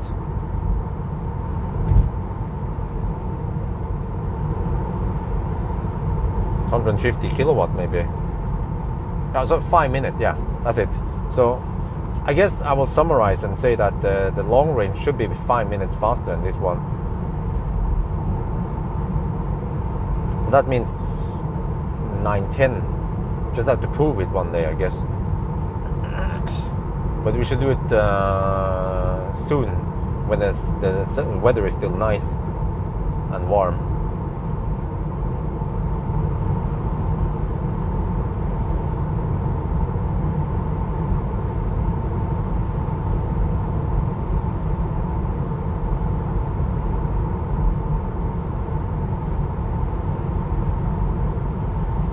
$962 kilometers.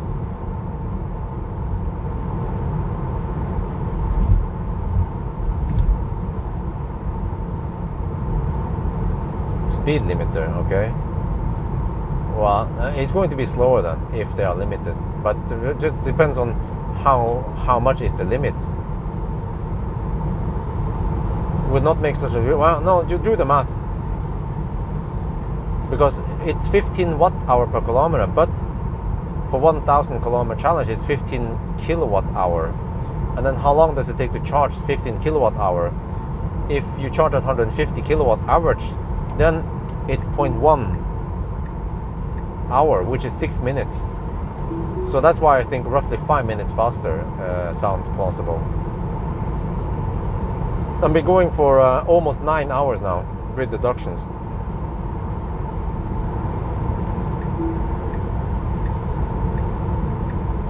It's 9-hour mark in 4 minutes.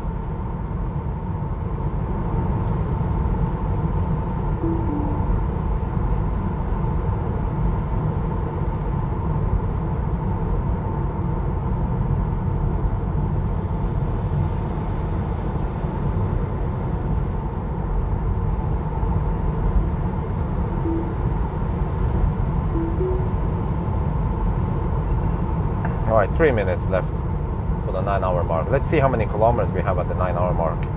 Holy macaroni, this is going to be fast. I had no idea it's going to be that fast.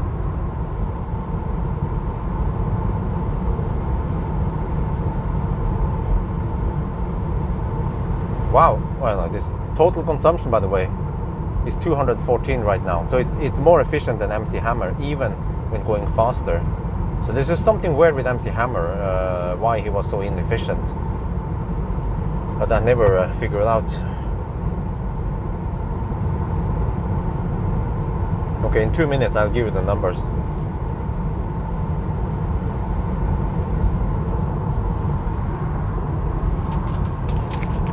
I have to put on my jacket now.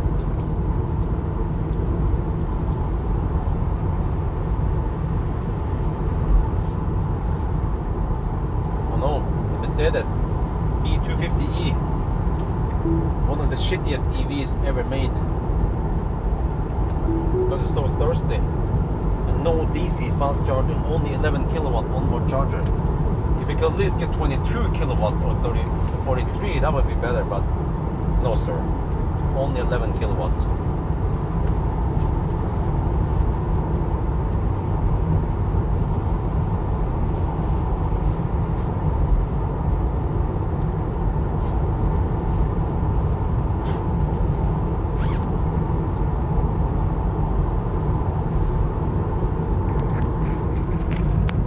Big fan, okay? Check YouTube. Oh, cool. Well, awesome. Okay, almost 10-hour mark now. I mean, one double check is that we should cut 999 a little bit before the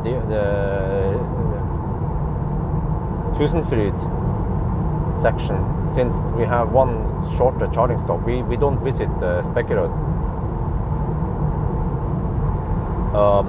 Guys, this is going to be insanely fast. Are you guys ready for this? We just have to wait now. Almost the 9-hour mark. You guys won't believe this. There, 9-hour mark, 71 kilometers. What the heck? 971 kilometers. Consumption 214. What the heck? We have to drive only 29 more kilometers. And we are in the 110 zone. So round about half of that. So in roughly 15 minutes we should hit the 999. Well, actually we will hit we will hit the 90 zone soon. So we should be able to average roughly 120 kilometers per hour for the remaining stretch now. So which means estimated 915. Whoa. We beat the old record. Oh, it took 1 year.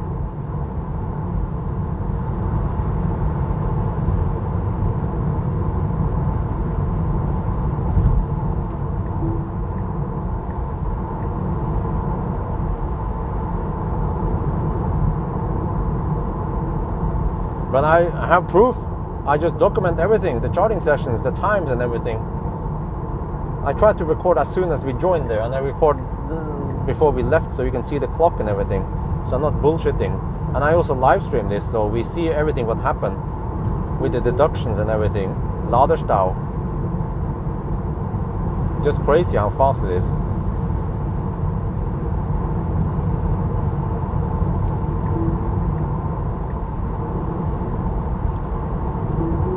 $974.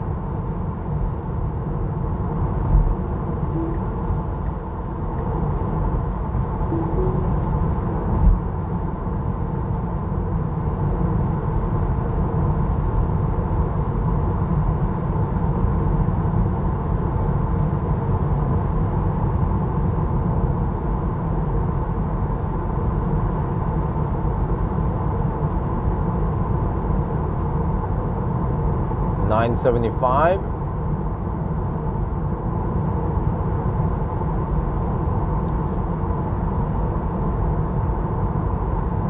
Okay, so I have to record the screen and everything when I now count down. Yeah, Tesla countdown lately has been like this. Maybe I should wash the car. Or, yeah, it's not that dirty. But yeah, I'm actually done with this car. So tomorrow I can... No, I had to wait for Monday. I forgot. But Monday I can return this car.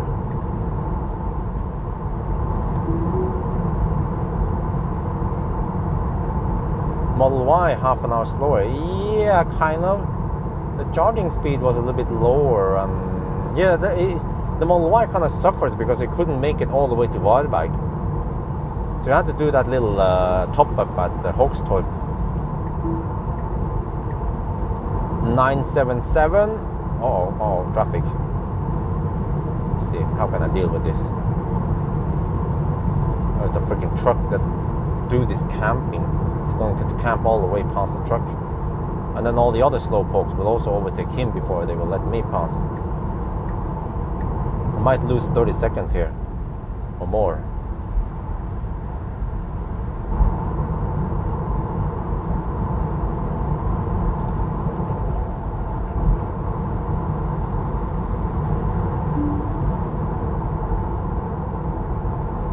Unless I drive more aggressive, nah. Probably shouldn't piss off these people. They are already kind of hammering it.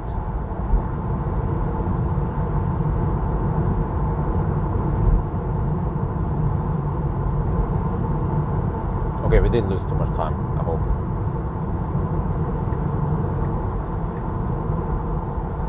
Well, except for that the Volvo is slow.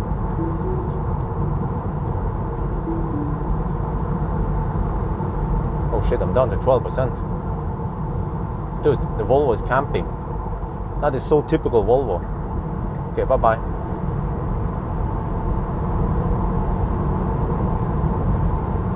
It's typical Volvo to camp.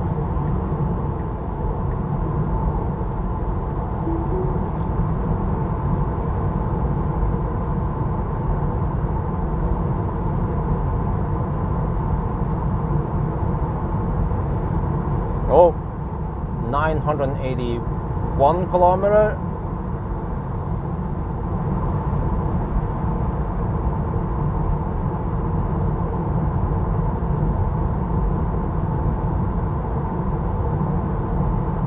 Wow, he's still camping there, that Volvo, and that Audi is still stuck behind. And he's camping on a place where there's no cars in the right lane. But the Mercedes, yeah, whatever. Let's just forget about them. Oh, but I have 11% left.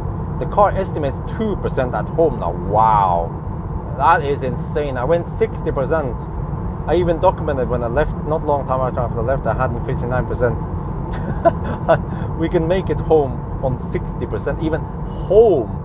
Like, not even like, you know, I didn't even count the convenience charge like I tend to do. Yeah, I actually should do that. But how much is it really? If I would bother counting convenience charge. I guess we can check how many percent we have once I 999.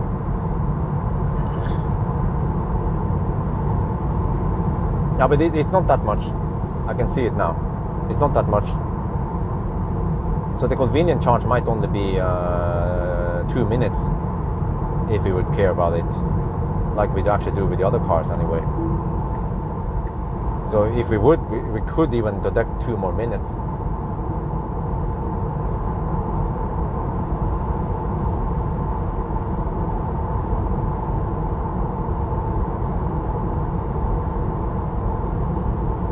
Right.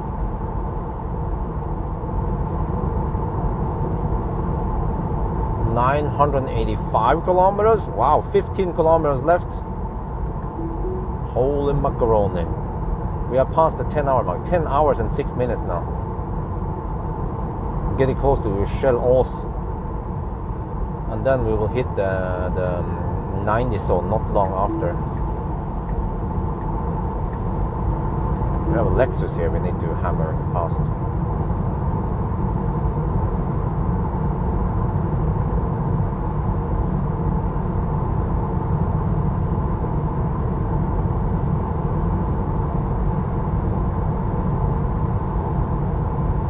Alright, 10% left. Oh, did I say 10 hours? I meant 9 hours. I keep messing up. But it goes 9 hours. 9 hours and 7 minutes so far. Because the problem is I keep saying 10 hours because most cars will do it in more than 10 hours nowadays. It's like 10 hours and 20 minutes, 10 and a half hours, 10 hours. Yeah, so many cars end up in a 10-hour ballpark. And not many cars will do it in 9-something hours.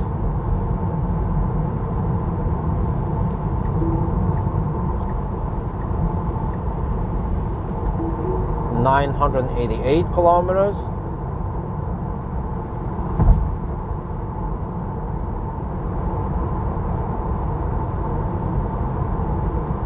Oh, I can show there. I can show all the numbers here. before the countdown. 12 kilometers left. So we have, let's say, 6 kilowatt hour convenience charge. That's nothing. That's like 1 minute. Or let's say 5 kilowatt hour.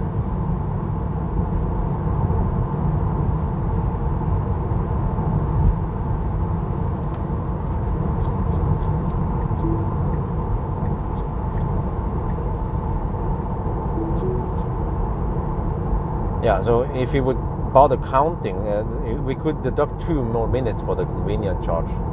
Then we'll be able to barely make it to Kjell Mortensrud. Wow, it's annoying. It's an annoying guy. He goes the same speed before and after speed limit. This Lexus. This is actually a woman, of course, a freaking woman.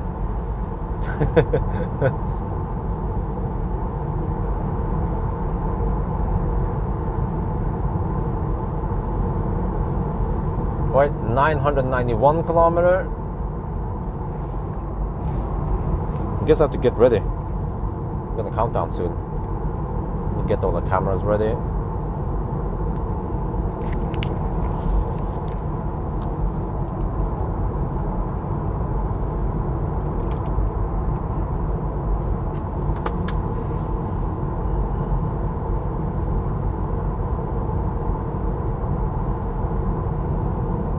I'm driving at the speed of light.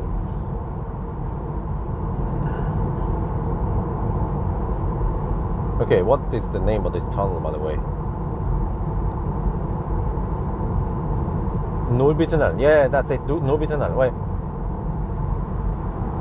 Oh, no, wait. Oh, it makes sense. I have to go deeper. I have to go closer to the city because I skipped some charging stops. Yeah, that makes more sense. Ah, yeah. It would be past Tusenfryd. 992 kilometers.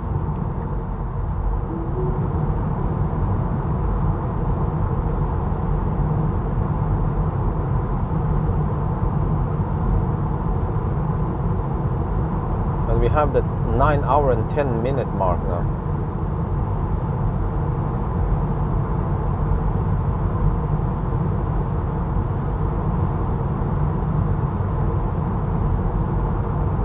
Yeah, so actually the convenience charge would be only 2 minutes if we would count it. But we are kind of low-ish anyway, 9%. Well, actually, yeah, this car has so good range. I could even go 3% deep. Well, let's see then. We can just see how many percent we end up at. It's getting close now. 994 kilometers.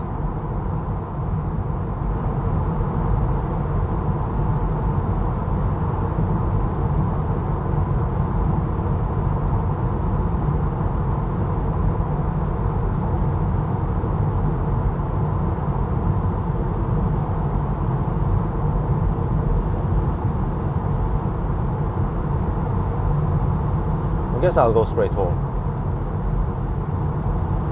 and have a little chat in the garage maybe. We'll see. So I kind of want to plug it in. 995 kilometers.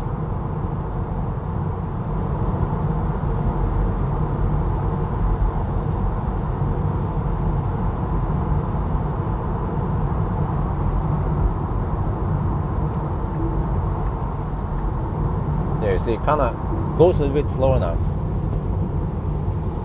towards the end here. So you can't have too high average speed. You can't just hammer at 120 kilometers per hour here for obvious reasons. 996 kilometers. Almost there. I guess I'll fire up. Okay, okay, almost there. I have to get ready. Sound check. Oh, shit. Sound check. I fired up the wrong microphone. Good thing I checked it now. Shit. It's almost tripping here.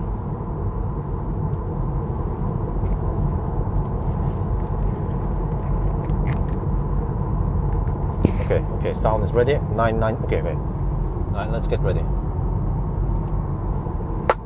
Right, the countdown.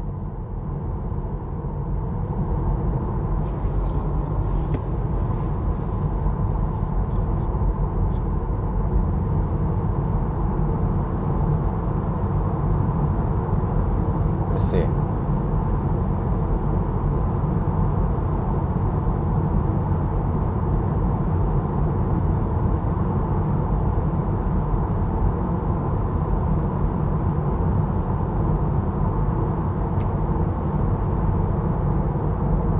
998 kilometers.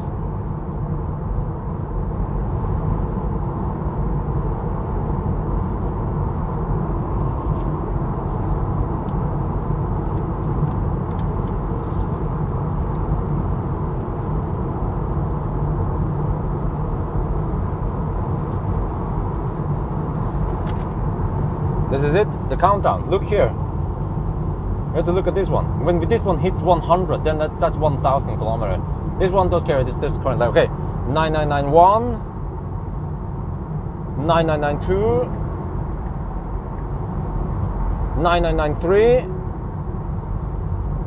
9994,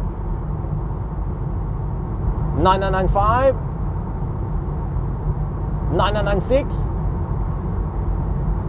9997, 9998,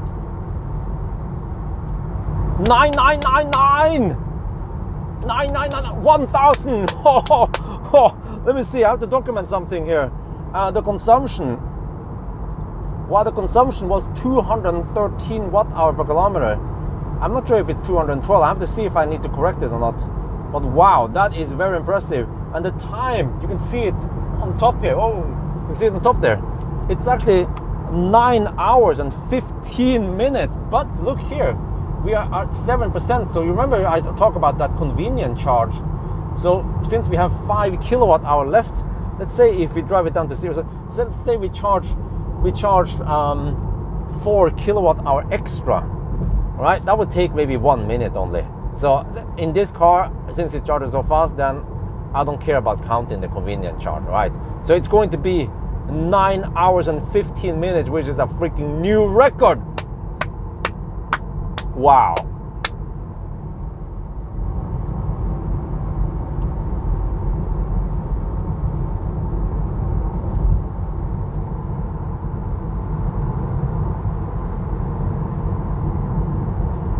Well, but if the car was under-reporting by 0.034%, right, then you have to take 213 divided by 1.004, for example.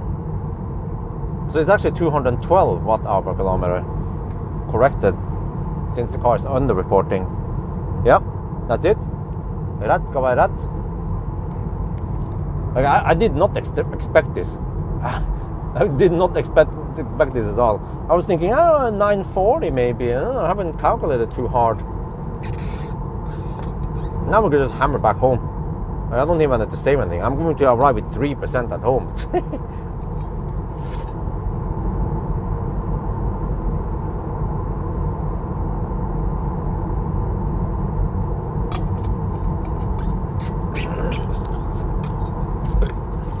And you can even see that even if we don't deduct anything, it's still 9 hours and 35 minutes, which is still freaking fast. Like, if you even count Ladestau and Baustelle and everything, it's still 9:35, including the 10-hour wait time for the spot and everything. So, just to prove that this is still very fast, but of course we will deduct all that stuff we could. Wow. So, that means that the long range should be able to do it 9:10, but it's getting harder and harder to go faster. Unless, I guess actually one trick is to get more range. Yeah, somehow. If you get more range, but you also have to be able to maintain. But because getting good enough range is not enough, because after that battery's been emptied out, usually around Varberg, then you have to also be efficient and charge fast, and you also need good range, and there's a combination. So the Model 3 seems to be perfect because it can go fast. But that's the whole test, what this test is all about, because people tend to go fast, and this is actually not considered that fast. Just think about this. It's just 120 zone. Many places in Europe you have 130 zones, and then many people, they will cruise at 150 on the speedo. Yeah, you will get exactly. You get the advantage on the first leg, but you also have to be able to battle the other legs.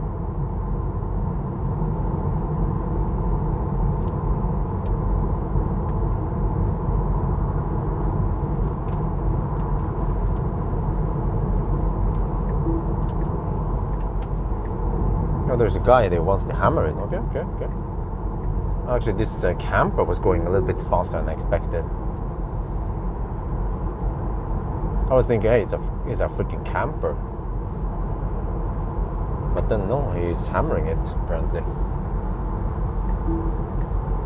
Okay, I still have 5% left. Plenty, because I don't need much to get back home.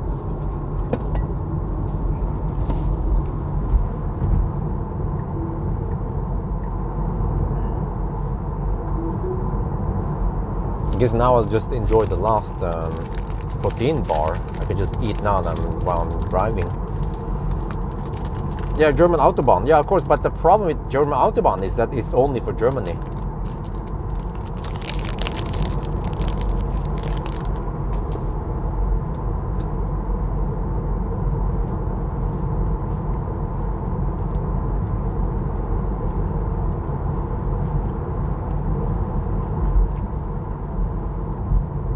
The P0, 20 inch.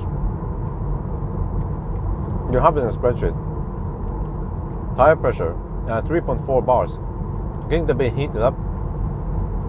Actually quite a lot, huh? That's actually a lot. 3.4 bar. Should be more like 3.1, 3.2, but I guess it's kind of hot. And they've been hammering it.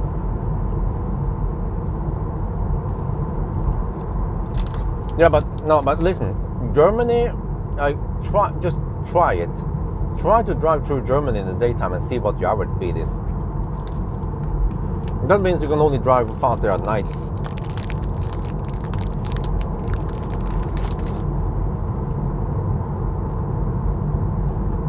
Like Max Knudsen, have you actually driven through Germany, or have you just heard about it?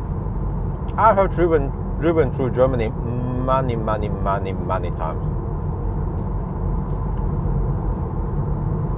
And they call it Stauland or Baustelleland.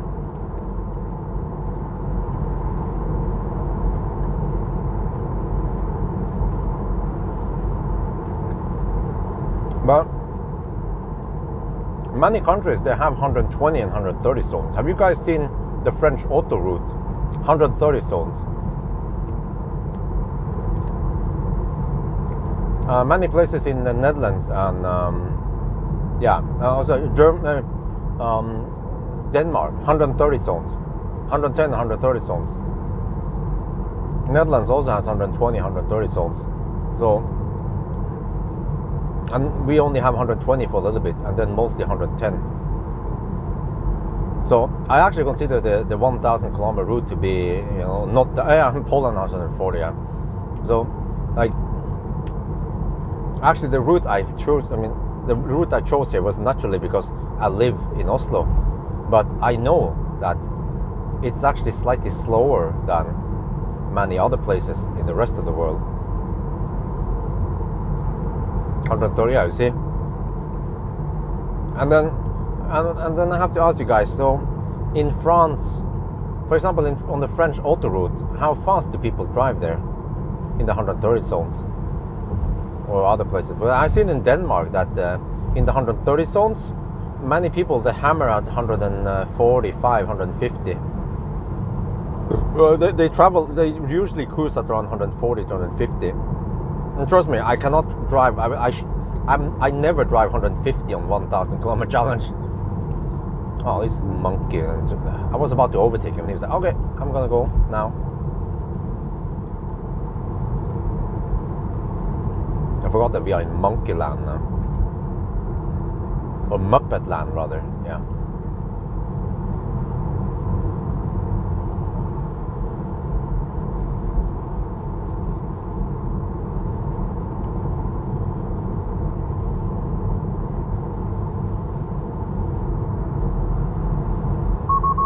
Oh.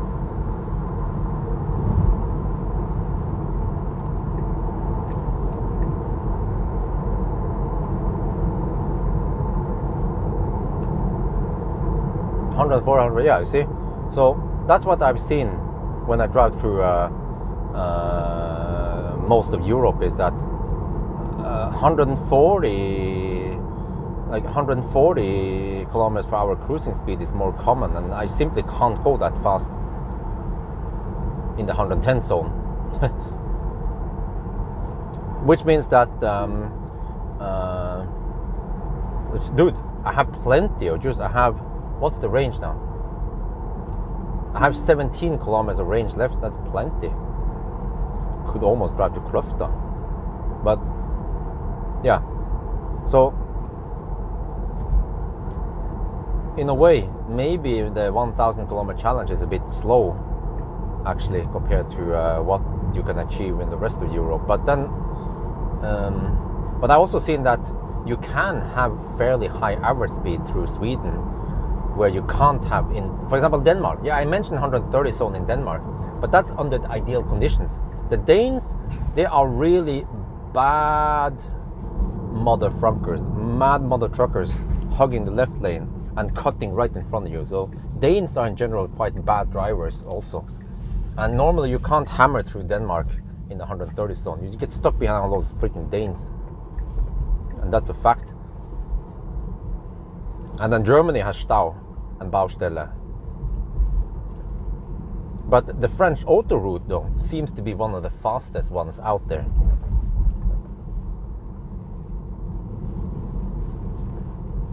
The only problem is that, at least for the superchargers, they tend to be a little bit far away from the main road. Yeah. So actually, for the French autoroute, I would probably charge to, let's say, 70%, 70-80%, so I don't have to charge too often.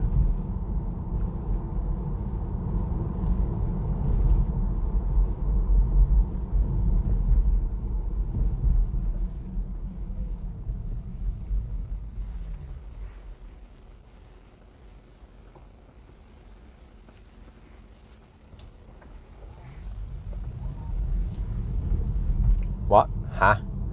Okay, yeah, Felix, that's not what I experienced. Many people, they go fast, they go a little bit over the speed limit. This applies to most of the world. Like, many people go roughly 10-20 kilometers per hour over the speed limit. Same goes for Sweden, actually. And also when you see, every time you see me hammer through Gothenburg, like those Swedes, man, like in the 80 zone, they go 110 kilometers per hour. So they go 20-30 over the speed limit in Gothenburg. You just ask any guy living in Gothenburg and they can confirm that. And the same in Oslo. In the 80 zone, people cruise at 95 to 100 kilometers per hour.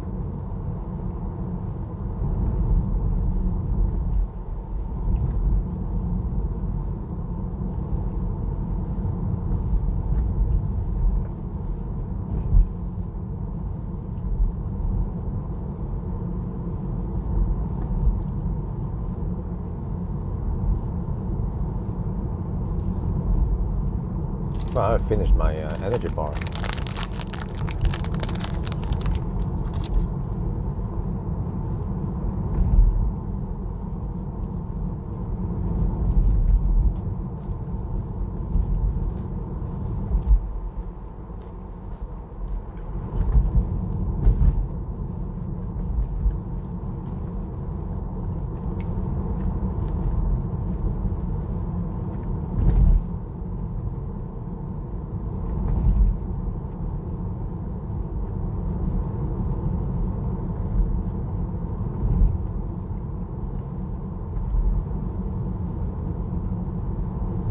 GPS speed.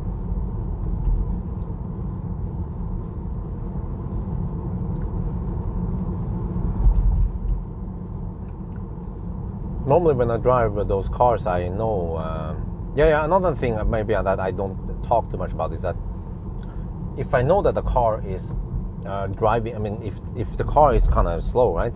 Like, let's say, like Kona or Ioniq, you think you cruise at 100, but you cruise at 95. Then I take also that in account and I compensate for that, so I don't slow poke in the 1,000 kilometer challenge, because that will actually make somewhat a significant impact if you cruise 5 kilometers per hour slower than the other cars. You can actually do the math. How much impact? Blinkers? No. how much 5 watt hour, I mean 5 kilometers per hour does over 1,000 kilometers.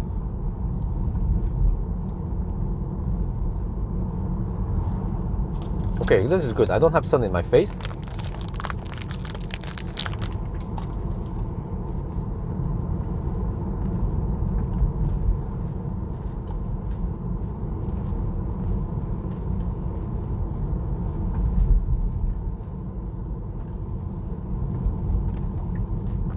No, I don't know what's up with that then, Felix. Maybe you live in a stretch where there are so many slow pokes there.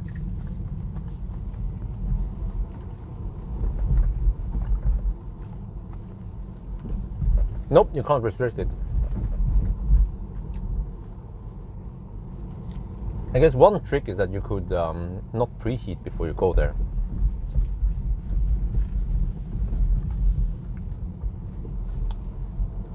That's actually one little trick, yeah. Okay, let's say what you could do is that if you want to eco charge, right? You don't preheat before the fast charger. I mean, you don't navigate to the fast charger. And you try to arrive there with, let's say, 10%. And then during the session, it will try to heat up the battery, okay? But then you only charge, let's say, 60% before the battery gets too hot. Well, actually, it kind of gets hot anyway. But then you leave. But then you don't hurt the battery too much. That's the Model 3, by the way. i4, what? Yeah, that's the one with I tested acceleration boost with. And then we requested refund right away. We only tested it. You can only activate it and then request refund once. Next time you request you upgrade it, then there is no refund possible. Oh, that's Mia.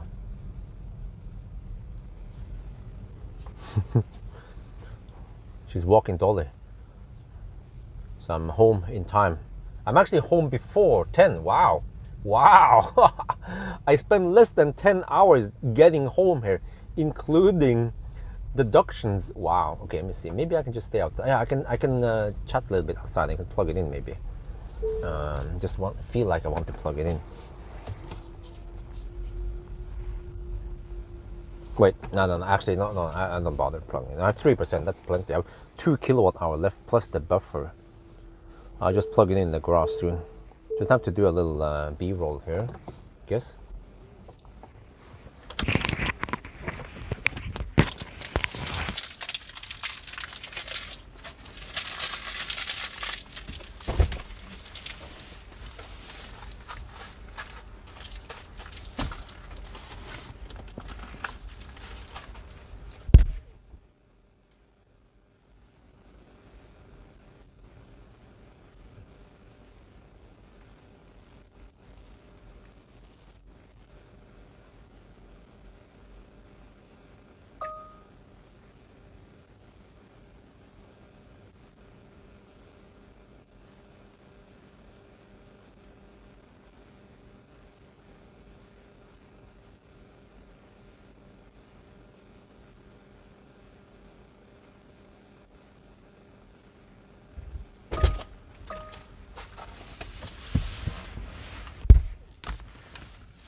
Okay. I'm done. D-U-N. I'll just shoot my little thing. This time I didn't bother shooting it in Thai.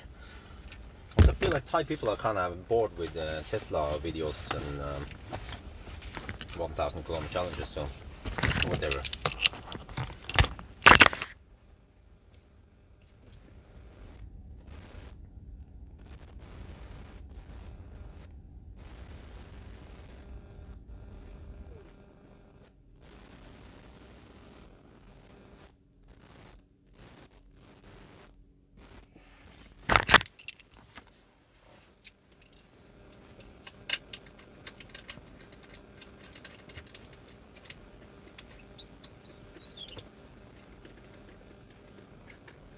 Oh yeah, I should document that we have 3% left at home.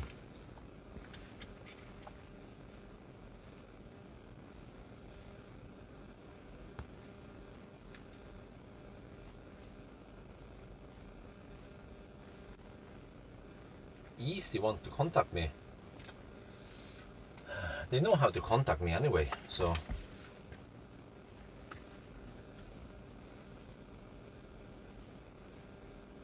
Okay, well, that's good to know. All right, thank you.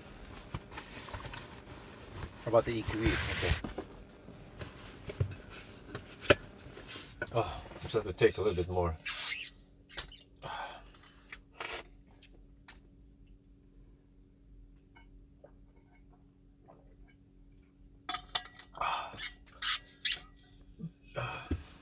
More once again, Dr. Pepper. I have Dr. Pepper in there. It's like hidden in there. So consumption was actually 212 because we had to correct for a slight underreporting distance. I have to say something smart now before I leave. Not sure what I'm supposed to say. Maybe I should explain why this car is so fast.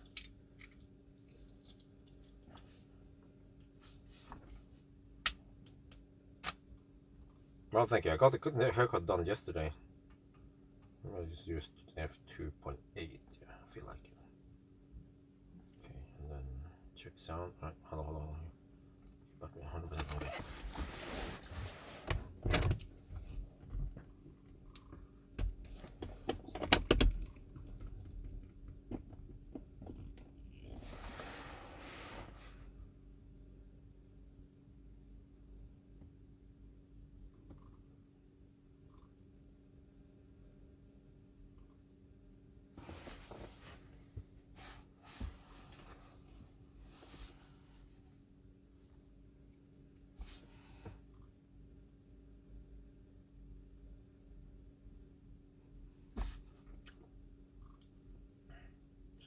Let me check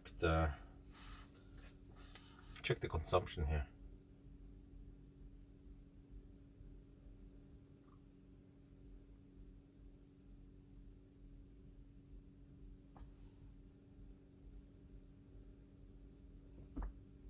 Audio drive video. Shockingly, yes.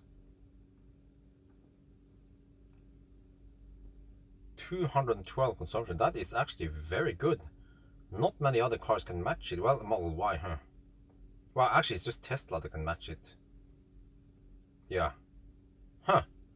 Just noticed that. And then the Model Y long range, that was done in winter or cold weather. And that's not a Tesla. Yeah, what the heck?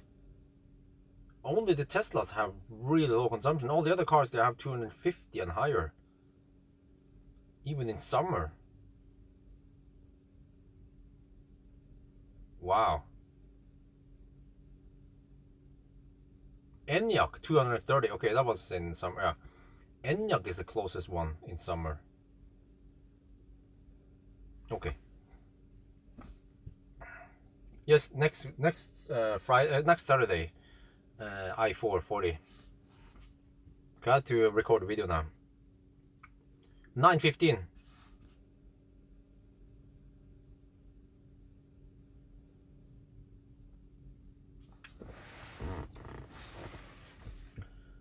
Right, just.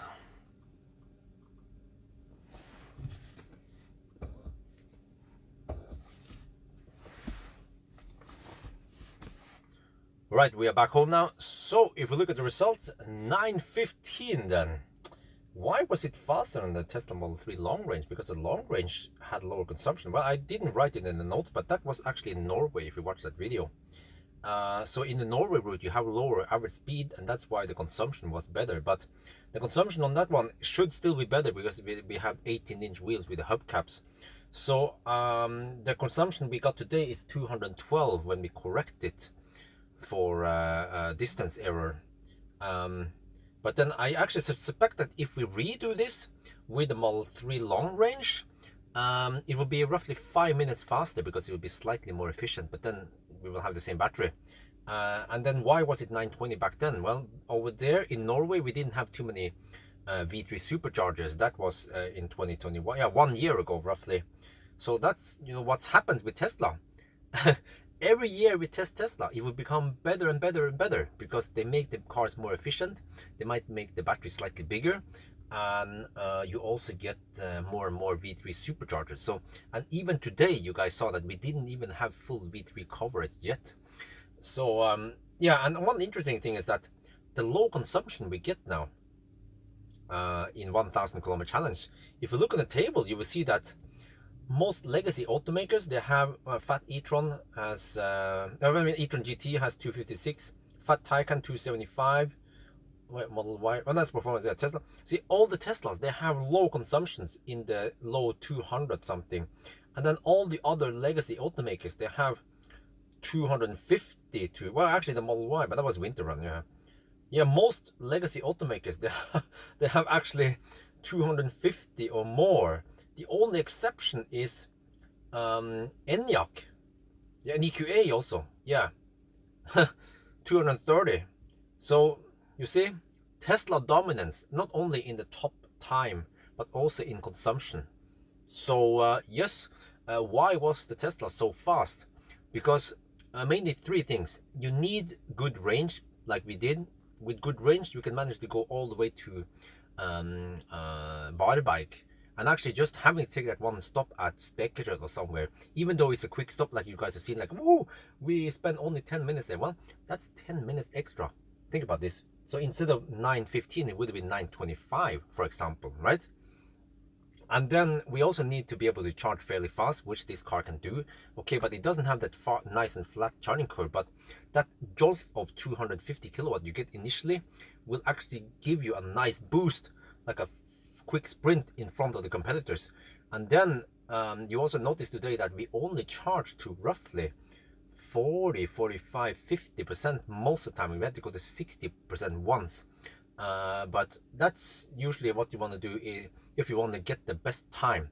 But in case for more normal runs, you can also charge to 75, 80%, and it still wouldn't be that slow. It will still beat many of the legacy automakers. The car might be 15 minutes slower, 10, 15 minutes slower, but it will still be very fast and comfortable, and you can take time to have your lunch or dinner even, and then when you come back to the car, you have 90% battery, and you can go for 250, 300 kilometers depending on the route. So trust me, people who watch my video who own Tesla Model 3, they know this is always the case when you have dinner somewhere and you're supercharging.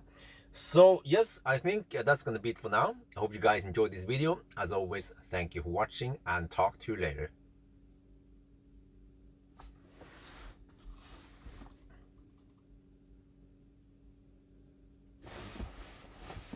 Actually, I forgot to tell about the three things, but I kind of, yeah, whatever.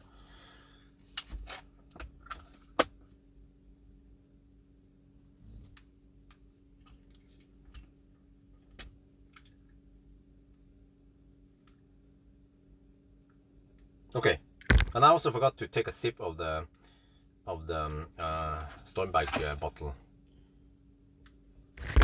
But okay, I need to go inside now, guys. This was awesome. Next week we're gonna try it, guys. i4, but I don't expect it to beat Tesla because i4 only peaks at 200 kilowatt, but it can maintain 200 kilowatt for a little bit. But then I also don't expect it to be as efficient. Well, or maybe it will. Maybe it will be a 9.5, 920. We'll see, I guess. i3 next week.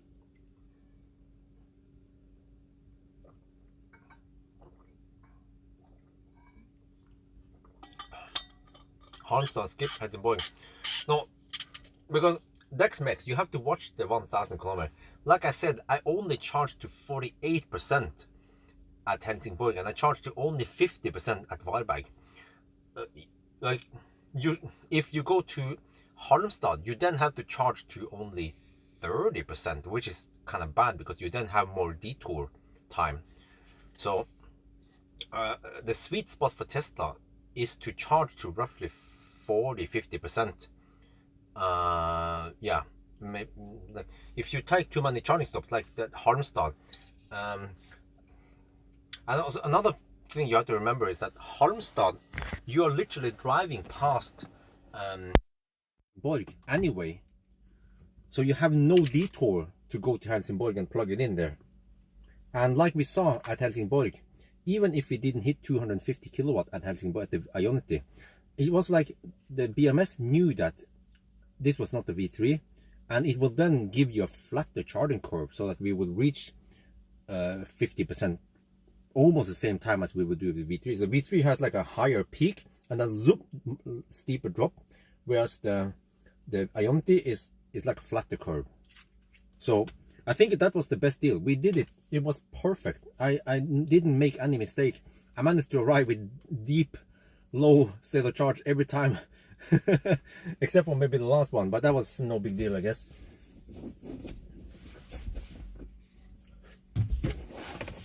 Yes, family meal tomorrow, I guess, but we haven't decided where and all that stuff yet. We'll see, I guess. And now we have 2.9% left. I want to plug it in, so I actually want to move the car now. I just shot the video out there where we have a little bit more light, but then I will move inside, and I guess I'm done with this car, so I can pack and get it ready, unless there's something else I need to do, but I don't think so.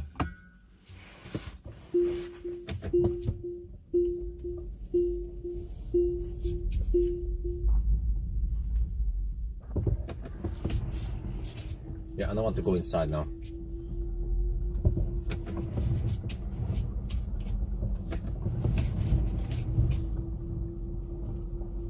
Yeah, we need to plug it in for the night. Wow, that was awesome. Maybe I can just Photoshop in Marcus Biel. He wants Marcus Biel to be on the side of the car. I can do a very bad Photoshop job to just put in Marcus Biel, because if people use my thumbnail, the Marcus Biel will be shown in the thumbnail. That's why he wants the stickers there.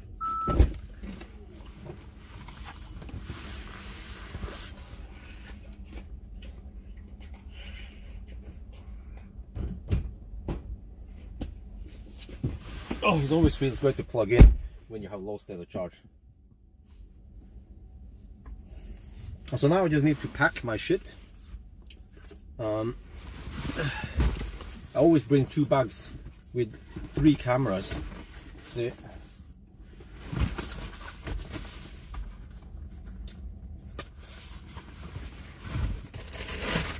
I think I'm done here.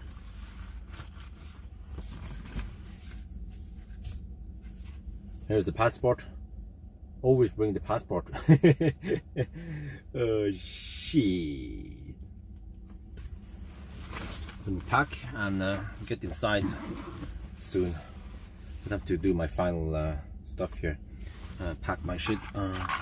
Bring this one inside. I can have another sip of this one. And yeah, so let me just tell you guys, next week on Monday I'm returning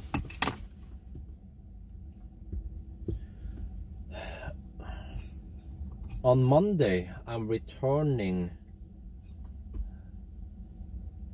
that long range, the acceleration boost, I'm returning that one.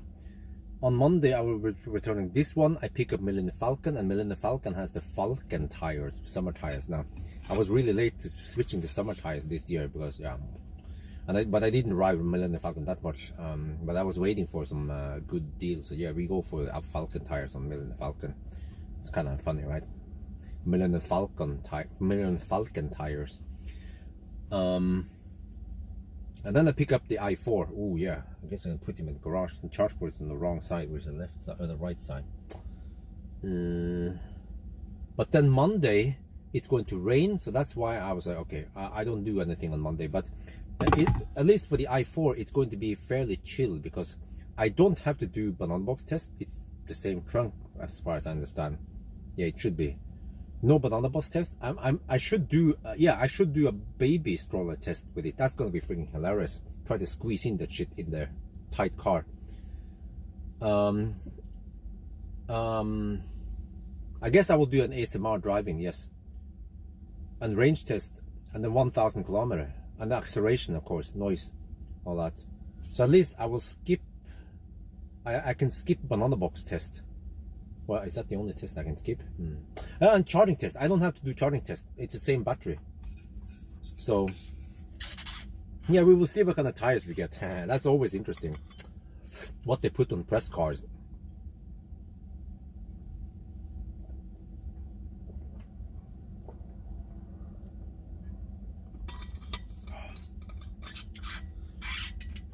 Uh. 1 kilowatt hour more, huh? What? 1 kilowatt, you mean 10 watt hour per kilometer, right? 10 watt hour per kilometer higher consumption, right? That's actually very good. Do you think i4 is good? To be honest, I don't like the front. The shape looks nice, but the front is kind of weird. When I see other BMWs, but like the 5 Series is a masterpiece. The F10 is ooh, you know. The 6 Series BMW also ooh. I love BMW. I'm a BMW guy, but the i4 is like the front. What the heck happened there? You know. So yeah.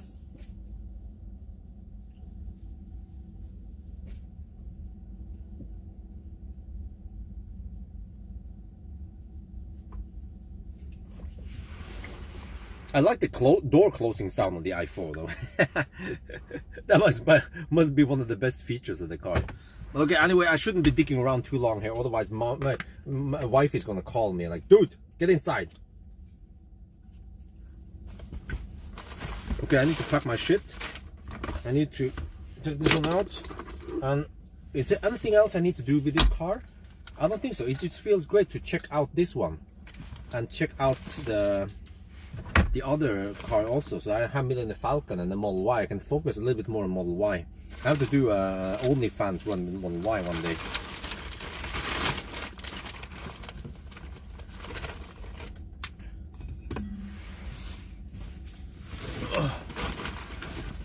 Oh, M Sport has worse. Okay, I will see. Maybe I get the M Sport. Wouldn't surprise me because they tend to beef up the press cars, so it looks better. Here we have the storm bag. It came in handy. Just 3 slices of bread could keep me fed up, so I don't have to starve too much, and some grapes. That was great.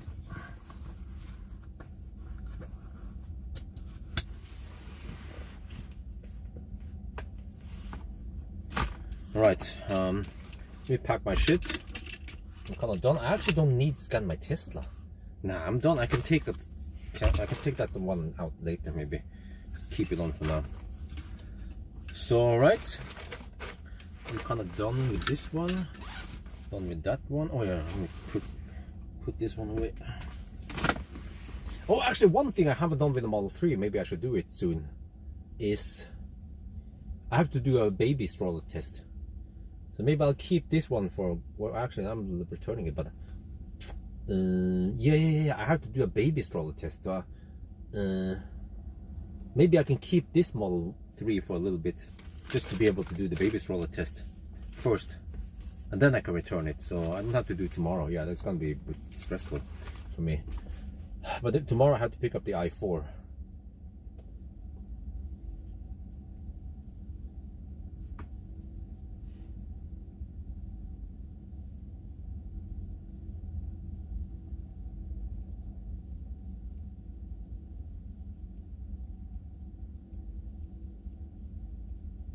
Huh?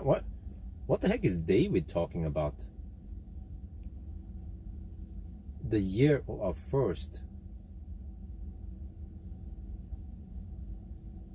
The same thing about the year 1. The year is over. Okay, this guy is a spam. Dude, can you guys confirm? David Abdelo, New York, USA of the year.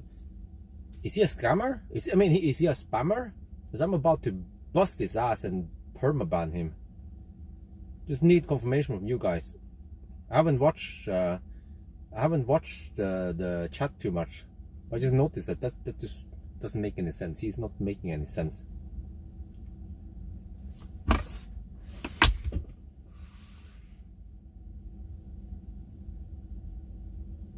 Yeah, okay, let's ban him. All right.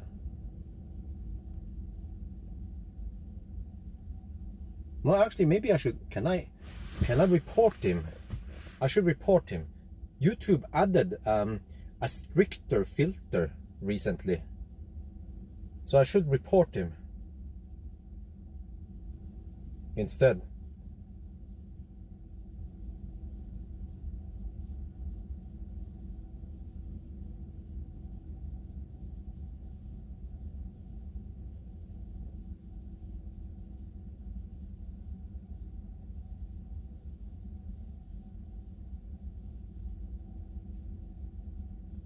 And then also ban him. Yeah, report and ban both of them. Okay, he's done. He's out of here. Well, anyway, guys, I'm done for the night. So now we're just gonna we were not interested. Ignore. We will take care of it. Report it to YouTube. Spam YouTube with this shit, so they improve the algorithm and even more, and the mechanics. But yeah, YouTube added this stricter filtering. So actually, that WhatsApp dude that impersonates me is some kind of Bjørn Nyland with the WhatsApp, and I don't know if you guys noticed, there was this thing that has my icon, looks like Bjørn Nyland. It's just a bot, of course, and then it will say that bot will say, "Oh, thank you for watching" or something, and contact me on WhatsApp, or hit me up and some shit like that. I think 99% of the people understand that that's a bot, but there will be that 1% who falls for it and then contacts him and then gets spammed by shit. So but oh wait, I haven't enabled it on this channel. Yeah, I should do it. I haven't enabled on this channel. Oh, I have to upload something. I almost forgot. I have to upload this one. Oh, good thing I forgot. Otherwise I have to go back in the car and get it. But I need to also enable on this channel to have extra strict filtering. So hopefully we can get those freaking Tinder bots, whatever shit, filtered out before we can even see that shit here. So they did add some stuff recently. It happened just a couple of days ago, I think. That extra filter that the YouTube added, and the whole WhatsApp bot has been filtered once at least in my main channel, so that's good. But yeah, anyway, guys, I have to leave now. I have to pack the rest of the shit, and it was awesome. Tesla is king. Tesla kicks ass for the Lord. I did not expect this to be 9:15, but yes, bow down to the king, Lord Elon Musk. Wow. Trip to Thailand, yes, it's coming. We don't know yet when, because we have a newborn baby, but yeah, we will try to make it happen, of course. So yes, that was awesome, guys. Awesome. Go get it. Performance, long range, doesn't matter. If you want performance, you get the comfort, you get the speed, you get the whatever. You can even get the acceleration boost, and it will still be fast if you don't want to waste too much money. Then you can use 18-inch wheels even, and so on. So yeah, no compromise with Tesla Model 3, and it's getting better and better. You get not so harsh ride anymore. You get better soundproofing, so yeah. Okay, there, finally it finished. Yeah, I had to upload the because I don't bring this phone in with me, so I just upload the stuff via the cloud. i4 time will definitely be interesting. Okay, anyway, that one is done. Check here, charging. Okay, 90%. All right, so I'm done here. Okay, guys, thank you so much for joining me. Next week, I guess, live stream. I might not live stream the range test. We'll see. Lightyear, okay. Riverline Model 3. No, the Riverline Model 3 is like a unicorn that existed for a little bit, so that's why. But we have tested left and right. I think we have enough Tesla content now, so we just want to focus on some other cars also, yeah, and some electric boat and shit. It's coming, so yeah. if I post more Tesla content, then more people will start bitching. Even though my channel, I mean, I call myself Tesla Bjørn, and there are even pure Tesla channels out there, right? And I even have other content, so people should be happy that I actually have other content. But I could even just make Tesla content, and then if people complain, then just go somewhere else. It's my way or the highway. So yeah, but of course I just want to make things interesting, and just making a bunch of Tesla content all the time is going to be kind of boring in the long run. New begun, yes, I would like to get it also. Okay, so now what I'm going to do is try to kill, yes, BYD is in Norway, but I don't know when I'm going to get it. I'm kind of busy anyway, because I have to test more Teslas. But I have to leave now, guys. So anyway, awesome. I will try to kill the live stream now. I don't know if it will work, so it might actually flash a little bit and then come back, and then I try to kill it again, because we're using shit labs and it's so buggy. So that's it. Hasta la vista. See you guys next weekend for 1,000 kilometer challenge with the i4. Yes. Bye bye. Thank you guys so much, and then bye bye. I tried to kill it. It didn't die. Okay, let's try to kill it again.